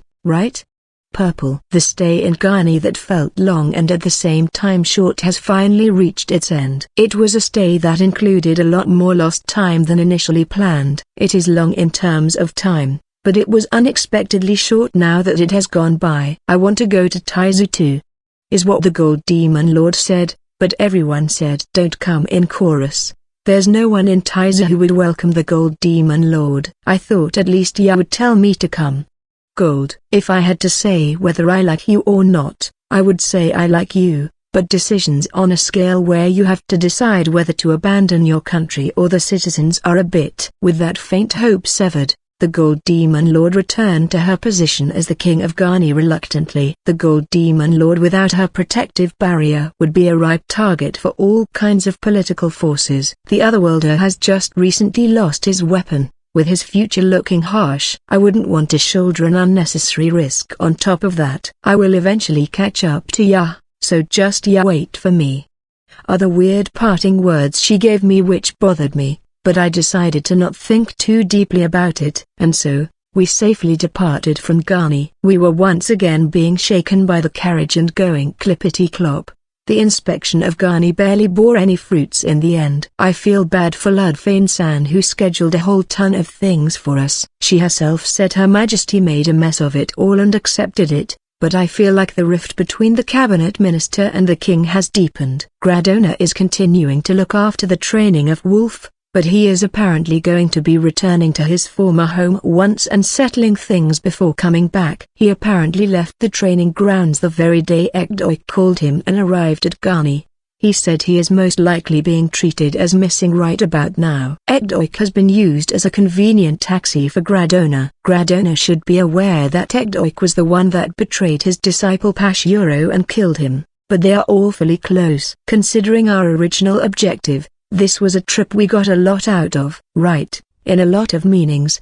Ilias. The gazes hurt a little bit, but I don't mind them. I am the one who lost a good number of things here after all. I obtained a lot of information after coming to Ghani seeking information about Ray 8. The king is a demon lord, the other demon lords have also resurrected, and Ugara was a constant annoying rascal. On top of that, the purple demon lord was targeting the gold demon lord, and the world is being threatened. Why did such information roll my way when I was just searching for info about him? This is beyond stirring up a hornet's nest. What actual results have we gotten? First, we managed to get into a friendly relationship with the King of Ghani. Even if she is the weakest when it comes to battle, it is big that we managed to get one of the demon lords indebted. We also obtained information of the other demon lords. That's way too useful information for the human side. But we still haven't grasped the whereabouts of Ray 8. The danger to my life is still the same. Speaking of things we obtained, there was something I had to give to you, Rakura. Me? Rakura. I carefully stood up from the shaking carriage and headed to Rakura's side. I put my arm around the neck of Rakura and finished giving her what I needed to give her. What I put around the neck of Rakura was a necklace. It doesn't have flashy ornaments, but small gems were embedded in it, and it is a beautiful silver accessory where the technique of the artisan shines. Wow, it is lovely. But why me? Rakura. I got it from the Gold Demon Lord. I see. But if I got it from Counselor Sama, Rakura. The Gold Demon Lord gave it to me so that I would pass it on to you. Rakura found this hard to understand and tilted her head. But it seems like she has taken a liking to it. The topic will be changing here, but it is related to the horde of monsters that appeared in the Ghani Nether. There's no doubt they headed to the Taizu Nether and were exterminated. But it seems like the rumor that there were monsters in the Ghani Nether has spread in the human realm, with Ghani being the center. There will understandably be one or two peculiar adventurers who would see the center of the Nether in the span of several months. Now that you mention it, that's true. I have entered the Magus Nether countless times to hunt devils in the past. Murakura. But there's no information at all about them suddenly disappearing. That kind of information wouldn't be known so readily unless you live in the Nether after all. Even so, if an army of monsters were to suddenly disappear, the unease will remain as rumors. That's where the Gold Demon Lord set a countermeasure for this. Countermeasure? As the King of Ghani? Murakura. That's right. She had a Medal of Honor issued for driving away the army of monsters and awarded it. If rumors of this having been solved were to spread around, the worries would decrease, right? I see. Is it this? Murakura. I don't hate a perceptive Murakura. That's right. That's the Medal of Honor that the king had specially made. Yeah, that's it. It is a gift from a king, so if you sell it or lose it, it will be big trouble. Okay? Why me?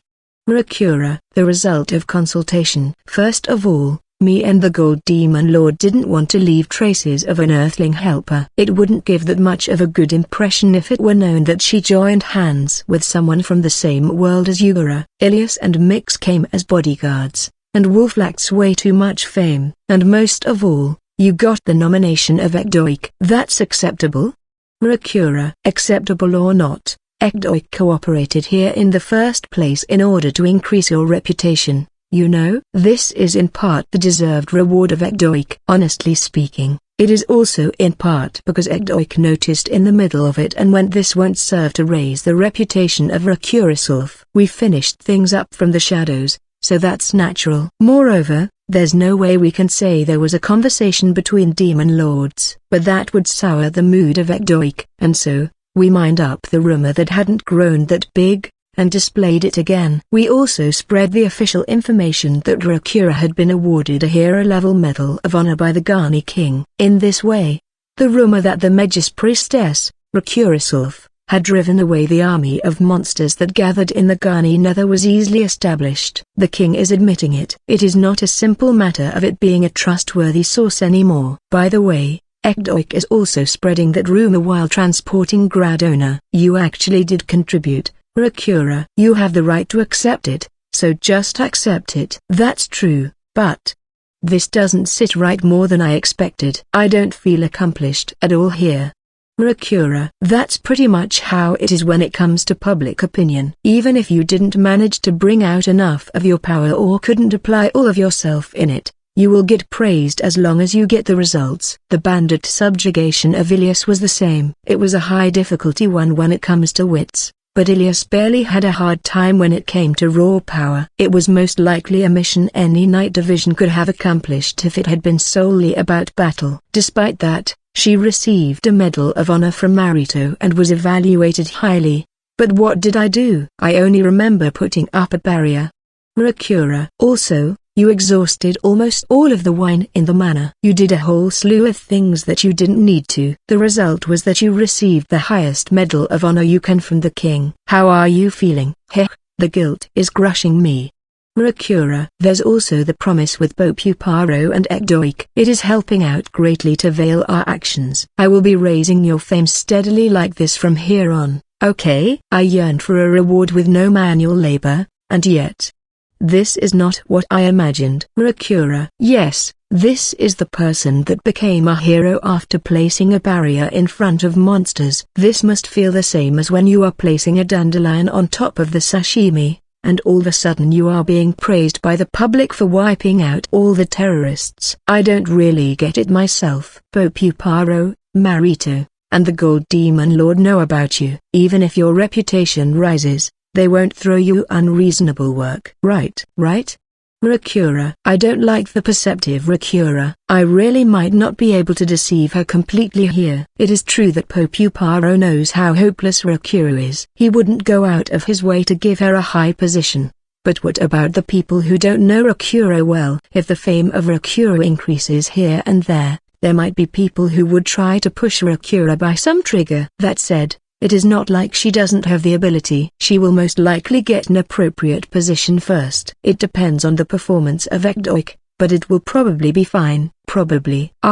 there might be no hope. I feel like he might even put his life on the line if it is for the sake of increasing Rakura's fame. You will be working in Taizu from here on. The ones who earn their position are not the ones who have been evaluated highly because of their battle power after all. It will most likely be raised moderately. Is it okay for your standing to not be raised, Counselor Sama?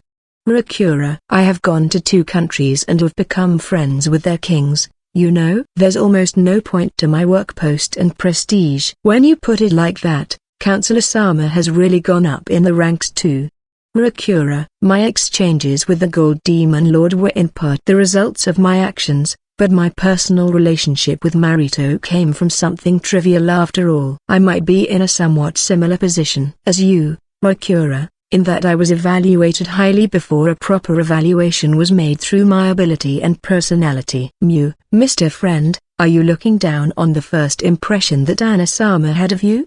Mix bit, most likely because we were bringing up Marito here and there. She accepts when Marito is being praised, but when it comes to complaints about him, she comes at you. I am not belittling his discerning eye. It has created good results for Marito as well after all. However, I do think he jumped way too many steps. You know the way he speaks with me, right? It has been like that since the very first day. Mix reveres Marito to a level where it is practically a religion. What would she think of the person that Marito thought of as a friend from his very first impression? That said, I am that person. I am sure it was love at first sight. Making a man fall in love at first sight isn't really making me happy. Marito's attitude stemmed from his judgment that my existence would be of great value to him, and he assumed from the very beginning that we could become good friends in the future. I myself don't think I have that much worth, but I won't complain about the evaluation of the Wise King. It was a good opportunity to learn about the culture of a parallel world and also the information hidden in the shadows of this world itself. But reaching that conclusion and forming a relationship by speaking like we have been brothers for years right from the get-go, I don't know about that. It is a method you wouldn't be able to do unless you have a lot of confidence in yourself.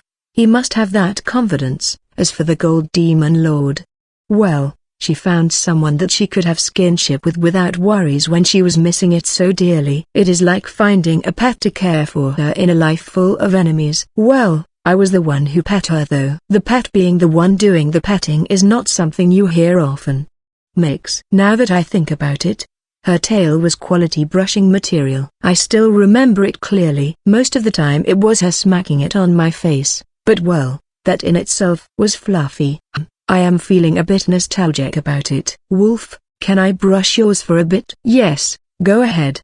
Wolf. I brush Wolf in the same position as the Gold Demon Lord. Petting her ears felt almost the same and it wasn't bad, but a tail of that volume only comes from the Gold Demon Lord.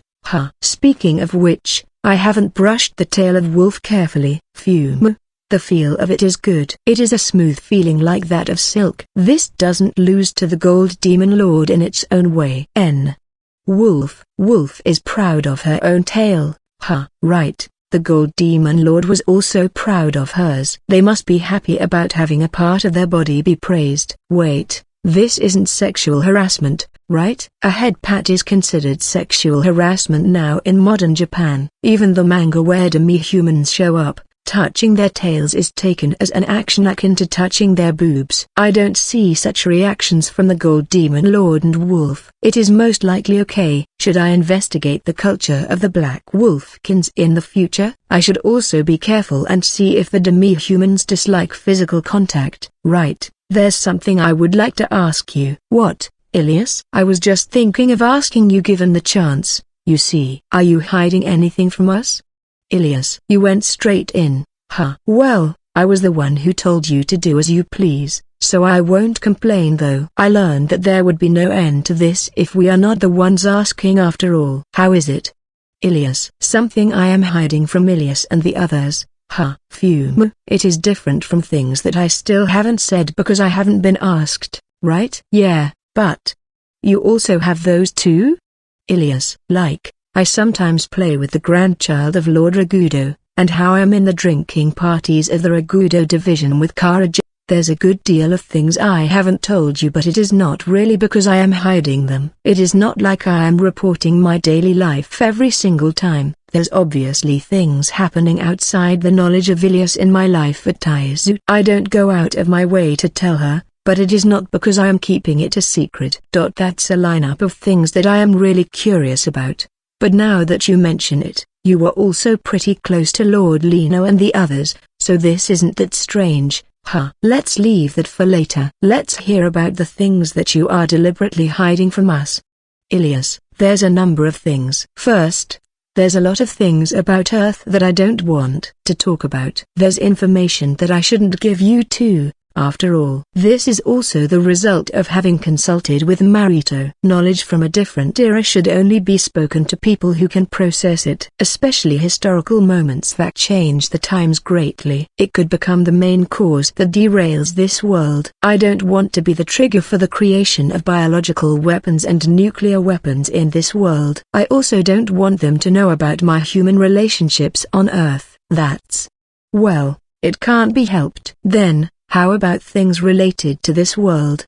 Ilias, this world, I have one. Wait a moment. I will think of a way to explain it. Mix, if it sounds like it is gonna be bad news, stop me. Me? Mix, yeah, it is something that only Marito and Lord Raguda know after all. It is a story about the Anbu in Taizu. I myself don't know much about it either, so I can't really comment about it. Makes the Anbu of Taizu. That's certainly information I am not qualified to hear about. So you know about it. Ilias, I don't know the full picture though. After the matter with the Anbus of Megis, I was introduced to one of them in order to learn about the entities called Anbus in this world. They were in the castle at that time.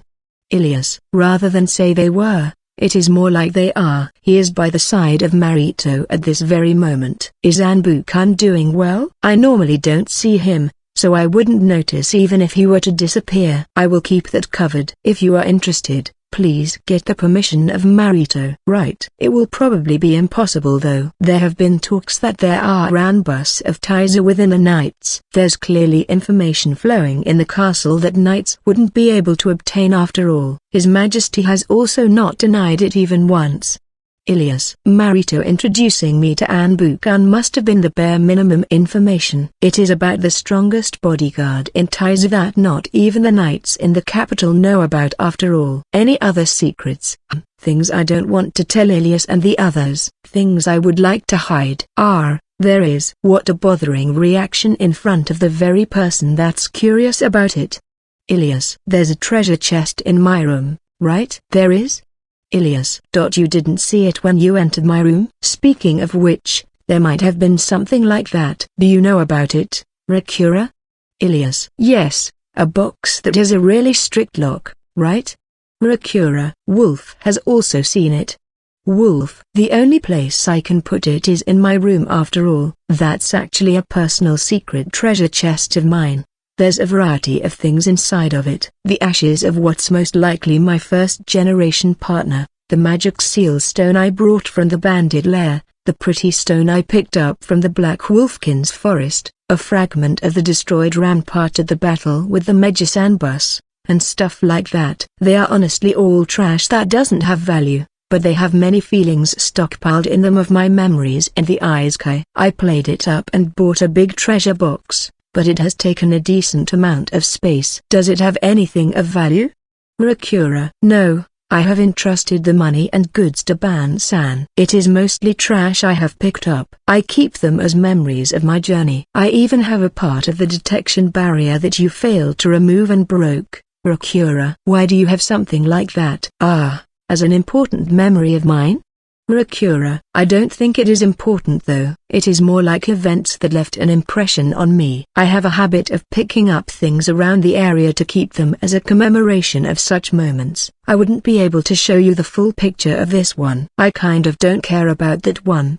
Ilias. Outright. How dare you say that about a person's values? Shizu. Do you have memories of Wolf inside of it too? Wolf. Memories of Wolf? I have a number of things I gathered up at the forest of the Black Wolfkins, but there's also some that are about you personally. For example, I have the piece used for the life game. Let's forget about that one. Wolf. Instant response. It seems like Wolf has also sealed the memories of that time. It is also the commemorative day when she made Karaji go on his knees, though I myself suffered too. Next would be, there's also the meat bone that you for some reason hid a dog's bone. Ooh, I remember that. Wolf. I thought you had a strand of hair from Wolf-chan or something in there. Rakura. The body hair of someone would be a bit. I might be labeled a dangerous person if someone were to see it. Really? Rakura. On Earth, there's the possibility the guards would apprehend you for that. People get disgusted by it after all. It is a world where you have to think about the person themselves when picking things up. Wolf would be fine with that. Wolf. I see. Is this her way of telling me to gather them? How vexing. The fur in Wolf's tail is certainly of good quality after all. My blood as a collectionist might get stirred up by it. As for the Gold Demon Lord, I feel like she would give them to me while saying think of them as if it were me. But seeing something to remember the past sounds interesting. Mix. Oh, you get it too, Mix. I am an adventurer after all. There's a lot of instances where I get nostalgic about the past. Right. Do you have a commemorative item for your first meeting with Anisama? Mix. Kinda. What it is a secret. That makes me curious, but it must be something with a lot of meaning. Mix. It is half of the skin from the giant pistachio that I used in our exchange. Marito kept it with him for some reason, so I got it. Marito must have a collecting habit like me. Then, have you obtained something that symbolizes our first meeting? Mix. Number. We immediately got into the carriage when I met you, and then we had to do round trips from the manor and the Garni castle, right? There wasn't anything that clicked, you see. How can that be? But now that you mention it, that's true. Then, this knife. Mix. Don't give me your main weapon. But Mr. Friend, this has been a deeply memorable trip with you, and it will remain in my memories for life, you know? Even if your memories of me remain, there not being a commemorative item would be. Ah, my hair. Mix. Put away the knife first, okay? Also, it would stand out if there's only one item in there that comes from the body of the person themselves, so let's not. What is the item for your memories of your meeting with Lord Ratzel? Mix. My secrets are being exposed more and more. Well, I don't mind though. It is a string. String? Mix. I was stuffed in a jute bag the first time we met, you see. She took the time to close my mouth with a string. It is the string of that time. Why do you have something like that? Speaking of which, I remember having lost it on the way. So you pocketed it. Ilias. That's a pretty trivial thing. Then, let's go with this. Mix. Mix said this and cut off one of the buttons from her clothes. Well, if it is just this much, it seems to be made out of gold and looks somewhat expensive, but can't be helped. This is within a permissible line. I will gratefully accept. With this, I will also be popping inside the memories of Mr. Friend, right? Mix. I feel like I wouldn't need something for a person that is this quirky though. Hilda. Mix. Mix looks truly happy here. She must be happy that she is being treated the same way as Marito. The one of the person himself is the skin of a legume though. Next would be a memory of Garni. If we had the head of the Gold Demon Lord, it would have served as a commemorative item though. Ilias. Collecting the heads of people is without doubt the mindset of a dangerous person. I did get something. I take out a small clear crystal from my pocket. It is small, but it is the same golden color as the hair of the Gold Demon Lord. It is a crystal I have not seen before. Where did you get this? Mix. I picked it up at the Garni castle. According to the Gold Demon Lord, it drops every now and then when she is cleaning. It is apparently a crystal that originates from the nether. Fume. Now that you mention it, I feel a similar mana from that of the Gold Demon Lord. Did the mana in the air crystallize? Mix. It apparently disperses when the Gold Demon Lord touches it, so the chances of this being the case are high. She said it was trash that didn't take much effort cleaning up, so she would often do it herself. Since the opportunity was there, I nabbed one for myself. This serves just right since the color reminds me of the Gold Demon Lord. There shouldn't be any issues with adding it to my memory treasure box that you can still see the bottom of. Oh, The national border is coming to sight. A decent amount of time has passed since coming to this world, but I most likely haven't finished living it all yet. Wondering how filled up it will be at the end is a secret enjoyment of mine. Yotha, good work in your information gathering. The first place we came to when we returned to Taizu was the office of Marito. Wolf and Rakura are already relaxing at the house of Ilias. As for Ilias and Mix, who are my bodyguards, they are obviously together with me. I have made a file for the investigation reports of Ghani. There's also information about the military force of Ghani at present and their growth in the future. It is possible for the Gold Demon Lord to show even better results than this with her power, but her military expansion recently was because she was wary about the monsters gathering at the Ghani Nether, so they are currently not a threat for Taizu. Even if she continued increasing her army with optimum performance, it would take time to surpass Taizu. Information gathering is important in the case they are treated as a possible enemy nation too, but their pure actions for development have more worth for this country. When using information from Earth, he has to consider whether it can be used or not, but the measures that the Gold Demon Lord has taken have already been performed in the simulated world and verified. They are measures that suit the world. There should be an effect by just imitating this. However, there's a difference in terrain and population, so just copying it straight out can bring about tragic results, but there's no need to worry about such things with Marito. And, as of present, what's important for the nation is the information regarding the Demon Lords. What do you plan on doing about the Taizu Nether? The idea that the Demon Lords have already resurrected is pretty hard to accept, but considering the past events in history, there shouldn't be much worries about the Green Demon Lord moving. If Yugura didn't mention them, that name would have been buried into the darkness after all. Marito. The Green Demon Lord that created the Taizu Nether is the second when it comes to the strength within the Demon Lords. All the monsters they create have high battle power, but that Demon Lord simply created that Nether seeking a peaceful place to sleep, so they haven't invaded the human realm themselves. Most of the monsters that flow into Taizu come from here, but there's no organized invasion yet. The damage they cause when they appear is bigger than other Nethers, but the knights that have learned from the past should be able to keep that damage to a minimum. Most of all, they would have to get through the Black Demon Lord Killer Mountain in order to attack Taizu. That's where a slime called Mana Eater lives, and it is more fearsome than any Demon Lord. Taizu is a country that is protected by its terrain in every aspect. There's little worry of being attacked, but it would also be difficult for them to move. If they were to move for subjugation, they won't be able to avoid crossing two Nethers, and it is also dangerous to make the current strongest Demon Lord serious.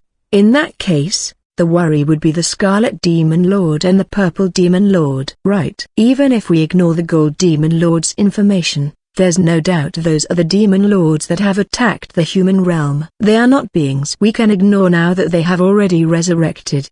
Marito. The Purple Demon Lord is somewhere in Kuama. The Scarlet Demon Lord is somewhere around the boundary of the Ghani Nether and the Magus Nether. This is the information I got from Dokura. In the simulated world, Ray 8 was targeting the books that Yugura left that are sealed underground at the Yugura Church's headquarters. That's a place that has a special defense system, and you can't enter alone unless you are the highest authority of the Yugura Church, Pope Uparo. You also need the permission of the King of Magus, so Ray 8 must have struggled a lot. Dokura apparently investigated the actions of Ray 8 after sensing the presence of a suspicious individual. And then, he followed Ray 8 when he was entering the Magus Nether alone, and ended up at the location where the Scarlet Demon Lord was. I investigated the location in the simulated world just in case, and we found an underground cave where a lot of monsters were crowding. They were not monsters from the Magus Nether but the same type as the Ghani Nether. Monsters that hinted at the existence of the Scarlet Demon Lord. The Scarlet Demon Lord is most likely at that place at present. We can't act carelessly on that one though. He would immediately notice if we were to send a large-scale subjugation team to the Nether. As long as his subordinate Ray 8 is blended into human society,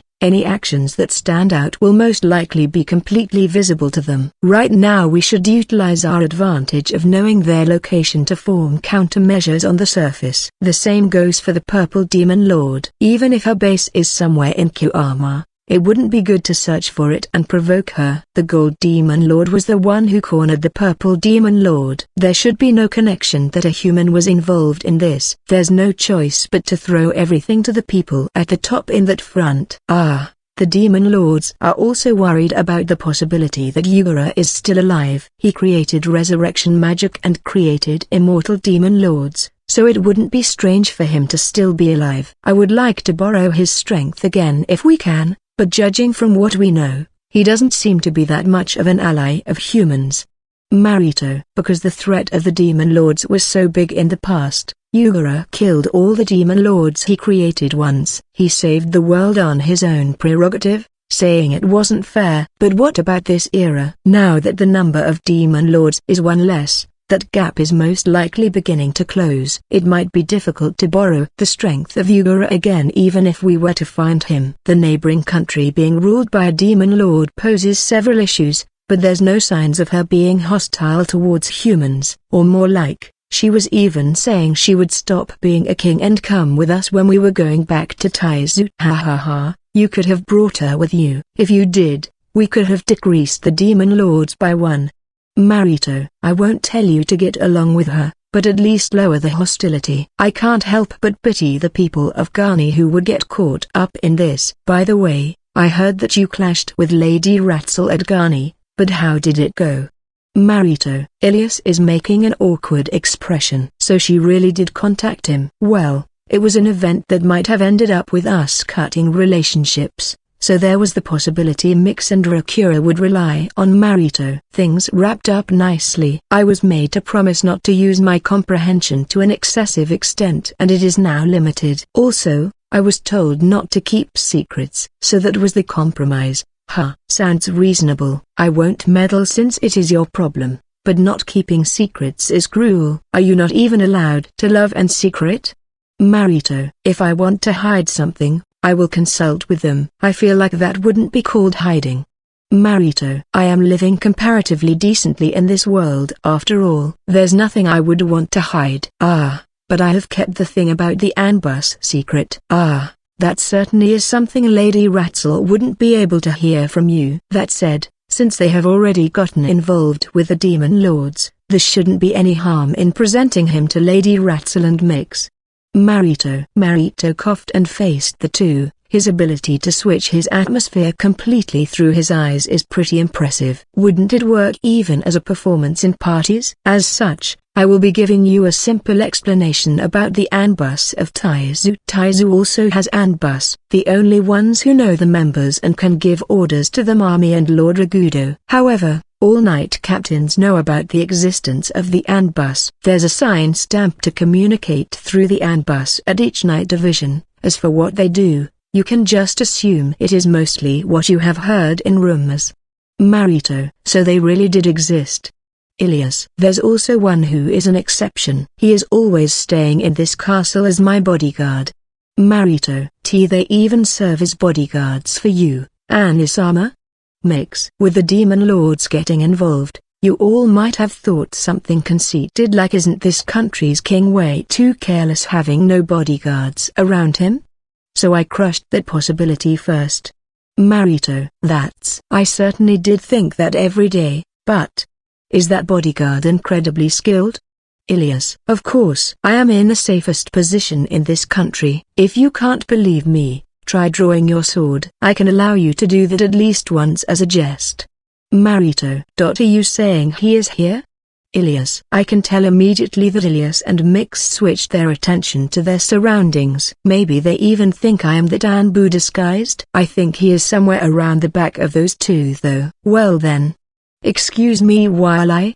Ilias. Ilias was about to grab her sword and got shocked. When I directed my gaze at her from that reaction, the sword she had at her waist was gone. It is a special sword that's heavier than steel. There's no way she wouldn't have noticed it is gone. In other words, it was stolen the moment Ilias was thinking about unsheathing it. I looked at the side while at it and the dagger at the waist of Mix was gone too. The two noticed this and checked their surroundings. By the way, I don't really try to look around. I know he is not someone I can follow with my eyes. Anyways, what's the matter? What are you searching for? Have you even lost sight of the sword hanging at your waist? Marito. The two of them return their gazes respectively at the words of Marito, and their weapons are certainly back where they were. Just what in the world? Ilias. A hallucination. Mix. No. I simply took them away and put them back. My apologies. It seems like I have given you a fright. The two look back with incredible speed at the voice that rang suddenly at their back. There's obviously no one there. Try not to look at my face. I don't want to create exceptions even if you are the younger sister of His Majesty or a knight that contributes to the nation. Taking your lives isn't what I want. The two twitch for an instant and stop. He is most likely placing a hand on their shoulders. That does indeed give you a fright. He is understandably keeping himself hidden as he acts. He has taken the back of the two, so if he were to be visible, I would be the one that's dead. So you can turn invisible the weapon that you steal. Yes, if I couldn't, I would look like flying clothes. Anbu-kun. I for some reason heard a voice from behind me. Looks like he went to my back now. Is there a need to stand behind people? No, I am simply trying to act the part of a super astonishing guy. Anbu-kun. Those words ruin it quite a lot. This is complicated. Have any advice? Anbu-kun. They would get really surprised if the weapons they were holding turned into a bouquet of flowers. I see. Then, I will prepare a bouquet of flowers and an arm for next time. Anbu-kun. Let's not go for jump scares. That certainly would surprise people, but it would be from a different spectrum. You know about this Anbu member? Ilias. Kinda. He is always at the side of Marito and we have spoken before too. Do you remember when we were playing the board game and I gave Marito a parchment? Yeah, at that time, a set of decorative armor fell down and... Wait, could it be?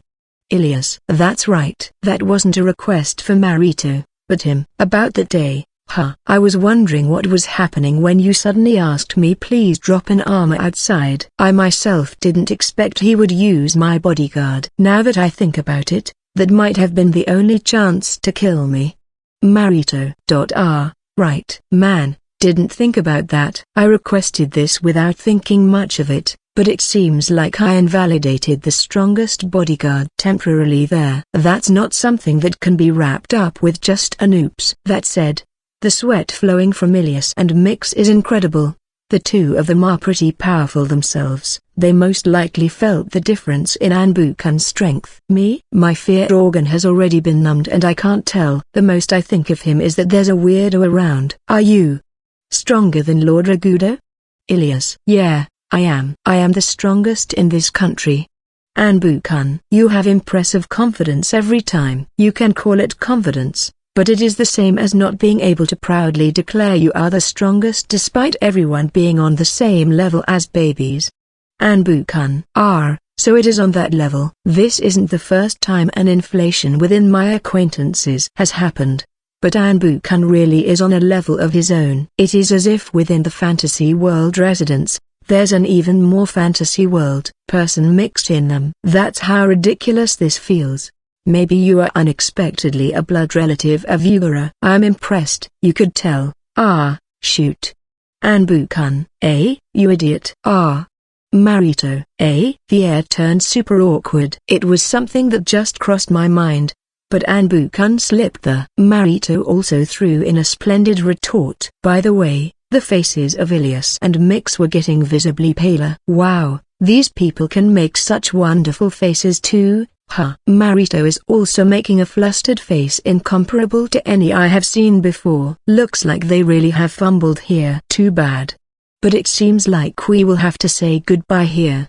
Anbu-kun. Wait, we have to make clear whose fault it was and pursue the responsibility. It is of course yours. Your smooth leading question that could even trick the strongest Anbu of Taizu was breathtaking. Anbu-kun. Could it be that you are actually not suitable to work as an Anbu? No way. It is true that my tongue slips often though. Anbu-kun. Are you an idiot? Learn from Dokura. And now, calm down. Your face and name still isn't known. It is true that you have carelessly gotten close to the truth, but it should be just barely safe. Marito. You are the careless one, Marito. It could have been wrapped up as a joke if you didn't slip there. That's true, but... Marito. This is troubling. If you place the blame on His Majesty, I can't raise my hand. How about we just say everyone is at fault and all you get equally execute? Anbu-kun. S.P. My voice overlapped with Marito's for the first time. It is not like I want to sympathize here. Alright, no blaming here. Let's forget about it. You also try to not carelessly do things like probing him. He might actually answer you seriously. Marito. Yeah, let's forget about it. Got it. You too? Ilias and Mix nodded profusely. What's with this way too dangerous sudden development? The army of the Demon Lord approaching can't even compare to this. It is as if the guy that was eating by my side suddenly pulled out a gun on me. Can't be helped. Let's concede on this occasion. It is true that me being someone who has inherited the blood of Yugara has been discovered. But you still haven't discovered that His Majesty and I are in a powerful master and servant relationship through contract magic. Anbu-kun, do you want to kill me that much? Shoot. Now that it has come to this, Anbu-kun. S.P. I am just kidding. You people have gotten close to the truth of the world to a certain degree, so I decided to disclose my information too. Anbu-kun, I hear the sound of footsteps, but I can't see the person, and can't even tell what part of this room he is walking in. I can't reveal my name right now, however. There's no doubt I am a descendant of Yugara. I met His Majesty a bit before he took the throne. I have formed a contract with His Majesty that binds me to protect His Majesty for the rest of my life under the condition of obtaining all the information that he obtains.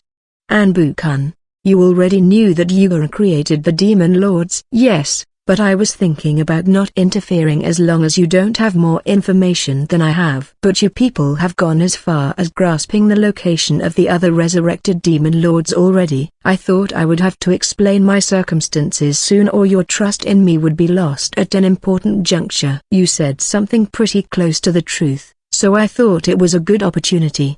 Anbu-kun. I see, so you added teasing while at it. My apologies. Must have been the blood of Yugara. Anbu-kun. It pisses me off that is strangely convincing. But what's the reason why you seek information? I have a number of circumstances, you see. Let's just say this is as much as I can tell you for now. I had to explain to the two there about the contract magic so they could understand I am not a threat after all. Anbu-kun. It is true that you would be reliable in a worldwide sense if you are the descendant of Hero Yugara. But it certainly does smell fishy if you know about the hidden circumstances after all. Even if he is considered the descendant of a hero by society, for us, he is the descendant of a criminal. This is enough to explain the reason of his strength, but him being able to function as the bodyguard of Marito would be a separate matter. So this farce had that in consideration. That's just a pain in the butt as one of the people who got caught up in that. Of course. Keep this a secret. I have been given the permission to freely eliminate anyone who has learned of my origins after all. Anbu-kun. I wouldn't be able to disclose it even if asked to. Also, I wouldn't like to be involved in that kind of world. Yes, I myself would want to get along with you in the future. You have plenty of worth just from being from the same world as Yugara after all. Anbu-kun. There's still a variety of suspicions left on Anbu-kun. But him providing us information means he is seeking some sort of action from us. There's no approach without a reason. I would like to discern that intention, but it is hard to think of it without using that. In the end, he simply proved that his strength is absolute and that he is harmless to a certain degree, even though it would be easier to trust you if you told us a variety of things. You really have gone through the troublesome route. Wouldn't it be possible for you to discern it if you tried? Anbu-kun. It is not something that I would like to go as far as to worsen my relationships to learn. So you are different in that front from Yugara. I like that. Now then, it is about time I go silent. Call me if you need me for anything. Anbu-kun. He said this and silence took over. It should be safe to assume that he is still in this room but has no intention to talk anymore. Now then, let's forget about this. Marito. Is there anything else you want to tell us? If we don't switch topics quickly, he is going to pop out again. Right. I have good news for you. I have finally finished the preparations for that matter. Marito. Really? Alright. I pumped my fist at the rare good news. I had some free time on my hands, so this is a nice development. That happiness of mine must have seemed weird. Ilias questioned me in wonder. It is rare to see you show so much happiness on your face. What is this about? Ilias. There was something I suggested to Marito on the day I met him. I have the possession spell of Maya-san in me at this moment, right? Why yeah. The language's translation 1, right? Ilias. This is an original spell of Maya-san. It goes without saying how useful this is, right? That's where I consulted with Marito. I asked him, how about we make a magic research team in Taizu 2? There's a lot of things missing in this world to completely replicate the knowledge from Earth. Even if you had a general idea of its structure, there aren't enough components or ingredients to construct it. For example, even making a single matchlock would require strenuous work beyond belief. The special manufacturing of screws, and also gunpowder. The techniques required shoot up drastically when it comes to the weapons of the modern era, and things like exclusive iron and steel manufacturing techniques and detonators would be added to the mix. Instead of recreating something like that, it would be faster to just gather up mana and throw a spear. But there are a number of methods to catch up to that. Magic. There's a number of ores in this world that serve as a magic seal stone, cancelling the structure of a spell, so the worth of magic in war is low. Because body strengthening through mana was developed so much, only basic spells have been spread. The ones who fight mainly with magic are the clergy who master purification magic, which is effective against the undead. A mage is only seen as a helper to kindle fires or secure water. In other words, even when this is a fantasy world, the level of their magic is low. There's a lot of room for growth. The elevation of conveniences from research has been proved with the possession spell of Maya-san. Marito said that, if we add the ideas of an earthling, things could get interesting. Of course, this would mean I would be putting my hand on their civilization, a Pandora box that could give birth to magic that could change the common sense of the world. But after learning about the civilization level of Ghani, it shouldn't be hard to exercise a bit of self-control. The creation of convenient magic that matches the level of this world should be forgivable. In the first place, we can't make use of the weapons, so it will be about increasing the quality of life. There should be no problem in that. Securing the funds was a problem, but finding a specialist in magic that matches your ideals was difficult too. You see, narrowing it down to a weirdo who would offer their whole lives to magic yet has aptitude had me working extra hard. Marito. That's right. What's important is a researcher that can end it with just a moderate creation. The people who adhere to researching magic in this world where increasing your physical power with mana is stronger are mostly the ones who have been enraptured by the mysteries of magic. Just imagine giving someone like that knowledge that's different in foundation. It wouldn't end in just a big tragedy. Someone who has ambition, but won't lose control, can take responsibility for what they do and has a certain degree of flexibility. I had him continue searching for someone with such a narrow criteria. What about the form of the organization? That person is capable, but they are not that good at office work. That's why I have appointed someone responsible for that. You and that researcher can work together with that person in charge. It will be increasing in personnel as the situation demands, I guess. Marito. It is dangerous to give a magic researcher the position of highest authority. I may have moderation as an otherworlder, but I am not that clear about common sense. The person Marito prepared to take charge in that front should be more suitable. Makes sense. And so, we can begin operations today? No, let's have you meet each other another day. I have made the arrangements at once after matters were settled, but there's still a lot to prepare, you see. Marito. This is mortifying to a degree I have not felt before. That said, I could cheer 3 times just from the fact that my proposal went through while I was on my trip in Ghani. I must not get greedy here. Right, what about Mix? True, Lady Ratzel should be enough if it is within the country, and her being in charge of this benefits her. But Mix, what do you want to do? I don't mind you returning to being an adventurer, but you've got your high intelligence. How about being the assistant of my friend? Marito. Me? Oh, of course. That's just what I wanted. Mix. That's how it is. It would be more relaxing for me to entrust her to you rather than her just wandering off somewhere else. Counting on you, Marito. I am grateful to have Mix as an assistant. Mix excels in her techniques as an adventurer, but she has also learned magic and common sense as royalty. Her brain spins fast just like her brother. She would be the person you would want in whichever genre it is. That said, she abandoned her country and became an adventurer in order to solidify the position of Marito. There should be no issue with her settling down in the country now. Can't stay here doing nothing. Alright, I'm heading back to write down plans. This is still in the trial phase, so everyone aside from the specialist would have to work multiple positions. Don't forget about their original duties, okay? Marito. After that, we hurried back, and I dug out the plans I wrote down secretly regarding the development of magic. I spread out a large bundle of parchment. Man, I don't know which one we should begin researching from. Should I go for my hobbies first? No, we need to produce results first to increase our funds. Taking into consideration difficulty. First would be this one and this one. No, if I want something that will be a hit for nobles, it would be this. Even though so much happened to you right before, the speed in which you switch moods is abnormal.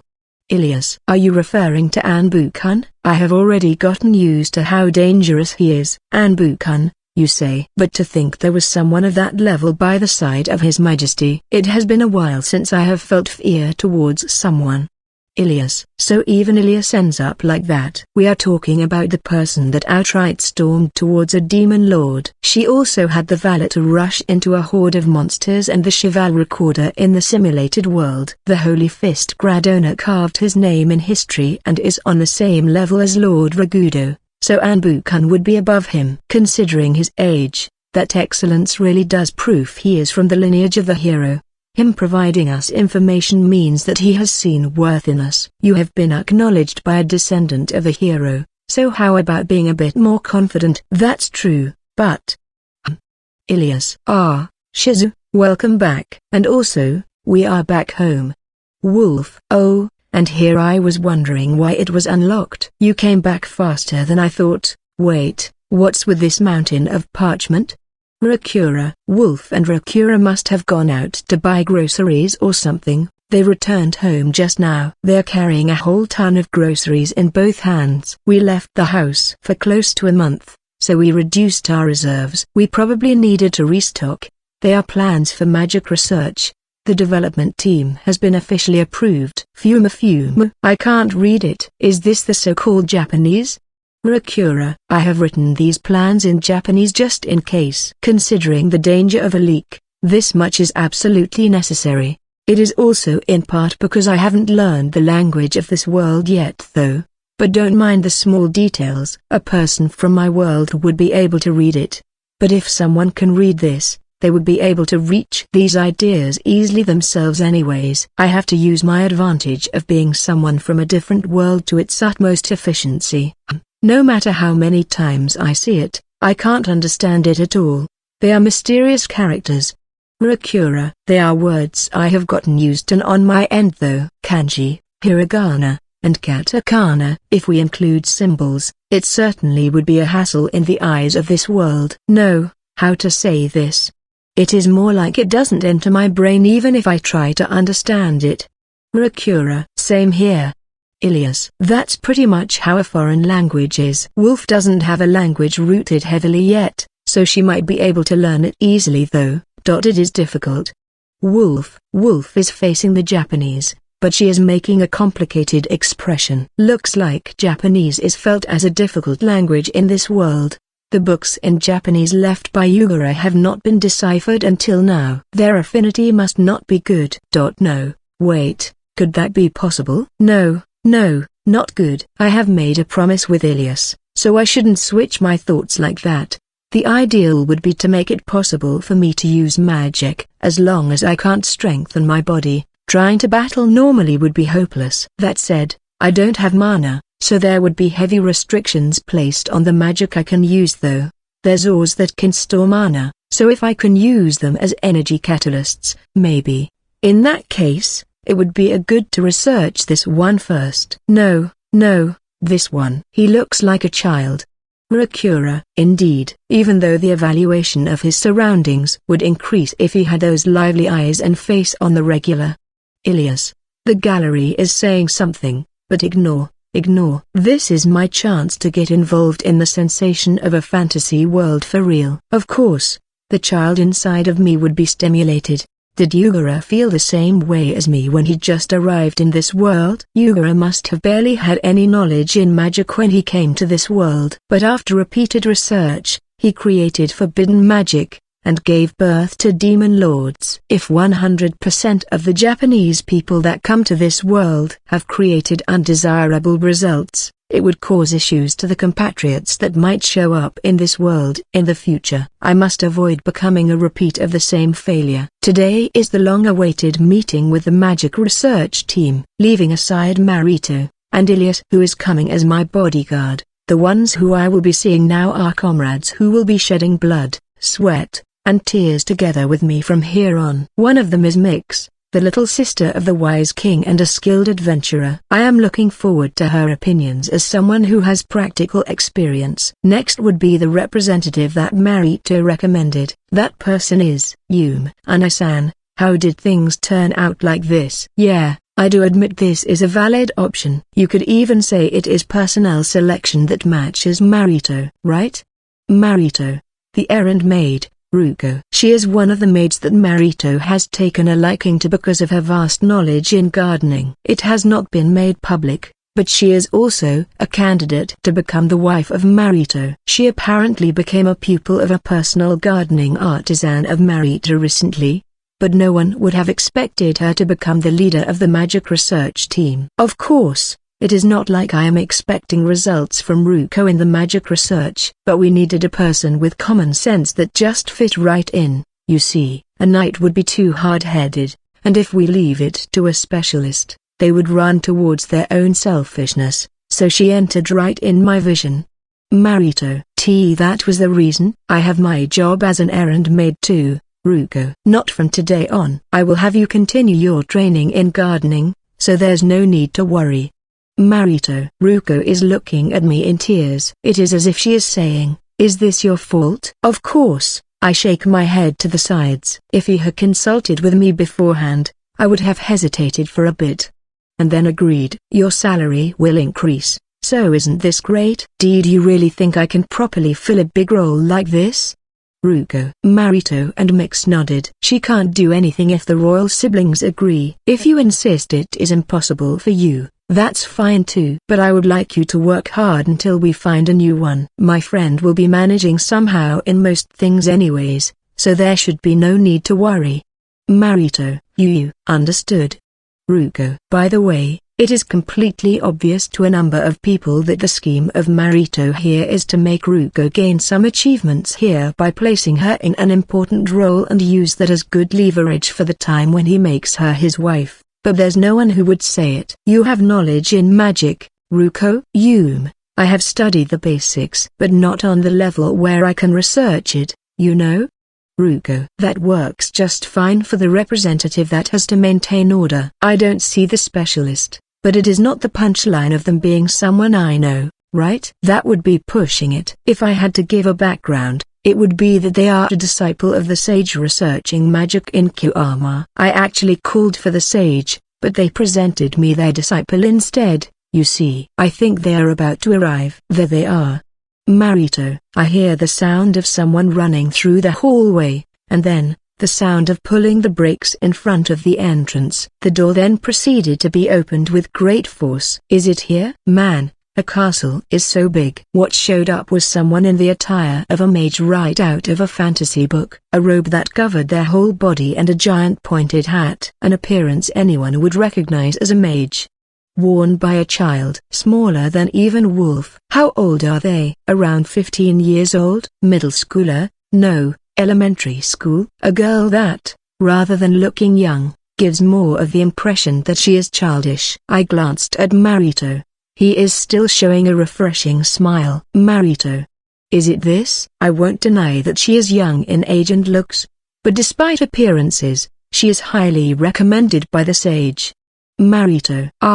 Taizu King. The castle was so big I got lost. Now then, I have no intention of getting angry at her for being such a child. I was imagining a weirdo to begin with. I was expecting a full-blown scientist, or a lazy prodigy jerk, or something like that. I do kind of feel like, so it was that pattern. Huh. Can I ask you to introduce yourself for now? Norasu. I'm the number. I don't remember, but I am the disciple of the great sage Baristos Nano Da. Norasu. Huh. That's a peculiar way of saying it. It is Nora Nano Da. To be more precise, it is Nodra Kitranlis Zakas Arafayuans Raton Nano Da.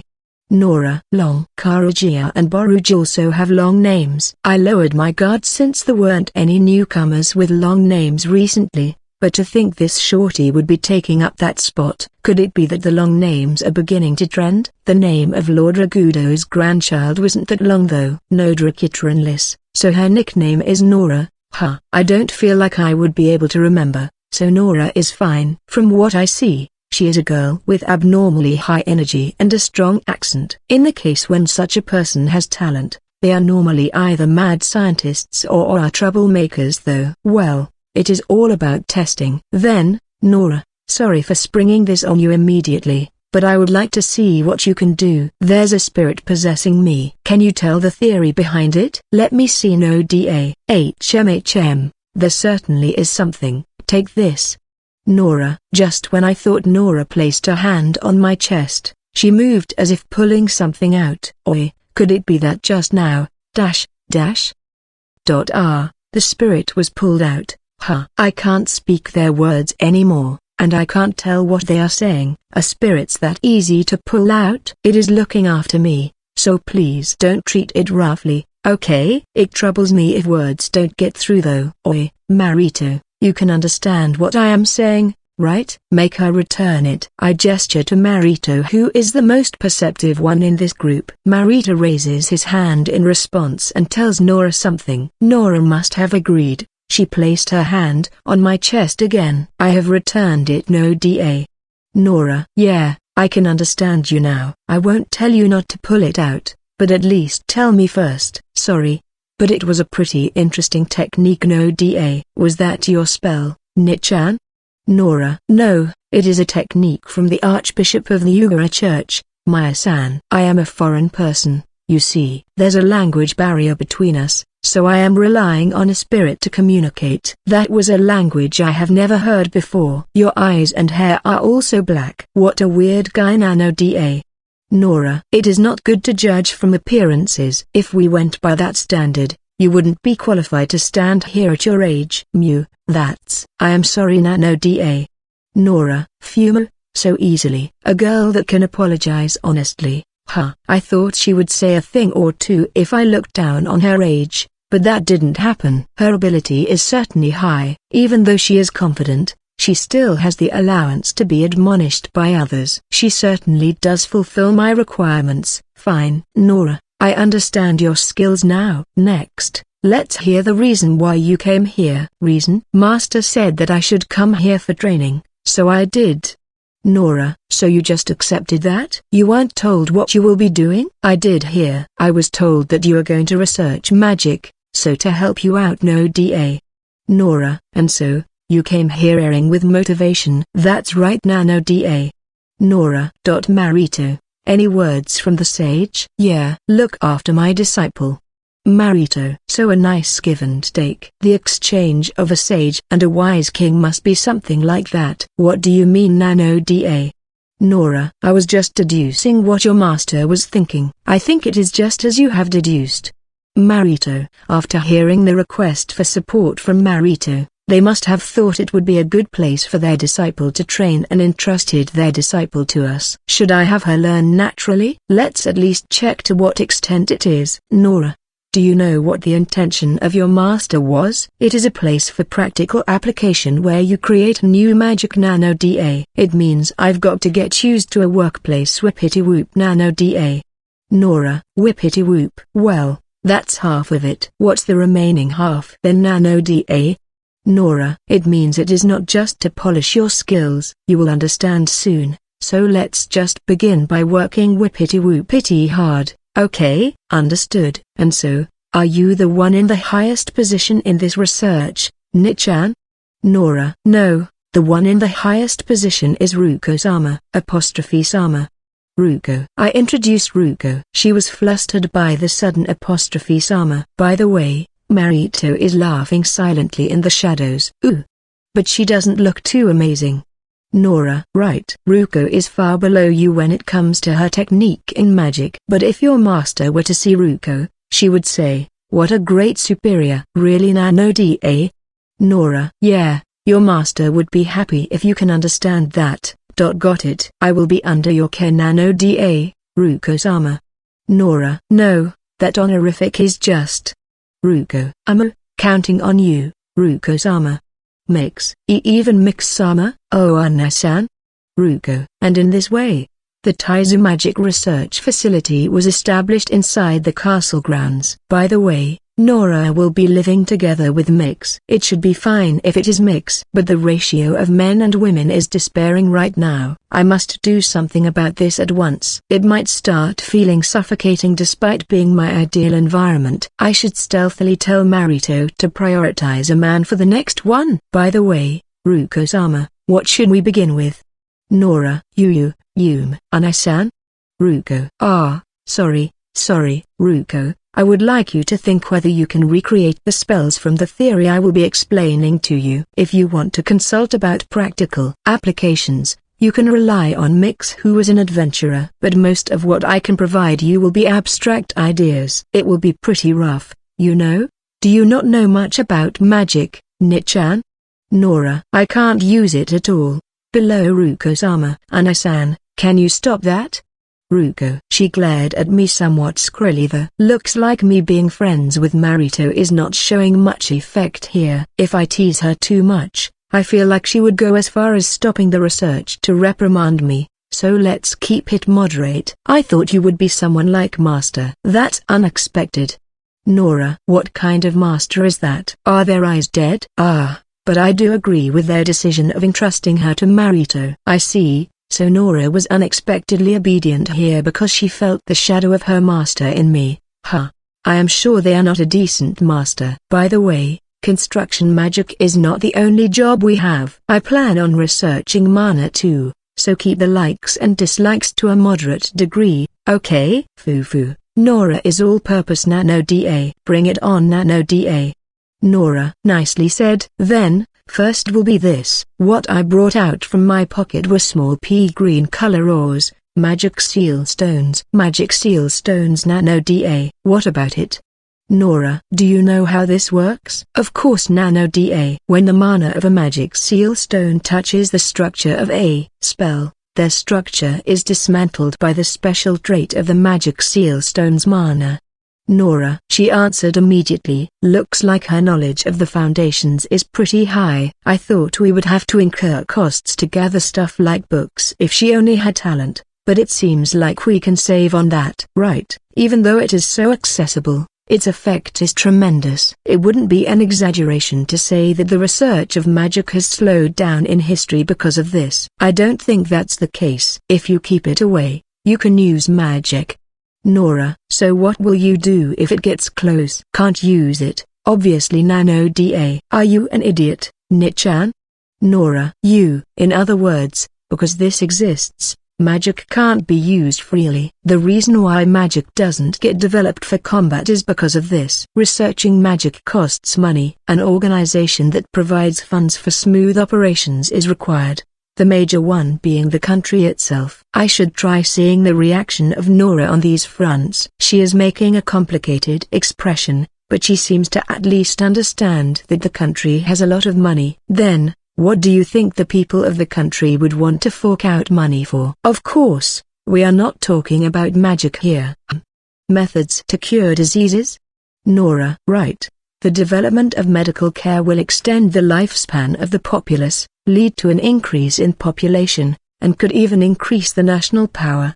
But with the healing magic research having advanced to a decent degree, the funding for the learning and spreading of it may still be done. However, is it being researched as often now? With magic that can heal wounds, you can treat most external wound like lacerations, bruises, and bone fractures. There may be small differences depending on the disease, but it is still being used as if it were an elixir. The average lifespan of the people in this world is higher compared to the level of their medical skills. It is because most diseases can be dealt with as long as you have mana. Of course, there's also the issue with the outside forces like monsters, and there's no first aid team that can move swiftly at a moment's notice. Because of that, the mortality rate is high, so their average lifespan is still lower compared to that of the modern era though. Even so, it is still high. However, their repertoire in healing magic is meager despite being a fantasy world. If I had to illustrate it in a video game,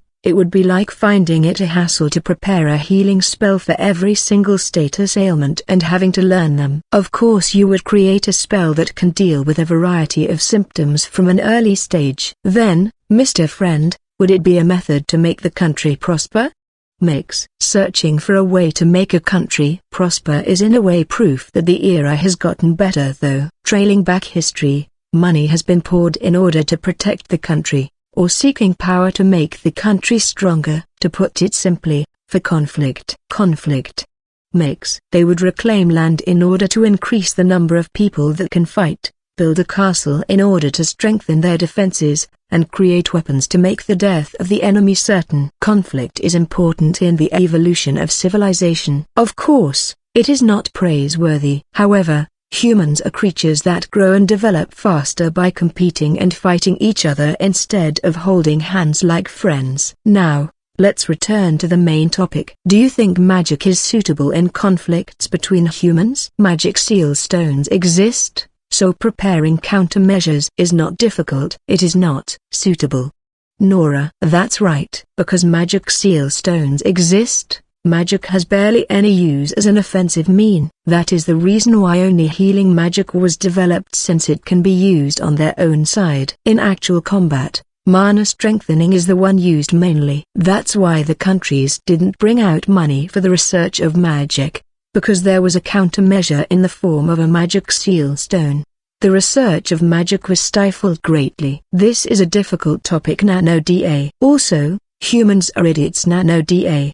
Nora. Yeah, you will become a pretty decent sage if you understand that. Despite magic having infinite possibilities, the progress of it was slowed because it can't be used in war. There's no way of calling that other than stupid. You could say Yugura was intelligent on that front since he concentrated on the research of magic. If we consider the fact that this brought a tragic result, you can still call him an idiot though. And so, I was thinking about making this magic seal stone be our first research topic. We get that magic gets disassembled, but I would like to investigate just how it does that. What do you plan on doing by researching that? Nora. What? Do you not understand the worth of investigating this despite hearing everything I said until now? Mew. Nora. Nora falls into thought. Mix and the others seem to be thinking too. Everyone trying to think for themselves is a good stance. If we get a bit closer to each other, we might even be able to consult with each other. The first one to get it was Ruko. Makes sense. It is easier to reach this conclusion the further you are from magic. Anasan, could it be that you are thinking of a way to invalidate magic seal stones? Ruko. As expected of Ruko-sama, no. Ruko. I am sorry, don't glare at me. If magic seal stones can disable magic, there might be a way to in turn disable the magic seal stones. No, that sounds difficult. Ilias. Do you remember the battle against Dokora? He used necromancy a lot, but he also excelled at using magic seal stones. Why yeah. Ilias. He fought by using magic outside the effective range of magic seal stones, and by changing the properties of the magic with mana. That's a legitimate way to deal with magic seal stones. He obtained the benefits of magic seal stones and sealed the magic of others, and then utilized his own magic to create an advantage. The reason the Knights of Taizu were having such rough time against Dokora was because magic seal stones were used and they were getting caught in the grasp of the enemy's magic. They would get found out with detection magic, would have their battle power analyzed, dealt with, and if our side were to use detection magic, they would be blocked with magic seal stones. Dokura stood at a one-sided advantage in the information war due to this. If you just call it an intelligent fighting style, that would be the end of it. But if we were to research the properties of magic seal stones further and take advantage of it, don't you think it would benefit us greatly? That's true. Ilias, I know that there's body strengthening through mana, but is there a body strengthening through magic? There is. There's the danger of being cancelled in actual combat, so it can't be used, but it does help out to get a feel of the strengthening through mana in training. Ilias, the Knights of Taizu learn to strengthen their bodies through magic, and train to replicate that sensation with mana. After all, that's the core of the body strengthening of Taizu's chivalric order. The strength they would originally obtain from strengthening magic, they would replicate it by gathering up their mana. If we were to consider the strengthening through magic to be auto, then strengthening through mana would be manual. Manual is superior because you can strengthen the parts you want and adjust the output, but it requires quite a lot of time and effort to learn it, and the biggest plus of it is that it doesn't get dispelled by the enemy. If this were the magic version, it would get dispelled just from approaching the enemy's weapon that has a magic seal stone embedded in it. There's no way you would be able to fight properly if your gear suddenly switches on its own in the middle of battle. You could say that's where the gap between Garni and Taizu's military force lies. But what would happen in an environment where you could use strengthening magic without getting affected by magic seal stones? I wouldn't want to imagine that. Ilias, in terms of training, the chivalric order would obviously be above them. However, the military strength of Garni would jump drastically. Mr. Friend, isn't it better to not research this? Wouldn't this be like Taizu throwing away their strong point on their own? Magic seal stones are still valid, but who knows when another country will learn of a method to disable or avoid the magic seal stones. If the threat of magic seal stones is gone, the value of magic in the battlefield will rise sharply. All countries would obviously put their strength in researching magic at that time, but the ones that fell behind will be hit with a big handicap. It is close to the relationship between an advanced country and a developing country. This might just be like running in circles here, but it is possible they would think of a way to disable the disabling of magic seal stones. This wouldn't be wasted effort. This is a complicated issue. Nichan is a weirdo nano-da.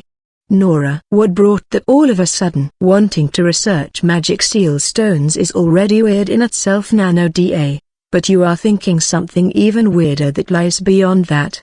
Nora, don't like it? That's not it. It sounds interesting nano-da. Nora, I see. That's a relief. Also, even if we are going to be researching magic seal stones, we are also going to be doing research on the structure of magic too. It would be hard to borrow money from the country if we don't create some degree of results after all. I say this and bring out the next batch of parchment. You could say this will be our main objective at present. This is the thing you mentioned before?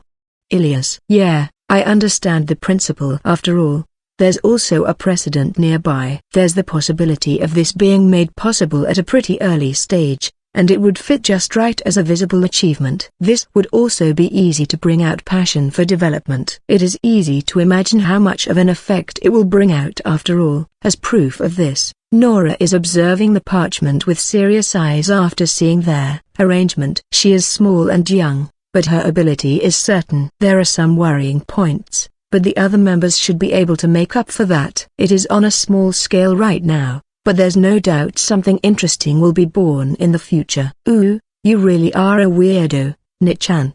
Nora, well, there's the need to study the existing magic theory for this one. I leave the assistance of that part to you, Nora. Got it? No da. Leave it to me as if you are riding a log rolling down a mountain. No da. Nora, I'm assured severe injuries. Alright, this is a good point to take a break. Yeah, I'm tired. No da. Nora sprawled on the desk completely exhausted. We have finally begun our magic research, but it is not like results will show immediately.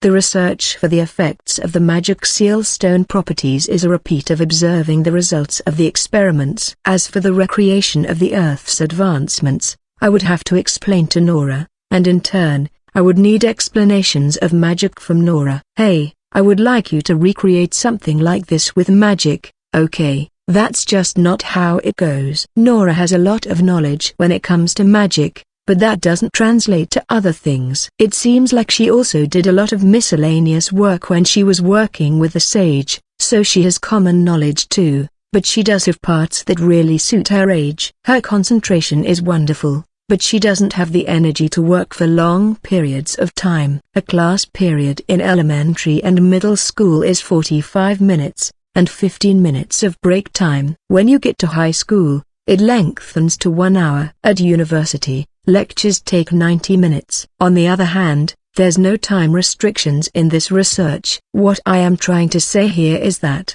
regardless of whether you are a young girl or not, studying endlessly tires your body and mind. Ruko and Mix are also exhausted too. As for Elias, she is sprawled over. It is not like my way of teaching is sleep-inducing. Or at least I don't think so. Even though you said you would be fighting for 3 days and 3 nights without sleeping, how can you be downed after just a few hours of studying? Even if you tell us that, this is pretty rough, you know. It is to the point where it is a mystery how you can manage to hang on despite your stamina. Ilias, you talk about stamina, but we are simply sitting excluding your muscles getting stiff. Just thinking about how this is the pain the people chained up in prison taste, I feel a bit bad. Ilias, your honest opinion of this is well illustrated with the example you bring out. Even though you don't sentence people to imprisonment in this world, there's no reformation facilities in this world. There are prisons to lock up the captured criminals in barracks and castles, but those are just facilities used temporarily in order to perform interrogations. It is like the detainment cells in a police station. When you break the law, you either get your position or assets taken away from you, get physically punished, or get the death sentence. Are there cases where you sentence people to prison? Ilias, the consideration of human life is strong on Earth after all. There's a lot of people against the death sentence. In exchange, there's penal servitude and prison sentences. Both of them make the criminals live in exclusive facilities for a set period of time and take away their freedom. It is a type of freedom penalty of sorts. They are simply inside a cell without being punished. That's quite the soft sentence. Ilias, not really. The penal servitude forces you to act at set periods of times. The whole stretch of the way you are bound by duty to do manual labor, and a long period of time is taken to correct their ways. If I were to say it is as if bandits were forced to have the same itinerary as a knight, you should be able to understand better, right? Fumu. So it is a sentence for the sake of reforming them. That certainly would be a pain for the criminals. Ilias, the prison sentence is given when it is a light crime and you are not forced to do manual labor. You are simply made to live in a cell. That's kinda. Ilias, the thing is, even when humans hate manual labor, not being allowed to do anything is even more unpleasant. Most people who are imprisoned request to do manual labor in their prison term. Boredom can kill people after all. True. If it were just 1 or 2 days, it would be one thing, but if it is something given to you as punishment for a long period of time, it could make someone go crazy. Ilias, by the way, there's some that last for several years to decades. There are even lifetime sentences. Even with just a few years, you would be restarting your life in society from a disadvantageous position. If it is decades, you are left behind by time. This is what you would call throwing your life away. But Mr. Friend, with such a long period of time in prison, wouldn't that mean such exclusive facilities are of quite the scale? Mix. Rehabilitation facilities exist on Earth. It is one of the main spots for criminals to end up in. Facilities for the sake of prisoners don't really click with me. Mix. It is often used as a main point in dystopian worlds, and it is also used as a background for themes like the desire for freedom. Dramas and movies about prison breaks are popular, you know. By the way, allow me to tell you a bit of an interesting story. It goes without saying that your prison term is decided on how severe the sin you committed was. But what do you think is the longest one? That's until you die? Ilias, no, you can't give a sentence like until you die. There's no indefinite terms on Earth. But there's a different avenue to reach the condition of being imprisoned until you die. It is about how much time is added. Then. Something like 50 years. Ilias, the world record is 140,000 years. Huh?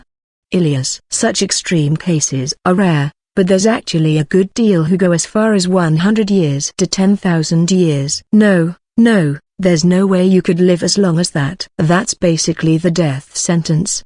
Ilias, there have been many cases in history where, even when there's people who can't be given the death sentence for a crime, they would deal out such indirect death sentence verdicts. There are opinions flying about to make them indefinite if you go that far, but that in itself is a great way to make someone into an example. It is a pretty dark joke where you are technically saying I want to put you in bars for this amount of lifetimes. On Earth, living more than 100 years makes you long living. The ones who live the longest would live for 20 years more after that. If you fulfill your prison term, you can leave prison. You might be able to fulfill your prison term if you are immortal. How to say it?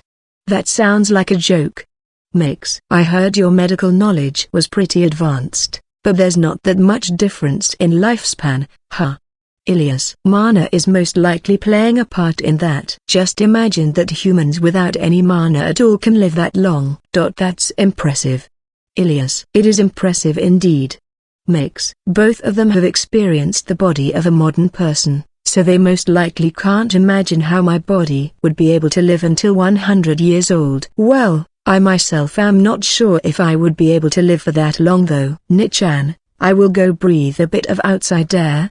Nora, alright. Don't forget to greet the people you meet outside. I will go get drinks while at it, okay? Ruko. Saying this, Nora and Ruko left the room together. It hasn't been long since the magic research team was formed. The rumor of a certain friend of Marito being the core of it has been spread around, but it hasn't stirred much attention. However, if a young mage like Nora is the one doing such research, it is impossible to not direct eyes of curiosity, and so, there's the need to be as polite to people as possible. It is pretty hard to recover when it gets to the level of Ilias, but if it is with a child like Nora, she should be able to manage well if she just acts amicably. The one who is the most reliable one in that front is Ruko. The conduct of a maid-san that has had manners and etiquette hammered into her is really helpful. Ilias is a person who has offered her whole life to the chivalric path, and threw away her position as a princess and became an adventurer, which is unheard of. Nora is still a child with many things to wish for in her social skills. There will be a lot of hardships, but I would like her to do her best. Immortal, huh? That's a difficult matter. Are you remembering the Gold Demon Lord? Ilias. Kinda. She will most likely continue ruling Ghani as their king as long as her identity is not exposed. She could change her appearance, or say she is the daughter of the king to continue ruling. There are countless ways to rule as a human. If her identity gets exposed and she gets chased out from the country, she can still find a new country to raise. But the fact that there's no end to it means that she will continue that forever. There's people in society that long for immortality. But when you think of their lifestyle, I certainly can't say I envy them. Ilias. They are demon lords after all. They are in a position where they are hated for the rest of their lives. If the present world is hell, it would be like an indefinite sentence with no end in sight. When thinking of it like that, their lives begin to sound pitiful. But they can live in that world freely, so for the civilians that are in the same cell as them, they are only an annoyance though. If you grow to the level of Yugura, you could think up a way to undo the resurrection magic. But why is it that even though he is an earthling too, he can use magic? Wouldn't there be the need to confirm with the person himself? Ilias. He is a person that has raised his rank in my list of people I wouldn't want to meet if possible, even though he is a compatriot and a hero. Ilias. I personally think it is a real blessing that you guys are not scared of me. There are times when I would find Mr. Friend creepy, but I don't really feel fear. The first half was unnecessary information. But what would you think if I could use a lot of spells like Yugura? Wouldn't you think won't this guy create a taboo like the resurrection magic? That's. Considering your personality, there's plenty or possibility you will give birth to an even more vile taboo than that. You would most likely be treated even more strictly than at present if you could use magic like Yugura. Ilias is not wrong there. Even though I possess a variety of knowledge of a parallel world, my life is extremely fragile. That's why I am easy to control. Anyone can kill me if push comes to shove. If I had appeared with the same specs as the hero, they would have to keep an eye on me at all times in order for me to not become a second manufacturer of demon lords. My current human relationships would get strained to a certain degree because of it. In that sense, coming to this world as a weakling wasn't all bad. Leaving aside the fact that my special skill is being seen as creepy, they are relying on an otherworlder like me this much and are interacting with me in a positive manner. There would be times when I would be close to tears from their kindness. They won't come out though. By the way, Mix, what do you think after interacting with Ruko? I think she is a wonderful person. As expected of the woman that Anisama acknowledged. I normally only direct killing intent towards the women that approach Anisama, but this is my first time seeing a woman that has taken away my fangs this much. Mix. I have asked something scary without thinking much about it. Well, there's a lot of people who would approach him with ulterior motives after all. It is not like I don't understand the pains at those times. Even so, it is fine when it comes to standing by the side of Anisama, but I feel like she is a bit lacking when it comes to being someone that supports Anisama. I hope for growth on that front, but I would also really like a few more consorts. Mix. It is a bit hard for me to understand the feeling in those areas. Polygamy wasn't near my environment after all. In the eyes of Mix, who deifies Marito, one person is most likely not enough to support him. She is a serious case of brother complex. But I am truly glad there's no romantic feelings mixed in them. If Mix were from modern society, she would be running straight into the Yandere route. Thank God that this is a fantasy world. And so, I would like you to find a second and third queen candidate, Mr. Friend. Mix, talking as if I am creating demon lords here. This is something that just crossed my mind, but wouldn't I unexpectedly find people that match the taste of Marito if I investigate the other maids? The king that puts his hands on all his employees. That definitely doesn't sound good. First would be the standing of Ruko. You must have noticed already, Mix. But the reason why Ruko was assigned as the representative of the magic research was in order to strengthen her standing too. Yeah, of course I understand that. As such, I would like her to work from morning to morning until her body is turned into powder. Mix. I should create a paid leave system. I don't want to make this a dangerous workplace where you continue working on passion alone. Let's consult with Ruko about the schedule next time. But being able to have fun cooperative work with Mr. Friend is also a reason why I can work hard, okay? Mix. That's great. Ilias seems like she is already on the verge of tapping out after all. Ilias. The main job of Ilias is to be my bodyguard. That said, there's barely any point in protecting me inside the castle grounds that are safe. She naturally ends up joining this magic research, but it must be a job with a lot of burden on the muscular Ilias. She is a promising member who has more mana than Nora, but she can't do any fine control. Knights are creatures like that to begin with. They would learn how to use body strengthening magic and would train in order to replicate that. After that, they would continue polishing themselves. That's similar to athletes getting the coaching of pros and training themselves. They learn basic magic with that. But it is not a major subject of theirs. It is within the degree of compulsory education from elementary and middle school.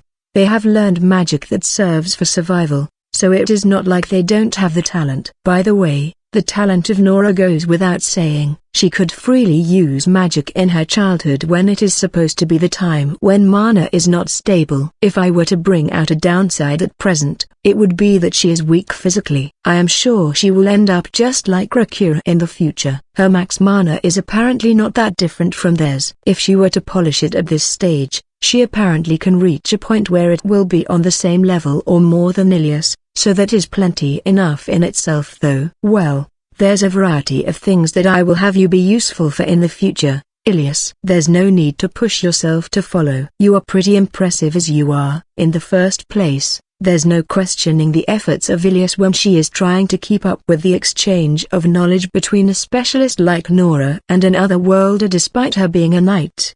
There's also Mix who is nonchalantly following, but it must not be forgotten that she is the little sister of that Marito. By the way, Ruko is learning slowly from the outside. She understands her role really well. Not being able to keep up isn't really that praiseworthy of a thing though. Ilias, if I throw in someone like Garage or Akira, you would be able to think I am working hard. What do you want to do? I don't want to go as far as to find satisfaction by looking down on others. I will just obediently accept this compliment. Ilias, you are impressive, and you are all high and mighty. Ilias, she is a serious and hard-headed person, but it really does feel good to watch her on her weak moments. We will be having a long relationship from here on, so I want to maintain a good relationship with Ilias. By the way, Mr. Friend, what happened to the talk this morning you had with Anna-sama about wanting a different bodyguard? Mix. You are going to talk about that now? Oi, wait a moment, tell me in more detail.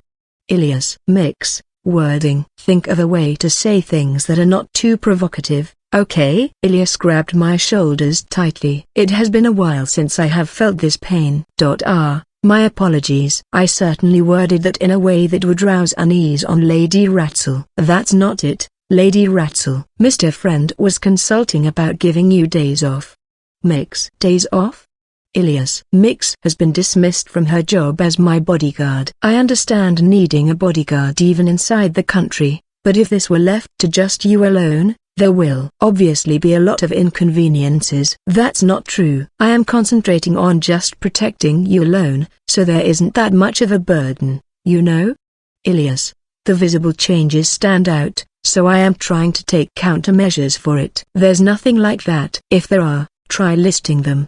Ilias. First of all, your training time has decreased. Your time in the bathroom has also gone down to less than half compared to the time I met you.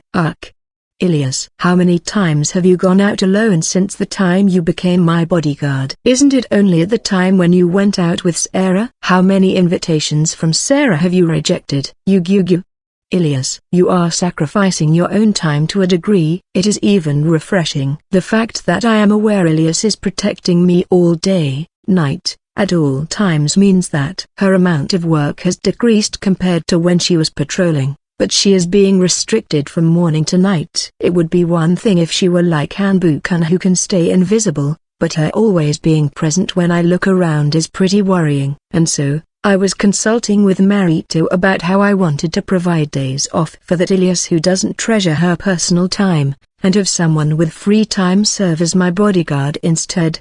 He naturally agreed. It is more like I am surprised that wasn't the case until now. Mix. Even though you promised not to keep secrets.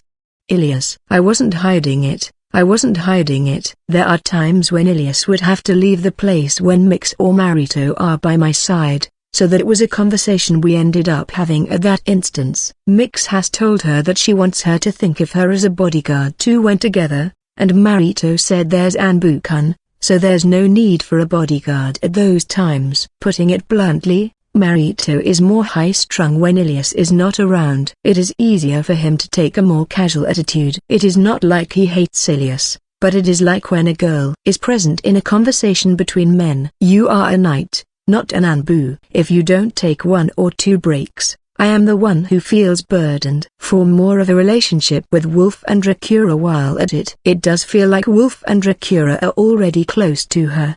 But there's barely any occasion where Ilias is the one beginning the interaction. I think those two feel lonely on that front, especially Wolf. I don't know how to feel when told to take a break when I am still so lacking. But it is true that if I neglect everyone else aside from you, it will be a repeat of my errors until now. I shall comply. Ilias. That would be a great help. It is harsh to see Sarah depressed every time you reject her. What, really? Ilias. There's something wrong with you if you can't tell such easy to discern sadness. Let's use those days off for Sarah. Ilias. Let's stop those extreme thoughts, okay? About the bodyguard that will be assigned to me on the days off of Ilias which I requested of Marito, we have decided on Courage as the tentative prospect. He has his main job, so his limit will be once or twice a week, but that's plenty enough, and so, counting on you today. Yeah, for some reason, I just can't accept it. Why are you so happy when it is Karaji? Karaji showed up a little after breakfast, and so, today is the day off of Ilias. It has been a while since I have seen her in casual clothes. Fewer. Can you stop getting that happy in front of Ilias? My waist is gonna suffer again at this rate. Kara, I won't do something like that anymore. I will try to throw all my pent-up resentments on him since I don't like his attitude. Ilias can't even get happy when meeting someone. That's quite the close-minded night we have here. Ilias is apparently going to be heading out with Sarah later. They will be meeting at the plaza at noon, but I feel like Sarah is already at the plaza, judging from the happiness she showed when invited yesterday. Let's go there. But lad, I heard that you have a day off today, too. Do you plan to lounge about in the house? Kara, no. I have recently been stretching my hand to parchment and pen when I am in the house, so I was thinking about walking around the city for a bit. Also heading to the place of Bansan, I guess. What, you won't go on an adventure? Kara, no, when I do something that's not the same as usual, something tends to happen. Right. Make sure to live a long life, okay? Kara, the seasoned knight is getting worried about the otherworlder that looks short-lived. Well, it is true that there are dangers everywhere around me though, and so, Makura, Wolf, and Ilias will be going out today too. It is important to increase the interpersonal relationships of Ilias, but that goes for Wolf too. But Wolf is also around the same age as Sarah. Considering the mental age, Nora would also work fine. As for Akira, if left alone, she would sulk and I don't know what she would pull. She said she would come with us at first, but when I said I would go to Bansan's place, she must have instinctively remembered a certain someone. She politely refused. Shizu, have a safe trip Tilda. Wolf, you have fun too. First the plaza. There's no way Sarah would be waiting there already. She wasn't. That's a relief. There's no person who would be waiting there several hours before the stipulated time. Ana-san. Good morning. There is. I stumbled upon Sarah just then. She is clearly all styled up. Don't tell me you are going to be waiting from now on. They are taking it easy with some tea after breakfast, you know. What may you be talking about? I simply had a little business over here Tilda. Sarah, I won't criticize you, but if you are going to be waiting in the plaza, you might as well just show up at the house. It is several times better to just chat with them. But waiting at the meeting point is also pretty fun. Sarah, at least prepare something to kill time. I'm fine there. I always bring my tools to make small stuff. Sarah went dada and took out embroidery tools. Didn't she come here to do some shopping? Fewer. What an energetic girl. Kara. Kara-jisn, good morning to you too. Sarah, she called him Lord Domatukafakon, but with his wife working at Dog's Bone and him becoming a regular at their store now, it seems they have gotten pretty close. I leave Ilias in your hands. She excels in the sword, but she lacks a lot as a girl after all. Yes. Sarah, I bid farewell to the energetic Sarah and head to the company of Bansan. It is the usual flow of events where I tell the receptionist, head to the guest room, and Bansan shows up. Karaji-Agujes-sama is with you today? But in your armor? Ilias is taking a break, you see. I am the bodyguard of this lad today. Kara. Well, you have become quite the important person in this short span of time. You are a fearsome one. When Bansan from the same adventurer party as the Holy Fist Gradona says that, I still only hear it as sarcasm. What? Where did you hear that? I explained to him how I had Gradona train Wolf at Ghani. Of course, omitting the details about the Gold Demon Lord. Someone saw the talent of Wolf, and coupled with the matter of Pashuro, we got introduced to Gradona. That Holy Fist Gradona to Wolf. How fearsome. Kara. It really does sound scary when you say it, Kara-jama. It brings me shivers thinking about the power dynamic turning. Kara. That said, you were an impressive guy too. Bansan. I was the weakest and was in charge of scouting. Also, I was always demanded money for booze by Gradona every single time. About that. He is coming. To Taizu. What? Ban-san changed from a face brimming with friendliness to one of shock. I see, so that's their relationship. The strength of Gradona is certain. But when it comes to his personality and his qualities as a human, they are on the low side. There's no way he would be able to reform Pashiro. It is entirely possible that he will use the place of Ban-san for his lodging. I have heard good info there. The chances are high that he will settle down at my place. I will arrange an exclusive barn, a place to sleep at once. I heard barn just now. I heard that Ban-san of all people is going to make a guest sleep in a barn. Is he really a past friend of his? They must be in a pretty close relationship. By the way, how's the investigation of the geological features? Edo-sama is progressing steadily on that matter. He brings back samples one after the other and it helps out greatly. And look here. He said that and spread out a small cloth. There's small white grains in the center. They have somewhat warped shapes, kinda coarse, but could this probably be salt? Edo-sama dug deep down a cave and found an underground lake. There was saltiness to that water, and the result after bringing a sample of that back and boiling it down. It is as you see.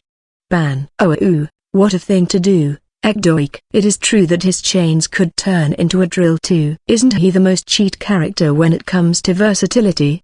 Adding him to the magic research team might be an option here, but because it is so deep in, it would take time to open up a path so people can retrieve it. Also, the salt you obtain is really little compared to seawater. However, the taste is peculiar compared to that of salt, so you can differentiate it. We might be able to treat this as a more refined product than the one from the sea.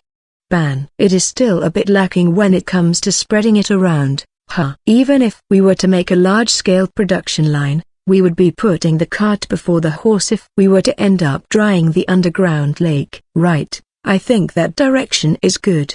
In that case, we might have to elevate the transportation techniques for our next plan to reduce the price of the salt. I heard the horses of Taizu are more outstanding than other countries after all. The horses of the knights have received special training. If we used such horses, we could transport goods fast and with a large load. It might be possible to develop a carriage that's like a truck. We have created a research team that fits the bill. I feel like I am using them for personal reasons, but I should be forgiven if the country flourishes from this. I am looking forward to that. Right. There's also a number of rare ores. It is at the mountainside, but Edo-sama has been reporting news to me one after the other. Seriously? Isn't he way too outstanding? Yeah. Who in the world is that adventurer? It is pretty rare to find someone who I lost in scouting skills to, you know. The person in question barely speaks about himself. It is hard to say that he has been raised to be an anti-human weapon by a great devil. Saying he is an ardent fan of Rakurasolf would be of benefit to no one. A skilled adventurer that learned the techniques of the devils in the Magus Nether. He caused troubles too because he was a bit too away from society, but his reins are properly held, so don't worry. Oh, no wonder he used techniques unlike those of humans. My shoulder was patted by Karaji. Hey. Isn't that the wanted criminal that went wild on the Harvest Festival? Karaji. Such a deliberate reaction. If I remember correctly, he kidnapped someone. He was the one who kidnapped you. Kara. Oh, no wonder he had those wild eyes. I'm impressed that you still decided to join hands with Ekdoik despite feeling that much of his fishiness. Well, he calls you comrade and he is a really passionate person. And so, Karaji. He is a guy who only brings benefits to Taizu now, so keep it a secret. Marito does know about this already. If His Majesty allows it, I wouldn't go out of my way to do anything. But more importantly, how about undoing his wanted criminal status? Kara. Now that he mentions it, the mastermind was Ray 8 and the kidnapper Pashiro is dead. The battle junkie Gyrasta is currently recovering and wandering around. It is not like Ekdoik has done that many crimes. In the eyes of Marito, he is one of the culprits that kidnapped his friend and exposed him to danger, but he understands his importance. There's worth consulting with him. I will try consulting with Marito next time. It is true that it would make things faster if he could walk in the city without worries. Damn right. I may not find it hard to walk in the shadows, but moving in this country where there's perceptive nights is a pain, you know. You were here, Ekdoik. Ekdoik was at some point in time leaning on the wall by the side of the door. He is most likely making that pose because he thinks it looks cool. Karaji stretched his hand towards his spear, but after most likely noticing that there's no hostility, he returned to a calm mood. So you are Ekdoik, huh? I feel sinister mana, but there's barely any poisonous nature to it. Kara. Obviously. Don't put me in the same vein as lunatics that attack anyone without reason. I only kill the ones I have decided to kill. I have no intention of devaluing the skills I have polished for the sake of that. Ekdoik. That's not something a guy who is digging caves should say, right? I don't mind rocks. I just have to think of it as training. Ekdoik. Anything goes depending on how you say it. So, what's with this knight here? He is licking me all over with his gaze. Ekdoik. Karajiagujesta Domitakafakon, a knight of the same Ragudo division as Ilias. He is not hostile towards you. Who? That god spear? Huh. I have heard rumors about that. Ekdoik. Seriously? So even an adventurer in the underground of Megis knows about him? It is known that he threw a helmet and dropped a wyvern. Huh. I would like to hear the rumors of the knights of this country from a stranger at least once. I am curious about the fracture anecdote of Boruji. Right, since you are back, what happened to Gradona? Ah, if it is about him, I dropped him in the middle of the way. I got pissed off at him, you see. Ekdoik. I see, so you dropped him, huh? A free fall from super high altitude. Well, Gradona should be alive. We would have heard about it if he died. He asked about the location of the Black Wolfkin village. He said he wanted to see the fighting style of Wolf's tribe, so he will most likely come here after checking that place out. Ekdoik. Is that okay? Gradona sympathized with the treatment of Wolf, you know. I agree with that, but even I know that killing them all won't bring good effects on Wolf. There's no way he wouldn't know either. Ekdoik. These guys only look like they don't get along. There should be at least one or two from Taizu staying there with the possession spell casted on them. Problems caused from the language barrier shouldn't happen. The fear of problems being caused by other sources is still present though. Right, by the way, Ban-san here is a past party member of Gradona. What? You must have had it rough. Ekdoik. So you get me. Ban. What's this charade? The two hold hands tightly. Speaking of which, they don't know each other well. People can get along when the things they like match, but they form a tighter union when the things they dislike match. They might unexpectedly become a good pair. How much did I talk about? From the part about Ekdoik finding a number of rare ores. Ban. Yeah, I expanded the cave a bit to make it to my liking, and a number of things caught my attention. Ekdoik. It might be a good idea to check your dwelling at least once. Ban. He might have even created an underground empire already. How fearsome. With how he phrases things, he might even state, I am the new demon lord. I simply came here to report that I have returned to Taizu. If you've got no other business, I am leaving. Ekdoik. That was a pretty dutiful reason. Have you spread the talk about Rakura getting a Medal of Honor? Of course. She is currently trending within the rumors of the adventurers. Just imagining her pain face when she sees that her current standing is slowly evaporating is just beyond amusing. Ekdoik. He is making a villainous smile beaming with joy, but what he is doing is just spreading rumors, you know. I don't know if he is impressive here or not. The people you know are all weirdos, lad. Kara. What did you say? No, I can't deny that. Ekdoik. Why? Even if a person with common sense like me is added to the equation, I can't deny the weirdness of your surroundings, comrade. Ekdoik. You are being called a weirdo here. What? Oi, Godspear, don't misunderstand. I may be a proactive guy within this guy's acquaintances, but I am within the extremely proper ones. Don't put me in the same category as Holy Fist Gradona and Rakura. Ekdoik. That's actually true. When he is not involved with Rakura, he is actually a really competent guy. He understands instructions, shows results, and even when thrown about by the quirky people and useless bums, he would still hang out with them. He also has no qualms about putting his life on the line. He is indeed an impressive guy. It hurts when you point that one out.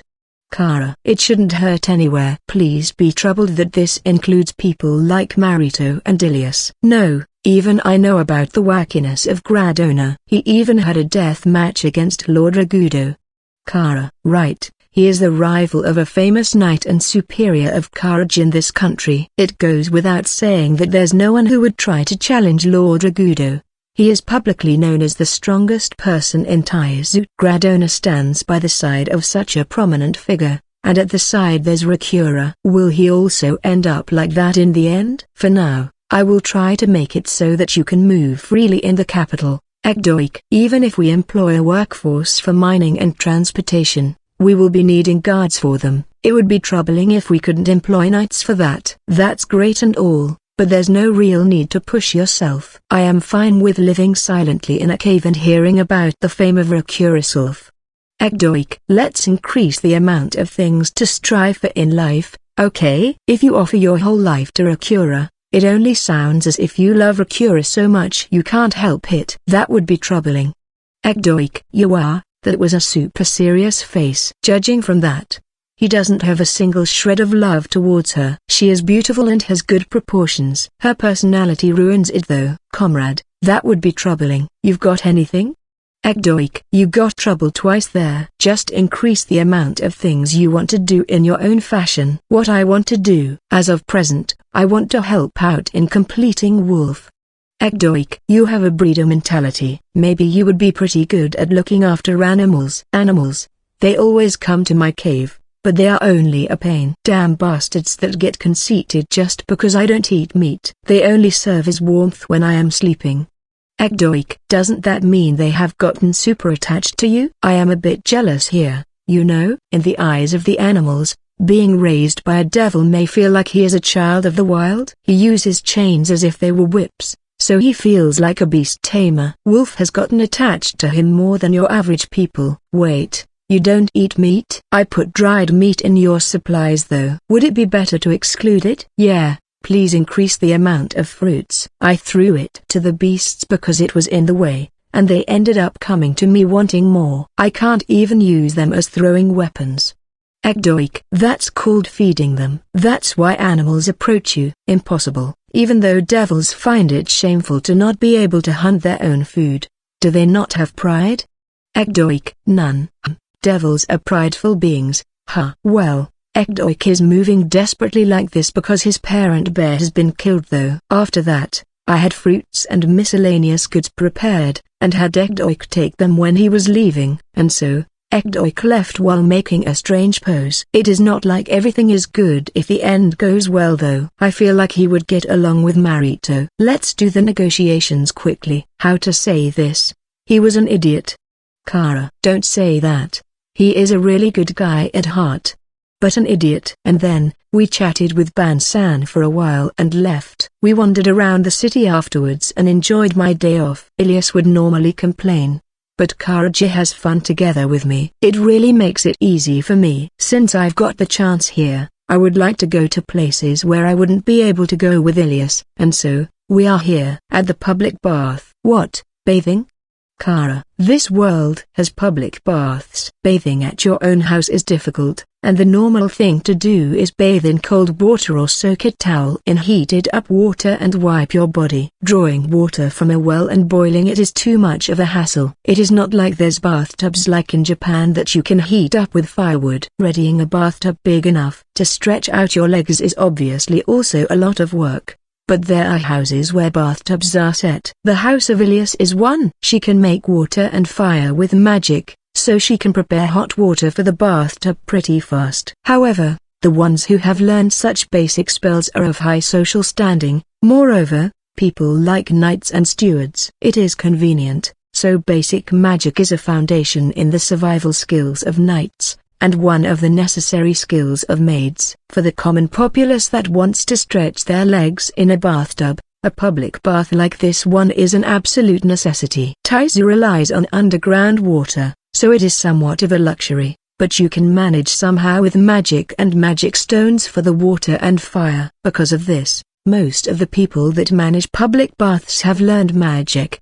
They would bring out water with magic and warm it up with magic. In order to retain the warmth, they use magic stones with the trait of absorbing heat and generating it. They apparently leave them to absorb the sunlight at daylight, and when it hits evening, they would throw it onto the water to help retain the warmth. They don't regularly change the water, so I worry about the sanitary front, but they apparently also use magic for this in working hours to get rid of the accumulated filth. By the way, a certain modern-era person has provided extra knowledge to them. I will actively put effort in the bettering of my surroundings, yup. But just when it had become practical and I was about to enjoy it, Ilias became my bodyguard. Thanks to that, I haven't been able to go to this public bath even once. Man, I couldn't come to places like this since Ilias became my bodyguard. Makes sense. Entering while still in armor would be beyond embarrassing.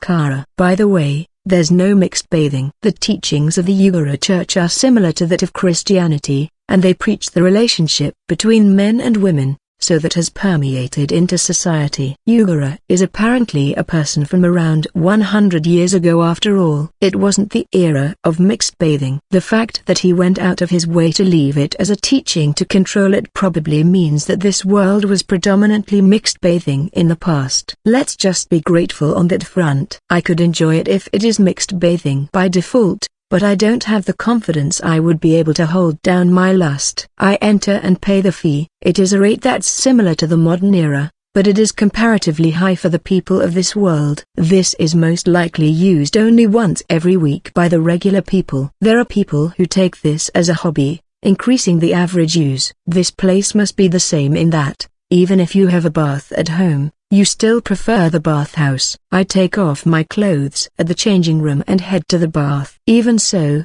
this part really feels fresh. It is obviously not a hot spring that has tiles laid down. It is made of stone and the lighting is on the dark side. It is as if I have suddenly entered a sauna. I pick up a wooden chair first and wash my body after sitting at the side of the bathtub. It is etiquette in Japan, but is close to a rule in this world. The reason being that bathing is culturally ingrained in Japan, so you can wrap things up mostly with just bathing, but it is more alien for this world. Most people who come here are pretty dirty. They may be cleaning themselves regularly with magic, but it is not really sanitary. There are scrubs readied here, but I am naturally going to be using my own. It was only at first that I felt like I wanted shampoo and conditioner, but if it is just the smell, you can wash it off with hot water, and I can just use perfume and oils after the bath. Actually, this is something I feel every time when I come to a public bath in this world, but every single person here has a good body. It is not that I have those inclinations, but they are all toned up to a degree where I would get jealous about them. There are fat people when you go all the way up to nobles, but manual labor is the main occupation of commoners. There's no cars, so they travel by foot every day. Most of the food they eat are simple things you can get on the mountain. Of course they wouldn't get fat. By the way, the ones that stand out from that are the knights. They have a body that you can tell by sight alone that they are knights. Courage is short, but he is like a muscled Aruma. I would believe he can kill a bear with his bare hands. What's up? Staring at the body of someone. Kara. I was just thinking you have really trained it a lot. And you look so frail. It would be easy for you to disguise yourself as a woman. Kara. I'm not happy to hear that. In the first place, the skeleton would still make it hard for me to pull that off. I think I have gotten a bit of muscle since coming to this world and I have less excess flesh. That said, it is not like I have abs or my muscles are asserting their presence through my skin though. It is a standard physique, but in this world, I would be seen as a bean sprout. The muscles on the arm of Ilias must be impressive. I feel like my heart would break from that, so let's not witness them. I finish washing my body and enter the warm water. The bathtub is pretty spacious, understandably so as it is a place that allows many people to come in. The bathtub in the house of Ilias is big enough to stretch your legs, but you can only stretch your arms outside the water. A bathhouse really is nice. Oh, isn't the one my friend? Why are you here? Marito. I couldn't see the state of the bathtub because of the steam, but once I entered, my view was now below the steam. The one there is a handsome man dripping with water, the king of Taizu, Marito Taizu. I showed a weary face at the appearance of the top-ranked man that doesn't fit a public bath, but Marito didn't seem to be bothered by it and was soaking in the hot water carefreely. "What's up, lad?" suddenly stopping the, "Why, your majesty." Courage at my back also made a good reaction. It is like the company president being there when you nonchalantly go to a hot spring. No, more like the prime minister or the emperor. Considering it is a monarchy, it would be the latter. "Come on, don't be so loud, Lord Domatukafakon. His Majesty has come here stealthily." You would be wasting the consideration of His Majesty if you were to stiffen the others. The next one to appear was someone who pushed the back of Courage. "Lord Ragudo. No, wouldn't you stiffen the people more?" "First, Marito." His body is pretty toned up. I heard he is versed in literacy and martial arts, but it seems like that wasn't a lie. I couldn't tell because he always wore baggy clothes, but he has a body that doesn't lose to that of an athlete. The pose of the David statue made by Michelangelo would definitely suit him. If the king were to make the joke, I am certain I would knock myself out from the laughter. But the craziest one here is Lord Ragudo. The toughness of the body from the strongest in Taizu is insane. I obviously don't feel the aging of his body just like Courage, but it doesn't feel like he is wearing an armor of muscle like Courage does either. How to say it? It is like he is the peak of unwasted muscles. If I met a person with a body like this in the modern era, I would be beyond shocked. His speed, power, and everything are maxed. Would it be better to say that this body was made in order to achieve peak efficiency? This really is what you would call a living national treasure. Even Lord Ragudo. Just what in the world brought this? His Majesty suddenly said he wanted to inspect this place. I am simply accompanying him. Ragudo. That's how it is. What a coincidence, my friend. Marito. Oh, it really is what you think I would say? It was obviously intentional. Ha ha ha ha, what are you talking about? Marito. I have told Marito before about the places I would like to go to but can't because Ilias is always with me. He must have predicted that I would go to the public bath today. After hearing my bodyguard will be changing to Courage, I deduce this is an ambush after predicting my action patterns. It is pretty scary that you even got the time just right. Your Majesty, you have been here for around 1 hour. Are you okay? Ragudo. You were more off than I expected. Are you not feeling dizzy? I have cooled myself down a number of times. I do like bathing after all. My body gets all stiff with continuous office work. It is unbearable. Ragudo. Now that he mentions it, Marito does desk work. A modern Japanese person can relate with the pains in that front. But do you normally not notice when someone of this magnitude is soaking in the bathtub? Didn't you get exposed when paying the fee? Even Courage shocked a few people at the watch stand. I changed my face with magic when entering. Lord Ragudo, too. Inside, it is this steamy, so as long as you don't get close to people, it is pretty hard to notice, you know? Marito. No. The body of Lord Ragudo would definitely draw eyes. I don't mind me being exposed. I am actually a pretty good decoy to hide the existence of His Majesty. Ragudo. It is true that there's nothing to be surprised about Marito unless you see his face. If the body of Lord Ragudo that has its own gravitational force is by his side, their gazes would have no choice but to move there. No. Is that how it works? It is true that I wanted to inspect the public bath that you put your hands on. Since the opportunity was there, I simply aimed for the moment when you were there too. A bit of naked bonding ain't bad every now and then, right? Marito. I won't say it is bad, but the burden of Courage, it is okay. Few are fewer. Courage is totally shriveling here. The muscles that looked so imposing until just a moment ago feel like they have shriveled along. It is like the time when he suffered with Wolf and when he gets scolded by his wife. Lord Domatukafakon, I will consider Lord Ragudo as his bodyguard in the time we are inside this public bath. You can just relax and enjoy yourself. Marito. Then, lad, see ya later. He abandoned me pretty easily. Karaji disappeared deeper into the bathtub. I just witnessed a horrible betrayal. The presence of Marito is quite the thing. Even Ilias cowers when glared at by him. The same would happen to Karaji, especially when his superior, Lord Ragudo, is present too. Right now Karaji was pushed by Lord Ragudo and his Olympian body, but Marito's presence must have had the same pressure on him. Well, it can't be helped. He would obviously have to tense up in front of the king. That's right. I am glad you now understand just how much of a blessing your existence is to me, Marito. Glad to hear that, but you yourself were the one who created this relationship. I'll have you know. I know. My policy is to obtain what I want with my own hands. Isn't it fine to be grateful for the things that I obtained myself? Marito. I am already being treated as prey. I don't remember having pledged fealty though. I have not sought fealty from you. What I seek is for you to be yourself and have a relationship as equals. Marito. Be myself.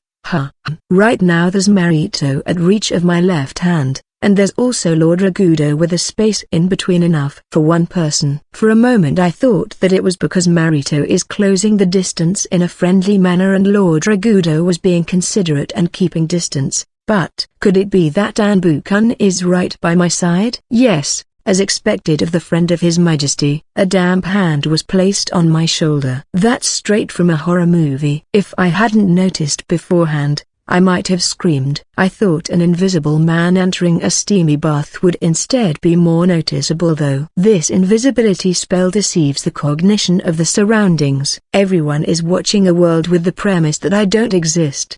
Anbu-kun. That's a pretty impressive and lonely spell. It is not just a simple matter of being invisible. It is a spell that makes you unable to perceive the changes that would happen in his presence. Anbu-kun is relaxing in the water right by my side, but I can't perceive that reality. So I am being shown the scenery of when he doesn't exist. The fact that its effects are showing on me despite me being resistant to mind control spells means that it isn't something that tinkers with the person themselves. Is it interfering with the concept of cognition in itself? When spells get to that scale, I can't understand the logic behind it. He is the descendant of a cheat hero. I would be losing if I get bothered by it. Or more like, with him touching me so much, that sensation has begun to grow hazy, and I am panicking here, you know. I normally take a bath alone, but a place where you can speak while taking off your restraints is not bad. The comfortability of this place has increased thanks to your help after all. Anbu-kun. I moved my gaze to the outside and there were several facilities I had proposed. First is the cold bath. At that time, he asked me whether there's any point in cooling yourself after going out of your way to enter a warm bath. But for people who want to stay here for a long time, a cold bath is a pretty necessary thing. I have also prepared a hammock-like chair for the people who can't handle cold baths so that they can lay down. By making it possible to stay here for long periods of time, I have turned the public bath into a kind of recreational facility. One bath should be enough.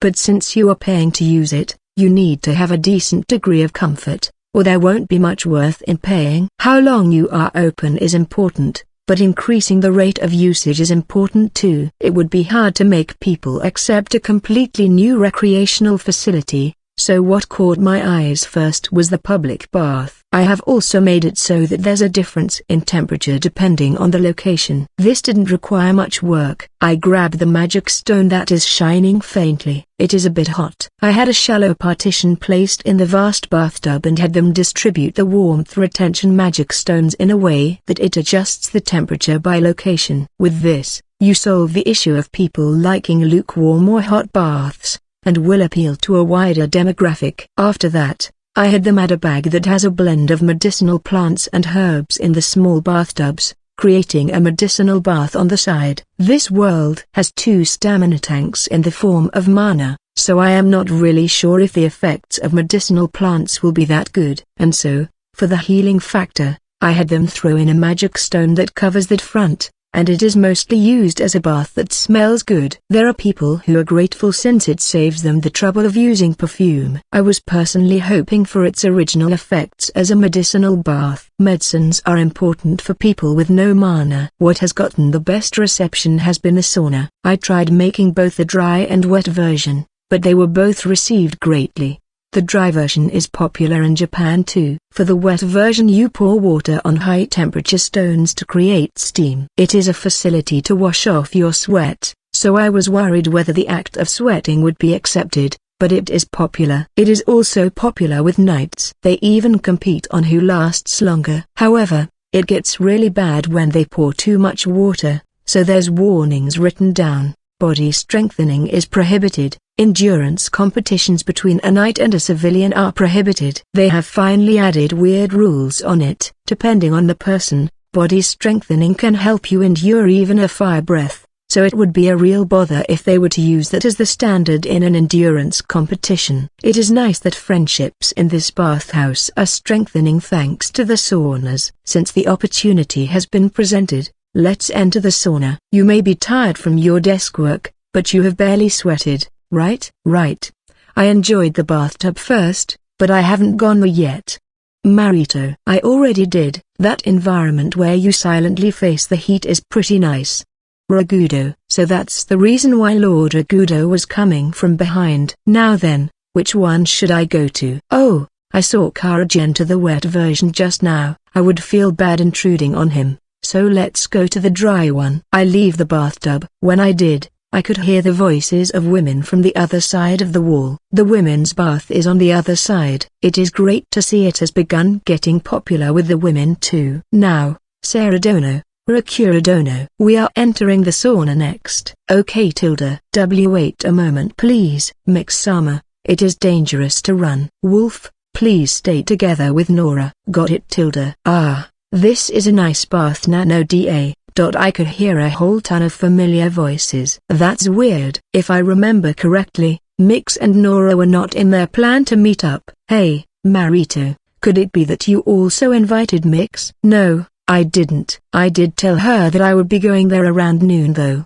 Marito. I see, so that's why she brought Nora here. While heading here, she found Ilias and the others, and came here, I guess. Well, Ilias also can only come to places like this on her days off. It is great to hear that she is enjoying herself. But to think the one with the old man reaction would be Nora. Oh well. Oh, I thought you would be really interested here though. Are you not going to propose to peek at them with your imaginative way of thinking? Anbu-kun. I'm not invisible like a certain someone, so I won't think about such evil doings. Ah, speaking of which, there was that advantage. Well, I don't have any interest in the body of women though. Anbu-kun. Can you not make such scary statements? It would have sounded cooler if you had just said you would rather prioritize protecting Marito though. What a waste. If I knew Mix was coming, I would have made her invite Truko too. Well, I should propose that to her next time. Marito. The men past their puberty entered the dry sauna with their philosophical views. Man, we can get some nice sweat here. True. This is apparently the idea of Mr. Friend. Anasan is impressive. Sarah and Mix-sama were laughing in the dry sauna. I haven't been able to do training that makes me sweat, so this isn't bad in itself. On the other hand, Rakura is the one who is sweating the most out of everyone here. Is she okay? Fufafu. Right. I feel like I will be able to slim down in a lot of places. Rakura Dono. The weight you lose with sweat is simply from moisture, so it doesn't bring any changes to your physique. Mix. What? Rakura. There may be some effects like improving your metabolism. Ah, but the booze you drink afterwards will taste better. Mix. If that's the case, I can endure this. Rakura. You must not push yourself, okay? But Ilias is impressive. She is barely sweating. Sarah sat by my side and checked my state. She is a good girl that's considerate to even me who is not speaking. But her body is thin and really feminine. No, I must not look at her with a lewd gaze. I have restrained my mana strengthening so that I sweat as much as possible though. Looks like a decent amount of time is needed in order to sweat a satisfying amount. Ilias. You don't have to worry about that. We just need to enter the cold bath once and come back after all. But it feels a bit mature from the fact that children can't enter this place. Don't you think? Sarah. Really? Ilias. There's a written warning that said 15 years old and younger can't enter. It certainly would be dangerous for children who don't know the limits of their bodies to enter here. I think it would be fine if their parents were with them, but the bodies of the parents would be different from their child. This is most likely a preventive measure. By the way, meeting up with Mix-sama and Nora was unexpected. We coincidentally met them while we were shopping. Since the opportunity presented itself, we finished introducing each other, chatted, and with both Sarah and Mix-sama having bright personalities, they meshed really quickly. Wolf and Nora seemed to be strangely on the same wavelength. Maybe they felt with their skin that they are both prodigies. In the end, we went shopping together and returned home, but Mix-sama hurriedly said she wanted to come here and invited us. His Majesty is apparently sneaking into the men's bath, and she said she wanted to experience the public bath that he has come to. Has the Danbukan come here too? Wouldn't invisibility magic stand out instead if he were to touch the steam and water? Anisama must be satisfied with this too, but it would be even better if Mr. Friend were present. Mix. He still hadn't come back home after all. Who knows where he is wandering around? Ilias. Garage is with him, so there's no need to worry, but if something were to happen, it would be a ruckus on the likes of the time with Pashuro. He might unexpectedly be here. This is one of the places he can't go to when I am with him after all. At any rate, you really do love Marito, don't you, Mix? Has there been a time when you thought it would have been better if you weren't his little sister? Sarah. Sarah is treating Mix-sama equally, or more like, Mix-sama made her. She said she wanted to be treated as the adventurer Mix, and Sarah agreed to that. Did Mix-sama want to create a relationship like that of His Majesty and that man? Or she simply hates the formalities? I am obviously in a position that has to call her with Sama though. No, I have not thought even once that being Anisama's little sister was a loss. The feelings I hold for Anisama are those of aspiration. He is not someone I can hold feelings of romantic love with. Mix. I can actually understand that. I get pretty nervous with the nights, and I would most likely freeze in front of Marito-sama too. Sarah. The more you know about the greatness of Anisama, the more flavor he gets after all. Mix. What's with that expression as if he were dried food?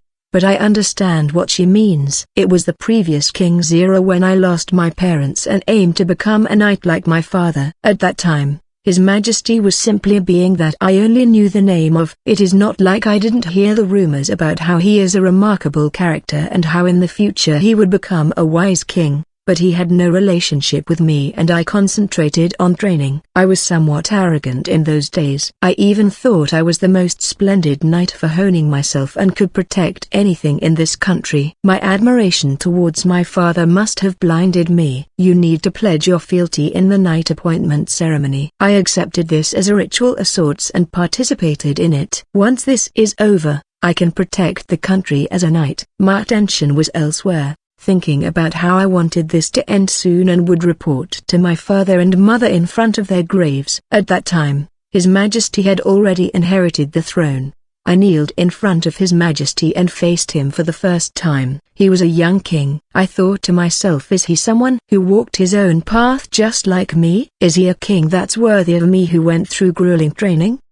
But those arrogant feelings were broken. Ilias Ratzel. For what sake do you hold that sword of yours? Those eyes of His Majesty, those words, almost made my heart break for the first time. I understood that he had seen through everything about me and threw me that question on that basis. The moment I heard those words, I caught a glimpse of what His Majesty shouldered. I was taught just how diminutive of an existence I was. I have had bouts with many knights. I have not faltered to any of them. Even against that famed Lord Ragudo, I managed to face him bravely from the very front. And yet, those few words alone made me want to run away from there. I felt fear towards a person who should be inferior to me in strength. I was thinking about what to say beforehand at that time, so I remember having responded. But I don't remember what I said. Those shallow words of mine didn't remain in my mind. They most likely didn't reach the heart of His Majesty either. I have adhered strongly to the chivalric path since then. I threw away the unnecessary pride and arrogance,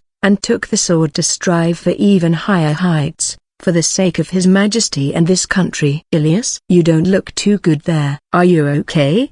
Sarah. I came back to my senses with the call of Sarah. Looks like I remembered my past fear. Why yeah, I was remembering the time when I was frozen by His Majesty.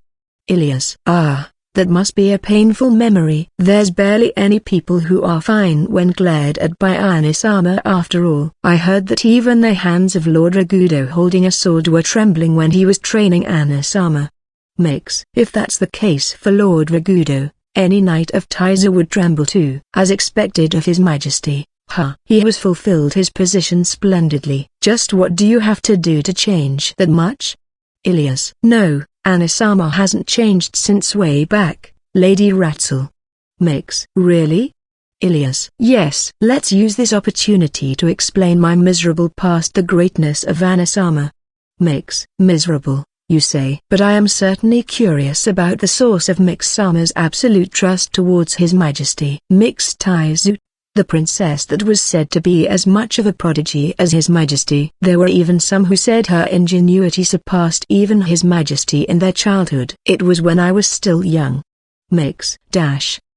Extremely high expectations were placed on me by my mother when I was born as an ingenious princess. Many were talking that Anisama was the one who would inherit the throne as the only prince, but the ones who knew about my ingenuity changed their tune. That fact made me feel good. Everyone who learned of me evaluated me highly, because I began to think like that. I was always burning with antagonism towards Anisama despite being young. Studies, swordsmanship, I would train desperately in everything, would compare myself with Anisama, and even had more victories than defeats. The people who learned about this steadily began to think that maybe I should be the next ruler. That change of heart made me the most happy out of everything I have lost. You really are impressive, Makes. Anisama wouldn't feel frustrated even when losing and would smile peacefully. Anisama's ability was the real deal, but I couldn't feel he was serious. I was looking down on Anisama from the shadows as someone who was doing her best. I was so conceited I would like to cut off my limbs if I could go to the past. Of course,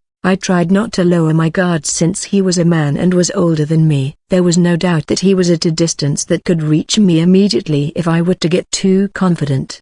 But on the day when I went to hunt beasts together with Anisama and the escorts, I was pumped up to win against Anisama as usual. I thought I wouldn't feel like I have won against Anisama if the escorts were taking the front searching for prey, so I ended up making the horse run, and entered their forest. The escorts chased after me, worried, but they weren't that desperate since there aren't that many dangerous animals showing up in this forest. As such, I easily managed to explore the forest alone. I finally managed to hunt a big game, a large buck. Anisama hunted several rabbits. Moreover, under the instructions of the escorts, I was happy, unable to hide my excitement.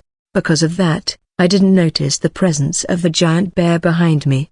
A giant carnivore that originally shouldn't be there. It most likely escaped from its turf with the appearance of monsters a few years ago. It must have trailed the scent of blood from the deer I killed. I shot an arrow by reflex, but it didn't serve as a decisive blow. That instead provoked the bear and made it misunderstand that I am an enemy. I trembled pathetically, cried, and well, I think I leaked all the fluids I could there. The bear ran mercilessly towards me, and swung down those claws. I closed my eyes and prepared myself for my own death. However, there was no pain, just silence. Finding this strange, I opened my eyes and Anisama was there. Someone had found me faster than the escorts and had blocked the claws of both arms from the bear with a shield. The unstable mana strengthening of a child is negligible. The bones in both of Anisama's arms should have been broken without doubt by the claws of the wild beast. His clothes, skin, and flesh tore, and I think even the bones were visible. But Anisama didn't lower both arms. Rather, He readied a carving knife and stood in front of the bear. "That's not something even an adult would be able to do. You bastard. Who gave you the permission to put a hand on my little sister?" It was the first time I heard that voice. Hearing those words filled with unbearable anger and killing intent, I trembled more towards Anasama than even the bear that tried to take my life. If I had seen the eyes of Anasama at that time, I might have lost consciousness. That's how much the air around had changed. I was serious when I was training with Anasama. I might have even put killing intent behind it. But for Anasama, that was mere child's play. If he had glared at me with the eyes lying ahead and spoken to me with that voice, I would have simply embarrassed myself in front of everyone. The bear judged Anasama to be the highest threat and tried to intimidate him, but it didn't last long and escaped into the forest. After confirming this, Anasama turned around with his usual peaceful face, and then said this with his usual tone. "You hunted a deer. You really are impressive, Mix." After that, we were found by the escorts, and his arms were given treatment at once. His arms could now move as they did, but the scars of it still remain faintly. I was prepared to be scolded for my own mistake, but there was none of it. Anasama's gave a false report. I didn't want to lose to Mix, so I chased after her, and I ended up getting attacked by a deer. It would have been dangerous if Mix wasn't there. Of course that would end up with this being seen as the mistake of Anasama, and he got scolded by father. Even though I saw Anasama as an enemy I must overcome, Anasama saw me as a little sister he must protect. This defeat allowed me to realize it. Anasama surpassed me in every single aspect. He simply showed rivalry towards me since I was directing hostility, and purposely lost. Only a certain few understood this.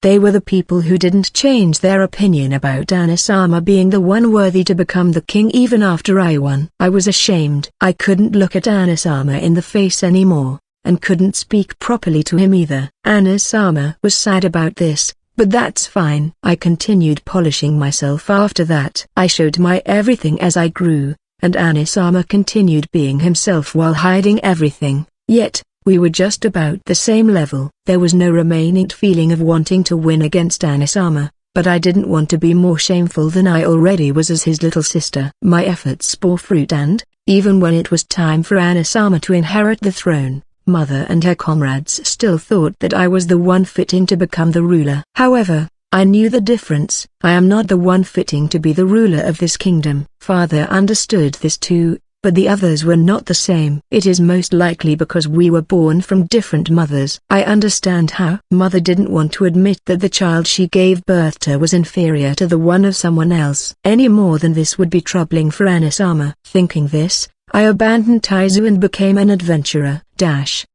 And well, something like that happened, I guess. I threw a topic inside the sauna, and ended up getting told an outrageous story. It is hard to believe that Mix of all people was full-on hostile towards Marito. That said, what kind of childhood did he have, being able to drive away a bear? I was attacked by a bear-san recently, you know, holding back as if playing against a child towards someone who is facing you seriously. That's pretty cruel, you know. There was certainly a difference in ability. However, it was also true that she was a good person to compete against since she would latch on. The difference of age is big between children. I am obviously at an advantage as someone who was born several years before her, but it ended up in that kind of relationship after she discovered that I was holding back. You see, my other little sisters didn't even serve as competition, you know.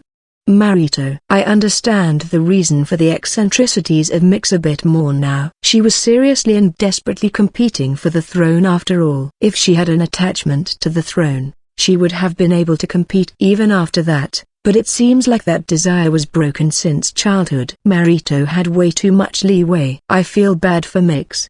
The good thing here is that Mix positively deified Marito instead. The conclusion is that you are the one at fault. It is a matter that wouldn't have happened if you had taken it seriously from the very beginning. That hurts my ears. I know that. That's why I took all the responsibility, you know. Marito, maybe you could tell her about it and return your relationship to how it was before. Doesn't sound possible. Yeah, I feel like showing her this scar would be a bad idea. Marito. There are old scars faintly remaining in both of his arms. It is not like it is detrimental or anything. There's simply traces of it remaining on his skin. However, this would be a trace that would awaken the trauma of Mix. You are a pretty strict guy, you know. Right. If I could go back to the past, I would like to break my own limbs and tell myself this: Mix is not a convenient little sister for you. I was a child that was fine even with both arms broken, so that much wouldn't be that big of a deal. Marito. That's not peaceful. Mix grew splendidly in the end. It is reaching the point where the gap in age won't be much of an advantage, so competing for the throne one last time might be a good idea. Marito. You are thinking about losing there? No, it is only right for this one to be won by the righteous victor. I would simply open the path without grudges if Mix managed to win against me there. If I was the most fitting one, then I wouldn't back down. Marito. If he can still be reasoned with in that front, Marito's position as the king really would still be steadfast. Mix was instilled with a sense of inferiority, and she gave up the throne at the end. Someone who is going to become a king should be competing to the end there. Even if that ends up in a shameful defeat, it is not something you would be able to hold. After sacrificing your pride and position, you are the one most worthy to be the king. I don't know if I could give you a passing mark when it comes to being a brother though. Yeah, maybe I should invite my other little sisters as well next time and have a banquet. Marito. Yeah, you do that. He managed to protect Mix with his life on the line. He is by no means a failure as a brother. This is a form of sibling relationship as well. But the judgment of Mix was not wrong in the end. Marito was always building an overwhelming foundation. It was to the point that he had to hold back against her little sister despite her desperately latching on. Finding fault in such loneliness would be harsh. Marito was a child too at that time. Thinking about it in that way, another world that he can talk to as equals must be a good partner to relieve that loneliness he felt in his childhood. Does that mean I am being kept here in this country to distract him from the loneliness of his childhood?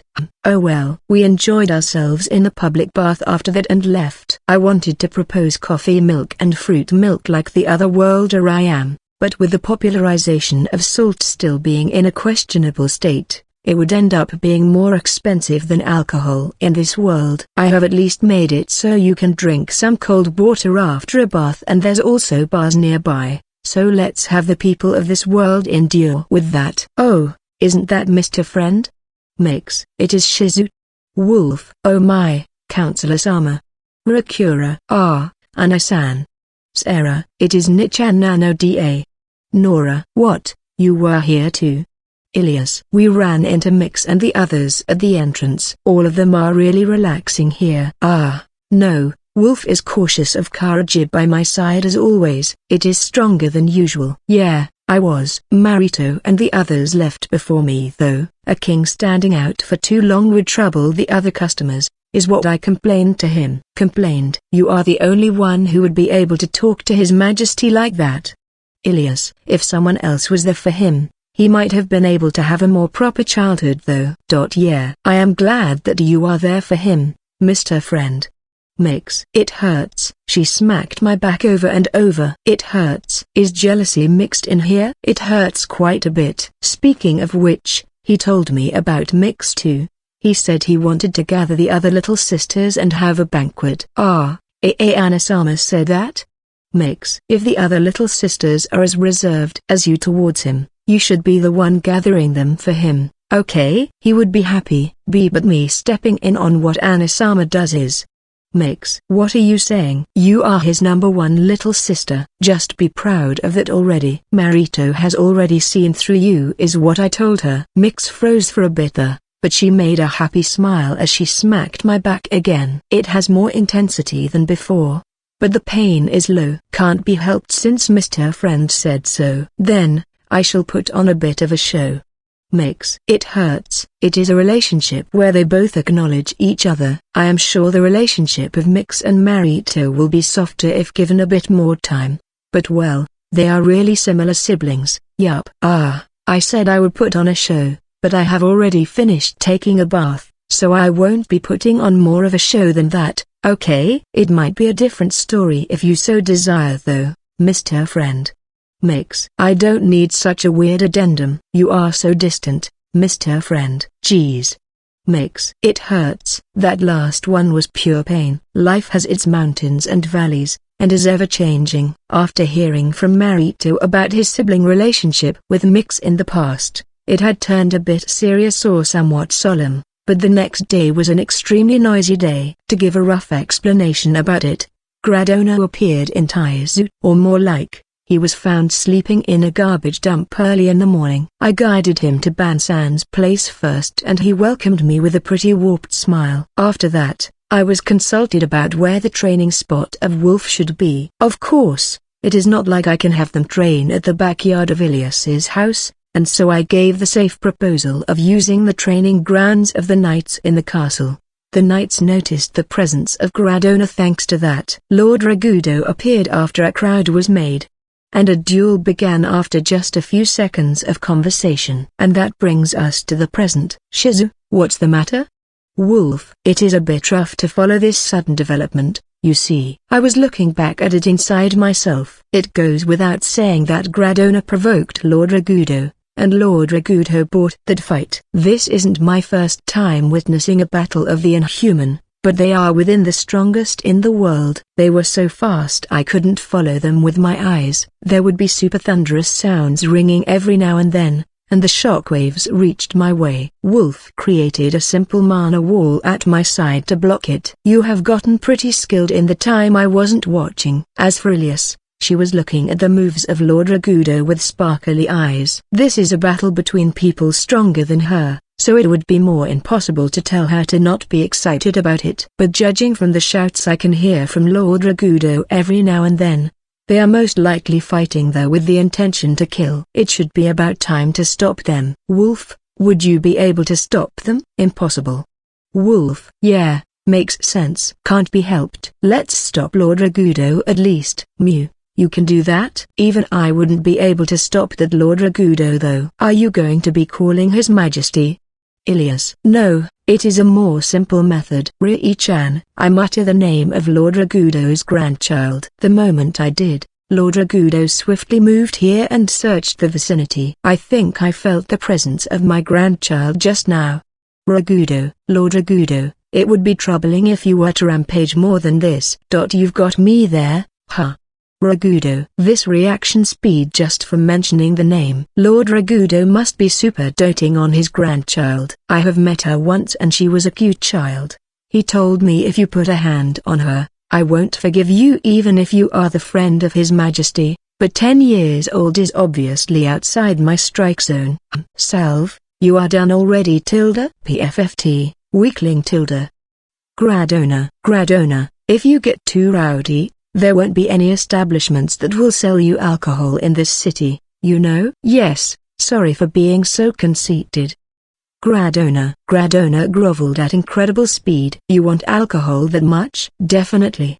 He stinks of alcohol even now. Is it really okay to entrust Wolf to this guy? To think you would be able to stop these two so easily. Ilias. Only temporarily though. I feel like these two will try to kill each other if we leave them be. I can't deny that. Ragudo, please deny it. That said, it can't be helped with the personality of Gradona though. You are taking his side tilde? Discrimination is not good. Gradona. The one who would be troubled if you caused problems is Wolf. I won't forgive anyone who causes trouble to Wolf. Overprotective tilde. Gradona. Shut up. Don't fight with the strongest of Taizu. If you want to fight, use disciples to compete against each other. Oh, that's a good idea. Here would be Wolf, and yours would be Ilias? Gradona. That would be like making my friends fight, but well, I won't say anything here. I am the subordinate of Lord Ragudo though. Ilias. Isn't that fine? The division of Salve is full of geezers, right? How about polishing up this promising girl already, Salve? Gradona. Lady Ratzel. Huh. She certainly is reaching the point where you can see what lies ahead with self-training. Fine, Gradona, I will accept your provocation. Ragudo. And that means? Ilias. I will coach you when I have free time. I will be harsher than ever before, so be prepared. Ragudo. Why yes. Ilias. Good grief, it has calmed down for now, huh? But this Gradona?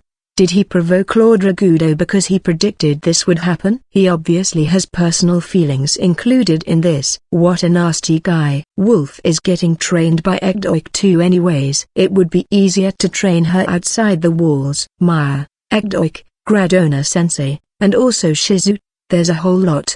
Wolf, he calls Gradona-sensei, huh? Normally, Gradona would be in the Shizu position, but it seems like I am sitting tightly in that spot for Wolf. Got to admit I am happy about that, but the amount of training is way too different between Ilias, who only has around 1 day off a week while juggling training and human relationships, and Wolf, who trains almost every day. Considering the current gap in their strength, that does feel fair in a way. I feel like increasing her days off would lower her motivation instead, though. It can't be helped. I will try to match the training days of Lord Ragudo as much as possible, whether it is the days off or in her bodyguard duty days.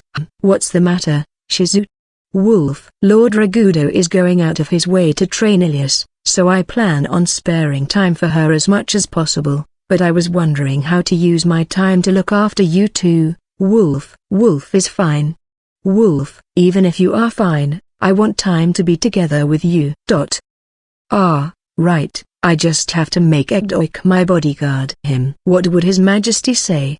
Ilias. It is okay. I did know that it would be rough for only Lord Domitaka after all. Marito appeared nonchalantly. Of course it would enter his ears if they fight so flashily. Huh. Lord Ragudo averted his gaze and is acting as if he had no part in this. What an example to follow. You accepted it pretty easily even though he was one of the kidnappers. I certainly do have my thoughts regarding that, but he is a capable person you would want, right? Marito. You could say that. I am grateful to have a bodyguard that's purely strong like Ilias. But it is true that I would also like a bodyguard like Egdoik who specializes in moving in the shadows. You can leave most of everything to Egdoik after all. He also doesn't get hit by the restriction of chivalry. He is far from being an Anbukun, but having a ninja-like bodyguard is pretty enticing. Don't you think? Wolf also agrees. It is better than Karaji. Wolf. Just how much do you hate Karaji? I thought they had gotten along a bit better now. But is it just that she can now show her disdain on the outside? In the eyes of Karaji, Wolf is the girl that we saved together from a pitiful environment. If Wolf were to hate me this much, I might not be able to recover from the shock. Should I ask for the reason? I don't know. The fastest method would be for Wolf to become your bodyguard though. Marito. She isn't bad if we are talking just about battle power, but considering her readiness, I would like her to work a bit harder. So he says. That means you are just one small push more, Wolf. Ilias. Yes, I will become stronger fast so I can protect Shizu.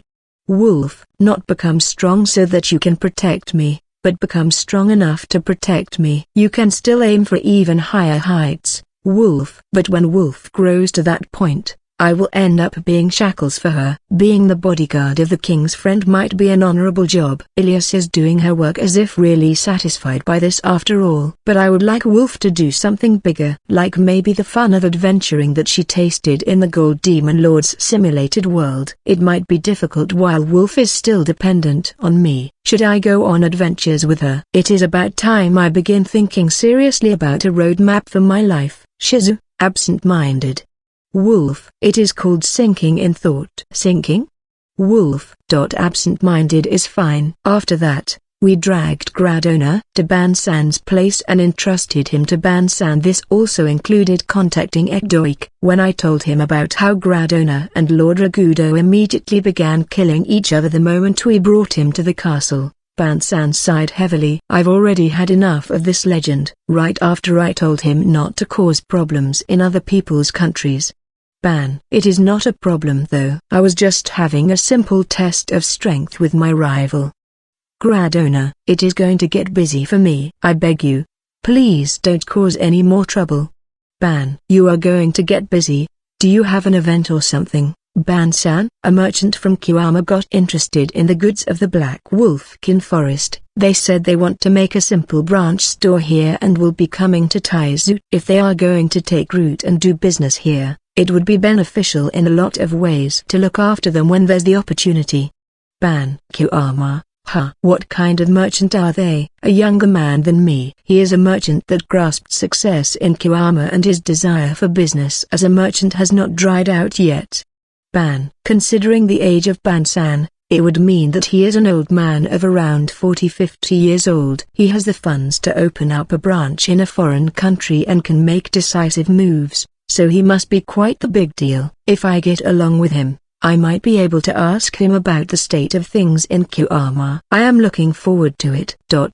No, it would be bad to get too deeply involved. What am I doing trying to gather information about the Demon Lord? Also naturally, I don't have a reliable weapon anymore. Of course, there are many things a person who has no battle capabilities can do, but there's no necessity to get involved in the first place. Let's interact with him as a merchant. Yeah.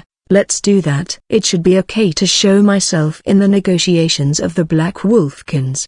But I have been busy with the magic research recently. Ilias is getting trained by Lord Ragudo, Wolf has her training with Gradona, and I have my magic research and exchange of information about the Isekai. So it would have to be on the days where there's none of that.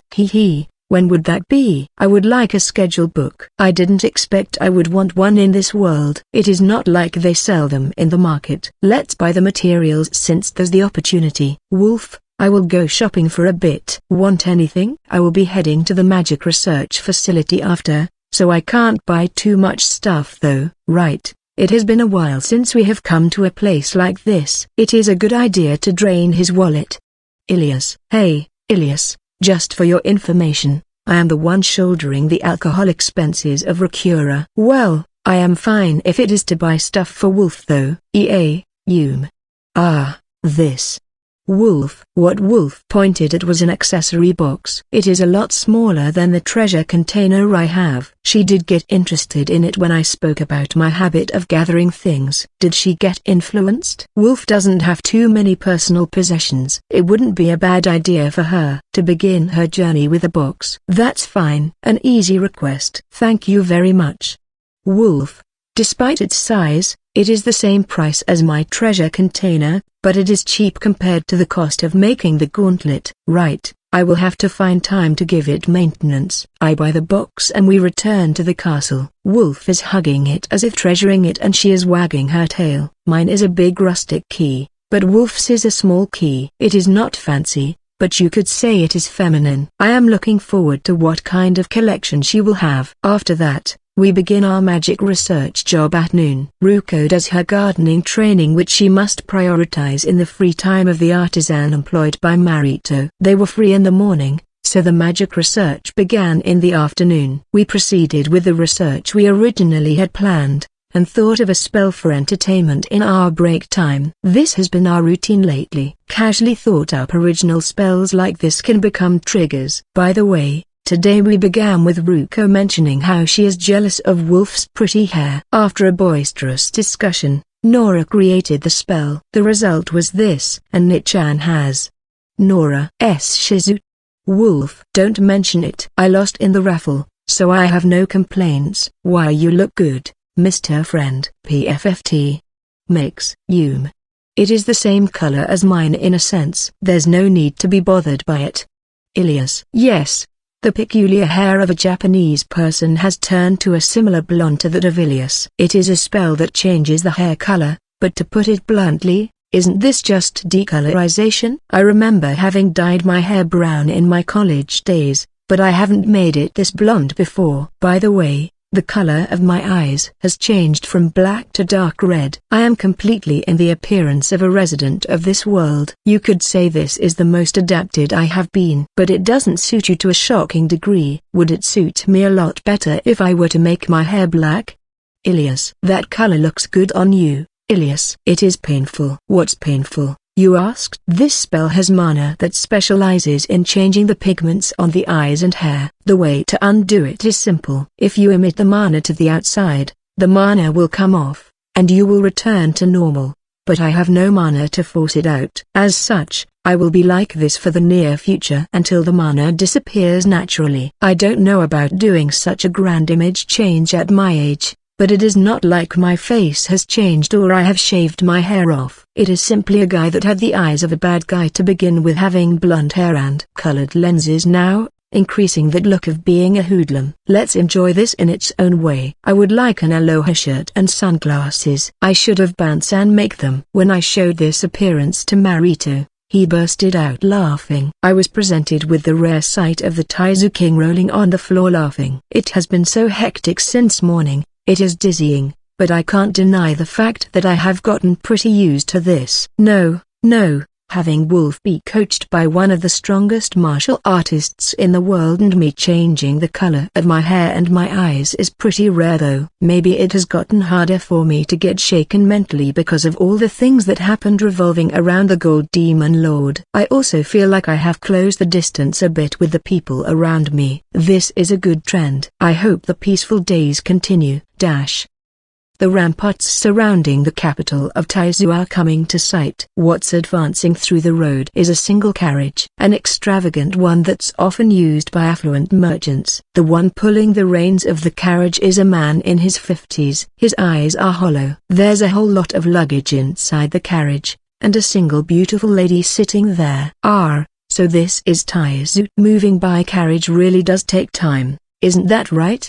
She spoke to the driver, but there was no response. He continued driving the carriage with his blank eyes. Oh my, not good. Did I use it for too long? Gotta give it a little bit of a break or they will find it suspicious. The lady moved inside the carriage and approached the driving man to a distance where her hand could touch him. Her hand touched the back of his neck and she poured mana. Now, please wake up. We are arriving at Taizu already. You know. Why yeah, did I doze off? The man woke up as if he had suddenly regained his senses and looked around.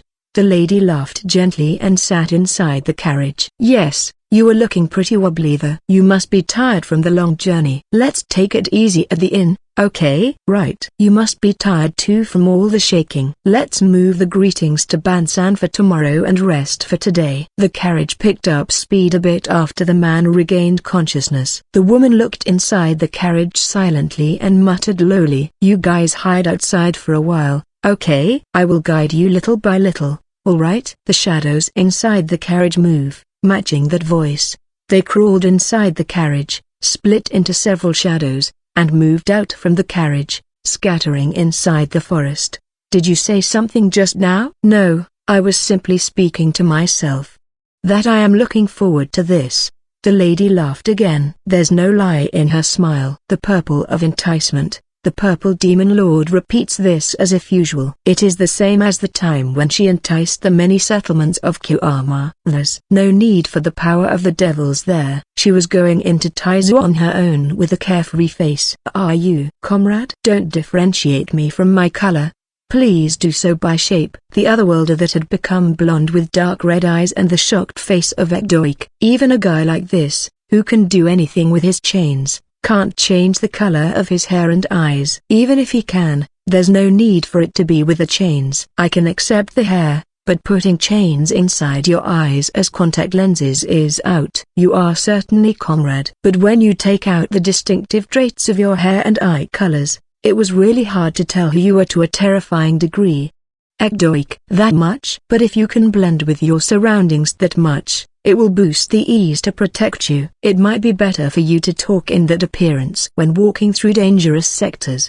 Ekdoik, this is a Western world. I thought my Eastern face was distinguishing enough though, so that's not the case in this world, huh? Or maybe my distinctive features are not that strong? It is most likely the latter. And so, about being my bodyguard on your free days. Can you? Obviously, I don't mind. Your existence is absolutely necessary for the improvement in the reputation of Rakurasulf, and I have been thinking the whole time about doing something about that frailness of yours, comrade. Me becoming your bodyguard would be the fastest method. It does feel more productive than digging holes.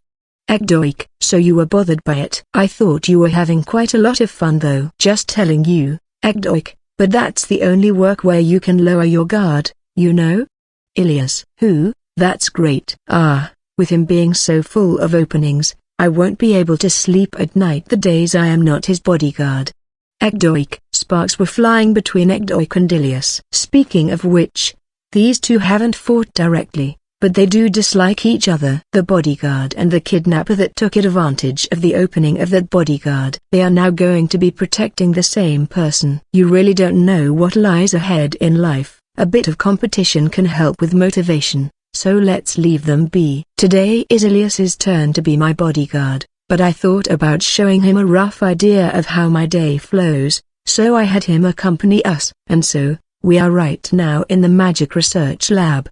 The appearance of Egdoik is a bit intimidating, but will Ruko and Nora be okay? Ooh, Nichan. Who is this cool-looking mister?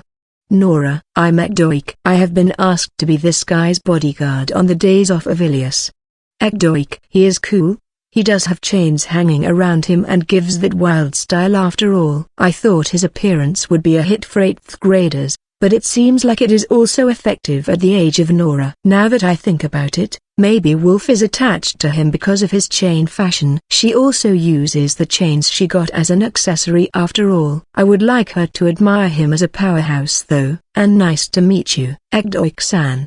Ruko. Seems like Ruko is taking a more distant stance. This is probably the appropriate reaction of an adult girl. Taizu doesn't have many adventurers to begin with, so they aren't too acquainted with people who have such appearances. Ruko is surrounded by civilians and knights on the regular, so the traits of Egdoik are way too strong for her. Mew, did I scare you? My apologies. From what I heard, you are the person with the highest standing here. If there's any inconveniences, tell me at any time without holding back. I will accommodate as best as possible as long as it doesn't affect the protection of my comrade. Egdoik. Oh okay. Ruko. That handicap is covered splendidly by his diligent attitude.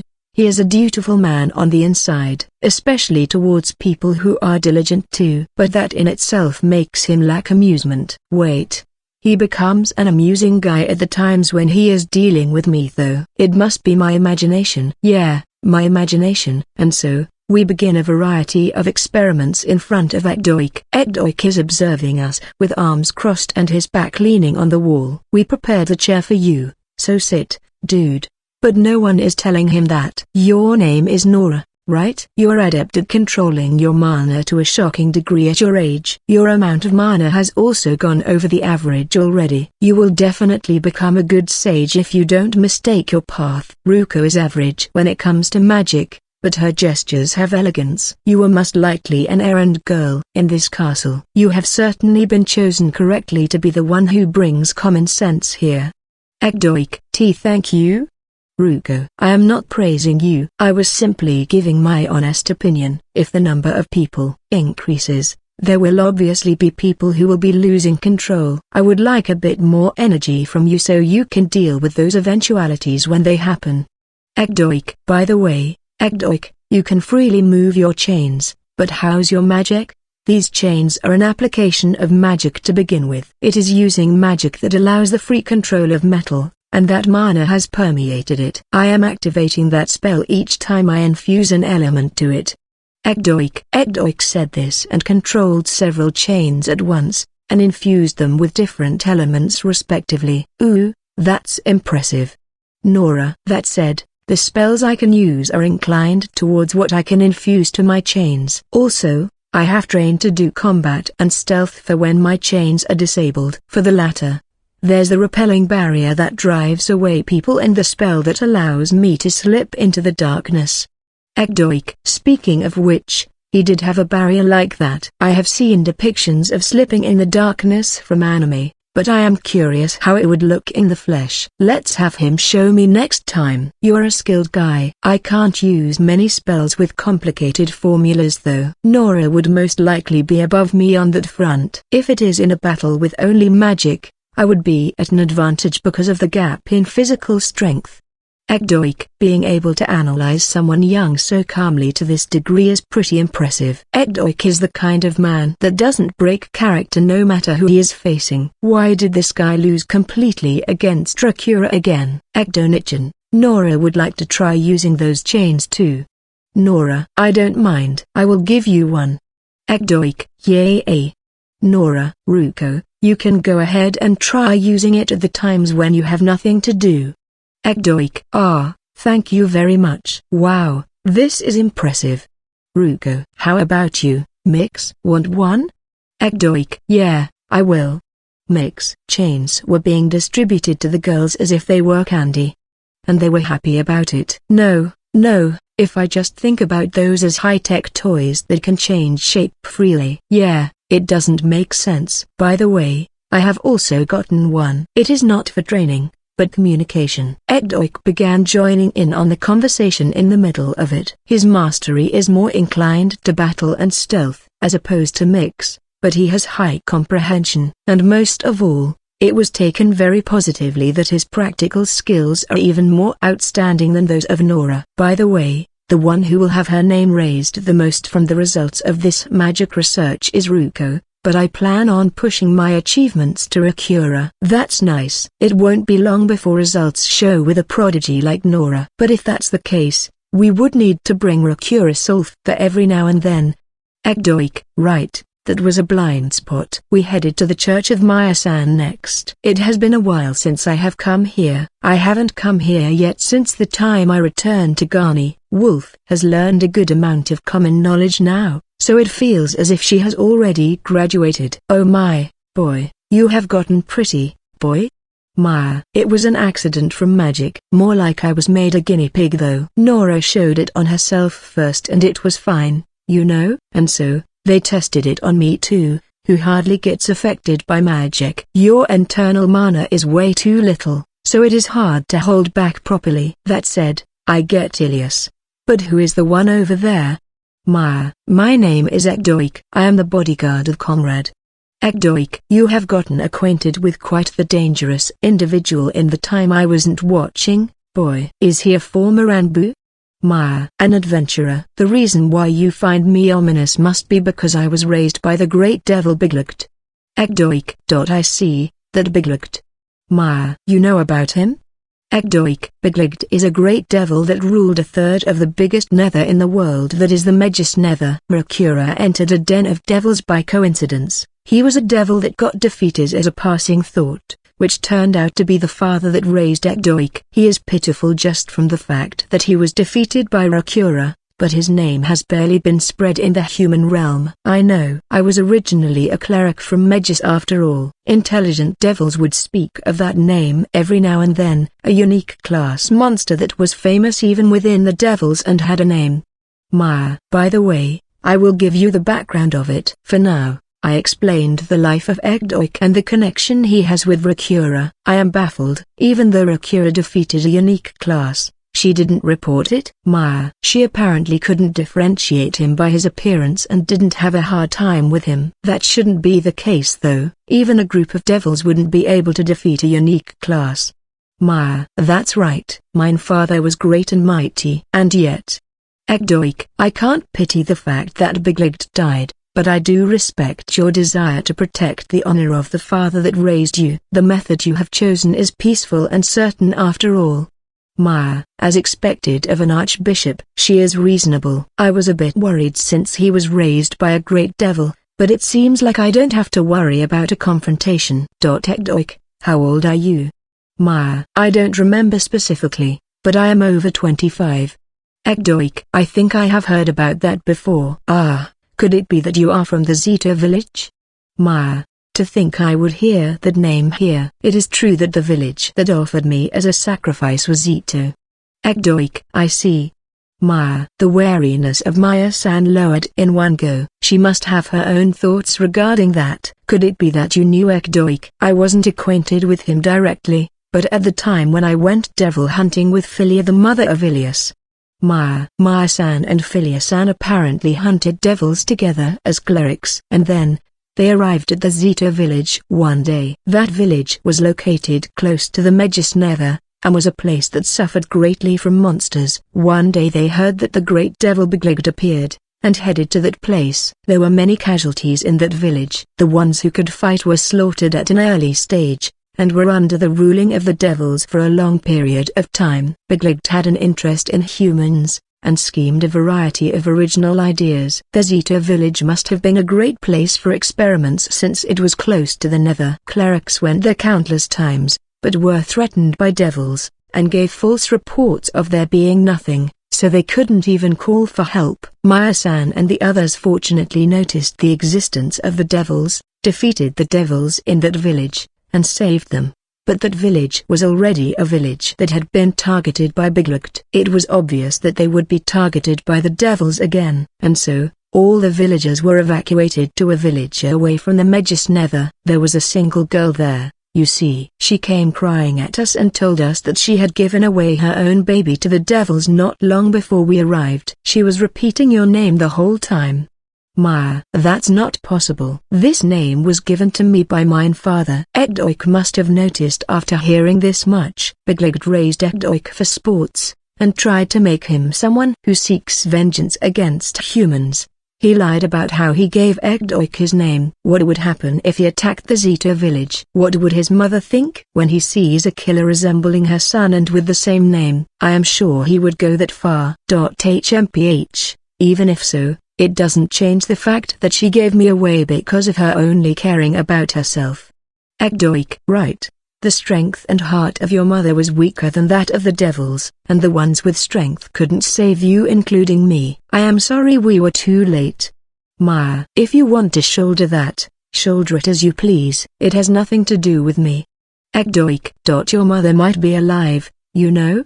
Maya, who cares? Don't feel like knowing or meeting her. Ekdoik. Is it okay for me to search for her and tell you? Maya, do as you please. But I won't hear anything about meeting her. Ekdoik. It has gotten strangely serious. I had a pretty decent idea about the heavy past of Ekdoik, but it is heavier when I hear this from a related party. Wait, Zeta village? Speaking of which, the mother of Rakura is also from Zeta village. Eh? Maya-san and Ekdoik look at me with surprised faces. Ah, I was told that Rakura was picked up at an orphanage though. I have asked Rakura about her parents and about the clergy once. Rakura muttered that while drinking, but the village had fallen by the hands of monsters at the time her mother was pregnant with Rakura, ended up having to migrate, and gave birth. But the person herself was not in a sound state in body and mind, so she couldn't raise her properly. Because of those circumstances, she left Rakura in front of the orphanage and tried to leave, but was found by a cleric in the orphanage. They ended up taking Rakura in after hearing her out. By the way, Rakura herself tried to search for her mother afterwards, and she saw her, but didn't show herself. Rakura told me, even if I met her, she would just apologize anyways. Rakura defeated the nemesis of the village without even noticing. Talk about fate. What if that's the case? It has nothing to do with me. Ekdoik. So you say, but this is not a bad thing, you know? What? Ekdoik. Rakura didn't defeat Biglegt as a passing thought. She defeated Biglegt as retribution for what happened in the Zeta village. Wouldn't the story sound better that way? Ekdoik placed a hand on my shoulder. It would make for a moving tale.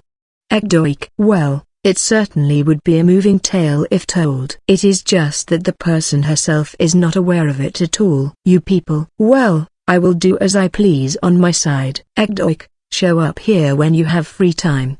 Maya, I have no business here. Ekdoik. I do. You know a lot about the devils, so I would like to ask you a number of things. I was a specialist in devil hunting. Did I not get famous within the devils? Maya. Did you have a nickname? Ekdoik. I was called the Mauler of Everything, I guess. Maya. I can already tell how dangerous she is with just that nickname. I can only imagine her beating up the devils and evil spirits with her bare hands. It is not a nickname a cleric should have. I remember now. I have heard about a duo of clerics, Mauler of Everything and Meteor Fist, defeating the great devil Zegadlatester. Ekdoik. That's the one. The other one is the nickname of Philia. Maya. Mothers. How to say it? I understand that you two were a dangerous duo. Ilias. Both of them were most likely bare-handed. Just for your information, I was the frail one, okay? Maya. I can tell that. If she is a martial artist, maybe I could have asked her to coach Wolf. No, Wolf isn't good with complicated magic. I don't think she would be too compatible with techniques like magic fists. So, what business do you have with me? Ekdoik. I am pretty knowledgeable myself, but I would like to hear from someone who knows about the internal situation. Devils die immediately even if we were to torture them, so there's barely any information we can get out of them, you see. Maya. I hear nothing. I hear nothing. I don't hear anything about the dangerous stories of Maya-san, who is a rare person with common sense. Ekdoik agreed for now.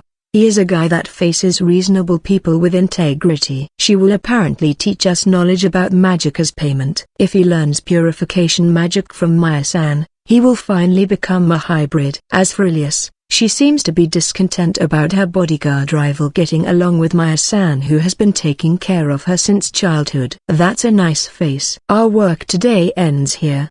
The last thing to do is to bring Ekdoik to Dog's Bone. Welcome, Ilias and Anna-san. Who is the avant-garde person there? Sarah. Ekdoik. Ekdoik. Seems he looks avant-garde in the eyes of Sarah, who has a sense of fashion. Is it barely within acceptable range? We order one of everything. The wives of the Ragudo division are working energetically today too. Who? The people at this workplace have ambition. I can tell that the man working deep inside has been trained well too. Ekdoik. They are the wives of the strongest night division in this country after all. Gozu. Has he gotten a bit thinner? But he is making a nice face, so let's leave him be. Wouldn't it make Rakurasolf better if she were to work here? Ekdoik. I was on the verge of making her do that, but she is bad at doing several things at the same time. She would mess up to a degree where it would cause trouble for this place. We can't go troubling others. Ekdoik. I don't understand your standards. The meal and alcohol was brought to us. Ekdoik doesn't eat meat, so his is mainly vegetables. The menu here has increased quite a lot. It can now deal with customers of varying tastes. Each ingredient has been heated up to their own temperature to keep the appropriate texture. The balance of the 5 spices used are also the ones in season that will bring out the best of the vegetables. But most of all, this accentuated taste. I see, this is salt. Ekdoik. You are the one who has given the most decent analysis from the people I have brought here. You can drink alcohol too, right? I can, but I have come here today to experience being your bodyguard, comrade. I can't have that. Ekdoik. Even Ilias, who is my bodyguard today, is drinking, you know. You are a failure as a bodyguard. Ekdoik. HMPH. Your hand dulls from a bit of alcohol. I can see your limits. You are the one who is a failure as a bodyguard. Ilias. What? Ekdoik. It goes without saying that Ekdoik ended up drinking a whole ton of alcohol as if competing with Ilias. You both are failures as bodyguards. That said, they didn't drink themselves until they were dead drunk. Since the time Ilias collapsed from drinking, she has learned her own pace after all. I think it is closing in on the dangerous line though. Okay, we now know that you don't lose to alcohol, so it is about time to stop. Here, sip on some vegetable soup. Thanks. The muddied bog is being purified into a pure lake. The taste seeps into my body. Ekdoik. You could work as a food reviewer. Here, you too, Ilias. If you collapse, I am going to make Ekdoik carry you. Q. Can't be helped. Ilias. You are the one that can't be helped. Sarah, please bring water. Why do I have to be the one taking care of my bodyguards? These two don't give the vibe of being able to drink merrily together, so it is fine though. Ekdoik was checking my state while drinking soup. Those are eyes I am very acquainted with, the eyes of someone inspecting the other party. Why are you looking at me as if appraising me? Sorry. I was wondering about something. You see. Ekdoik. I get water from Sarah and order fruit wine for the end. There are often times when I would order a somewhat sweet drink as a substitute for dessert on occasions like this. The alcohol percentage is low, so it also serves to wash off the taste of the meal. No one in this store can imitate the alcohol sense of Gozu. That's him all right. What? I can answer pretty much anything you want, you know. Comrade, you are going to marry Rakurasolf, right? Ekdoik. I spit out the fruit wine I was drinking towards Ilias. The outrageous statement of Ekdoik made me spit out the fruit wine I was drinking and made me fall into a coughing fit. You Ilias. Sorry. Ekdoik just threw such an insane statement. I just ended up reacting like that. I give a handkerchief to Ilias for now and ask Sarah to bring something to wipe. I feel like Ilias just ordered the same wine as if nothing, but let's not worry about that. Is that not the case? Ekdoik. Of course not. Why did you think that? That was the only reason I could think for you to cooperate to this extent, comrade. Ekdoik. I am helping out a good number of people though. I am moving to improve the reputation of Rakura, but I am also trying to fix the standing of Ilias and make Wolf independent. You owe Ilias Ratzel, sympathize with Wolf and feel a future in her, and Nora and Mix are helpers. I can at least grasp that much from your relationships. Ekdoik. What a polite analysis. Popuparo left Rakura under my care, and I said before that this was also because I didn't want to make you my enemy, right? It may be one thing now, but if we consider that time, there was little worth in keeping me alive. It is not like you feel that indebted to Popuparo. In other words, comrade, that would mean you are cooperating with Rakura Sulf for a personal reason. Why can you do that much for Rakura Sulf? I feel like there's no benefit aside from marrying her. Ekdoik. I see, his analysis is decent. I guess it is true that Ekdoik was an enemy at that time. We cornered him to the point of a heavy injury, so it would have been faster to kill him. As for the request of Popuparo, it was in part because he tag-teamed with Marito, giving me no room to refuse, but I could have put my decision on hold and kept it that way. I am not really seeking benefits from Rakura. I am simply someone that is staying at the place I find comfortable. If I were to seek recompense, that would instead be uncomfortable, right? It is for a reason like that? Ekdoik. It is for a reason like that. There might be a variety of things that would go better without Rakura around, but you could say the same for pretty much anyone as long as I am not dependent on them. For example, if I hadn't been friends with Marito, there would have been no need for me to get involved with Taizu, and I could have explored the world freely. I don't get it. Do you not get disillusioned with her even though it is full of demerits? Ekdoik. I do have benefits. She finds this place comfortable and she even shows it in her attitude. That's the side of Rakura I can't hate. She not only popped up in someone else's place, she even looks super comfortable with it. She makes a mess of a lot of things, but she is soothing at times. Like a cat. So it is like buying a pet for enjoyment, even though seeing something like that is just tiring. Ekdoik. She is cute when you get used to it. Speaking of which, I wonder if that guy is doing well on Earth too. When I thought about the way of life of Rakura, it reminded me that there's someone similar to her on Earth. It wasn't a human, but resembled Rakura. That said, he was far more intelligent compared to Rakura. A really majestic creature. You had a cat? Ekdoik. No. A stray cat. I gave him the name Pluton though. He got completely attached to my house. Isn't it because you gave him food?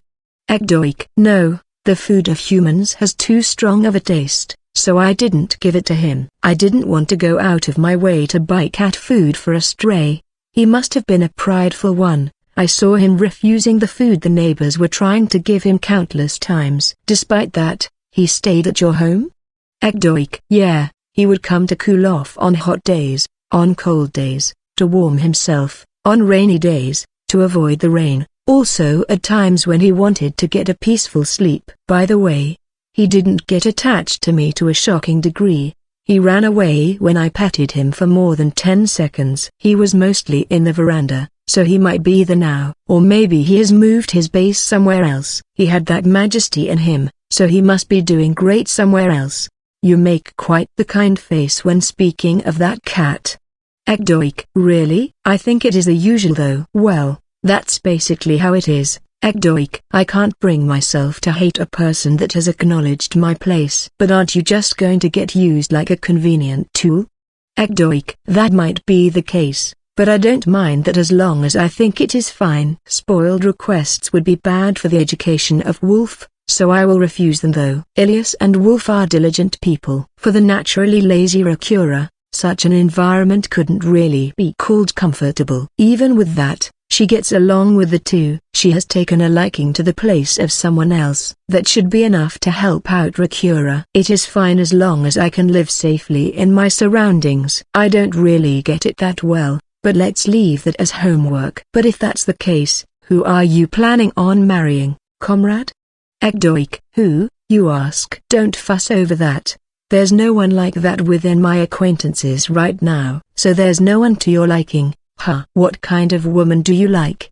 Ekdoik. You are pushing awfully hard here. What are you scheming? Rather than a scheme, it is more like I want to repay you too. I was just wondering if there's anything I can do for my comrade who is helping me out here in my objective without much in return. You see, isn't it about time to get a wife or two since you are already old enough? Ekdoik. You are saying the same thing as Marito. I don't really have a specific taste. Going as far as crushing your own individual traits to change to my tastes would instead be unsightly. I see, but you do have them, right? Ekdoik. I don't really have the custom of women having to be one way after all. Ah, but mysterious women are attractive. You know, like the ones in spy movies that feel like they have a deep past and you can't get a grasp of their identity. A veil of mystery lets the imagination run, so I feel like my brain would spin well together with someone like that. It would be tiring to deal with someone like that on a daily basis, so a relationship where you are not too close but not too far would be preferable. So you like unknown and mysterious women. Ekdoik. When you put it like that, it feels as if someone that's not a human will show up. Oi. It is hard to understand what you are thinking. Ekdoik. I feel like craziness would be mixed in it. Let's put an end to this talk. It will most likely be impossible for you. A woman that Ekdoik could introduce to me would either be a diligent one or a dangerous one. He might even introduce me to Gyrista. Gyristu is somewhat mysterious in a sense, or like, bewitching, but it is obscured by her being a psycho. In the end, my conversation with Ekdoik finished like that. Next time I will be looking at the training schedule of Lord Ragudo with Ilias to rotate bodyguards with prior communication. As for the way of communication, when you pour a certain type of mana to the chains of Ekdoik, it can serve as a simple call for the person himself. He has taught Wolf the method, so he has told us to contact him through that. Anything goes for these chains. I feel like we will eventually be able to do instant transmission with this as the foundation. I separate from Ekdoik and walk together with Ilias in the night on our way back. Ilias went to the point of almost drinking until she was knocked out, but it seems like she has returned to a decent state after getting hit by the night wind. According to the person herself, she can deceive her intoxication if she surges up her mana. Mana is impressive. Speaking of which, there was a lot less resistance towards Ekdoik becoming my bodyguard than I expected. You did make a face of disapproval though. I understand my own inexperience. I simply judged that, instead of being stubborn and maintaining this state, it would be better to grow as much as possible and become even stronger. I will show disapproval in my face though. Ilias. That's praiseworthy. There's no assurance you won't be surpassed by Wolf if you are careless after all. Right. By the way, I might be digging out the conversation from before, but you liked Rakura more than I thought. Ilias. If you asked me whether I like or hate her, of course I like her. Even though you disliked the idea of living together that much?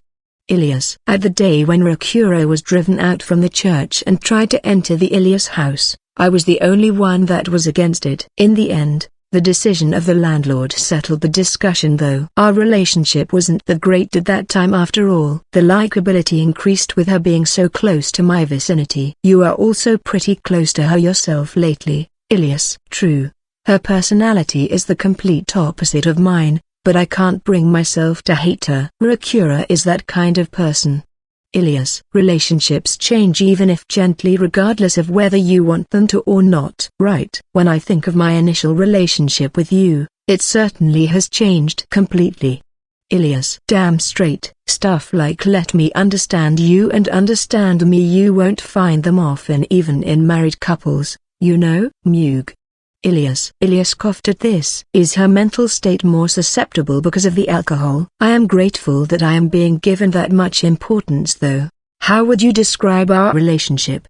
Ilias. That's so sudden. To put it bluntly, It is more like than Ravu. Don't use incomprehensible words. Ilias. It is more like than love, rather than romantic feelings as the opposite gender. It is more like I find you likable as a person. We like each other's strong points, and we are wondering whether we can do something about our defects. If it were love, we would be accepting of our defects after all. Right. What are my defects? Ilias. You are crude and uncivilized. Straight for the throat. Huh. Then, what are my strong points? Ilias. The fact that you like other people's strong points despite knowing their defects. No matter how favorably you see someone, there are many occasions where you would get disappointed in them with just one instance. Ilias has seen my defects and rejected them, but she is still trying to be by my side despite that. Even though she knows that she can't understand it and can't pardon it, she still accepts it, which is a testament of her strength of heart. She is doing what a certain someone can only do by projecting his body and mind as themselves while maintaining her own self. It is embarrassing when told straight out. Ilias. Pretty hard to say without alcohol in the system. I am attracted to the things you have that I can't have. I most definitely like you. I want to have the strength to continue protecting you by my side as I strive to become a better knight. Is this weird? Ilias. Wanting a trustworthy partner isn't that strange of a desire. Partner, huh? Now that you put it that way, it certainly does sound desirable. I can't forgive the inhumane, but you can. You can't walk the path of righteousness, but I can. I have the sword, but you have the wisdom. We might complement each other pretty well. Ilias. If we were simply from opposite spectrums, I feel like we would be mismatched instead though. That's true. Then, why do you think that is? Ilias. Simple. We are similar in foundation. Our feelings towards the important things are close. That's why, even if there's differences, we can accept them and make up for them. That's complicated.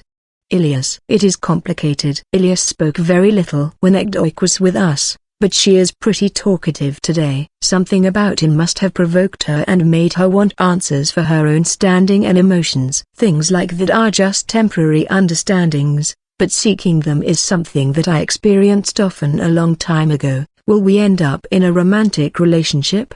Ilias. Looks like you are really drunk. It is better for you to stop there or you are going to regret it by morning. Don't tease me. I don't get those kinds of feelings, but it is not like I am completely uninterested. What do you say?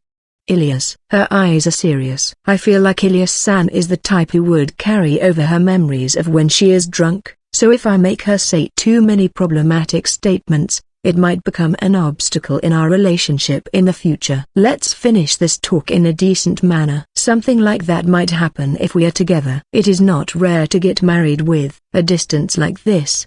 It would be a bit difficult in this world without a bit more romantic feelings though. There's just no way to read this one. Is that how it works? Ilias. Getting conscious of it is pointless. Love is sudden after all. It won't progress just because you are conscious of it. The best stance is to just let it develop on its own. Getting all conscious and ending without the other party being interested, and once your feelings have cooled down, the other party begins getting conscious of you. It is a development that happens often. Even if Ilias acts with that in consideration, there's no assurance I will get in the mood for that. That goes the same if the roles were reversed. It is plenty possible for you to get pointlessly conscious of it and break the nice relationship you had. With that way of putting it, it sounds like you have fallen in love before. Ilias. I have. As for the results, I would like you to guess it from the fact that I am alone. So you were rejected? Ilias. You really had to say it out loud. Learn some restraint, you drunkard. Falling in love with someone else and getting conscious of it is not that rare of a thing. I don't know if to call that love or not. There's things I can tell once I look back, but there's also hazy things. It seems like that's too soon for me. I am not thinking about dropping my path as a knight by being washed in emotions like love. Let's just think of you as a good partner for now. Ilias. My number one partner is this guy here though. I say this and point at the wooden sword at my waist. This is the only one I call my partner regularly. It is the second one though. So this is my rival. It would be easy to break or burn.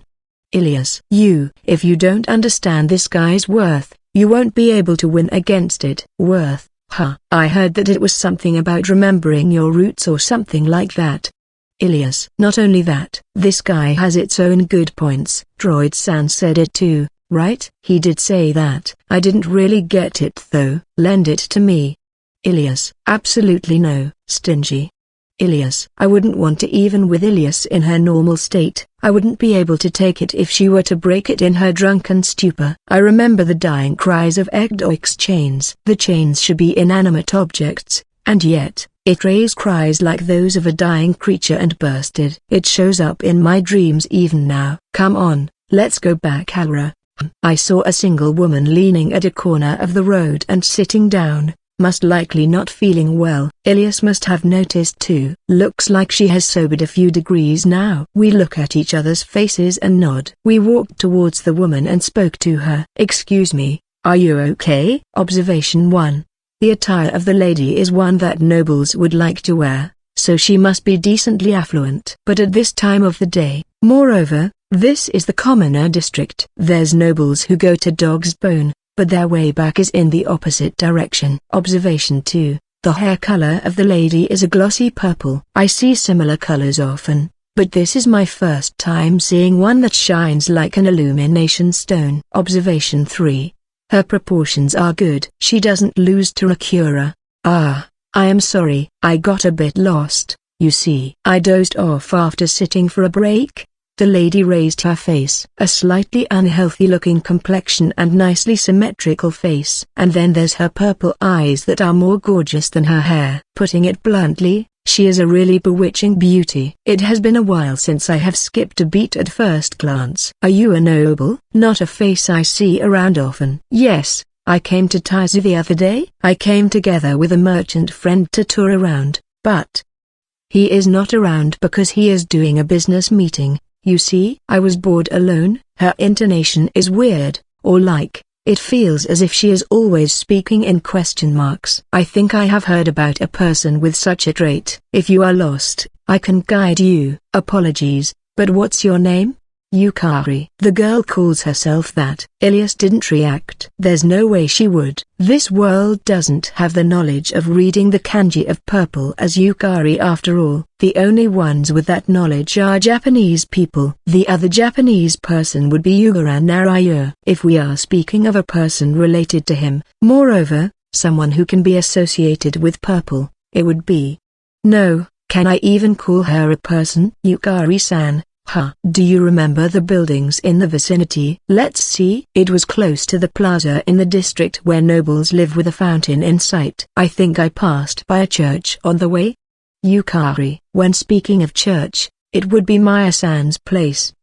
If I remember correctly, there was a plaza ahead of there, right? I omit the name of Ilias just in case. Ilias didn't seem bothered by that and nodded. Yeah, there's no doubt it is there. Well then, we will guide you. I would have liked to get a carriage, but it is this late after all. I am happy about that, but actually, my shoes broke, you see? Yukari. Saying this, the woman calling herself Yukari showed me her legs. At the end of her white slender legs, she had a shoe that certainly had the heel part broken. If it is okay with you, I can lend you my back. Can I? Yukari. I can't have Ilias carry her while this is still our first meeting. I ended up carrying her so that it is not unnatural. Yeah, hers might be bigger than Rakura's. I drive away my worldly desires and move towards our destination. Yukari-san, is nature your aim in touring Taizu? It is part of it. I like silent forests, you know. Also, I am searching for someone, I guess. Yukari. Searching for someone. Is it a friend? I wonder. The person that took care of me might be in this country, you see? Yukari. What kind of person are they? Black hair, black eyes, and a gentleman that knows the language of a foreign country. Do you know him? Yukari.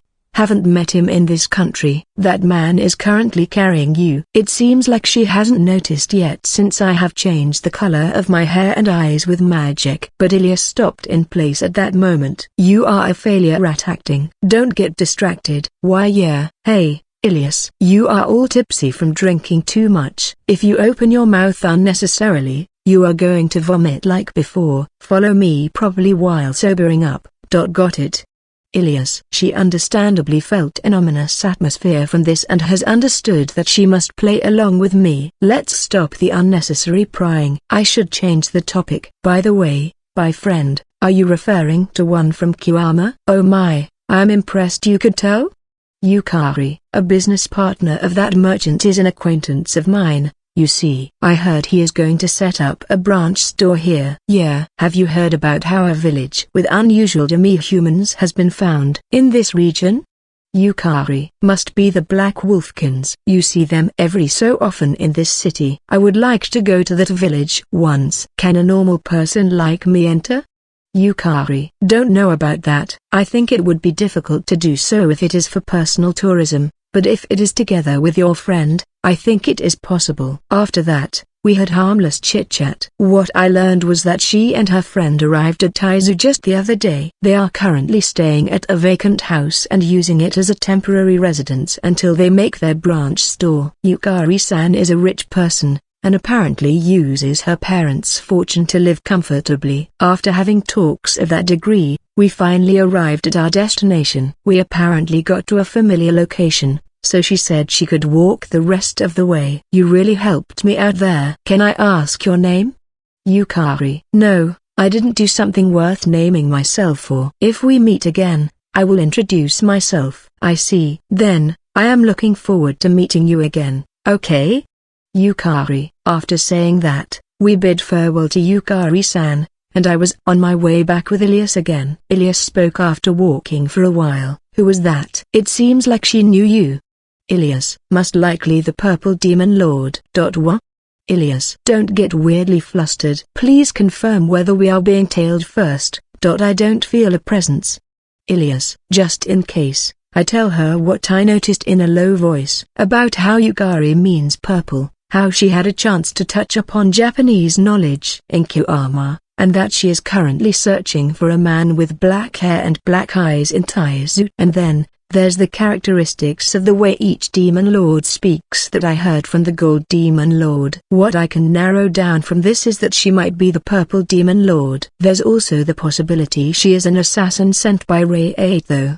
The color of my hair and eyes changing served nicely here. Right. Did you carry her while noticing that she is the Purple Demon Lord?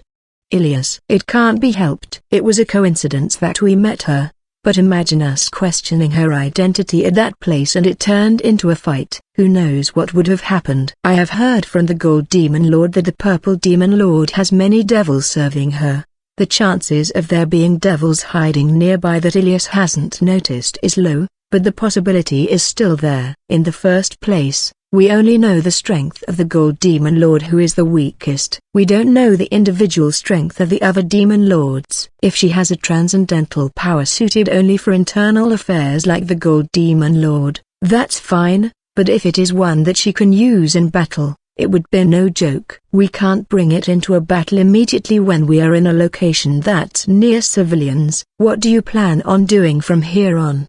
Ilias. I did probe her a bit there. If we went straight to Marito at this moment, it would be seen as suspicious. We should go there first thing in the morning to consult with him. I thought we wouldn't get involved with this anymore, and yet, to think a demon lord would come by themselves. The Purple Demon Lord is one of the demon lords that's actively trying to invade the human realm. She has already begun to take her roots in Taizu. We should see this chance meeting as fortunate. Just thinking about the possibility of her noticing our presence first and making her move is giving me a headache. Even though I just wanted to live safely, troubles are haunting me even when moving to an Isekai. This is beyond the issue of Ray 8. Speaking of which, what is he doing right now? Author, this is the end of the 3rd arc. The next chapter will be the 4th arc. Thank you very much for reading until now.